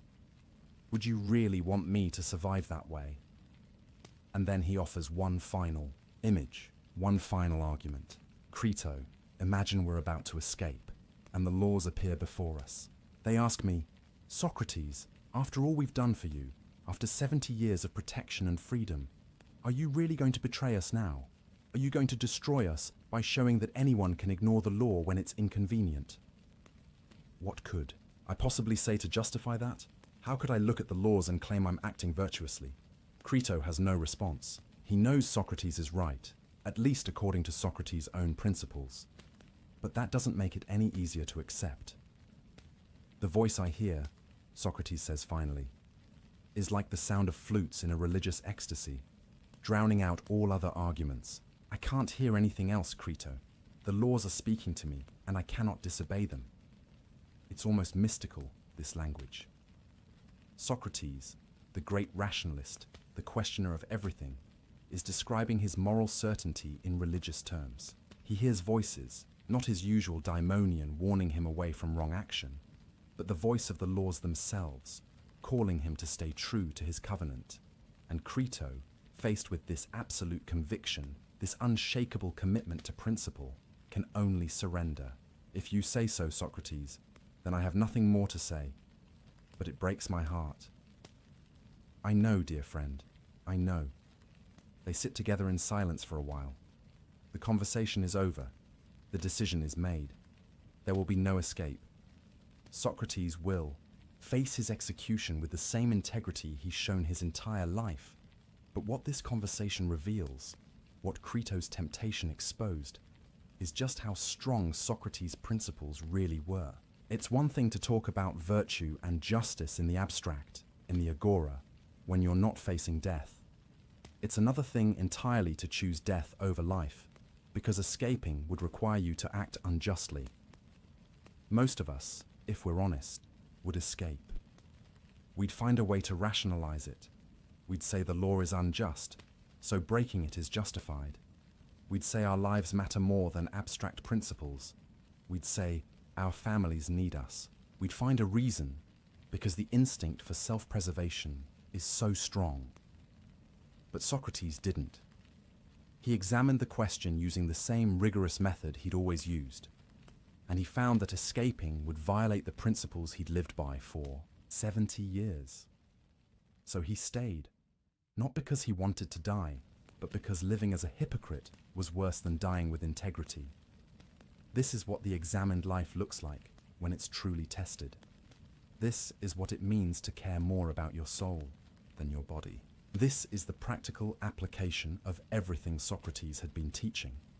And Crito, even in his grief, must have understood that he was witnessing something extraordinary. His friend wasn't just talking about philosophy anymore. He was living it, demonstrating it, proving through his choice that the principles he'd taught were real and binding and worth dying for. The offer of escape had been genuine. The temptation was real. For a moment, Socrates could have chosen life, comfort, more years of philosophy, the chance to see his sons grow up. But he chose differently. He chose to stay, to drink the hemlock, to die according to law, rather than live as a fugitive from it. And in making that choice, he completed his life's work. He showed, once and for all, that virtue isn't just a nice idea for philosophical discussions. It's the most real thing there is. More real than self-preservation, more real than the love of friends, more real even than life itself. The conversation with Crito was over. The escape plan was refused. The beautiful woman in white from the dream was right. In 3 days, Socrates would reach fertile Phthia, not the Thessaly of exile, but the Hades of his imagination, or the dreamless sleep of annihilation, or whatever waited beyond death. But first, there would be one more night, one more deep, peaceful sleep. The sleep of someone whose conscience is clear, whose soul is in order, whose life has been lived well, and in the morning he would face his final day with the same courage, the same integrity, the same commitment to truth that had defined all his days, because that's what the examined life had given him, not the ability to escape death, but the ability to face it without fear, not the power to avoid suffering, but the strength to suffer justly rather than to survive unjustly. It was enough, more than enough. It was everything. After Crito leaves, after the conversation about escape has ended, after the decision has been made final, Socrates is alone in his cell. The stone walls are cold. The small window lets in the grey light of late afternoon. Tomorrow, the ship will arrive. Tomorrow he will die. What do you do with that knowledge? How do you spend your last night on earth when you know, with absolute certainty, that morning will bring your execution? Most of us can't really imagine it. We think about death in abstract terms, as something far off, something that happens to other people or to our future selves, but not to us, not now, not tomorrow morning. But Socrates knew. The countdown was definite. The hours were numbered, and what did he do with those hours? According to every account we have, he did something that still astounds people more than 2,000 years later. He slept. Not fitfully, tossing and turning with anxiety. Not sedated or exhausted into unconsciousness, but peacefully, deeply, soundly, the kind of sleep you have when your mind is at rest, when nothing is troubling your conscience, when you're at peace with yourself and the world. Crito, who had been visiting throughout the imprisonment and who came again early that final morning, found Socrates sleeping so peacefully that he couldn't bring himself to wake him. He sat there in the pre-dawn darkness, watching his friend breathe, marveling at the calmness of his face. How? How is this possible? How does someone sleep peacefully the night before their execution? Let's think about what keeps us awake at night in normal circumstances. Worry about the future, regret about the past, anxiety about things we can't control, guilt about things we've done wrong, fear of loss, pain, failure, death. Our minds race, spinning through scenarios, obsessing over problems, rehearsing conversations, imagining disasters. But Socrates had none of this keeping him awake. Or rather, he'd done the work of examining and resolving all of it. Worry about the future? He'd examined death thoroughly and concluded it was either dreamless sleep or continuation in another realm. Either way, nothing to fear. The future, at least his personal future, was settled. There was nothing more to worry about. Regret about the past. He'd lived the examined life. He'd done his best to pursue wisdom and virtue. He'd questioned everything, including himself. Were there mistakes? Certainly, but they were honest mistakes, made in good faith, not betrayals of his principles. There was nothing he needed to lie awake regretting. Guilt about wrong actions. This is key.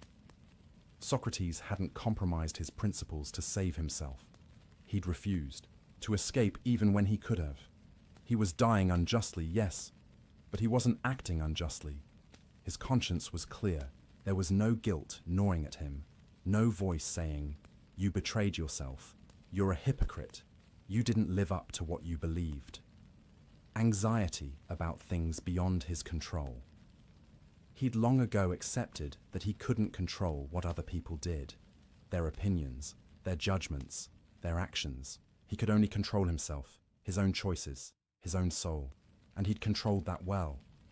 The rest was up to the gods, or fate, or chance, whatever you wanted to call it. Fear of the pain of death? The hemlock poison, as we'll see, was relatively painless. It caused gradual numbness and paralysis, working from the extremities inward. Unpleasant, certainly, but not agony. And Socrates had already faced death in battle multiple times. He knew he could endure physical discomfort without losing his composure. So what was left to keep him awake? Nothing. Everything that usually keeps humans tossing and turning in the night. He'd addressed it, examined it, resolved it, accepted it. This is the power of the examined life when it's fully realized. Socrates had spent 70 years preparing for this moment, though he probably didn't know it. Every conversation about virtue, every questioning of assumptions, every examination of what really mattered, every choice to prioritize soul over body, wisdom over wealth, integrity over comfort, all of it had been training for this final test, and he passed. Not because he was superhuman or felt no fear, but because he'd done the work. He'd examined his life and found it good. He'd lived according to his principles and had no reason for regret. He'd faced the temptation to escape and chosen justice over survival. There was nothing left to resolve, nothing left to worry about, nothing left to keep him awake. So he slept. And in sleeping peacefully that final night, he demonstrated something profound about what philosophy, real philosophy, lived philosophy, can do for a person. There's a concept in ancient Greek thought that we should understand here. The word is ataraxia. It means tranquility, imperturbability, freedom from disturbance. It was considered one of the highest goals a human could achieve, to have a mind so well ordered, so at peace, that nothing could disturb it. The Stoics, who would come after Socrates and be deeply influenced by him, made ataraxia central to their philosophy. They believed that through rational examination of what's truly good and truly bad, through distinguishing between what you can control and what you can't, through accepting fate while maintaining virtue, you could achieve a state of profound inner peace. Not numbness or indifference, but genuine tranquility rooted in wisdom. And the Epicureans, another school that followed, also sought ataraxia, though they pursued it differently. They thought that by understanding the nature of the world, by recognizing that the gods don't intervene in human affairs, by accepting that death is simply the cessation of sensation, you could free yourself from the fears and superstitions that disturb most people's peace. Both schools, different as they were, agreed on this. The goal was peace of mind, and both looked back to Socrates as an example of someone who had achieved it, because there he was, sleeping peacefully in his cell, while his friends sat vigil with tear-stained faces. There he was, facing certain death in the morning, and resting as soundly as a child. This wasn't insensitivity or delusion. Socrates wasn't pretending the execution wasn't happening. He wasn't in denial. He'd examined the situation fully, rationally, from every angle, and having examined it, having made his choice, having done what he believed was right, he had achieved perfect peace. Think about how different this is from how most of us face much smaller challenges. We have a difficult conversation coming up, and we lie awake rehearsing what to say. We have a medical test scheduled, and we can't sleep for worrying about the results. We have a decision to make, and we toss and turn, weighing the options. But Socrates, facing the ultimate challenge, death itself, slept peacefully, because he'd already done the work. He'd already weighed the options, made the decision, aligned his actions with his principles. There was nothing left to agonize over. This is what the examined life offers, not a life free from challenges or difficulties or even death, but a life where you've done the work of figuring out what matters, what doesn't, and how to act accordingly. And having done that work, you can rest, even on your final night, even when tomorrow brings hemlock. There's also something deeply beautiful about Crito watching him sleep. Think about that scene from Crito's perspective. He's about to lose his oldest friend. He's tried everything he can think of to save him. He's pleaded, argued, offered escape, used every rhetorical tool available. And Socrates has said no to all of it. Crito must be devastated, angry maybe, at Socrates' stubbornness, confused about why principles matter more than life, grieving for the conversations they'll never have, the years they won't spend together, the world that will be diminished when Socrates is gone. And yet, watching Socrates sleep so peacefully, Crito can't help but feel a kind of awe because he's witnessing something rare and precious. He's seeing what it looks like when someone has truly mastered themselves, when fear has no power, when conscience is clear, when the soul is at peace. Crito later told people about this moment. He said it moved him profoundly, seeing Socrates sleep so well. It confirmed something he'd always believed about his friend, but had never seen demonstrated so clearly. That Socrates had achieved a kind of wisdom that transcended normal human anxieties. And perhaps Crito also understood in that moment why Socrates had to refuse the escape. Because if Socrates had escaped, if he'd saved his body by compromising his principles, he wouldn't be able to sleep like this. He'd lie awake tormented by guilt, by the knowledge that he'd betrayed everything he believed in. He'd have his life, but he'd lose his peace. Better to die peacefully than to live in turmoil. Better to face tomorrow with a clear conscience than to escape into years of regret. This is what Socrates had tried to explain to Crito during their conversation, that there are things worse than death. That living as a hypocrite, betraying your principles, corrupting your soul, these are the real disasters. Death is just a transition, probably a good one. But spiritual corruption, moral compromise, the death of integrity, that's the real death, and it's one you have to live with every day afterward. Socrates had chosen to keep his soul intact, and because of that choice, he could sleep. His body might die tomorrow, but his soul was healthy, strong, at peace, and in the hierarchy of values he'd spent his life articulating, that was what mattered. There's a parallel worth noting here with something Socrates had said years earlier about sleep and death. He'd described dreamless sleep as one of the most pleasant experiences a person can have. The kind of sleep where you close your eyes and open them, and it feels like no time has passed, no dreams have occurred, just pure, undisturbed rest. He'd said that if death was like that, eternal, dreamless sleep, it would be wonderful. Think about your best night of sleep ever. Deep, restorative, peaceful, no nightmares, no waking, just perfect rest. If death is that, infinitely extended, how is that frightening?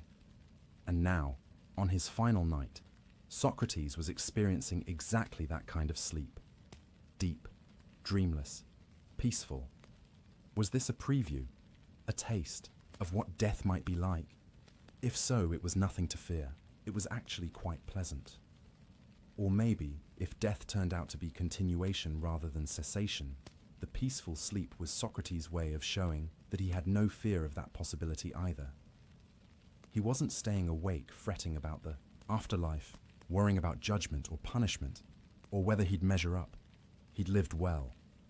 If there was an afterlife with judgment, he was ready for it. Either way, he could rest.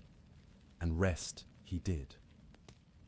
There's something else worth considering about sleep as a metaphor for death. Sleep is a kind of daily death, isn't it? Every night, we lose consciousness. We cease to be aware of the world around us. We're vulnerable, helpless, essentially dead to the waking world for hours at a time. And yet we do this willingly, eagerly even. We look forward to sleep. We crave it when we're tired. We create comfortable beds and quiet rooms specifically to facilitate sleep. We don't lie awake thinking, if I go to sleep, I'll lose consciousness and that's terrifying. We just sleep. Why? Because we've done it before, because we wake up refreshed, because sleep is natural and necessary and good. Socrates might have been thinking about this parallel. If we can trust sleep, this daily mini-death, why can't we trust death, the final sleep? If every night we surrender consciousness without fear, why should the final surrender be different? Unless, of course, death isn't sleep at all, but awakening. In which case, Socrates would wake from this final night into something even more interesting than another day in Athens. He'd wake into whatever reality lay beyond the physical world. And that prospect didn't frighten him either. It intrigued him, so he slept. Peacefully, deeply, without worry or fear or regret. The sleep of someone who has lived well and is ready for whatever comes next. And as the night passed, as the stars wheeled overhead and the moon set and the first grey light of dawn began to touch the horizon, Socrates slept on, his breathing steady, his face calm, no nightmares troubling him, no anxiety keeping him awake. Crito sat watching, perhaps dozing himself occasionally, then waking with a start to check if Socrates was still there, still breathing, still with him for a few more hours. And when the sun finally rose, when the light grew strong enough to fill the cell, when the sounds of Athens waking began to filter through the small window, Crito still couldn't bring himself to wake his friend. Let him have this last bit of peace, this final deep sleep. Let him rest as long as possible before the day's grim business begins. But eventually, sounds came from outside the cell.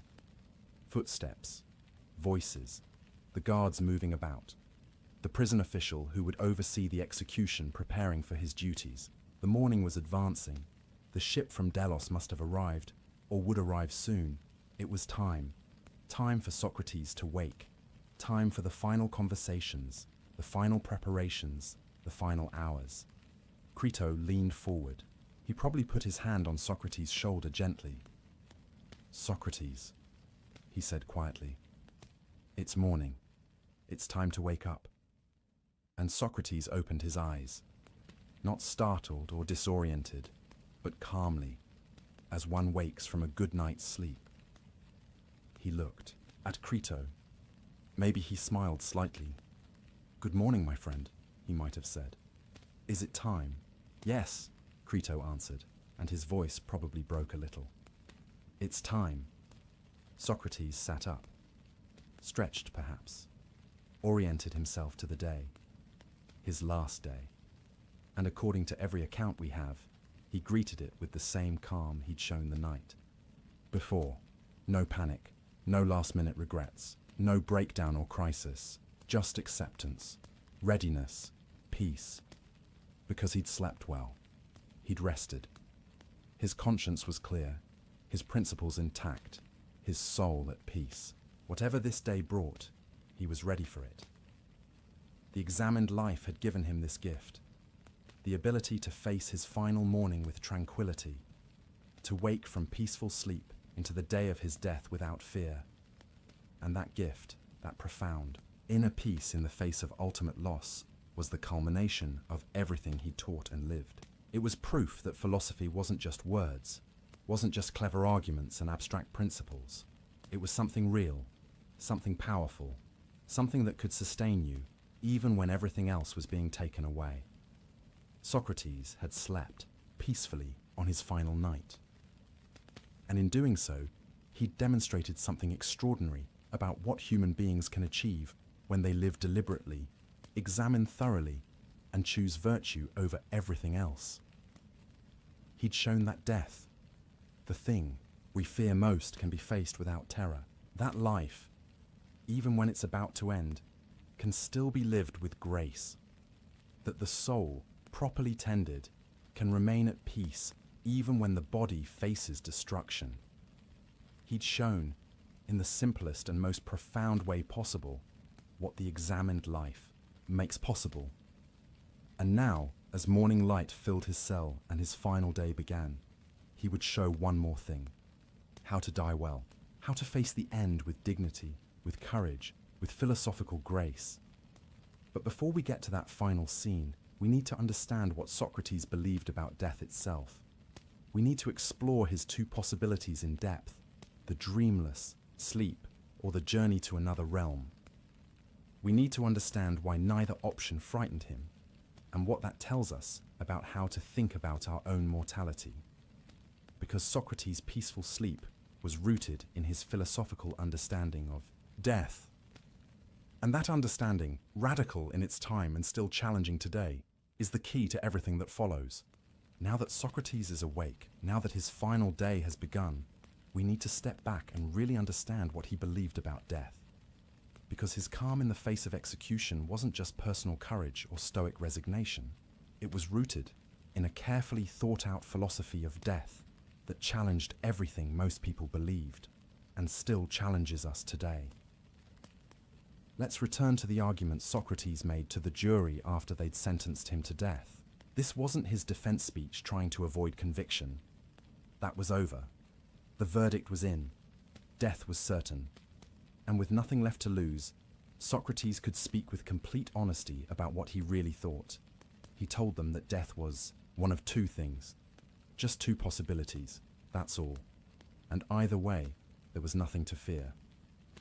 Let's explore both possibilities deeply, because understanding them is crucial to understanding how Socrates could face his execution with such tranquility. The first possibility, death is complete annihilation, total cessation of consciousness, the end of perception, thought, feeling, awareness. When you die, you simply stop existing. There is no you anymore to experience anything, no pain, no boredom, no loneliness, nothing, just nothing. For most people, this is the terrifying option. We think non-existence, the end of me, never experiencing anything again, never seeing, hearing, feeling, thinking. That's horrible. But Socrates asked, is it? Really? He compared death to dreamless sleep. Think about the times you've slept so deeply that you had no dreams, no awareness of time passing. You close your eyes at night, and then, instantly, from your subjective experience, it's morning. Hours have passed, but you experienced none of them. There was no you during that time to experience anything. Was that terrible? Was it frightening? Or was it actually quite pleasant? Don't we often wake from deep, dreamless sleep, feeling refreshed, restored, peaceful? Socrates asked the jury to think about the best sleep they'd ever had. That night when you were perfectly comfortable, perfectly safe, perfectly tired from a good day's work. You lay down and simply stopped. And when you woke, it felt like mere moments had passed, and you felt wonderful. Now, he said, compare that single night of perfect sleep to all the other days and nights of your life. Days filled with worry, pain, frustration, disappointment. Nights of anxiety, bad dreams, restless tossing. Even your best days, aren't they filled with needs and wants and efforts and struggles? If you had to choose between one more night of perfect, dreamless sleep and one more day of ordinary life with all its troubles, which would you choose? When you frame it that way, Socrates suggested, death as annihilation starts to look less like a tragedy and more like a gift. It's eternal rest, perfect peace, freedom from all suffering, all anxiety, all the exhausting business of being alive and conscious. You won't be bored because you won't exist to be bored. You won't miss anything because you won't exist to miss it. You won't regret the loss of consciousness because you won't be conscious to feel regret. It's not like being trapped in a dark room aware of your confinement. It's just not being. And not being has no experience of itself. Think about this carefully, because it's a radical reframing of death. We fear death as a loss, the loss of everything we are, everything we have, everything we might experience. But loss is something that happens to someone. You can only lose something if you exist to experience that loss. If death is annihilation, there's no you left to experience the loss. The loss happens to your loved ones, certainly. They lose you, but you don't lose anything because you're not there anymore to have or to lose. Socrates was essentially arguing that fearing death as annihilation is philosophically incoherent. You're fearing a state in which you won't exist to experience fear or anything else. You're worried about a condition in which you won't be present to be worried. It's like being afraid of the time before you were born. Were you suffering during the millions of years before you existed? Were you anxious about not being alive yet? Of course not. You weren't there to suffer or be anxious. Death as annihilation is just returning to that state. And that state wasn't bad. It wasn't anything at all. The Roman philosopher Lucretius, who was influenced by Greek thought, put it beautifully a few centuries after Socrates. He said, "Why should we fear death? When we exist, death is not present. And when death is present, we do not exist. Death is nothing to us." Socrates anticipated this argument. If death is nothing, if it's just the cessation of being, then it's not something to fear. At worst, it's neutral. At best, it's the most perfect rest you could ever have. But Socrates didn't stop there, because there was a second possibility. What if death isn't annihilation? What if consciousness continues? What if the soul, the psyche, the essential you, survives the death of the body and goes somewhere else? For many people, this might seem like the comforting option. At least you still exist. At least there's something rather than nothing. But it could also be terrifying. What if you go to a place of punishment? What if you're judged and found wanting? What if the afterlife is worse than this life? Socrates addressed these concerns head-on, and his answer reveals something beautiful about how he understood justice, virtue, and the nature of reality itself. He said, "If there is an afterlife, if consciousness continues after death, then I'm going to Hades, the Greek underworld, where all the dead were believed to go. And what's in Hades? According to the traditional stories, the place is ruled by just judges: Minos, Rhadamanthus, Aeacus. These were legendary figures known for their fairness and wisdom. So if I go there, Socrates reasoned, I'll be judged justly, not by corrupt politicians or frightened mobs, but by truly just judges who can see into my soul and know what I really am." And that prospect didn't frighten Socrates at all. In fact, it excited him, because he believed he'd lived a good life, not a perfect life. He never claimed perfection, but a life devoted to virtue, to truth-seeking, to helping others examine their lives. If his soul was going to be judged by truly just judges, he was confident the judgment would be fair. Think about what this reveals. Socrates wasn't afraid of divine judgment because he had examined his own life thoroughly. He knew himself. He'd spent 70 years questioning his own motives, examining his own actions, checking whether he was living according to his principles. He wasn't perfect, but he was honest, and he believed that genuine, examined honesty was what mattered. If you've spent your life lying to yourself, pretending to be virtuous while acting viciously, then yes, you should fear judgment, because judgment will reveal the truth you've been hiding from.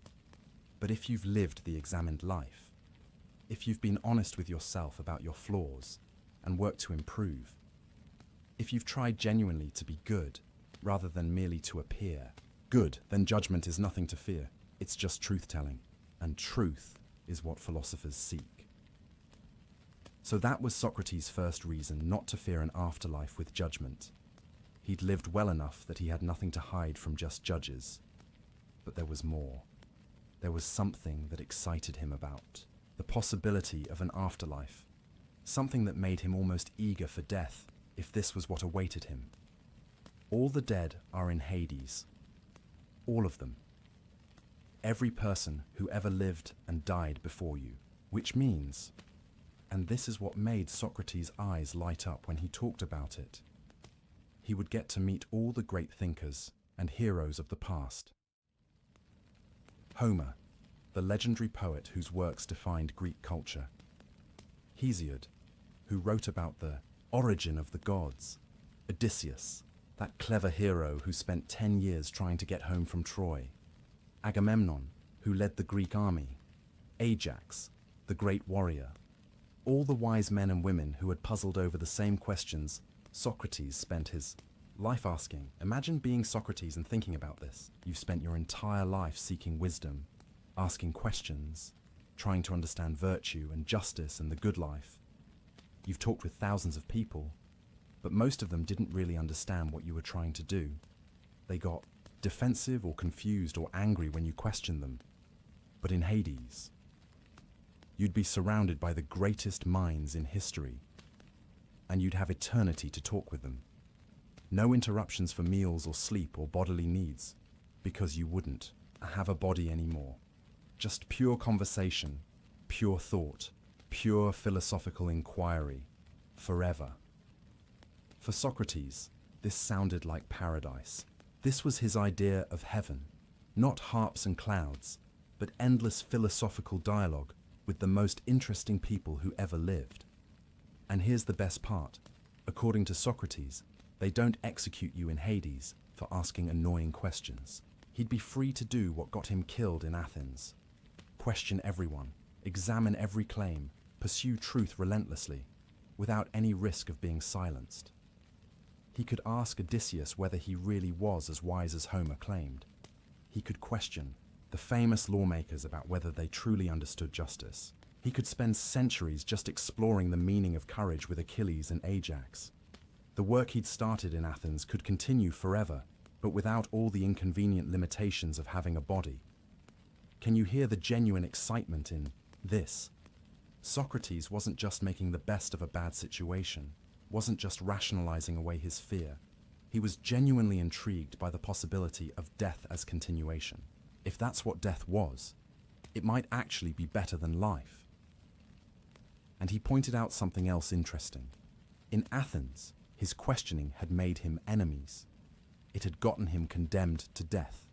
But in Hades, the only authority figures were just judges. And they wouldn't condemn him for pursuing truth. They would understand.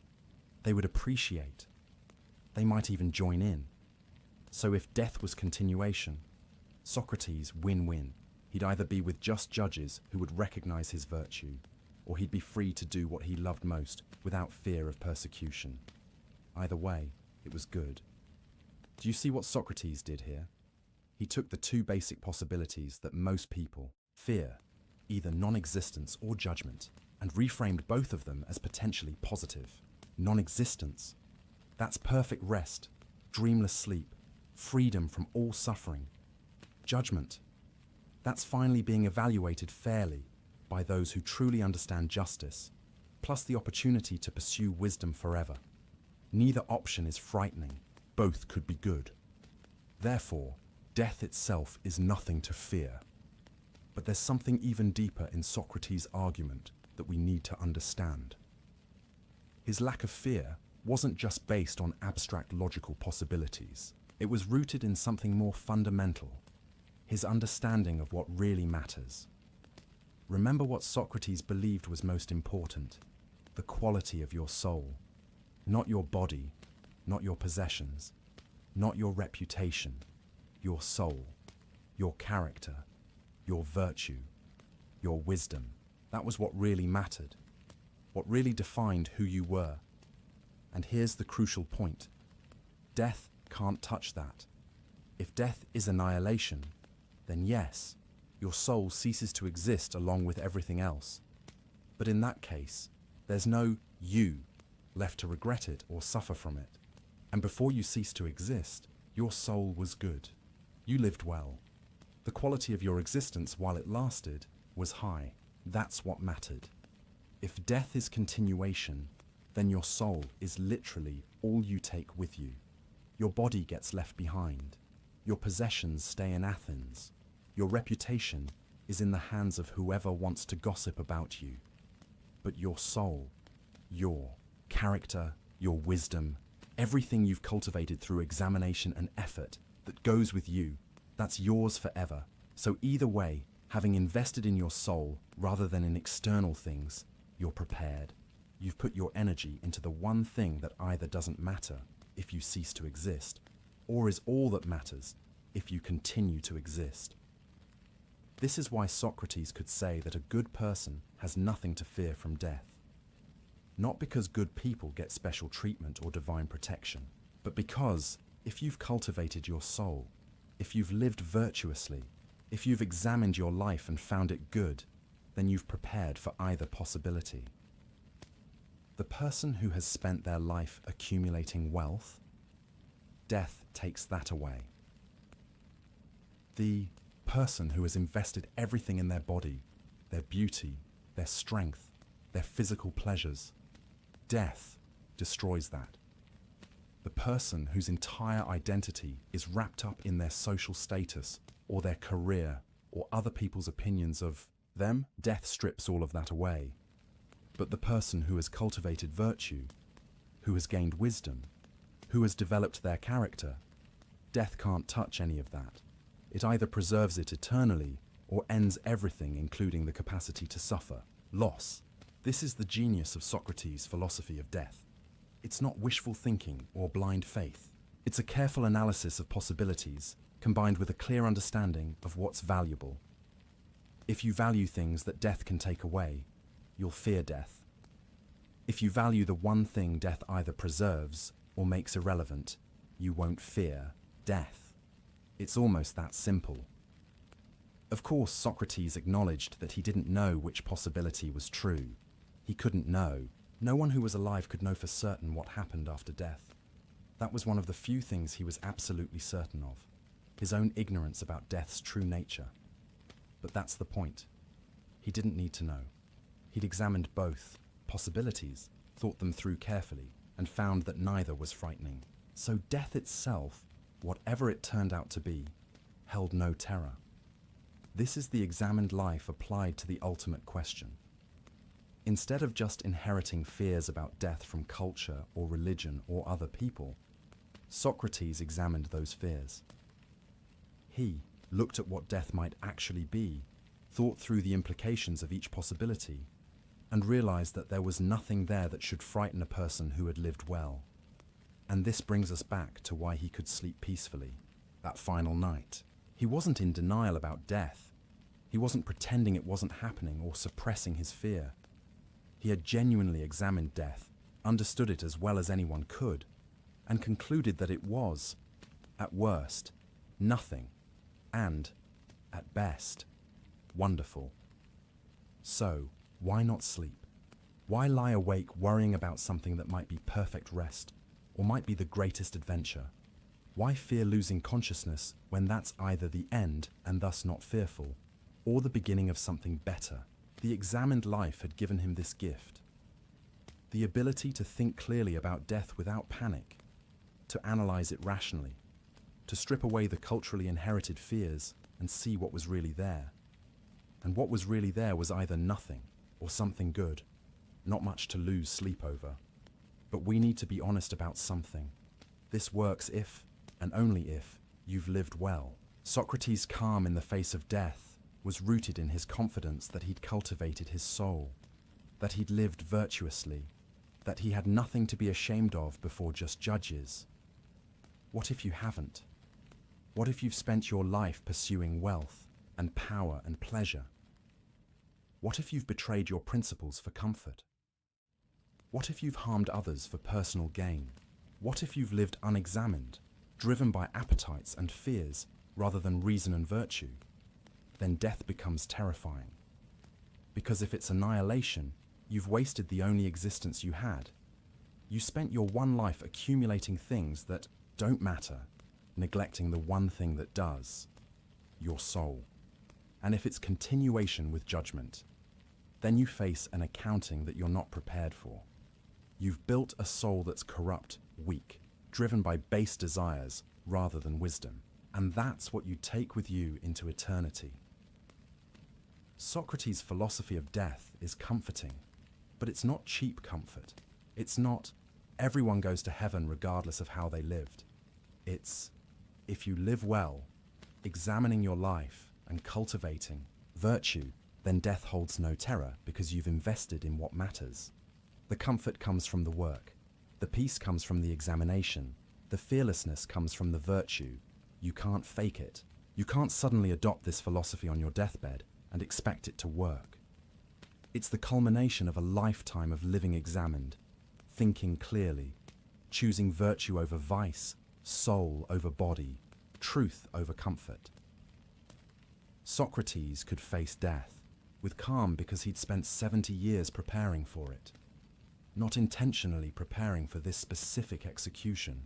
He'd hoped to live longer, but preparing nonetheless, by living the kind of life that made death, whenever it came, nothing to fear.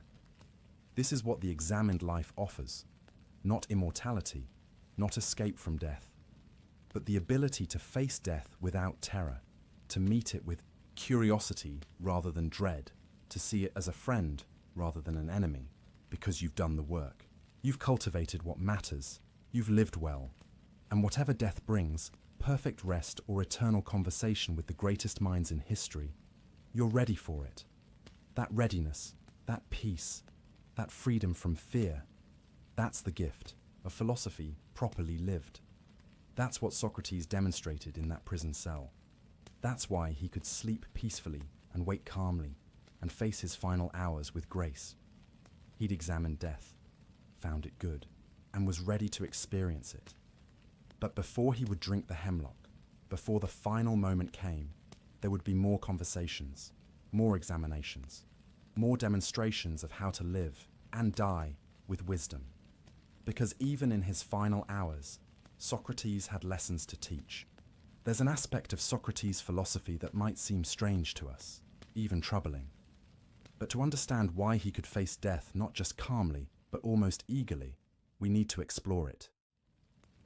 This is the idea that the body is a kind of prison for the soul, and that death, which separates soul from body, is actually a liberation.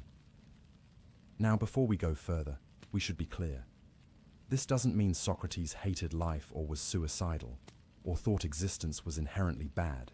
He loved good conversation, beautiful ideas, his friends, the city of Athens. He laughed, ate, walked in the sunshine. He appreciated life, but he also believed that the body was, in many ways, an obstacle to what he really wanted to do, and what he really wanted to do was think clearly, pursue wisdom, understand truth. Let's explore this idea carefully, because it's central to understanding his philosophy of death. Think about your typical day. How much of it is consumed by the needs of your body? You wake up and within an hour or so, you're hungry. You need breakfast. Then you need to clean yourself, shower, brush your teeth, attend to basic hygiene. You need to dress yourself appropriately for the weather and social situation. Then, a few hours later, you're hungry again. You need lunch, and you need to go to the bathroom. And maybe you're getting tired. Your body needs rest, even though you just woke up a few hours ago. Or you're getting stiff from sitting, so you need to move around. Or you're cold, or hot, or thirsty, or experiencing some discomfort that demands attention. Then you need dinner, more bathroom trips, more adjustments to your environment to keep your body comfortable. And eventually, whether you want to or not, you need to sleep. Your body shuts down for approximately a third of your life, and there's nothing you can do about it. This is every single day. Your body constantly interrupting. Your mind with demands. Feed me, rest me, warm me, cool me, empty me, scratch this itch, adjust this position. Pay attention to this pain. For most of us, this is just normal life. We don't think much about it. It's just how things are. But Socrates looked at it differently. He saw all these bodily needs as interruptions to what really mattered. Thinking, learning, pursuing wisdom. He'd be in the middle of a fascinating philosophical conversation, and someone would say, "Socrates, let's continue this over lunch, I'm starving." The body's needs would interrupt the mind's work. Or he'd be lying awake at night, turning over a difficult philosophical problem, and his body would demand sleep. The very moment when he might be on the verge of understanding something important, his body would force unconsciousness on him. Or he'd want to spend hours thinking about justice, but his body would get sick, or feel pain, or need to be somewhere else to earn money to feed itself. The body, from this perspective, is demanding and needy and constant. It requires maintenance the way a machine requires maintenance. Except, you can't just take a day off from maintaining your body. It needs attention every single day, multiple times per day, for your entire life. And that's when everything goes well. When your body is healthy and young and strong. As you age, the maintenance becomes even more demanding. Things hurt. Things stop working properly. You need more rest, more medical attention, more accommodation for increasing limitations. Socrates was 70 when he died. old by ancient standards, though not unheard of. He'd lived long enough to experience his body's decline, to feel things that used to be easy become difficult, to need more rest, to have less energy, to feel the body becoming less obedient to the will. And through all of this, his mind, his soul, remained sharp, still asking questions, still pursuing wisdom, still trying to understand, but increasingly trapped in a body that was wearing out. Now, contrast this with what Socrates imagined consciousness without a body would be like. In his vision of the afterlife, if there was one, souls existed as pure mind, no bodies, no physical needs, no hunger or thirst or tiredness or pain, which meant no interruptions to thinking. You could pursue a philosophical question for as long as you wanted without needing to stop for lunch. You could have a conversation with Homer or Hesiod that lasted centuries without anyone needing to sleep. You could focus completely on ideas without any bodily discomfort distracting you. From Socrates' perspective, this sounded wonderful. This was what philosophy had been training him for all along. Life as pure thought, pure reason, pure consciousness, without all the messy biological needs getting in the way. This is why he said that philosophy was practicing for death. Not because philosophers were morbid or death-obsessed, but because philosophical practice was essentially learning to separate your soul from your body's demands, learning to think clearly despite physical discomfort, learning to prioritize mental cultivation over physical pleasure, learning to identify yourself with your mind rather than your body. Every time Socrates stood in the agora for hours, so absorbed in conversation that he forgot to eat, he was practicing this separation. Every time he endured physical hardship, in military campaigns without complaint, he was strengthening his soul's independence from his body's discomfort. Every time he chose to live in poverty rather than abandon philosophy, he was demonstrating that his soul's health mattered more than his body's comfort. He was training himself to be essentially less attached to his body, less identified with it, less controlled by its needs and wants and demands. And this training, this lifelong practice, was what made death less frightening, because death was just the final and complete version of what he'd been practicing all along, the ultimate separation of soul from body, the final liberation from physical demands. Now, we need to be careful here. There's a version of this philosophy that can become unhealthy, the idea that the body is evil, that physical pleasure is wrong, that we should punish or deny our bodies. That's not what Socrates was teaching. He wasn't an ascetic who tortured his body or denied it all pleasure. He ate when he was hungry. He appreciated good food when it was offered. He had a family, which implies physical intimacy. He wore simple clothes, but he wore clothes. He went barefoot, but not because he thought feet were evil, more likely because it was comfortable for him, and he didn't care about social conventions. The point wasn't that bodies are bad. The point was that bodies are temporary and demanding, while souls can be permanent and self-sufficient. So if you have to choose where to invest your limited time and energy, invest in your soul. Think of it this way. Imagine you're renting an apartment temporarily. You know you'll only be there for a year, maybe less. How much time and money do you put into renovating it? Probably not much. You keep it clean and functional, but you don't invest heavily in improving something you'll have to leave soon. But if you're building a house you'll live in for decades, or that you'll pass on to your children, you invest differently. You put in the time and effort to make it strong and beautiful and lasting. For Socrates, the body was like the rental apartment, temporary housing. You maintain it sufficiently, but you don't mistake it for your real home. Your real home is your soul. That's what you invest in, what you improve, what you cultivate with care. And death was just moving day. Time to leave the temporary housing and either move to a permanent home if there's an afterlife, or simply end the lease if death is annihilation. Either way, you weren't supposed to be overly attached to the apartment. It was never really yours. This metaphor helps explain why Socrates could face his execution with equanimity. The state of Athens was going to destroy his body, his temporary housing.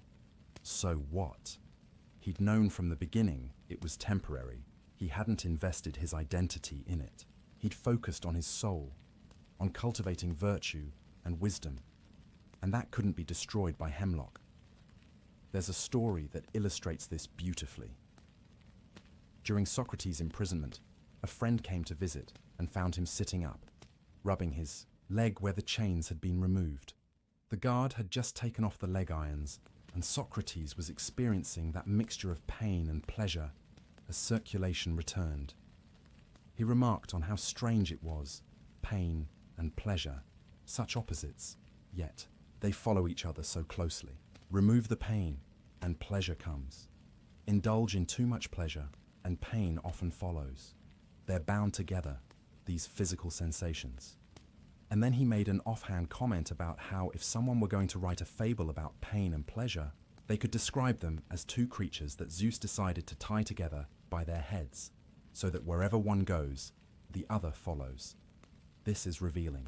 Here's Socrates, hours or days from execution, and he's philosophizing about the nature of pleasure and pain, based on having his leg irons removed.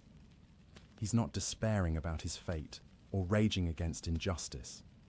He's observing, analyzing, trying to understand, and his observation is essentially this. Physical sensations, pleasure and pain, are bound together and inherently unstable. You can't have one without the other, but that's a feature of bodily existence, not of the soul. The soul, properly cultivated, can be at peace regardless of whether the body is experiencing pleasure or pain. This is what Socrates had achieved. His body was in prison, his body had been chained, his body would soon be poisoned. But his soul was free, free from the dominance of physical sensation, free from the tyranny of bodily needs, free from fear of bodily death. And this freedom, this independence of soul from body, was what philosophy had given him. It was what the examined life had cultivated. And it was what made death not just bearable, but, in a strange way, a culmination of everything he'd been working toward. Think about what death represented for Socrates. If his philosophy was right, if death was either annihilation or continuation as pure mind, then either way it meant freedom from the body's constant demands. No more hunger interrupting thoughts, no more tiredness forcing sleep when you want to think. No more pain distracting from philosophy. No more aging body limiting what you can do. No more biological needs determining how you spend your time. Just consciousness, just thought, just the soul, doing what it does best, thinking, understanding, pursuing wisdom, without any physical obstacles. For someone who had spent their entire life frustrated by the body's interruptions, this was genuinely appealing. Not because life was bad, but because this aspect of life, being bound to a needy, aging, mortal body, was finally ending. It's like being a painter who loves to paint, but whose hands are arthritic and painful. Every brushstroke costs something. The thing you love most is impeded by your physical condition.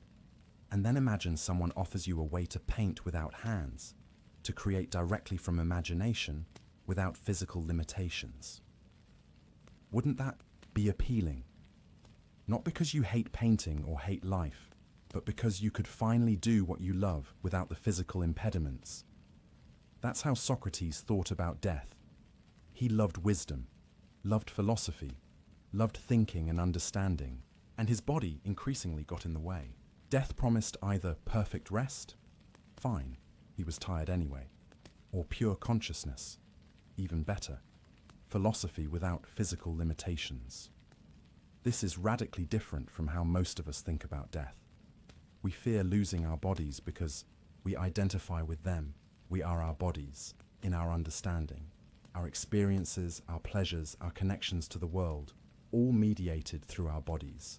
To lose the body is to lose everything. But Socrates had spent his life cultivating a different identity. He identified with his soul, his mind, his consciousness. His body was something he had, not something he was. And when you have that perspective, death becomes much less frightening. There's a deeper philosophical point here about suffering and happiness. Socrates believed that most human misery comes from being too attached to the body and its pleasures. We suffer when our bodies are in pain. We suffer when we can't have the physical pleasures we crave. We suffer when our bodies age and decline. We suffer when we compare our bodies to others and find them lacking. All of this suffering comes from over-identifying with the body, from thinking that bodily condition determines happiness. But what if it doesn't? What if happiness comes from the soul's condition, from wisdom, virtue, integrity, self-knowledge? Then physical suffering becomes much more bearable.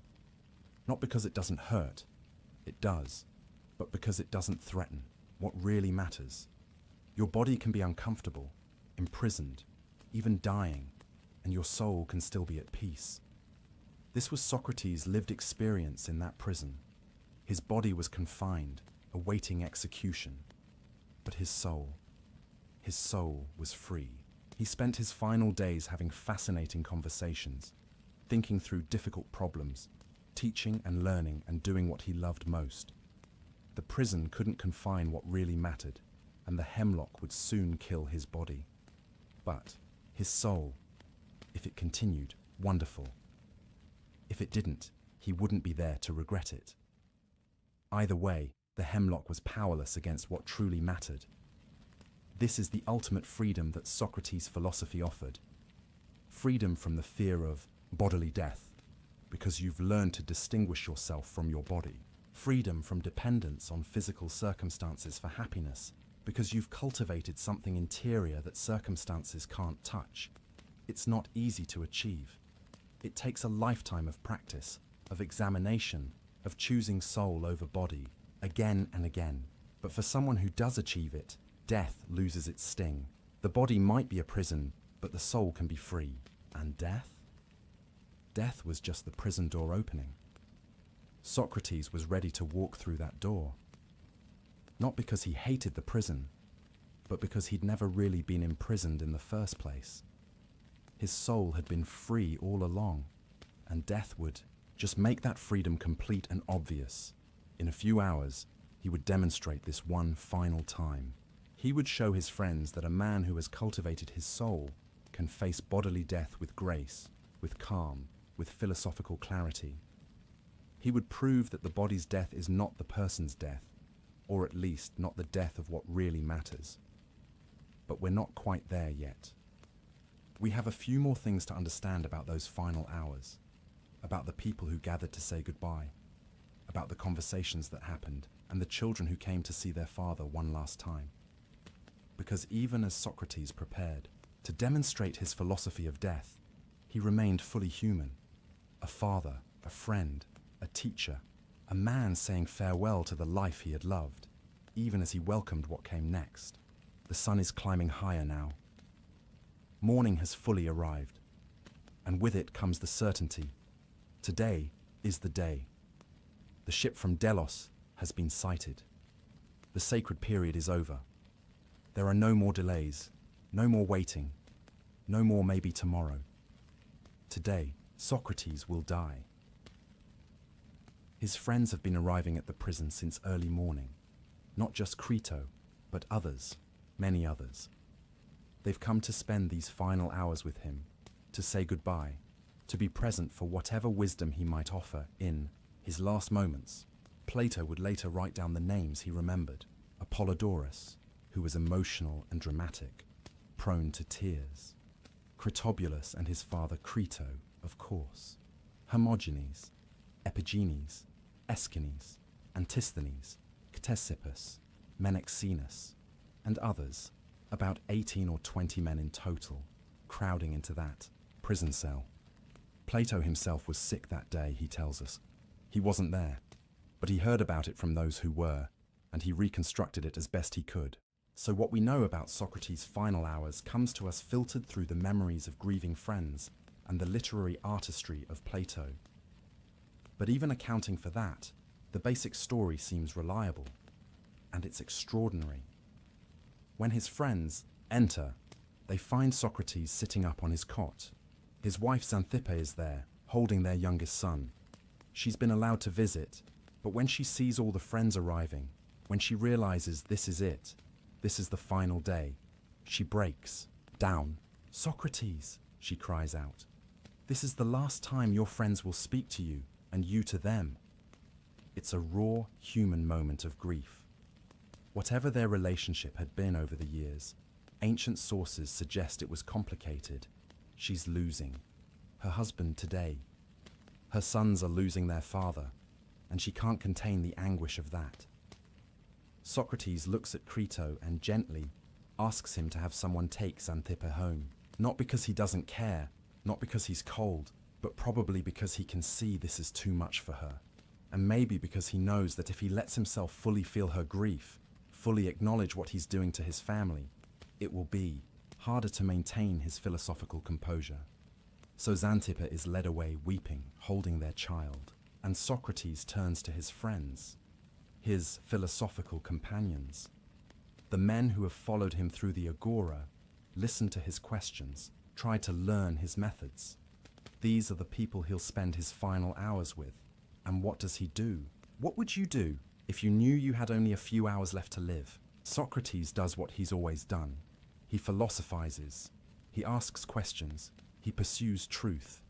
Even now, especially now, he demonstrates what it means to live the examined life until the very end. They talk about the soul, about whether it's immortal, about what happens after death. The conversation goes deep. Plato reconstructed it later as the dialogue called Phaedo, and it's one of the most beautiful and philosophically rich texts we have. Socrates presents arguments for why the soul might be immortal. Not with certainty, he never claims certainty about what he doesn't know, but with reasonable arguments that give hope and comfort to his friends. He talks about how the soul might be like a harmony, or perhaps not like a harmony. He considers whether opposites come from opposites, whether life comes from death as death comes from life. He discusses the theory of recollection, the idea that learning is really remembering what the soul knew before birth. His friends raise objections. They question his arguments. And Socrates welcomes this, encourages it. Even in his final hours, he wants genuine philosophical inquiry, not just comfort or agreement. He wants to pursue truth, or at least pursue it as far as they can go. At one point, the conversation gets particularly intense. A friend named Cebes raises a powerful objection to Socrates' arguments about immortality, and the whole room goes quiet, uncertain. Has Cebes found a flaw in Socrates' reasoning? Does the soul's immortality rest on shaky ground after all? Socrates responds with one of the most beautiful passages in all of philosophy. He talks about the danger of misology, hatred of reason, just as there's misanthropy, hatred of humanity. He says that misology happens when you trust reasoning too much without examining it carefully, and then when that reasoning fails, you lose faith in reason itself. We must not allow into our souls the conviction that there is no soundness in reasoning, he tells them. Rather, we should believe that it is we who are not yet sound, and we must take courage and be eager to become sound. Even here, facing death, he's teaching them not to give up on reason and philosophy, even when it's difficult, even when the arguments are hard, even when the stakes are this high. They continue talking. The sun moves across the sky. Hours pass. And then, late in the afternoon, the prison servant enters. This is the man whose job it is to prepare the hemlock, to administer it, to oversee the execution. He's done this many times before. It's his duty, but he stops when he sees Socrates, and he starts to cry. "Socrates," he says, struggling to maintain his composure, "I know you won't be angry with me. You know I'm not responsible for this. Others are to blame. You've been the noblest, gentlest, best man who has ever come to this place. I know you won't rage at me, but at those who are responsible." And then he breaks down completely. "Farewell," he manages to say through his tears. "Try to bear what must be borne as easily as you can." This moment is heartbreaking. This prison servant who has seen countless executions, who has learned to be professional and detached, cannot maintain that detachment with Socrates. He's moved, by something he's witnessed in these final weeks. The grace, the calm, the kindness of this condemned man. Socrates responds with characteristic gentleness. "Farewell to you too," he says. "I'll do as you say." Then he turns to his friends. "What a gracious man. Throughout my time here, he's visited me and talked with me, and now see how generously he weeps for me. Come, let's obey him.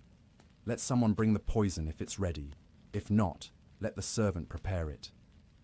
Crito, still hoping for delay, suggests waiting. "The sun is still on the mountains, Socrates.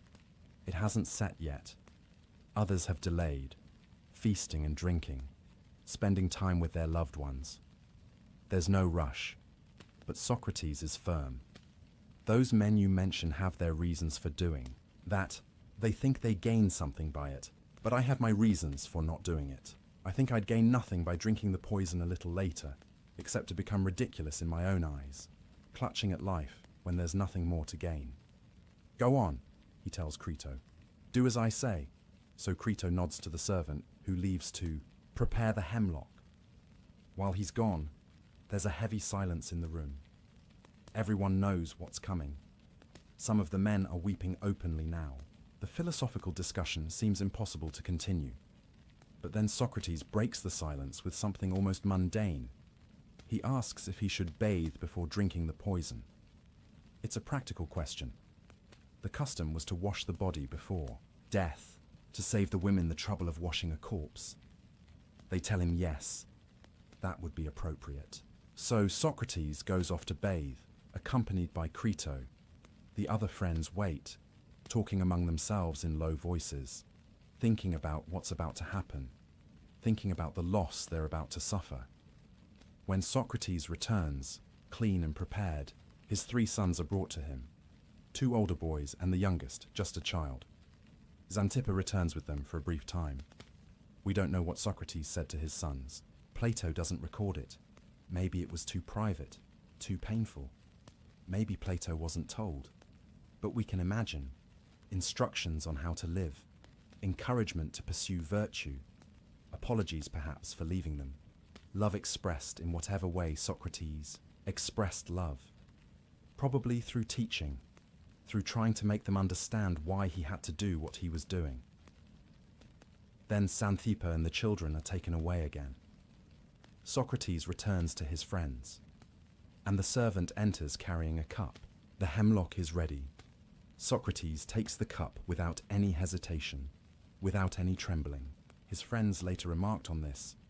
How steady his hand was, how calm his face. He asked the servant, with apparent genuine curiosity, "What do I need to do? Can I pour a libation from this to some god? Or not?" The servant explains that they've prepared only enough for the required dose, no extra for religious ritual. But, he adds, after you drink it, you should walk around until your legs feel heavy, then lie down. The poison will do its work. Socrates nods. Then he says something that reveals his true feelings beneath the philosophical calm. "But surely, it's permitted to pray to the gods that my journey from this world to the next will be fortunate. That's my prayer. May it be so." And he raises the cup and drinks it. Drinks it, according to Plato's account, cheerfully and easily, without tremor or change of color or expression. This is the moment his friends have been dreading. Up until now, it's been theoretical, impending, soon, but not yet. Now it's happening. Socrates has drunk the poison. There's no reversing it. In minutes, he'll be dead. Most of them have been holding back tears, trying to be strong for Socrates' sake. But now they can't hold back anymore. The weeping starts. Apollodorus, who's been on the verge all day, begins to wail. Others join in. The sound of grief fills the cell. Socrates, who has just drunk hemlock, who is experiencing the first effects of the poison, stops and looks at his friends with something close to exasperation, though a gentle exasperation. "My friends, what are you doing?" he asks. "I sent the women away mainly so they wouldn't behave in this way. I've heard that one should die in silence. Be still and control yourselves. It's a rebuke, but a loving one. He's trying to give them one last lesson. This is how to face death. With calm, with dignity, with philosophical grace, not with wailing and grief, but with acceptance and peace. Ashamed, the men try to control their tears. The room grows quieter, though you can hear stifled sobs, see wet faces. Socrates begins walking around, as the servant instructed. He's talking, still teaching, still present. But then he says his legs are getting heavy. He lies down on his back. The servant who gave him the poison comes over and begins checking his feet, his legs, pressing them, testing for sensation. The poison is working. Starting from the extremities and moving inward, the servant presses Socrates' foot and asks if he can feel it. Socrates says no. The numbness is spreading. The servant keeps checking, moving up the legs. Still no feeling. The hemlock is paralyzing him gradually, shutting down his body bit by bit. His friends watch in anguish, seeing him slip away, knowing there's nothing they can do, nothing to say that hasn't been said. When the numbness reaches his waist, Socrates uncovers his face. He'd covered it at some point, perhaps for privacy in these final moments, and speaks his final words. "Crito," he says, "we owe a rooster to Asclepius. Pay the debt. Don't forget." Crito, through his tears, says he'll do it. "Is there anything else?" he asks. But there's no answer. A moment later, Socrates makes a slight movement. The servant uncovers his face and checks his eyes. They're fixed, staring, lifeless. Socrates is dead. Crito closes his friend's eyes and mouth, the task that he'd hoped never to perform, that he'd tried to prevent by offering escape, by pleading for Socrates to value life over principle. That task is done. His friend is gone. Plato, writing about this years later, having heard the story from those who were there, concluded his account with words that still resonate. Such was the end of our friend, a man who, we would say, was of all those we have known the best, and also the wisest and most just. The prison cell was quiet now, except for the sound of men weeping. The greatest philosopher Athens had produced lay dead on a cot, his body still, his final words a cryptic instruction about paying a debt to the god of healing. What did he mean, owing a rooster to Asclepius? Scholars have debated this for centuries. Asclepius was the god of medicine and healing. You sacrificed to him when you recovered from illness. So was Socrates saying that death was a healing, a cure for the disease of life? Was he suggesting that life itself was an illness, and death the recovery, or was it simpler? Just a debt he owed, a promise he'd made, one final practical matter to attend to even as he died? We don't know. Maybe Crito didn't know either, but he would pay the debt as he'd promised. One last service to his friend. The men eventually left the prison. They went back to their homes, to their lives that would continue even though Socrates had ended. They carried with them the memory of what they'd witnessed, a death that was unlike any other death. A man who had faced execution with calmness, with grace, with philosophical integrity maintained to the very end. Some of them, like Plato, would spend the rest of their lives thinking about what they'd learned from Socrates, writing about him, teaching his methods, trying to live up to his example. The death of Socrates would become more influential than the life of almost anyone else in history. But that comes later. Right now, in this prison cell, on this afternoon in Athens in 399 BCE, there's just the quiet after death, the body of an old man who drank poison rather than betray his principles, the grief of friends who loved him and couldn't save him, the end of a life that had been devoted to examining life itself, and the question that would haunt everyone who heard the story. Could I do that? Could I face death with such calm? Could I value my principles more than my survival? Could I drink the hemlock without trembling? For most of us, the honest answer is probably no. We couldn't. We aren't Socrates. We haven't spent 70 years preparing for this moment. We haven't examined our lives so thoroughly, cultivated our souls so completely, achieved such clarity about what matters and what doesn't. But maybe that's the point. Maybe the death of Socrates isn't meant to make us feel guilty about our fear of death. Maybe it's meant to show us what's possible, what a human being can achieve through examination, through philosophy, through living deliberately and consciously. Maybe it's meant to inspire us to start our own examination, to ask our own questions, to cultivate our own souls. Not so we can face death without fear, though that would be nice, but so we can live our lives more fully, more consciously, more truly. Because Socrates didn't spend 70 years preparing to die well. He spent 70 years living well. The peaceful death was just the natural conclusion of a well-lived life. The final demonstration that all the philosophy, all the questioning, all the examination actually worked, that it actually delivered what it promised: freedom from fear, peace of mind, a life worth living, and a death worth dying. The body lay still on the cot. But the ideas, the questions, the methods, the philosophy that Socrates had lived and died for, those were just beginning their journey through history. And that journey continues today, more than 2,000 years later, as we tell the story again, examine it again, try to understand what this strange, ugly, brilliant man discovered about how to live and how to die. The hemlock did its work. The body ceased functioning. The breath stopped. The heart stopped. The brain stopped.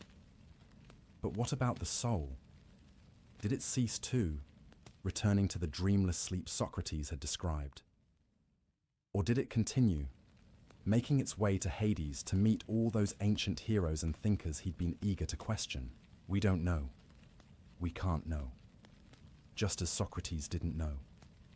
But he'd examined both possibilities and found neither frightening, and he'd lived in a way that made him ready for either one. That was his final lesson. That was his gift to everyone who would hear his story. Not certainty about death, but preparedness for it.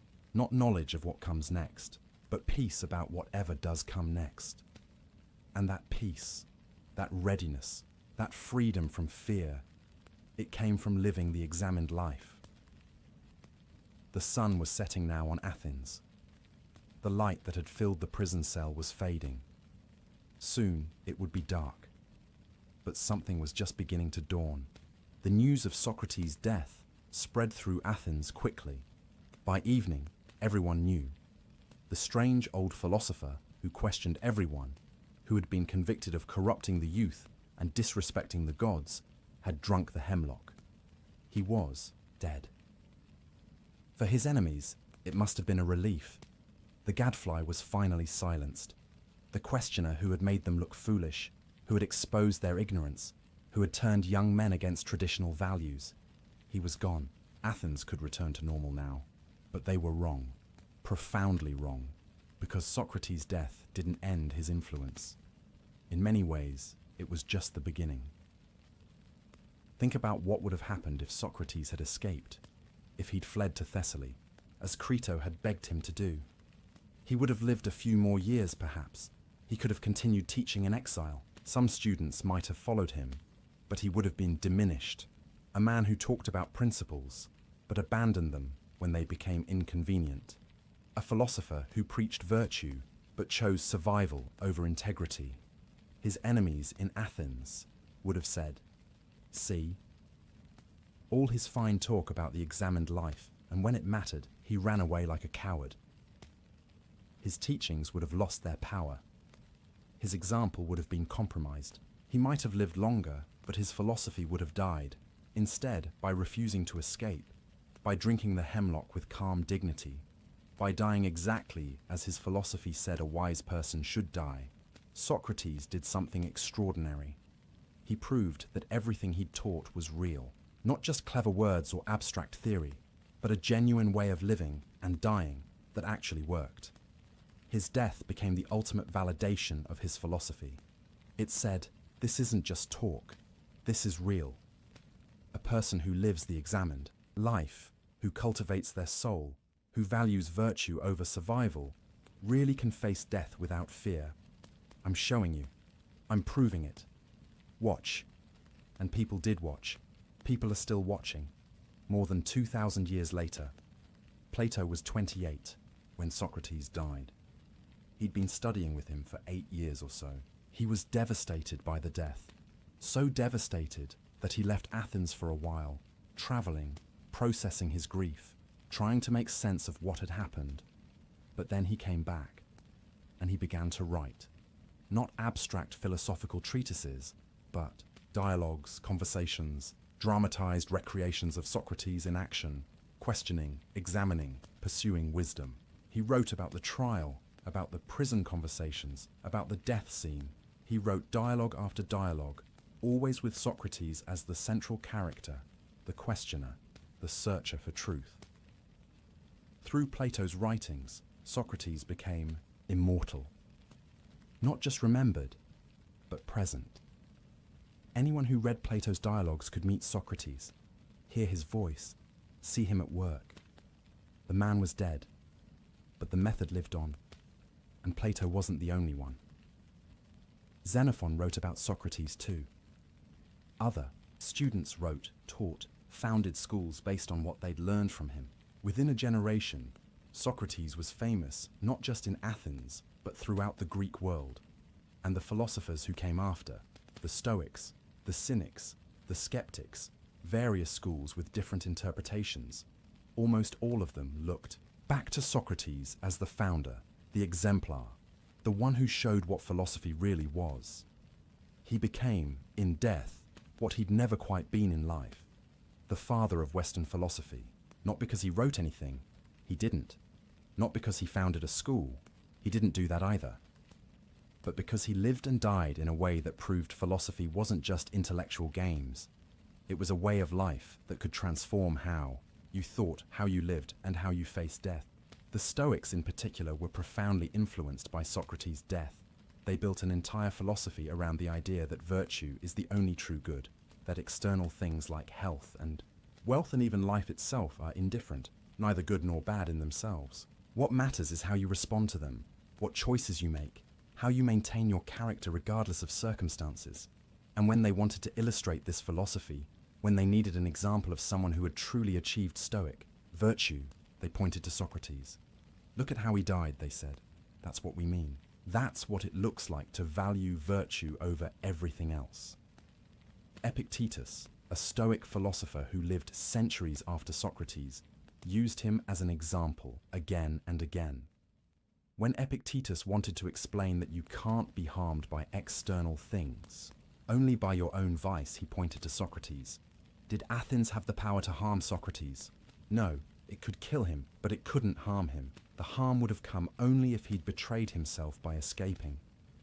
The Cynics, who rejected conventional society and lived with radical simplicity, also looked to Socrates.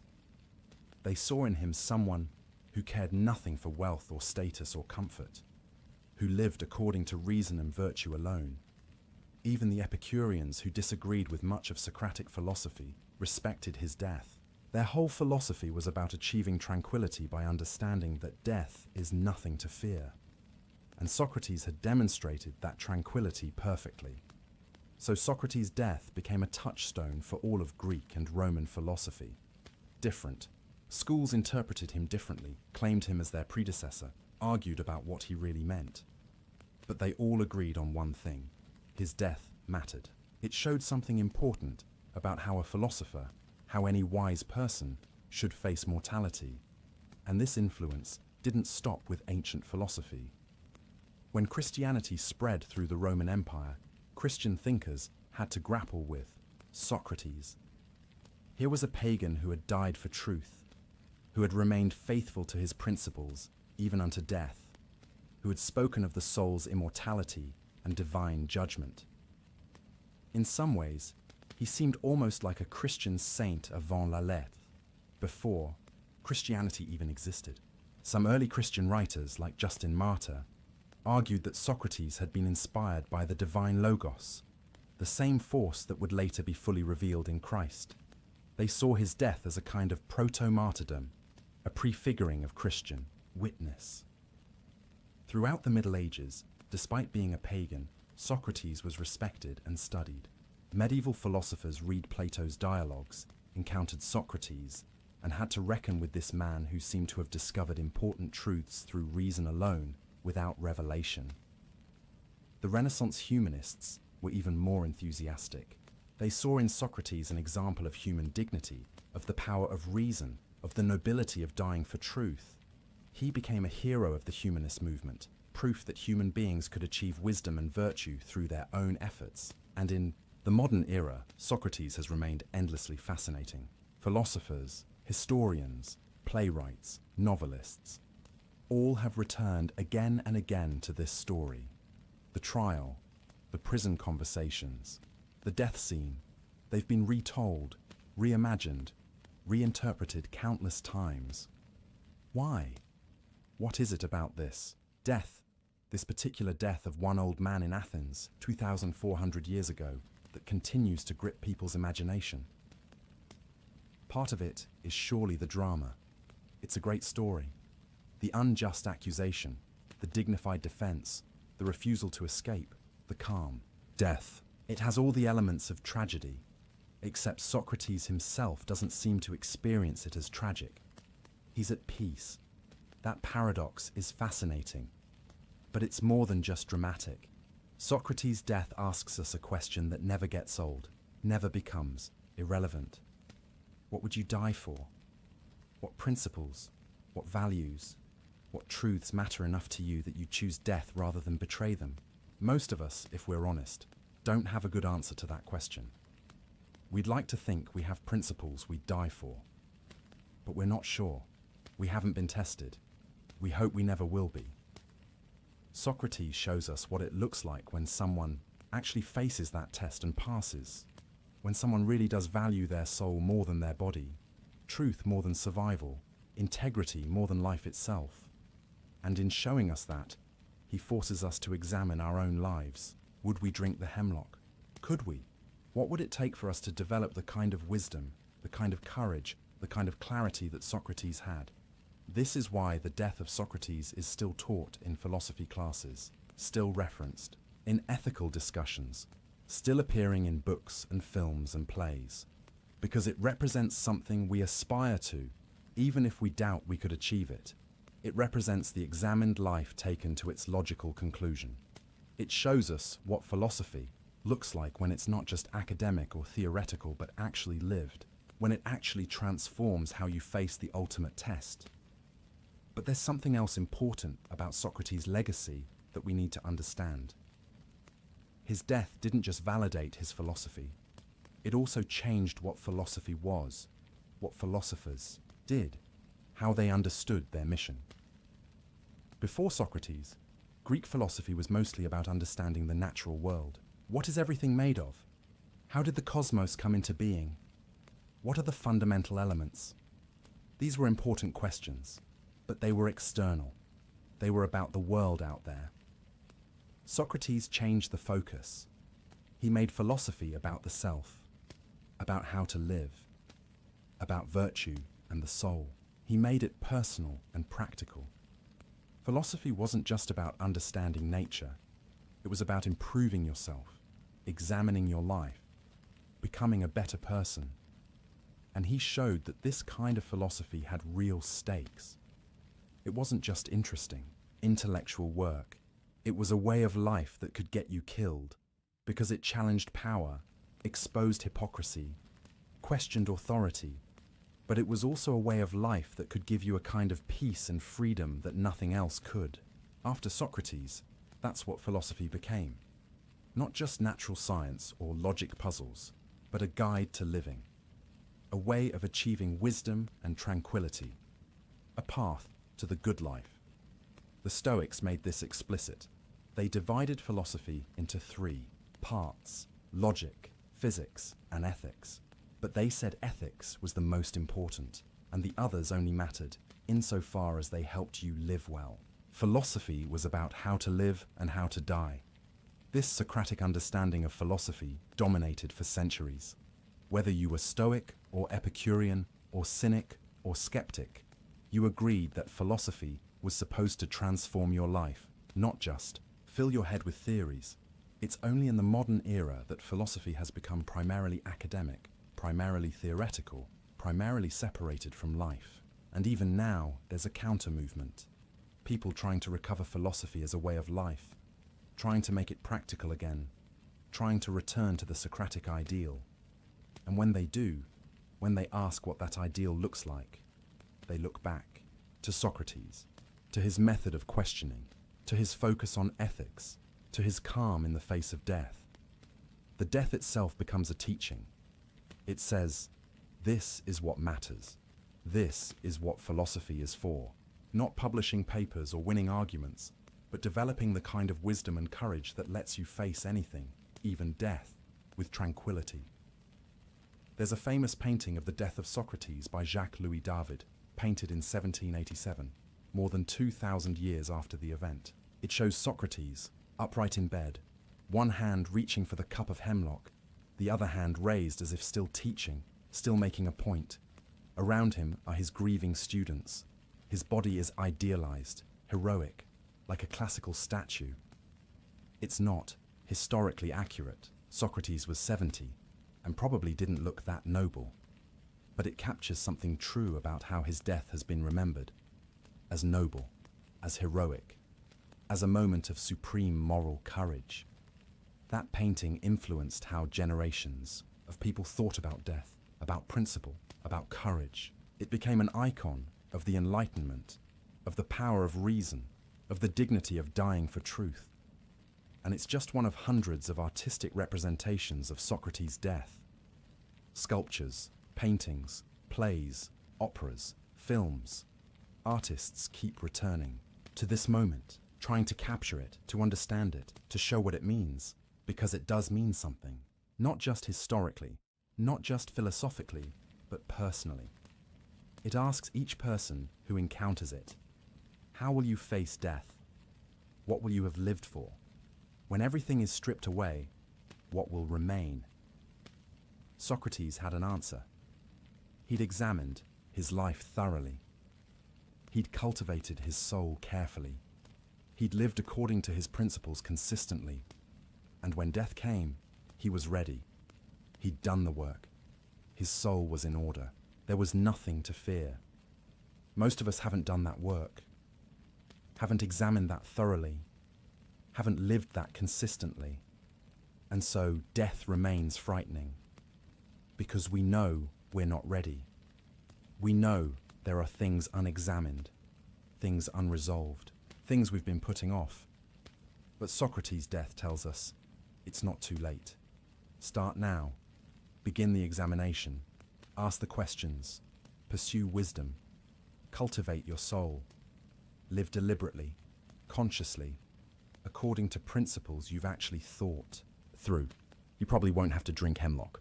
You probably won't be condemned to death by your city, but you will die someday. That's certain. And when that day comes, wouldn't it be better to face it as Socrates did? With calmness, with clarity, with a well-examined life behind you. That's the gift his death gave us. Not a formula for avoiding death. We can't. Not even certain knowledge about what happens after death. We still don't have that.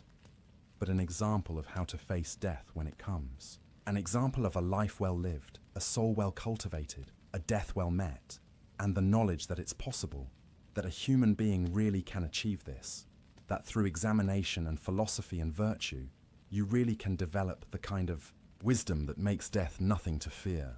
Socrates did it. We saw him do it. We have the testimony of his friends who were there, who watched him drink the hemlock without trembling, who heard his final words, who witnessed his peaceful end. It happened. It's real. It's possible. And that possibility has been inspiring people for 2,400 years, inspiring them to examine their own lives, to question their assumptions, to pursue wisdom over wealth, to value their souls over their bodies, to live deliberately, to prepare, not just for death, but for life, for living it fully, consciously. Well, the hemlock killed the man, but the example, the teaching, that can never die. It lives in every person who hears the story and asks, could I do that? Should I try to live that way? What would the examined life look like for me? Those questions keep Socrates alive. Those questions are his immortality, far more certain than any afterlife in Hades. He wanted to spend eternity questioning the great thinkers of the past. Maybe, in a way, he got his wish, because we're still questioning him, still thinking about him, still examining his life and death and trying to understand what he discovered. And in doing that, in examining his examined life, we're doing exactly what he wanted us to do. We're questioning, we're thinking. We're not accepting easy answers. We're living more consciously. That's the legacy. That's what his death taught us about life. Not that death is nothing, it's real and it matters, but that a life well lived makes death bearable, maybe even beautiful. That wisdom is real and achievable. That courage isn't the absence of fear, but the ability to act rightly despite fear. That the soul really is more valuable than the body, if by soul we mean character, wisdom, virtue, everything that makes you who you truly are. 2,400 years, that's how long Socrates has been dead. But his death is still teaching, still challenging, still asking each of us, will you examine your life? Will you cultivate your soul? Will you live deliberately? Will you face death with wisdom rather than terror? The answer is up to each of us. But we have an example, we have a teacher. We have the story of a man who did it, who showed it was possible, who proved that philosophy isn't just words, but a real way of transforming how you live and die. That's what death taught us about life. That's what Socrates gave us. That's his gift to every generation that comes after him, including ours. The body has been dead for millennia, but the soul, the teaching, the example, the questions, that's immortal. Just as Socrates hoped it would be. So we've traveled with Socrates from his questioning youth to his peaceful death. We've examined his philosophy, understood his courage, witnessed his final moments. But now we need to ask, what does this mean for us? How do we actually live? With these insights, how do we practice what Socrates taught? Because that's what it is, a practice. Not a belief system you adopt once and forget about. Not a philosophy you agree with intellectually, but never apply. A practice. Something you do regularly, intentionally, as a way of life. Let's talk about what it means to live with death in mind. Not morbidly, not obsessively, but consciously. The way Socrates did. The Stoics, who learned so much from Socrates, had a specific practice for this. They called it memento mori. Remember that you will die. It sounds grim, it sounds depressing, but they didn't mean it that way at all. The point of remembering death isn't to make you sad or fearful. The point is to wake you up, to help you see what matters and what doesn't, to give you perspective on all the trivial things that consume your attention and energy. Think about how we normally live. We act as if we have infinite time. We put off important conversations until later. We waste years in jobs we hate, planning, to do what we really want someday. We hold grudges, nurse resentments, avoid difficult but necessary actions because, well, there's always tomorrow. Except there isn't always tomorrow, not infinitely. We know this intellectually, but we don't live like we know it. We live like we're immortal. But what if you really internalize the truth that you will die? Not just believed it abstractly, but felt it, knew it, lived with that awareness present. You'd probably waste less time on trivial things. That argument about nothing important, maybe not worth having, that grudge you've been holding. Maybe time to let it go. That thing you keep putting off that you know you should do. Maybe you should do it now. This is what memento mori does. It doesn't make you depressed. It makes you focused, clear, intentional. It helps you distinguish between what matters and what doesn't. Socrates lived this way naturally. He'd spent so much time thinking about death, examining it, understanding it, that he was always aware of mortality, not in a way that paralyzed him, but in a way that freed him. He knew his time was limited, so he used it well. He pursued wisdom, cultivated relationships, lived according to his principles. No time to waste on trivialities. And here's the paradox. Thinking about death regularly doesn't make life worse. It makes life better, richer, more vivid, more meaningful. When you're aware that today could be your last day, you pay attention. You notice things. You're present. That conversation with a friend isn't just something to get through so you can get back to scrolling on your phone. It's precious, irreplaceable time with someone you care about. That sunset isn't just weather. It's a beautiful thing you might never see again. Better really look at it. That chance to say, I love you, or I'm sorry, or thank you. Better take it. You might not get another chance. This is what Socrates understood. This is what his philosophy of death gave him. The ability to live fully, presently, consciously, because he knew it wouldn't last forever. So how do we practice this? How do we incorporate memento mori into our lives without becoming morbid or anxious? Here are some practical approaches drawn from Socratic and Stoic wisdom. First, start your day with a simple acknowledgement. Before you get out of bed, before you check your phone, take a moment to recognize, I woke up. I'm alive. This is not guaranteed. Today is a gift, and it's finite. How do I want to use it? This isn't about inducing anxiety. It's about inducing clarity. What actually matters today? What should I prioritize? What should I let go of as unimportant? The Stoic emperor Marcus Aurelius did this. He'd remind himself each morning that he might not see evening, and each evening that he might not see morning, not to frighten himself, but to help himself focus on what was truly important. Second, practice the evening examination that Socrates would have approved of. Before you sleep, review your day. Not to beat yourself up over mistakes, that's not productive, but to examine. Did I live according to my values today? Did I act with wisdom, courage, justice, temperance? Where did I do well?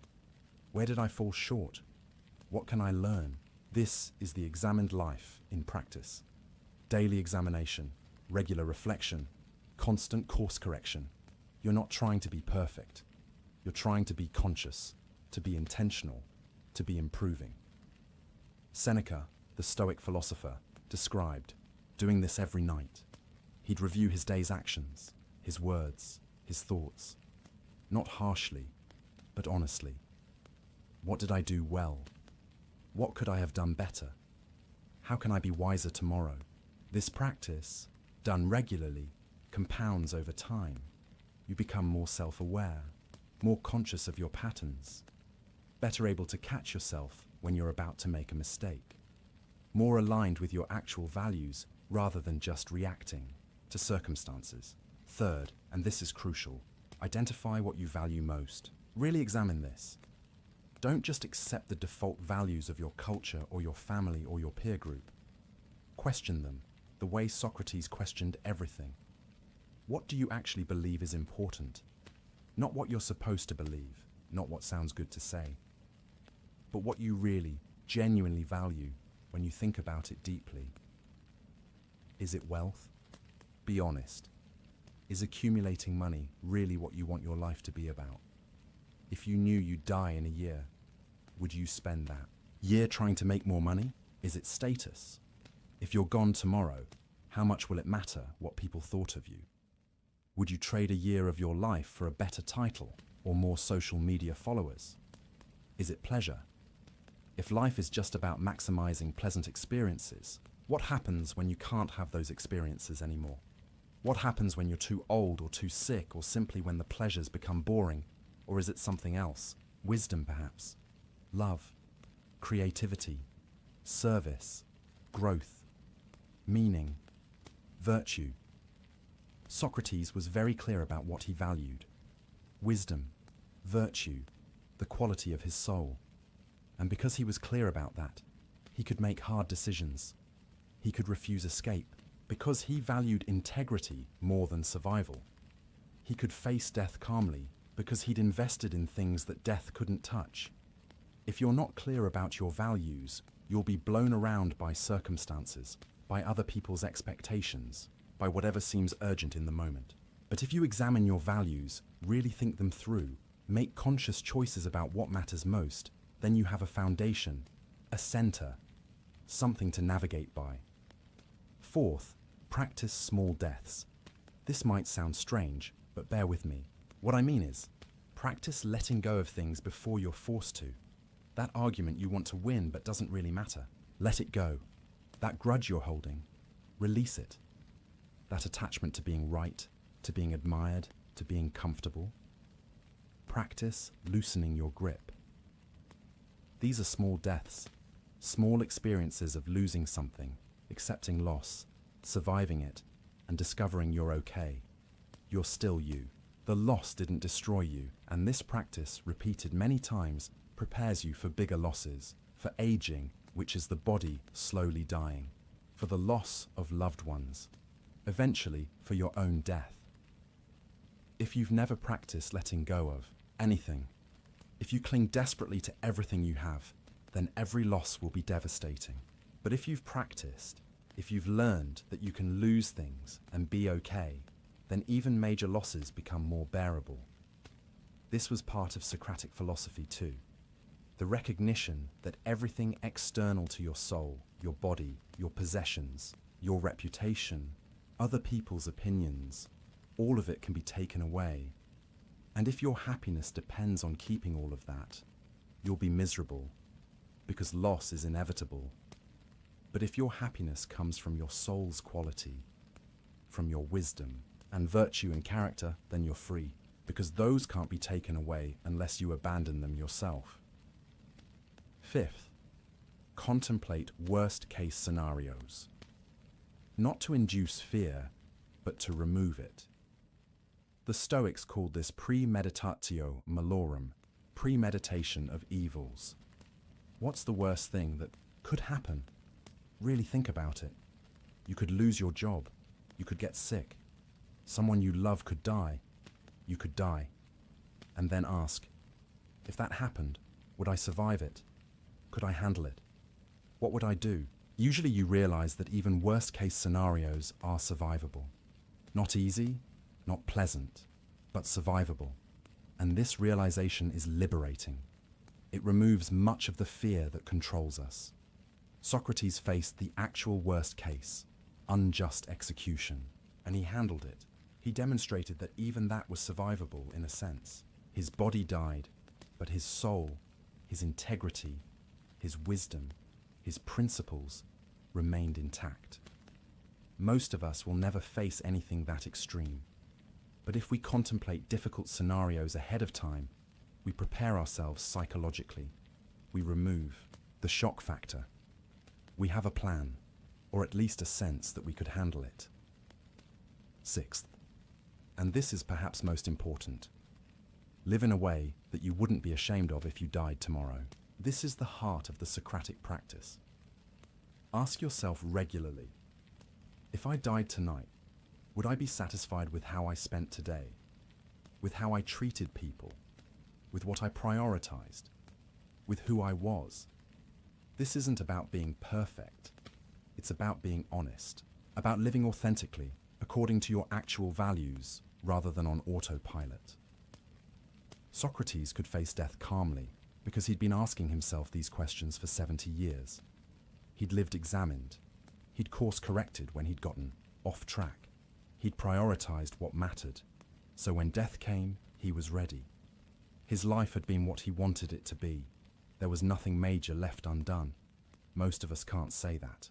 Most of us are putting off important things, compromising our values for convenience, living unconsciously, planning to really live someday when circumstances are better.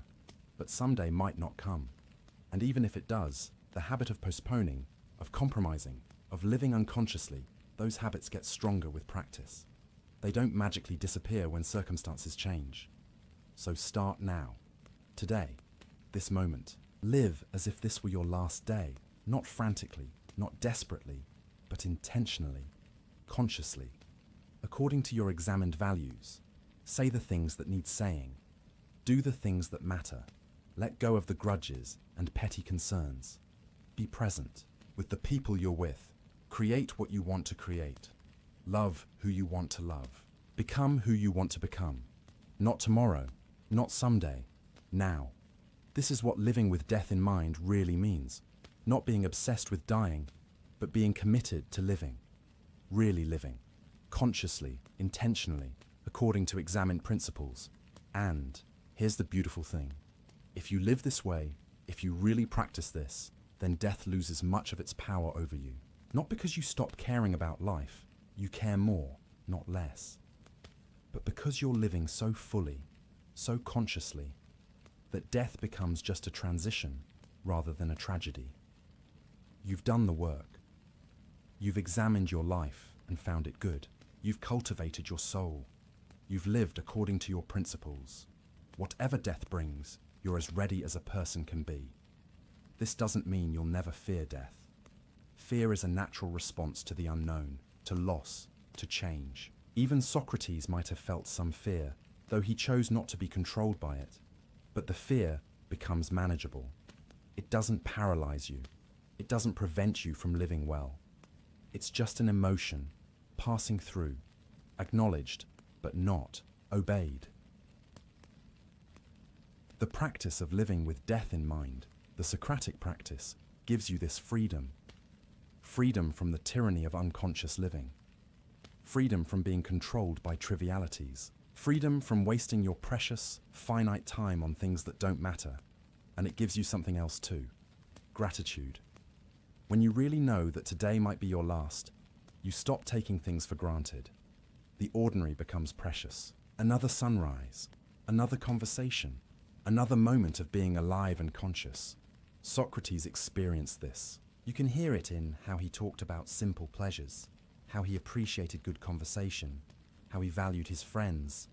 He wasn't jaded or bored with life. He was grateful for it, right up until the end. That's what the practice offers.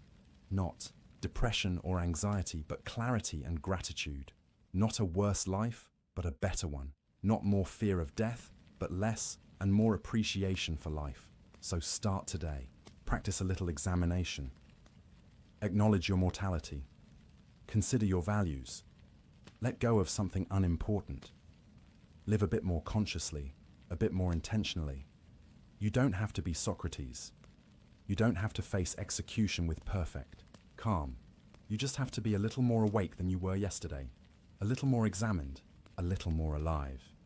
Do that consistently, over time, and you'll be amazed at the transformation, at how much clearer life becomes, how much more meaningful, how much more free you feel. This is the Socratic practice. This is what living with death in mind really means, and it's available to anyone who chooses to begin, even now, even you, even today. And so we return to where we began, to that image of Socrates sleeping peacefully on his final night, his friend watching over him, the dawn approaching, the end certain, yet the sleep undisturbed. What did he know that allowed him to rest so completely? What had he discovered in his 70 years of questioning, examining, seeking wisdom? Perhaps it was simply this, that the unknown is not the same as the terrible. That uncertainty is not the same as fear. That not knowing what comes after death doesn't mean what comes after death is bad. We spend so much of our lives demanding certainty. We want to know what will happen. We want guarantees. We want the future mapped out so we can feel safe. And when we can't have that certainty, especially about death, we fill the void with fear. But Socrates took a different approach. He examined the unknown. He looked at what death might be, thought through the possibilities, and found that none of them were necessarily frightening. And then he let go. He accepted that he couldn't know for certain, and he found peace in that, acceptance. This is a profound lesson, one we can carry with us not just about death, but about all the uncertainties in life. You don't know what tomorrow will bring. You can't know. But does that mean tomorrow will be terrible? Or does it just mean tomorrow is unknown, which means it could be good, could be bad, could be neutral, could be surprising in ways you can't predict? When you frame it that way, when you recognize that uncertainty doesn't equal disaster, something shifts. The anxiety loosens its grip just a little. You can breathe a bit easier. This is what Socrates found in his philosophy of death. Not certainty. He never had that. But peace in uncertainty. The recognition that he'd done what he could, lived as well as he could, examined as thoroughly as he could, and whatever came next, dreamless sleep or eternal conversation with the great minds of history, he was ready. That readiness, that peace, that's what we've been exploring throughout this long night together. Think about how far we've traveled.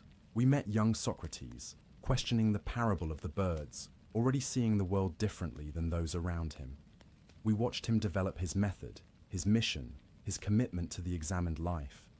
We saw him make enemies, face trial, refuse escape, drink the hemlock without fear, and through it all we've been asking, how? How did he do it? What made this possible? And the answer, complex as we've explored it, comes down to something simple. He did the work. He examined. He questioned. He cultivated his soul. He aligned his actions with his values. He lived consciously, deliberately, intentionally. And when you do that work, really do it, over years and decades, death becomes different. Not easy, perhaps.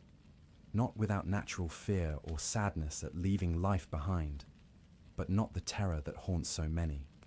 Not the desperate clinging and denial, just a transition, a change, the next thing.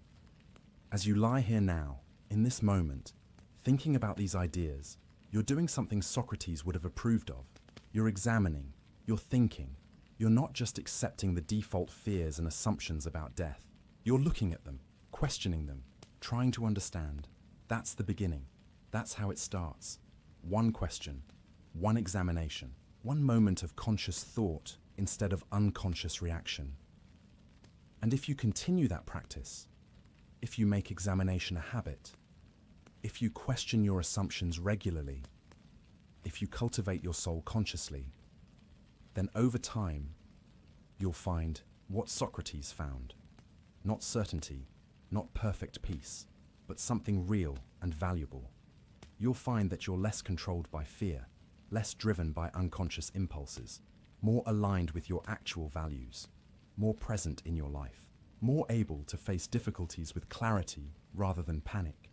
And yes, more able to face death, when it eventually comes, with something approaching calm, because you'll have done the work.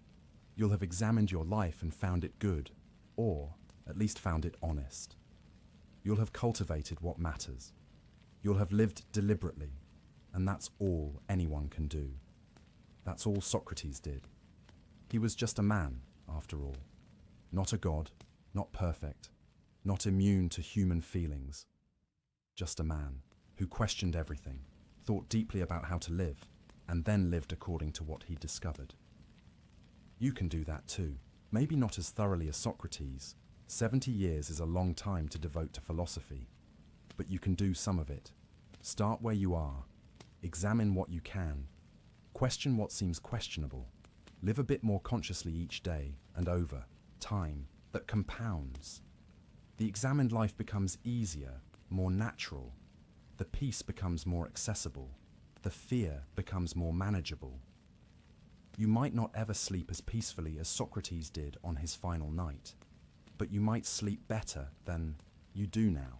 You might face each day with more clarity, more purpose, more presence.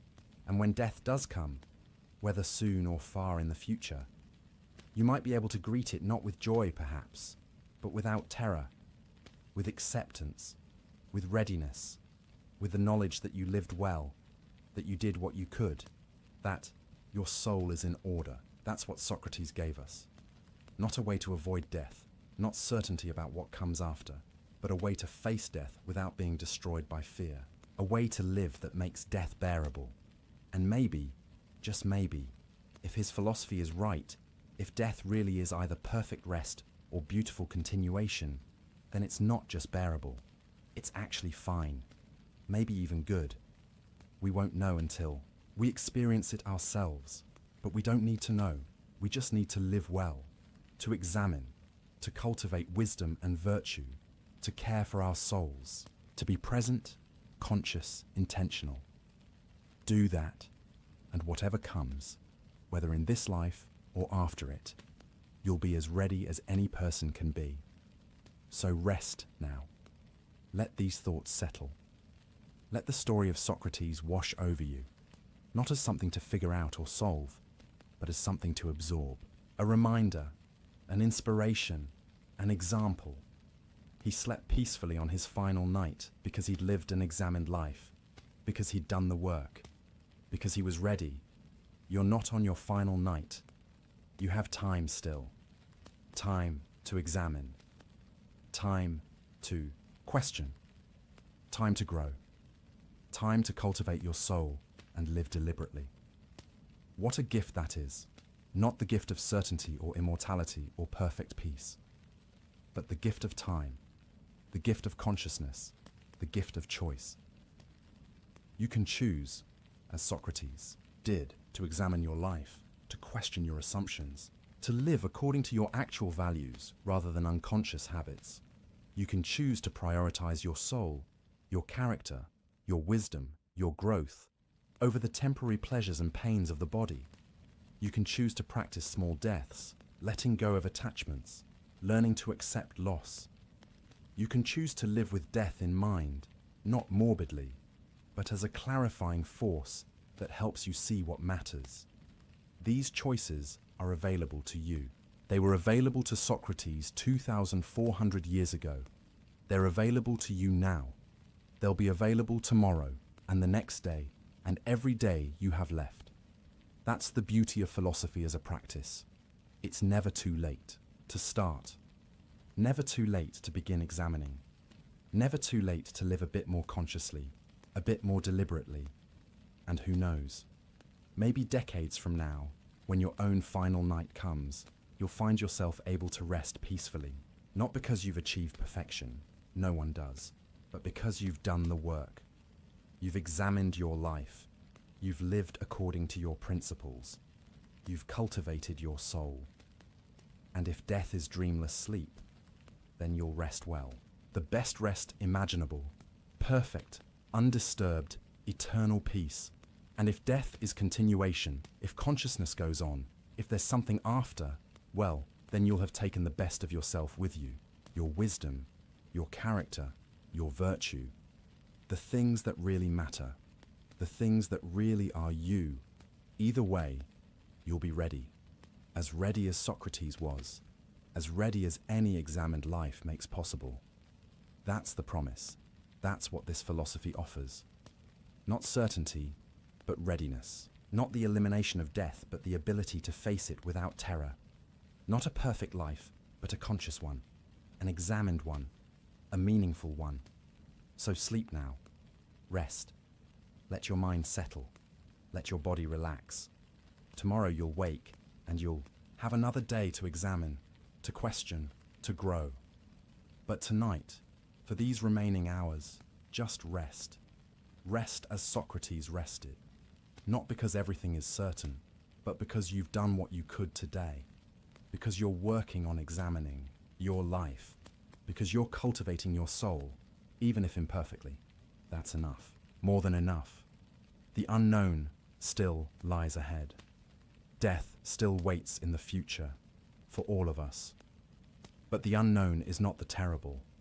Death is not the enemy. Fear is the enemy. Unconsciousness is the enemy. Living unexamined, unintentionally, on autopilot, that's the enemy. And you're here now, thinking, examining, questioning. You're not that enemy. You're something else. Something better. Something wiser.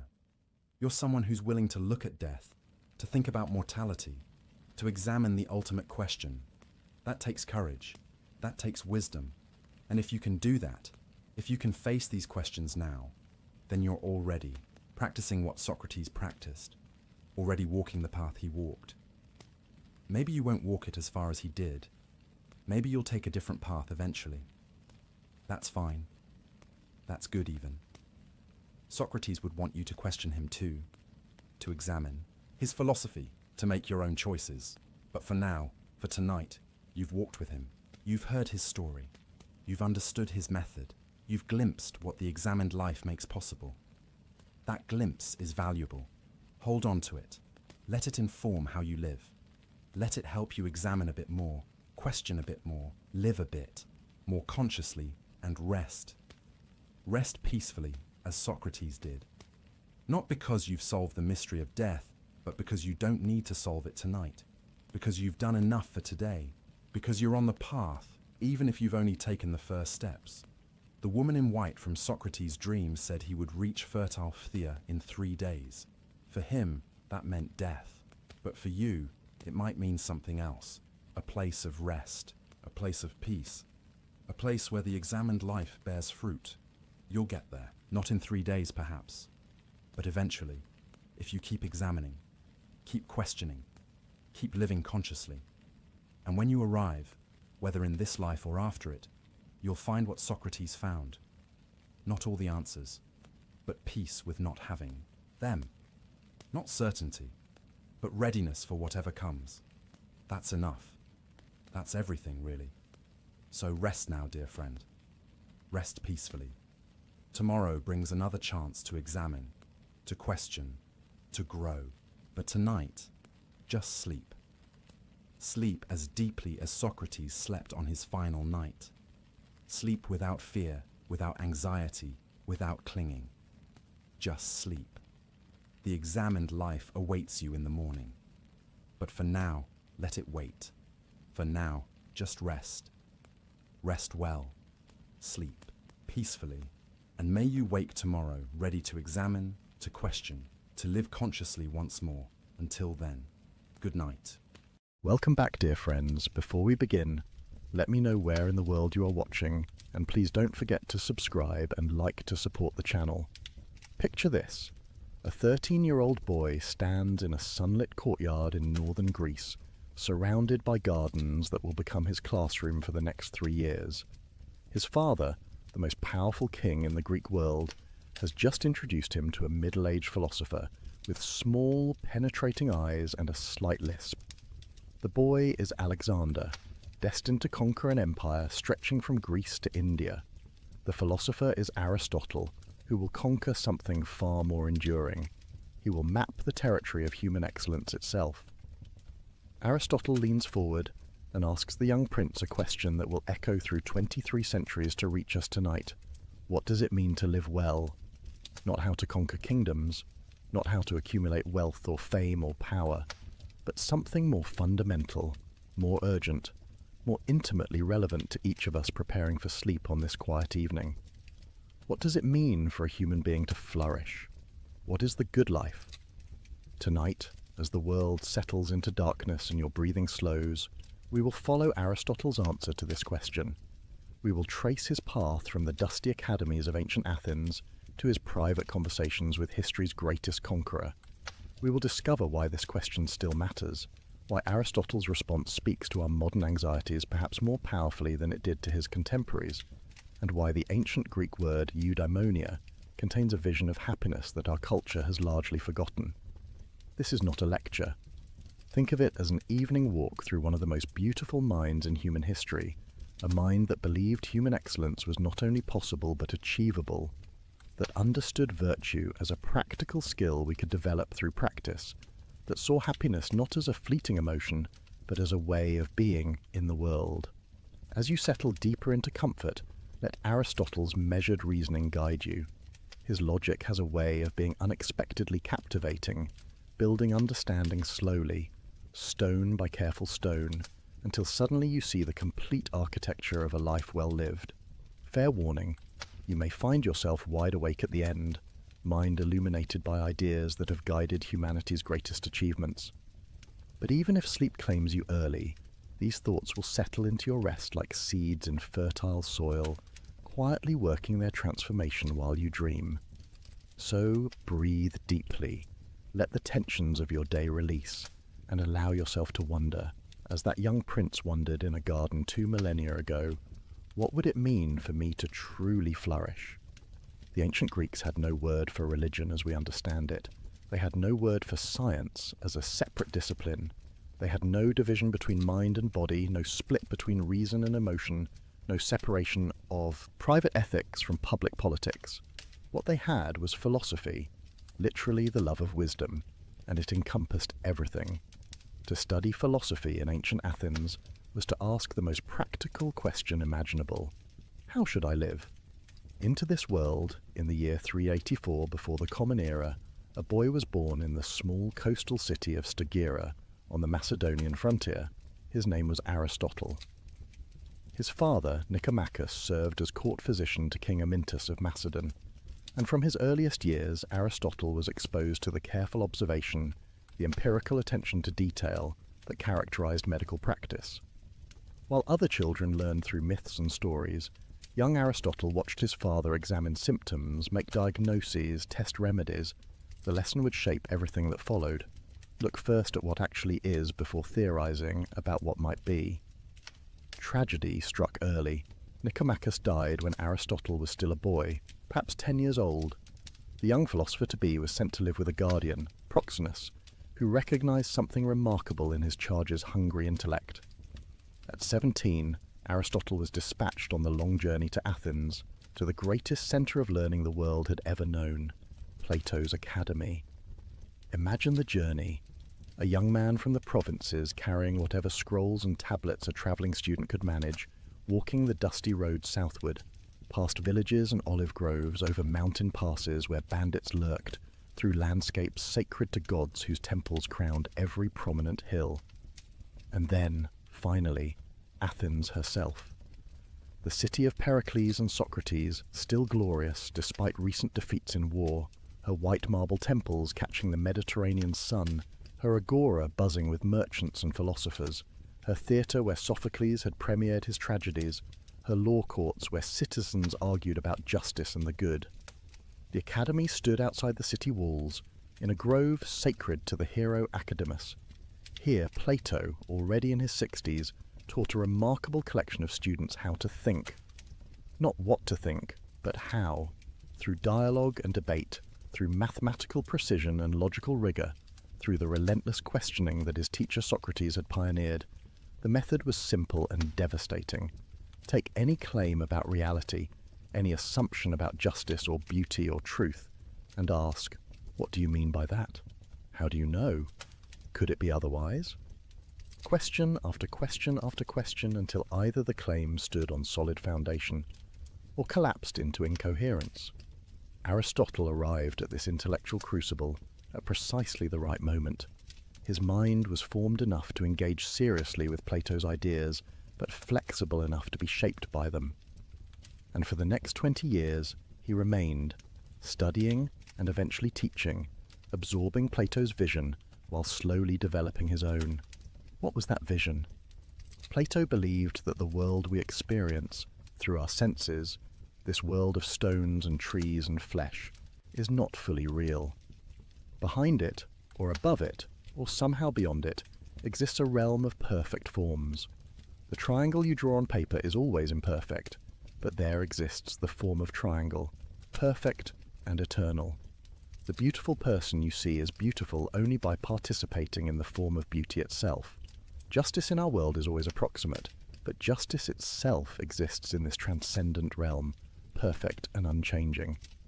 It was a breathtaking vision, answering profound questions about how knowledge is possible and why we recognize universal concepts despite experiencing only particular instances. But Aristotle found himself increasingly troubled by it. If these forms exist separately from the world of experience, how exactly do particular things participate in them? How does the form of horse make this particular horse here and now? The explanation seemed to push the mystery back one step without really solving it. More fundamentally, Aristotle couldn't shake his physician father's influence. Look at the world, his training insisted. Study what actually exists. The answers aren't in some transcendent realm, but here, in the structures and patterns of nature itself. Don't flee from particulars to universals, but find the universal within the particular.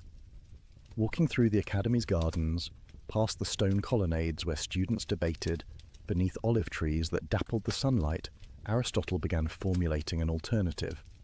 Yes, we need universal concepts to understand reality.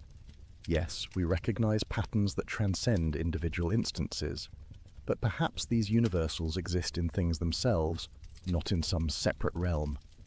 Perhaps the form of a horse is what makes this particular arrangement of matter a horse rather than a tree. Form and matter together constitute reality, inseparable, interdependent. The disagreement was profound, but never acrimonious. In later writings, Aristotle would criticize his teacher's theory of forms, but always with respect, always acknowledging Plato's brilliance. Plato is dear to me, but truth is dearer. This saying captures Aristotle's spirit. Loyalty to persons matters, but loyalty to truth matters more. The teacher-student relationship need not become adversarial just because the student thinks the teacher wrong about something fundamental. For 20 years, this was Aristotle's life. Study, debate, teach, think, write. The rhythms of academic existence, the slow accumulation of understanding, the gradual refinement of arguments. He was becoming a master of multiple disciplines, logic and rhetoric, biology and physics, politics and ethics, metaphysics and poetry. The breadth of his interests was staggering.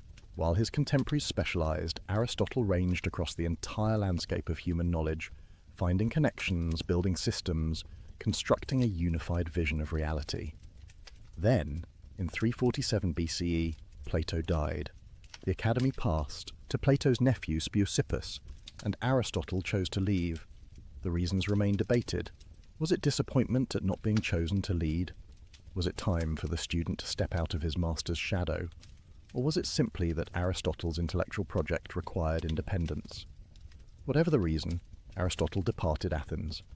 He travelled first to Asia Minor, to the court of Hermias in Atarneus, where he continued his research and married Pythias, Hermias' adopted daughter. He spent time on the island of Lesbos, studying marine biology, wading through tide pools, dissecting sea creatures, observing with the meticulous attention to detail that would characterize all his work.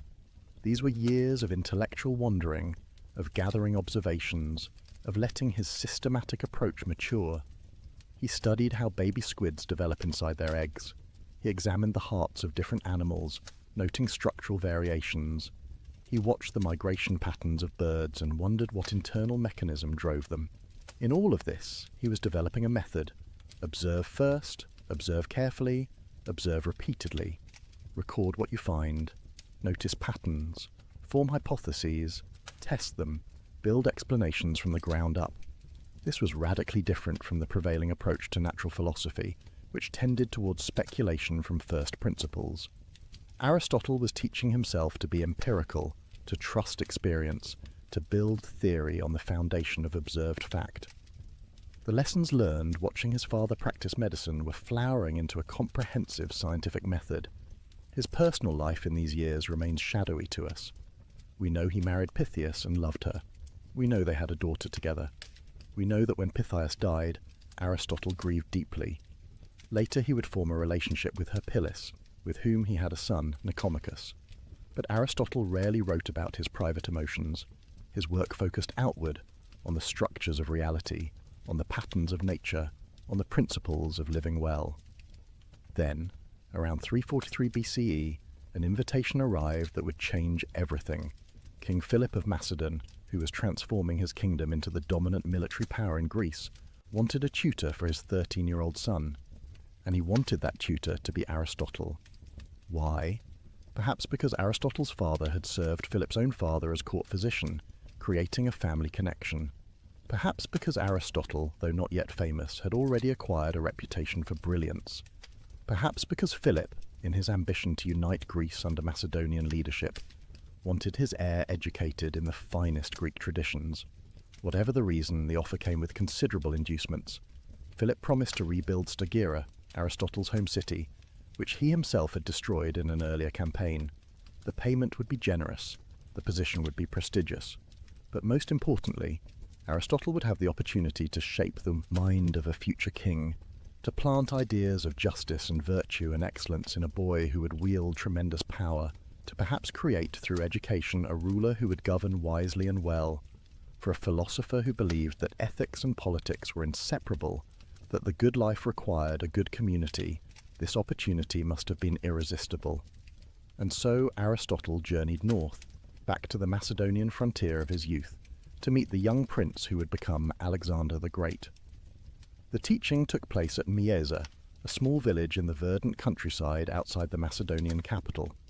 Here, in or near a temple dedicated to the nymphs, surrounded by forests and streams, Aristotle established what amounted to a private academy for Alexander and a select group of other young Macedonian nobles. Among these students were Hephaestion, who would become Alexander's closest companion, and Ptolemy, who would eventually rule Egypt. The future masters of the Hellenistic world all sat at Aristotle's feet, learning how to think. What did they learn? Not a catechism, but a method. Aristotle taught them to observe carefully, to reason systematically, to question assumptions, to distinguish valid arguments from fallacies. He taught them rhetoric, the art of persuasive speech, and politics, the science of organizing communities. He taught them natural philosophy, examining plants and animals, discussing the principles that govern growth and change. He taught them ethics, exploring questions of courage and justice and the nature of the good life, and crucially, he taught them Homer. Alexander developed an intense love for the Iliad, identifying with Achilles, the warrior hero who chose glory over long life. Some accounts say Alexander carried a copy of the Iliad with him throughout his campaigns, annotated by Aristotle himself, keeping it under his pillow alongside his dagger. The fusion of philosophical training and heroic ambition would have profound consequences.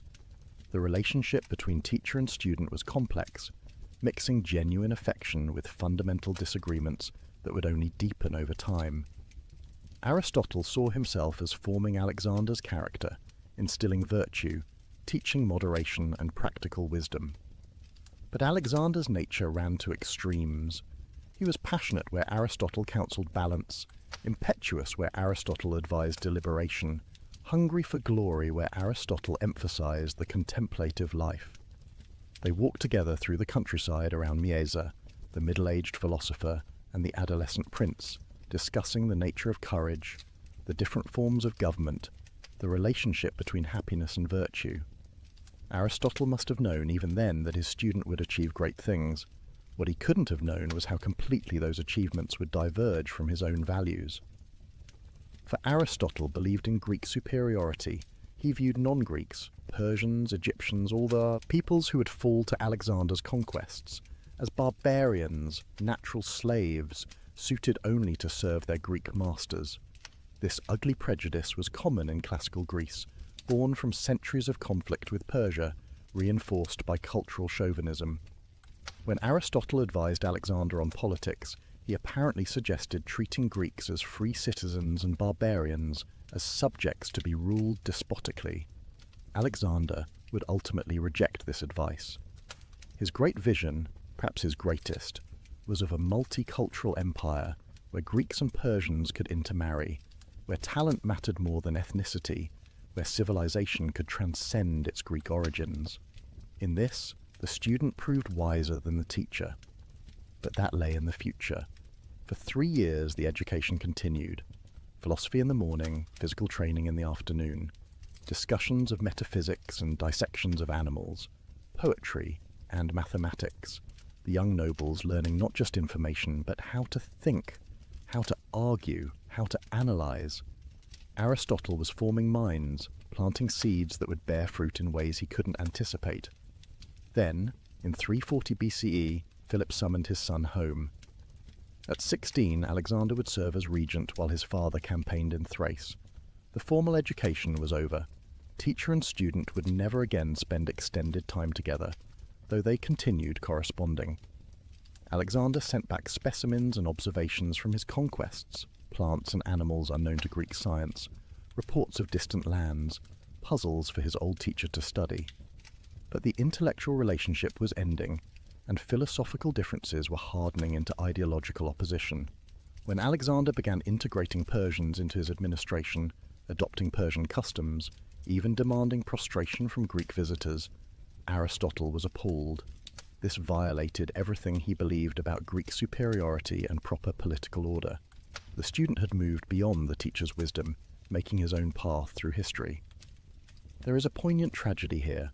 Aristotle had tried to form Alexander's character according to philosophical principles, to create a king who would embody virtue and govern with practical wisdom.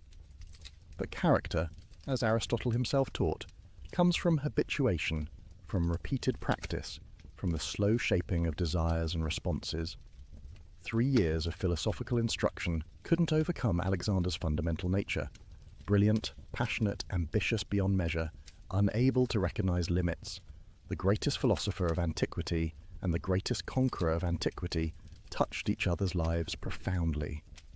Each would achieve immortality in his own sphere, but they remained, in the end, fundamentally different kinds of men. One conquered through thought, the other through the sword.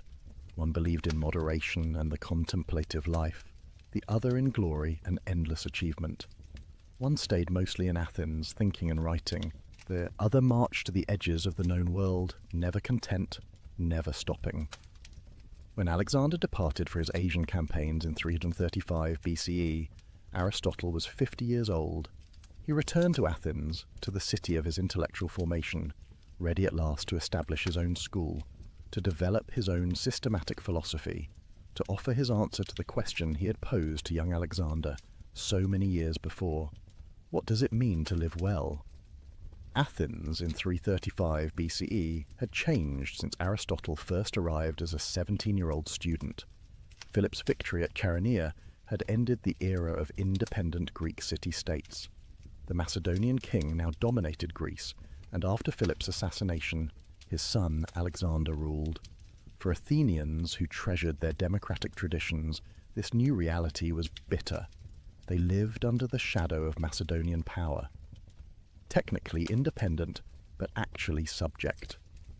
Into this politically complex situation, Aristotle returned.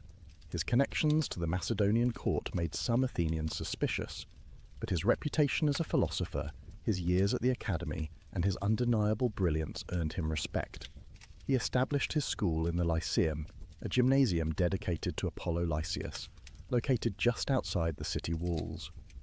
The Lyceum became Aristotle's base for the next 12 years, the period of his greatest productivity. Here he developed the systematic philosophy that would influence human thought for 2 millennia. Here he gathered around him the brightest students Athens could offer, and here he perfected his distinctive method of teaching. Unlike Plato's academy, which focused on mathematics and abstract reasoning, the Lyceum was organized around empirical research. Aristotle collected specimens, plants, animals, minerals. He gathered maps and documents.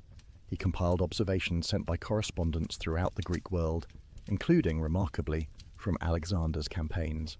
The Lyceum was part school, part research institute, part museum. It was the first institution of its kind, and it set a pattern that universities would follow for centuries. The physical layout encouraged Aristotle's teaching style.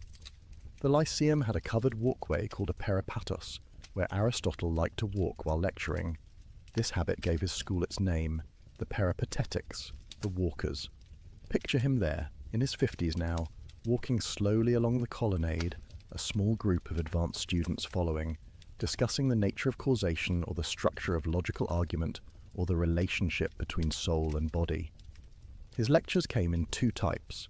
In the morning, he offered esoteric teachings for advanced students, dense technical discussions requiring philosophical background.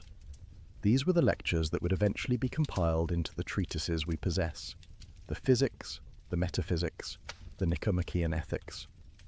In the afternoon, he gave public lectures on more accessible topics: rhetoric, politics, ethics. These were polished presentations, carefully crafted for general audiences. The evenings he spent writing, organizing his thoughts, revising his treatises. By lamplight in his study, scrolls spread around him. Aristotle worked to systematize human knowledge.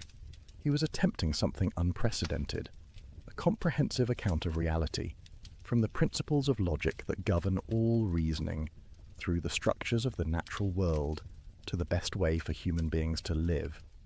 His method was distinctive. Where Plato had begun with ideal forms and tried to explain how particulars participate in them, Aristotle began with the world of experience and tried to understand its inherent structures. Look first, theorize second. Observe the patterns in nature, then explain what makes those patterns possible. This empirical orientation appeared in all his work.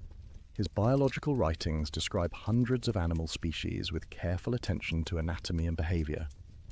His meteorology examines weather patterns, winds, rain, thunder. His politics analyzes 158 different constitutions of Greek city-states, comparing their structures and outcomes. Even his ethics, as we will see, begins with observed facts about human nature and behavior rather than abstract principles. But Aristotle was no mere compiler of facts. What made him revolutionary was his ability to organize observations into systematic understanding. He developed logic as a formal discipline, creating tools for rigorous reasoning. He pioneered the study of causation, distinguishing 4 different ways we can answer why questions.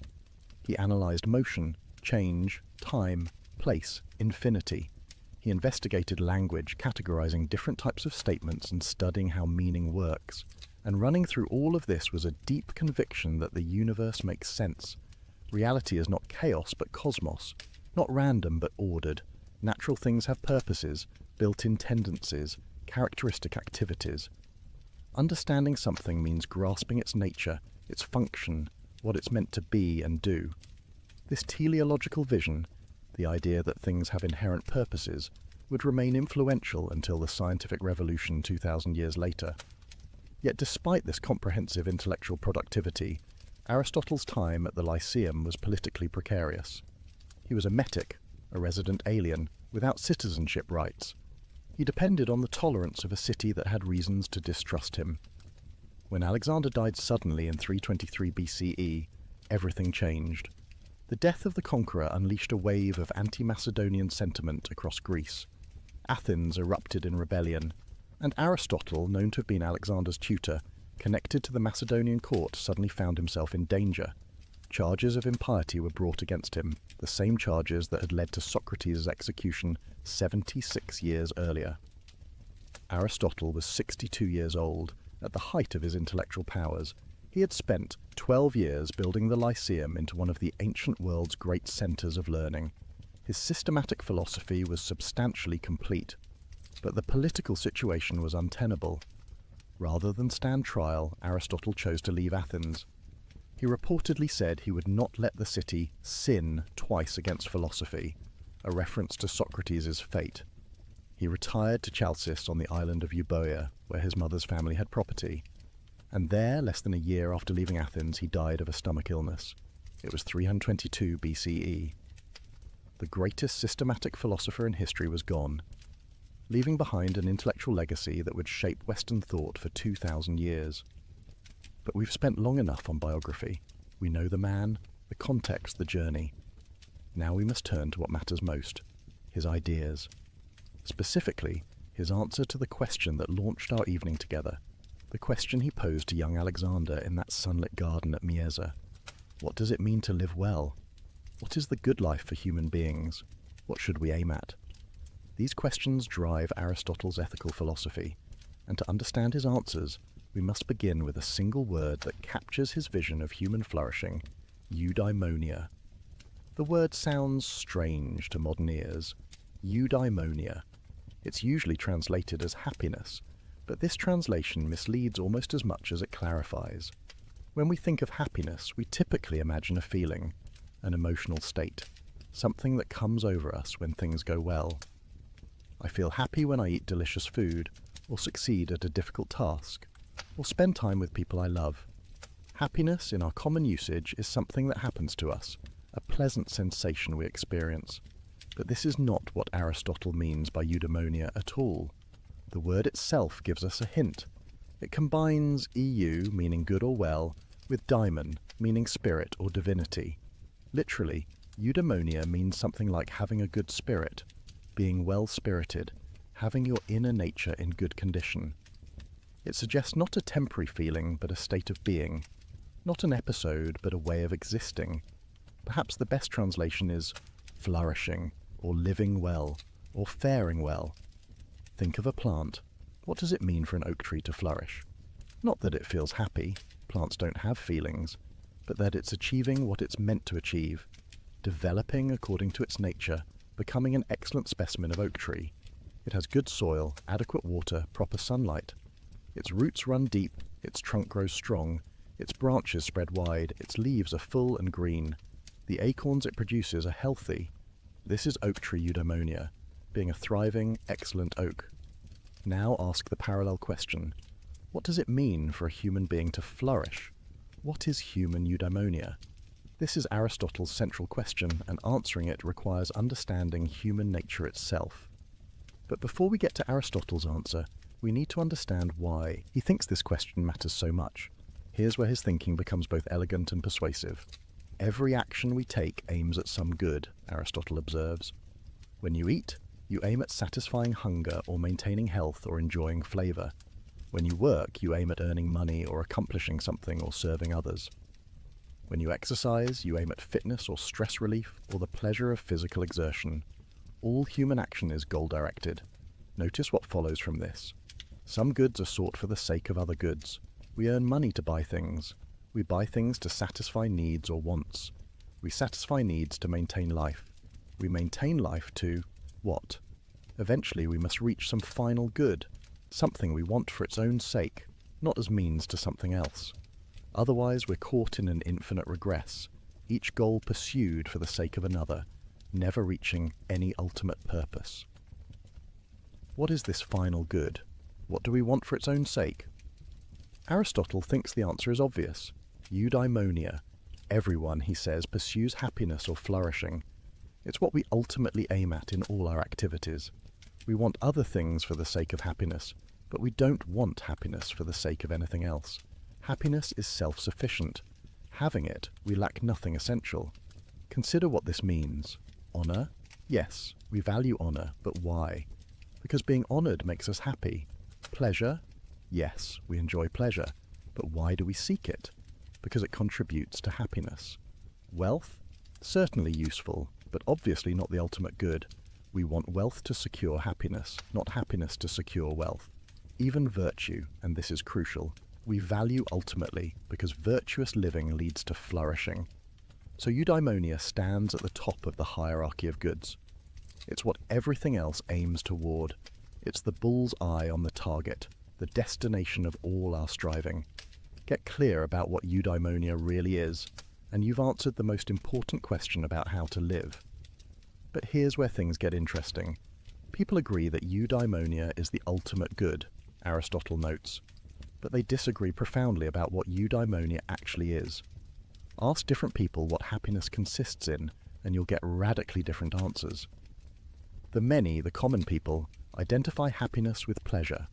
A happy life is a pleasant life, full of good food, drink, sex, comfortable circumstances, agreeable company. This view has intuitive appeal. Who doesn't enjoy pleasure? And misery certainly doesn't seem like flourishing. But Aristotle thinks this view fundamentally mistakes what happiness is. Why? Because pleasure is something we share with animals. A dog experiences pleasure when eating or playing. A pig experiences pleasure in its own way. But surely human flourishing must involve something distinctively human. Moreover, the pursuit of pleasure leads to a slavish life, Aristotle argues, where we're controlled by our appetites, always, chasing the next sensation, never satisfied. The hedonist mistakes a component of happiness for happiness itself. What about the sophisticated, politically ambitious people? They often identify happiness with honor, with being respected and admired, with achieving status. This view seems more elevated than hedonism. Honor recognizes something about character or accomplishment. But Aristotle rejects this view too. Why? Because honor depends on other people. They can bestow it or withdraw it. Your happiness can't depend on something so external to you, so vulnerable to others' opinions. Moreover, we pursue honor because we believe we deserve it, because we've achieved something excellent. So the excellence matters more than the honor that might follow from it. Again, the mistake is identifying a byproduct of flourishing with flourishing itself. What about wealth? Some people devote their lives to accumulating money and possessions, but Aristotle barely pauses to refute this view. Wealth is obviously instrumental, obviously pursued for the sake of something else. The miser who hoards wealth without using it for any purpose hasn't achieved happiness.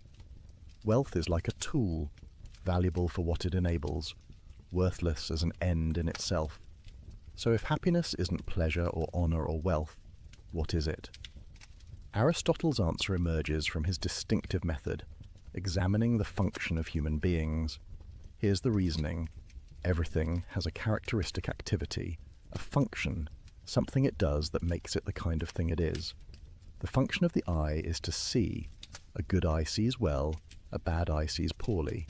The function of a knife is to cut. A good knife cuts cleanly and holds its edge. For any tool or organ or creature with a function, excellence consists in performing that function well. Does a human being have a function?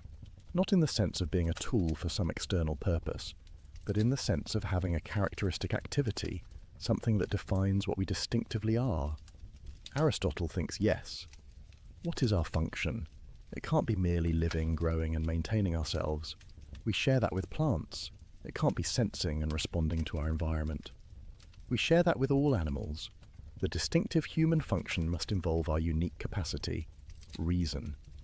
This doesn't mean our function is to sit around thinking all day, disconnected from the world.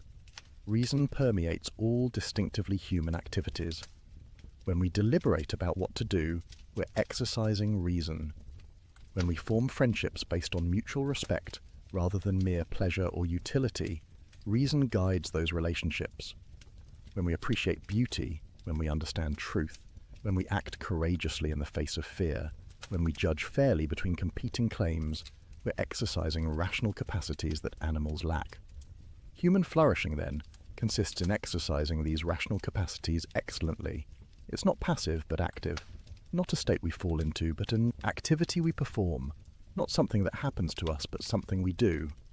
Aristotle's famous formulation? Eudaimonia is activity of soul in accordance with virtue. Let that sink in for a moment. Happiness is activity. Not feeling but doing, not possessing but acting. The happy person isn't someone who has achieved a comfortable state and now simply maintains it. The happy person is actively engaged in excellent activity. Flourishing is a verb, not a noun, and this activity must be excellent in accordance with virtue. Here we need to understand what Aristotle means by virtue, a topic we'll explore thoroughly. For now, note simply that virtue means excellence of character and intellect, the qualities that enable us to perform our function well. Just as a good knife has the virtues of sharpness and durability, a good human has virtues like courage, wisdom, justice, and temperance.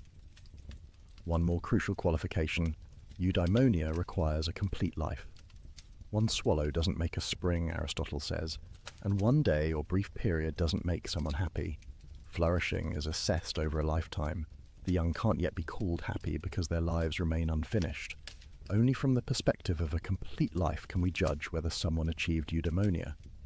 So, here's Aristotle's answer to his own question, the answer that took him decades to develop, that emerged from observing human nature, analyzing human action, studying political communities, thinking carefully about what makes human life distinctively human. To flourish, to achieve eudaimonia, to live well, engage in excellent rational activity over a complete life, in accordance with virtue, with adequate external goods to support that activity. Each element matters. Activity, not passive enjoyment. Rational activity, using our distinctive human capacity. Excellent activity, performing it well. In accordance with virtue, the settled dispositions that enable excellence. Over a complete life, not just moments or episodes. With adequate external goods, acknowledging we need certain material conditions. This is what the greatest philosopher in antiquity concluded about how we should live. Not a simple formula, but a rich, nuanced vision of human flourishing, not telling us to pursue pleasure or honor or wealth, but inviting us to develop excellence of character and intellect, to exercise our distinctively human capacities at their highest level, to make our whole lives expressions of rationality at its best. But this answer immediately raises questions. What are these virtues that enable excellent activity? How do we develop them? Can anyone become virtuous, or only some? What role does luck play, those external goods Aristotle mentions? And most practically, how do I actually live this way? The rest of our evening together explores these questions. We turn now from Aristotle's destination, eudaimonia, to his map of how to get there, and that map begins with a revolutionary idea about the nature of excellence itself. If you've ever tried to improve yourself, you know the frustration. You want to be more patient, but find yourself snapping at small annoyances. You want to be generous, but hesitate when opportunities arise. You know intellectually what the right thing to do is, yet doing it feels unnatural, forced, exhausting. Virtue seems to require constant effort against your inclinations. Aristotle understood this struggle, and his answer to it forms one of the most psychologically sophisticated parts of his philosophy.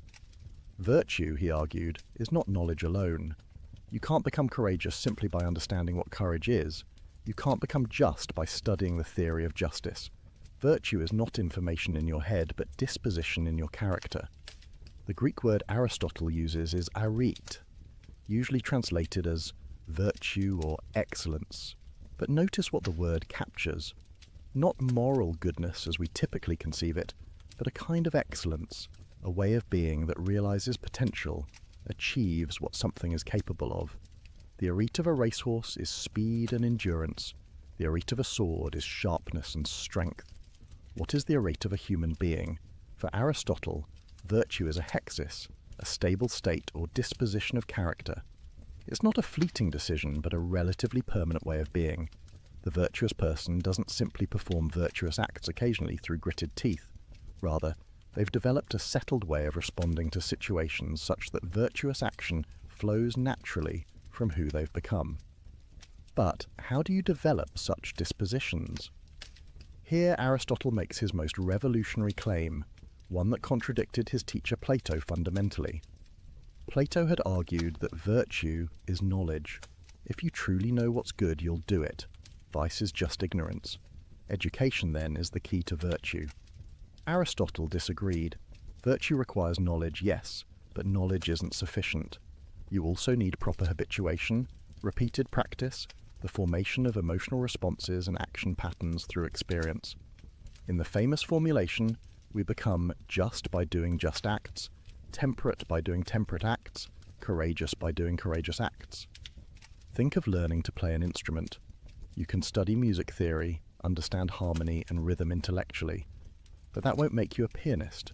You must practice, repeating scales and exercises until your fingers move correctly without conscious thought, until the patterns become second nature. Only through habit does knowledge become skill. The same applies to virtue.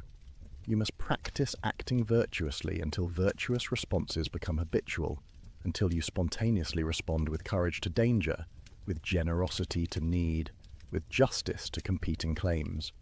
Eventually, these responses feel natural rather than forced. This is when you've truly become virtuous. But practice according to what pattern? What makes an act courageous rather than cowardly or reckless? What distinguishes generous, giving from wasteful excess, or stingy withholding? Aristotle's answer: virtue is a mean between extremes. This doctrine of the mean, sometimes called the golden mean, represents Aristotle's most distinctive contribution to ethics. Every virtue, he argues, lies between two vices, one of excess and one of deficiency. Think of it as a spectrum with virtue in the middle, though not at the exact mathematical center. Take courage, the paradigm virtue in Greek culture. What is courage? Not absence of fear. That would be insensibility or foolhardiness. The coward feels appropriate fear but is paralyzed by it, unable to act when action is needed. The reckless person either feels no fear or ignores reasonable danger, rushing into situations that call for caution. Courage lies between these extremes, feeling fear appropriately, but acting despite it when the situation demands. The courageous person stands their ground in battle when standing is necessary for a just cause.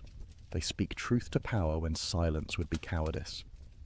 They admit mistakes when pride tempts them to double down, but they don't seek danger for its own sake. They don't take foolish risks to prove their bravery. They recognize when retreat is wise, when compromise is appropriate, when holding firm would be stubbornness rather than courage. Or consider temperance, the virtue concerning bodily pleasures. On one extreme sits the ascetic who denies all pleasure, treats the body as enemy, lives in miserable self-deprivation. On the other extreme sits the glutton or libertine, enslaved to every appetite, incapable of saying no to desire, life organized around the next indulgence. Temperance lies between, enjoying pleasures appropriately, neither denying them entirely, nor being ruled by them. The temperate person eats delicious food with pleasure, but stops when satisfied. They enjoy wine without becoming drunk. They engage in sexual activity within appropriate relationships. They find entertainment refreshing without becoming addicted to constant stimulation. Their pleasures enhance life rather than dominating it. Generosity provides another example. The stingy person hoards resources, gives nothing or gives only reluctantly, values possessions over relationships. They're incapable of sharing, trapped in scarcity mentality, even when they have plenty. On the opposite extreme, the wasteful person gives indiscriminately, spends recklessly, depletes resources that should be conserved. They might enjoy a reputation for generosity, but ultimately can't sustain it. True generosity lies between these, giving appropriately to the right people, at the right time, in the right way, for the right reasons. The generous person gives freely because they recognize resources as means to good ends, not ends in themselves. But they give thoughtfully, considering whether their giving truly helps. They balance present generosity with future capacity. They give neither too much nor too little, but what the situation requires. Each virtue follows this pattern. Patience lies between apathy, caring about nothing, and explosive anger, losing control over trivialities. The patient person feels anger at genuine injustice, but remains calm in the face of minor annoyances. They know when anger is appropriate and when it's destructive. Truthfulness lies between self-deprecation, underselling yourself, and boastfulness, inflating your accomplishments. The truthful person represents themselves accurately, neither falsely modest nor arrogantly exaggerating. Even wit is a virtue for Aristotle. The boorish person has no sense of humour, can't appreciate jokes, makes social situations uncomfortable with their heavy seriousness. The buffoon jokes constantly, unable to be serious when situations demand it, offends others with inappropriate humour. Wittiness lies between having a sense of humour, knowing when levity is appropriate, making others comfortable without descending into mockery or constant joking. Aristotle identifies many virtues, each with its characteristic pattern of mean between extremes. But several things about this doctrine need emphasis. First, the mean is not mathematical. Virtue doesn't lie at the exact midpoint between extremes. Rather, it's relative to the person and circumstances. The amount of food that's moderate for an athlete differs from what's moderate for a sedentary person. The degree of fear that's appropriate facing a mugger differs from what's appropriate facing a bear. Context matters. Second, finding the mean requires judgment. There's no formula you can simply apply. You must understand the situation, consider what's at stake, recognize relevant factors, then determine what response hits the mean. This judgment, practical wisdom or phronesis, we'll explore more deeply. For now, note that virtue requires intelligence, not just good intentions. Third, not every action or emotion has a virtuous mean. Some things are inherently wrong regardless of amount. Murder isn't excessive killing with moderate killing as virtue. Adultery isn't excessive love. Theft isn't excessive taking. Some acts violate virtue by their very nature. Fourth, the mean is difficult to achieve. The extremes are easier. It's relatively simple to never give anything, stinginess, or to give everything away, wastefulness. Finding the generous mean requires sensitivity to circumstances, understanding of consequences, practical wisdom about what's truly helpful. This is why virtue is rare, and why becoming virtuous requires sustained effort. Finally, and most importantly, the doctrine of the mean reveals something profound about human psychology. Most vices aren't entirely evil impulses we must suppress. Rather, they're good impulses taken too far or not far enough. Fear is appropriate, sometimes. Anger has its place, occasionally. Even the desire for pleasure isn't wrong within limits. This means the path to virtue isn't destroying natural responses, but properly ordering them. Not eliminating fear, but feeling it appropriately. Not suppressing anger, but expressing it rightly. Not denying pleasure, but enjoying it well. Virtue cultivates nature rather than fighting it. Develops our capacities rather than destroying them. Achieves harmony rather than conflict within the soul. Think about what this means practically. You're trying to become more patient. The Aristotelian approach isn't to suppress all irritation, to pretend nothing bothers you, to become some sort of unfeeling automaton. Rather, it's to develop the ability to distinguish genuine wrongs, deserving anger, from minor inconveniences deserving forbearance, to feel proportionate responses to situations, to recognize when your irritation serves no good purpose and let it go, or you're trying to be more confident without becoming arrogant. The Aristotelian approach isn't to split the difference mathematically between self-hatred and narcissism. It's to develop an accurate understanding of your genuine abilities, to present yourself truthfully, to claim credit you deserve without exaggerating, to acknowledge limitations without false modesty. It's complex, nuanced, requiring self-knowledge and situational awareness. This is why virtue takes time. You can't just decide to be virtuous and have it done. You must practice repeatedly in various situations, gradually developing the sensitivity and judgment that enables hitting the mean reliably. Like any skill, it improves with experience and deteriorates without practice. But the doctrine of the mean, elegant as it is, raises a crucial question. How do you develop the judgment to find the mean? How do you know what courage requires in this particular situation? How do you determine where generosity lies between stinginess and wastefulness right now with this person? Aristotle's answer: practical wisdom, phronesis, the intellectual virtue that enables all the moral virtues. If virtue is the destination, practical wisdom is the compass. Without it, even the best intentions lead astray. You might want to be generous, but give in ways that harm rather than help. You might aim at courage, but misjudge what the situation demands. You might pursue the mean, but lack the perception to find it. Practical wisdom is hard to define precisely because it's fundamentally practical rather than theoretical. It's not knowledge of universal principles that can be stated in abstract formulas. It's the ability to see what's required in particular situations, to recognize what action would hit the mean, to understand how general principles apply in specific contexts. Think of an expert chef. They know recipes, understand cooking techniques, can explain why certain ingredients work together. But their expertise goes beyond this theoretical knowledge. When actually cooking, they adjust by taste, compensate for ingredient variations, improvise when something goes wrong. They see what the dish needs, right now, not just what recipes generally recommend. This is practical wisdom applied to cooking. Or consider a skilled therapist. They understand psychological theory, know research about what treatments work.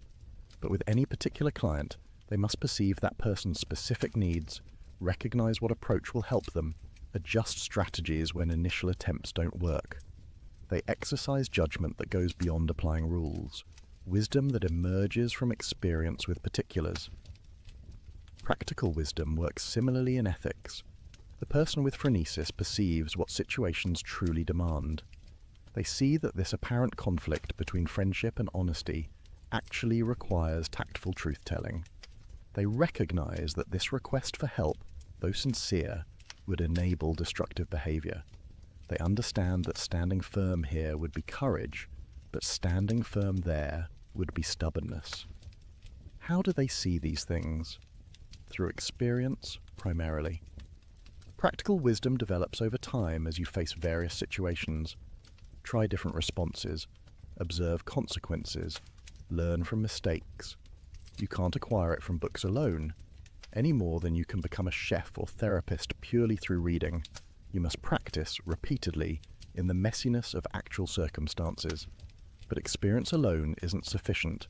You need to experience situations with the right orientation, paying attention to what's morally relevant, trying to hit the mean, caring about doing the right thing. Bad people accumulate experience without developing practical wisdom because they're paying attention to the wrong things, pursuing the wrong goals, developing skill at vice rather than virtue. This creates a puzzle Aristotle recognizes.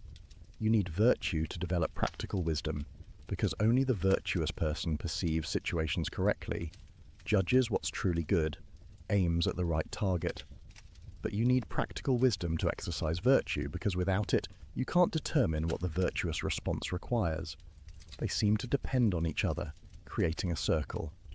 Aristotle's answer: they develop together in a spiral. You start with basic good habits instilled in childhood, following rules your parents teach, imitating people you respect. This isn't yet true virtue, because you're following external guidance rather than your own practical wisdom. But it starts forming your character, shaping your emotional responses, giving you some initial grasp of what virtue looks like. As your rational capacities mature, you begin understanding why these rules exist, what purposes they serve, how to apply them in new situations. Your practical wisdom develops as you reason about what to do, learn from experience, refine your judgment. And as your practical wisdom grows, your virtue becomes more complete, more flexible, more reliably excellent. Eventually, you reach the mature state where virtue and practical wisdom fully interpenetrate. You spontaneously perceive what situations demand. You respond appropriately without laborious deliberation. You hit the mean naturally because your character, emotions, and reason are all aligned. This is the person Aristotle calls spoudios, the excellent person, the one who serves as standard for ethical judgment. But what does practical wisdom actually look like in operation? Consider an extended example. A friend asks you to lie for them to protect them from consequences of their own mistake. You care about your friend and want to help, but you also value honesty and worry about enabling irresponsibility. What should you do? Practical wisdom begins by recognizing the genuine complexity. This isn't simply a conflict between friendship and honesty as abstract principles. It's a situation involving this particular friend, this particular mistake, these particular consequences, this particular relationship history, this particular request. The person with phronesis asks, what kind of help would truly benefit my friend? Sometimes protection from consequences enables continued bad behavior. Sometimes harsh lessons are exactly what someone needs. But sometimes consequences are disproportionate to mistakes, and a friend should offer shelter, which is this: they consider, what does my friend need to hear right now? A refusal to lie might communicate respect for their ability to handle difficulty, or it might feel like abandonment when they're vulnerable. How strong is our friendship? Can it bear the strain of my refusing? Would refusing strengthen or damage it?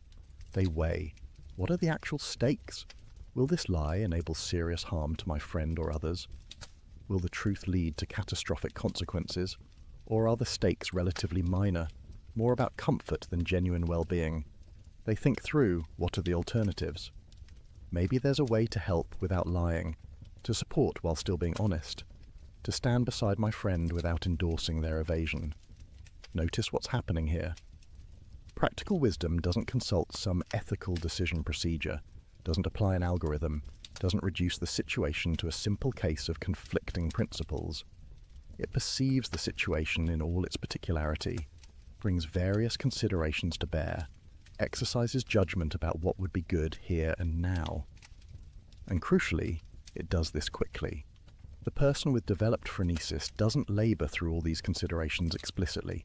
They see what's required almost immediately, the way an expert chef tastes a dish and knows what it needs. The deliberation I've spelled out happens rapidly, often non-consciously, leading to a clear sense of the right course of action. This is why practical wisdom is an intellectual virtue, but one closely connected to moral virtue. It's not purely cognitive, not simply a matter of clever reasoning. Your emotions, desires, character all influence how you perceive situations and what responses seem reasonable. The vicious person lacks practical wisdom, not because they're stupid, but because their distorted character makes them perceive situations wrongly, see apparent goods as real goods, miss what's truly important. Take the same situation with someone lacking practical wisdom. They might not even recognize the ethical complexity, might think it's simply about whether they're willing to inconvenience themselves for their friend. Or they might see the ethical dimension but reason poorly about it, either thinking loyalty always trumps honesty, or thinking honesty always requires blunt truth-telling regardless of circumstances. They lack the nuanced perception and judgment that practical wisdom provides. Or consider someone with practical wisdom navigating a different challenge. You're in a meeting where a colleague takes credit for your work. What does virtue require? Practical wisdom helps you see this clearly. First, assess the stakes. Is this a pattern or an isolated incident? Did your colleague do this maliciously or through genuine confusion about contributions? Will this significantly harm your career or reputation, or is it relatively minor? Then consider responses. You could publicly correct the record, but is this the right forum? Would doing so create unnecessary conflict? Or would silence enable ongoing injustice? You could address it privately with your colleague, but will that be effective, or do you need to involve others? Think about your relationship with this colleague. Is there a history of mutual respect that makes a gentle private conversation likely to work? Or is this part of a pattern requiring stronger action? Consider the organizational culture. Will speaking up be respected or seen as petty? Does the organization value truth-telling or smooth relationships? Weigh your own emotional state. Are you angry in a way that will make you respond more harshly than the situation warrants? Or is your anger appropriate, giving you the energy to address genuine injustice? Practical wisdom synthesizes all this into a clear sense of what to do. Maybe it says, address it privately first, calmly but directly, giving your colleague a chance to correct it themselves, but be prepared to escalate if they don't. Or maybe it says, this is minor, let it go, not every battle needs fighting. Or maybe it says, this requires immediate public correction because silence would mislead important people. There's no formula that determines the answer. Two people with practical wisdom might reach different conclusions depending on their particular knowledge of the people and context involved, but both would be exercising genuine practical wisdom in their perception and reasoning. Now notice something important about the relationship between practical wisdom and happiness. Remember, eudaimonia is activity in accordance with virtue, but you can't reliably act in accordance with virtue without practical wisdom. The well-intentioned person who lacks phronesis will frequently choose wrongly, missing the mean, pursuing apparent goods rather than real ones, causing harm despite good intentions. So practical wisdom is essential for flourishing. It's the intellectual virtue that enables all the moral virtues to operate correctly. Without it, courage becomes recklessness or cowardice, generosity becomes wastefulness or stinginess, honesty becomes brutal tactlessness or deceptive flattery. Practical wisdom is what transforms good intentions into good actions, moral principles into ethical life. But Aristotle recognizes something else. Practical wisdom can't be taught directly. You can teach someone geometry by proving theorems, you can teach them physics by explaining laws of nature, but you can't teach them practical wisdom the same way. Why? Because practical wisdom is about particulars, and particulars can't be captured in universal rules. Instead, practical wisdom is cultivated through three methods. First, experience. Face many situations, try various responses, observe what works, learn from mistakes.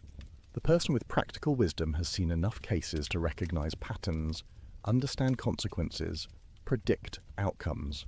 Second, imitation. Learn from people who already have practical wisdom. Watch how they handle difficult situations.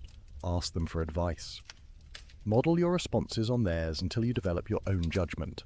Just as apprentices learn crafts from masters, moral learners develop phronesis by observing and imitating the spoudios. Third, habituation in virtue. Practical wisdom and moral virtue develop together. As you practice acting virtuously, you gradually see situations more clearly, judge more reliably, understand what virtue requires. Your character formation enhances your perception and reasoning. This long development explains why Aristotle thinks young people can't have practical wisdom. Not because they're stupid, but because they lack experience. They haven't faced enough situations, haven't learned from enough mistakes, haven't had time to develop the perceptual sensitivity that phronesis requires. This is also why the young can be skilled at mathematics or chess, but not at ethical reasoning. The former depend on abilities they already possess. The latter requires experience they haven't yet accumulated. The implication is humbling. You can't shortcut the development of practical wisdom. You can't read a book on ethics and suddenly possess phronesis. You must live, act, experience, reflect, learn, grow. It takes years, decades, a lifetime.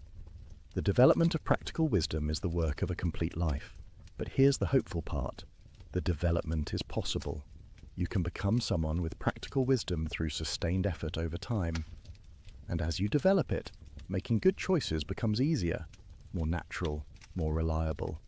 Eventually you become the person others turn to for ethical advice, the one who sees clearly when others are confused, who knows what to do when situations are complex. This is moral expertise, and like any expertise, it transforms how you experience the world. The expert musician hears nuances in performances others miss. The expert chef tastes subtleties others overlook. The person with practical wisdom perceives ethical dimensions of situations others don't notice, sees possibilities for action others don't recognize, understands consequences others don't anticipate. And this expertise serves eudaimonia directly. It enables you to act excellently, to exercise virtue reliably, to navigate life's complexities without constantly stumbling. Practical wisdom makes flourishing possible by giving you the tools to live well consistently over time. But how does this development happen? How do we actually become virtuous? This brings us to one of Aristotle's most important psychological insights. We are not born virtuous or vicious.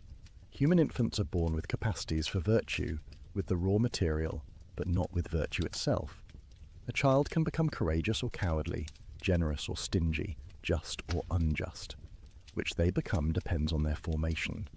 This formation happens through habituation, through repeated practice, through the gradual shaping of character.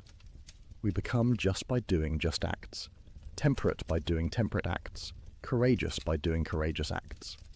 The famous analogy, we learn to play the harp by playing it, we become builders by building, we become good by doing good. But this raises an obvious question, one that puzzled commentators for centuries. If we become virtuous by acting virtuously, how do we perform the first virtuous acts before we're virtuous? It seems impossible. Like saying, you learn to swim by swimming, but how can you swim before you know how to swim? Aristotle's answer involves distinguishing stages of moral development. In childhood, we act virtuously through external guidance. Parents and teachers tell us what to do. We obey rules we don't yet fully understand. We imitate people we respect. We follow social conventions.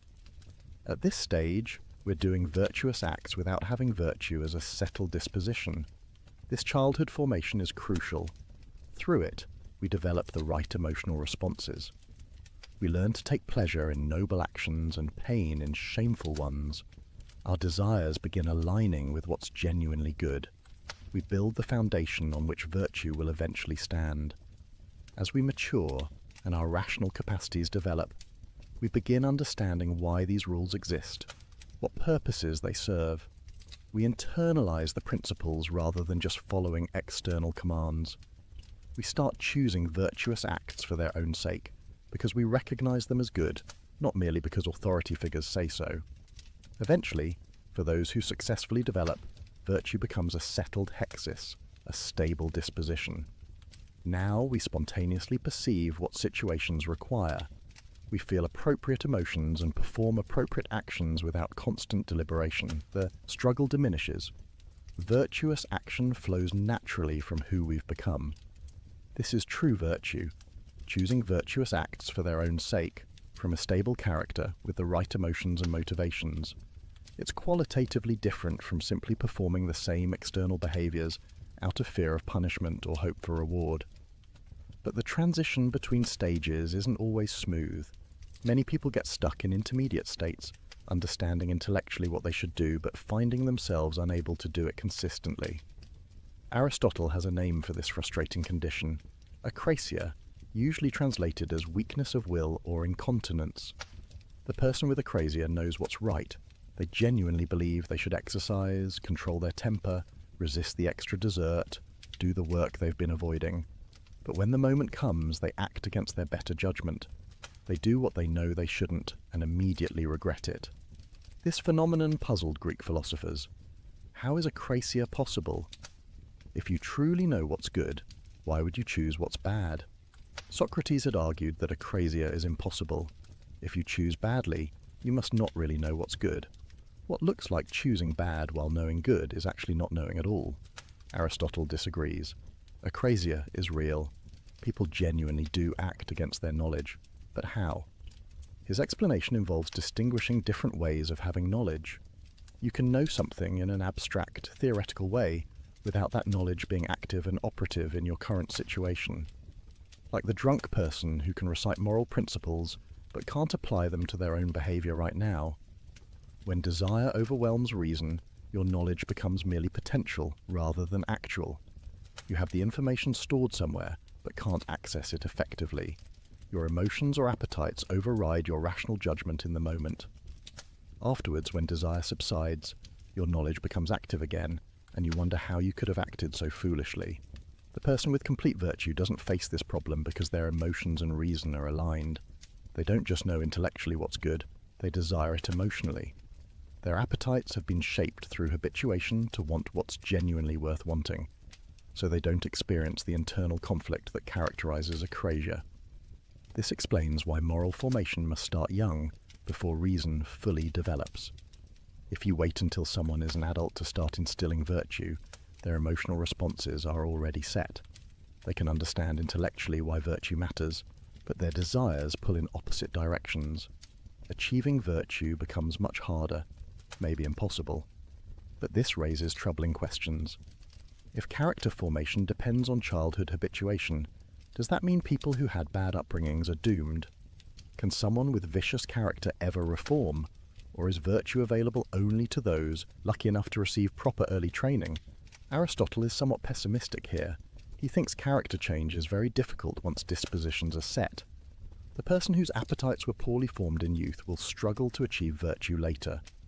Not impossible, but requiring tremendous sustained effort, working against ingrained patterns, fighting one's own habituated responses. This is one reason why Aristotle emphasizes the importance of good laws and proper education. Society has responsibility to raise children well, to instill virtue in the young, to create conditions that enable character formation. The person with proper upbringing has a massive advantage in achieving eudaimonia. Those denied this advantage face much steeper paths. But even with good upbringing, moral development continues throughout life. You don't achieve complete virtue at age 20 and then simply maintain it. Rather, virtue deepens and matures through continued experience and reflection. The courage of a young soldier differs from the courage of a seasoned leader. The justice of an apprentice judge differs from the justice of a wise elder. Practical wisdom develops gradually as you face new situations, learn from mistakes, refine your judgment. This means moral development is lifelong work. You never reach a point where you can relax, where virtue is so secure you need not attend to it anymore. Until your complete life ends, the project of becoming excellent continues. But here's the encouraging part. Progress is genuinely possible at any stage, even if you start with disadvantages, even if your character formation was poor, even if you've made countless mistakes, you can still move toward virtue. Maybe you won't achieve the complete virtue of someone with every advantage, but you can become better than you were, more virtuous than you are, closer to excellence than you started. The path requires honesty about your current state, clear vision of where you want to go, sustained effort in practicing virtue, patience with setbacks, and perhaps most importantly, surrounding yourself with virtuous people who model excellence and support your development. Because you can't become virtuous alone. We are social creatures, shaped by our communities, influenced by those around us. The company we keep forms our character as surely as our own choices do. This brings us to one of the most beautiful aspects of Aristotle's ethics, his account of friendship. No one, Aristotle says, would choose to live without friends, even if he had all other goods. Not wealth, not honor, not pleasure, not even virtue itself could make a life good without friendship. Friendship is not optional for eudaimonia, but essential. Not an extra pleasure, but a necessary component of human flourishing. The Greek word philia, translated as friendship, has broader scope than our English word. It includes family affection, romantic love, civic bonds, collegial relationships, and what we'd call friendship in the narrow sense. Aristotle examines all these forms, but he's most interested in what he calls complete or perfect friendship, the highest form of human relationship. To understand complete friendship, we must distinguish it from two lesser forms. First, friendships of utility. These relationships exist because each person is useful to the other. Business partners, professional networks, neighbors who help each other, colleagues who collaborate, all exemplify friendships of utility. Nothing wrong with such relationships, but they're inherently fragile. When the usefulness ends, the friendship dissolves. Second, friendships of pleasure. These relationships exist because each person enjoys the other's company. Drinking buddies, hobby companions, people you have fun with, romantic relationships based primarily on physical attraction, all exemplify friendships of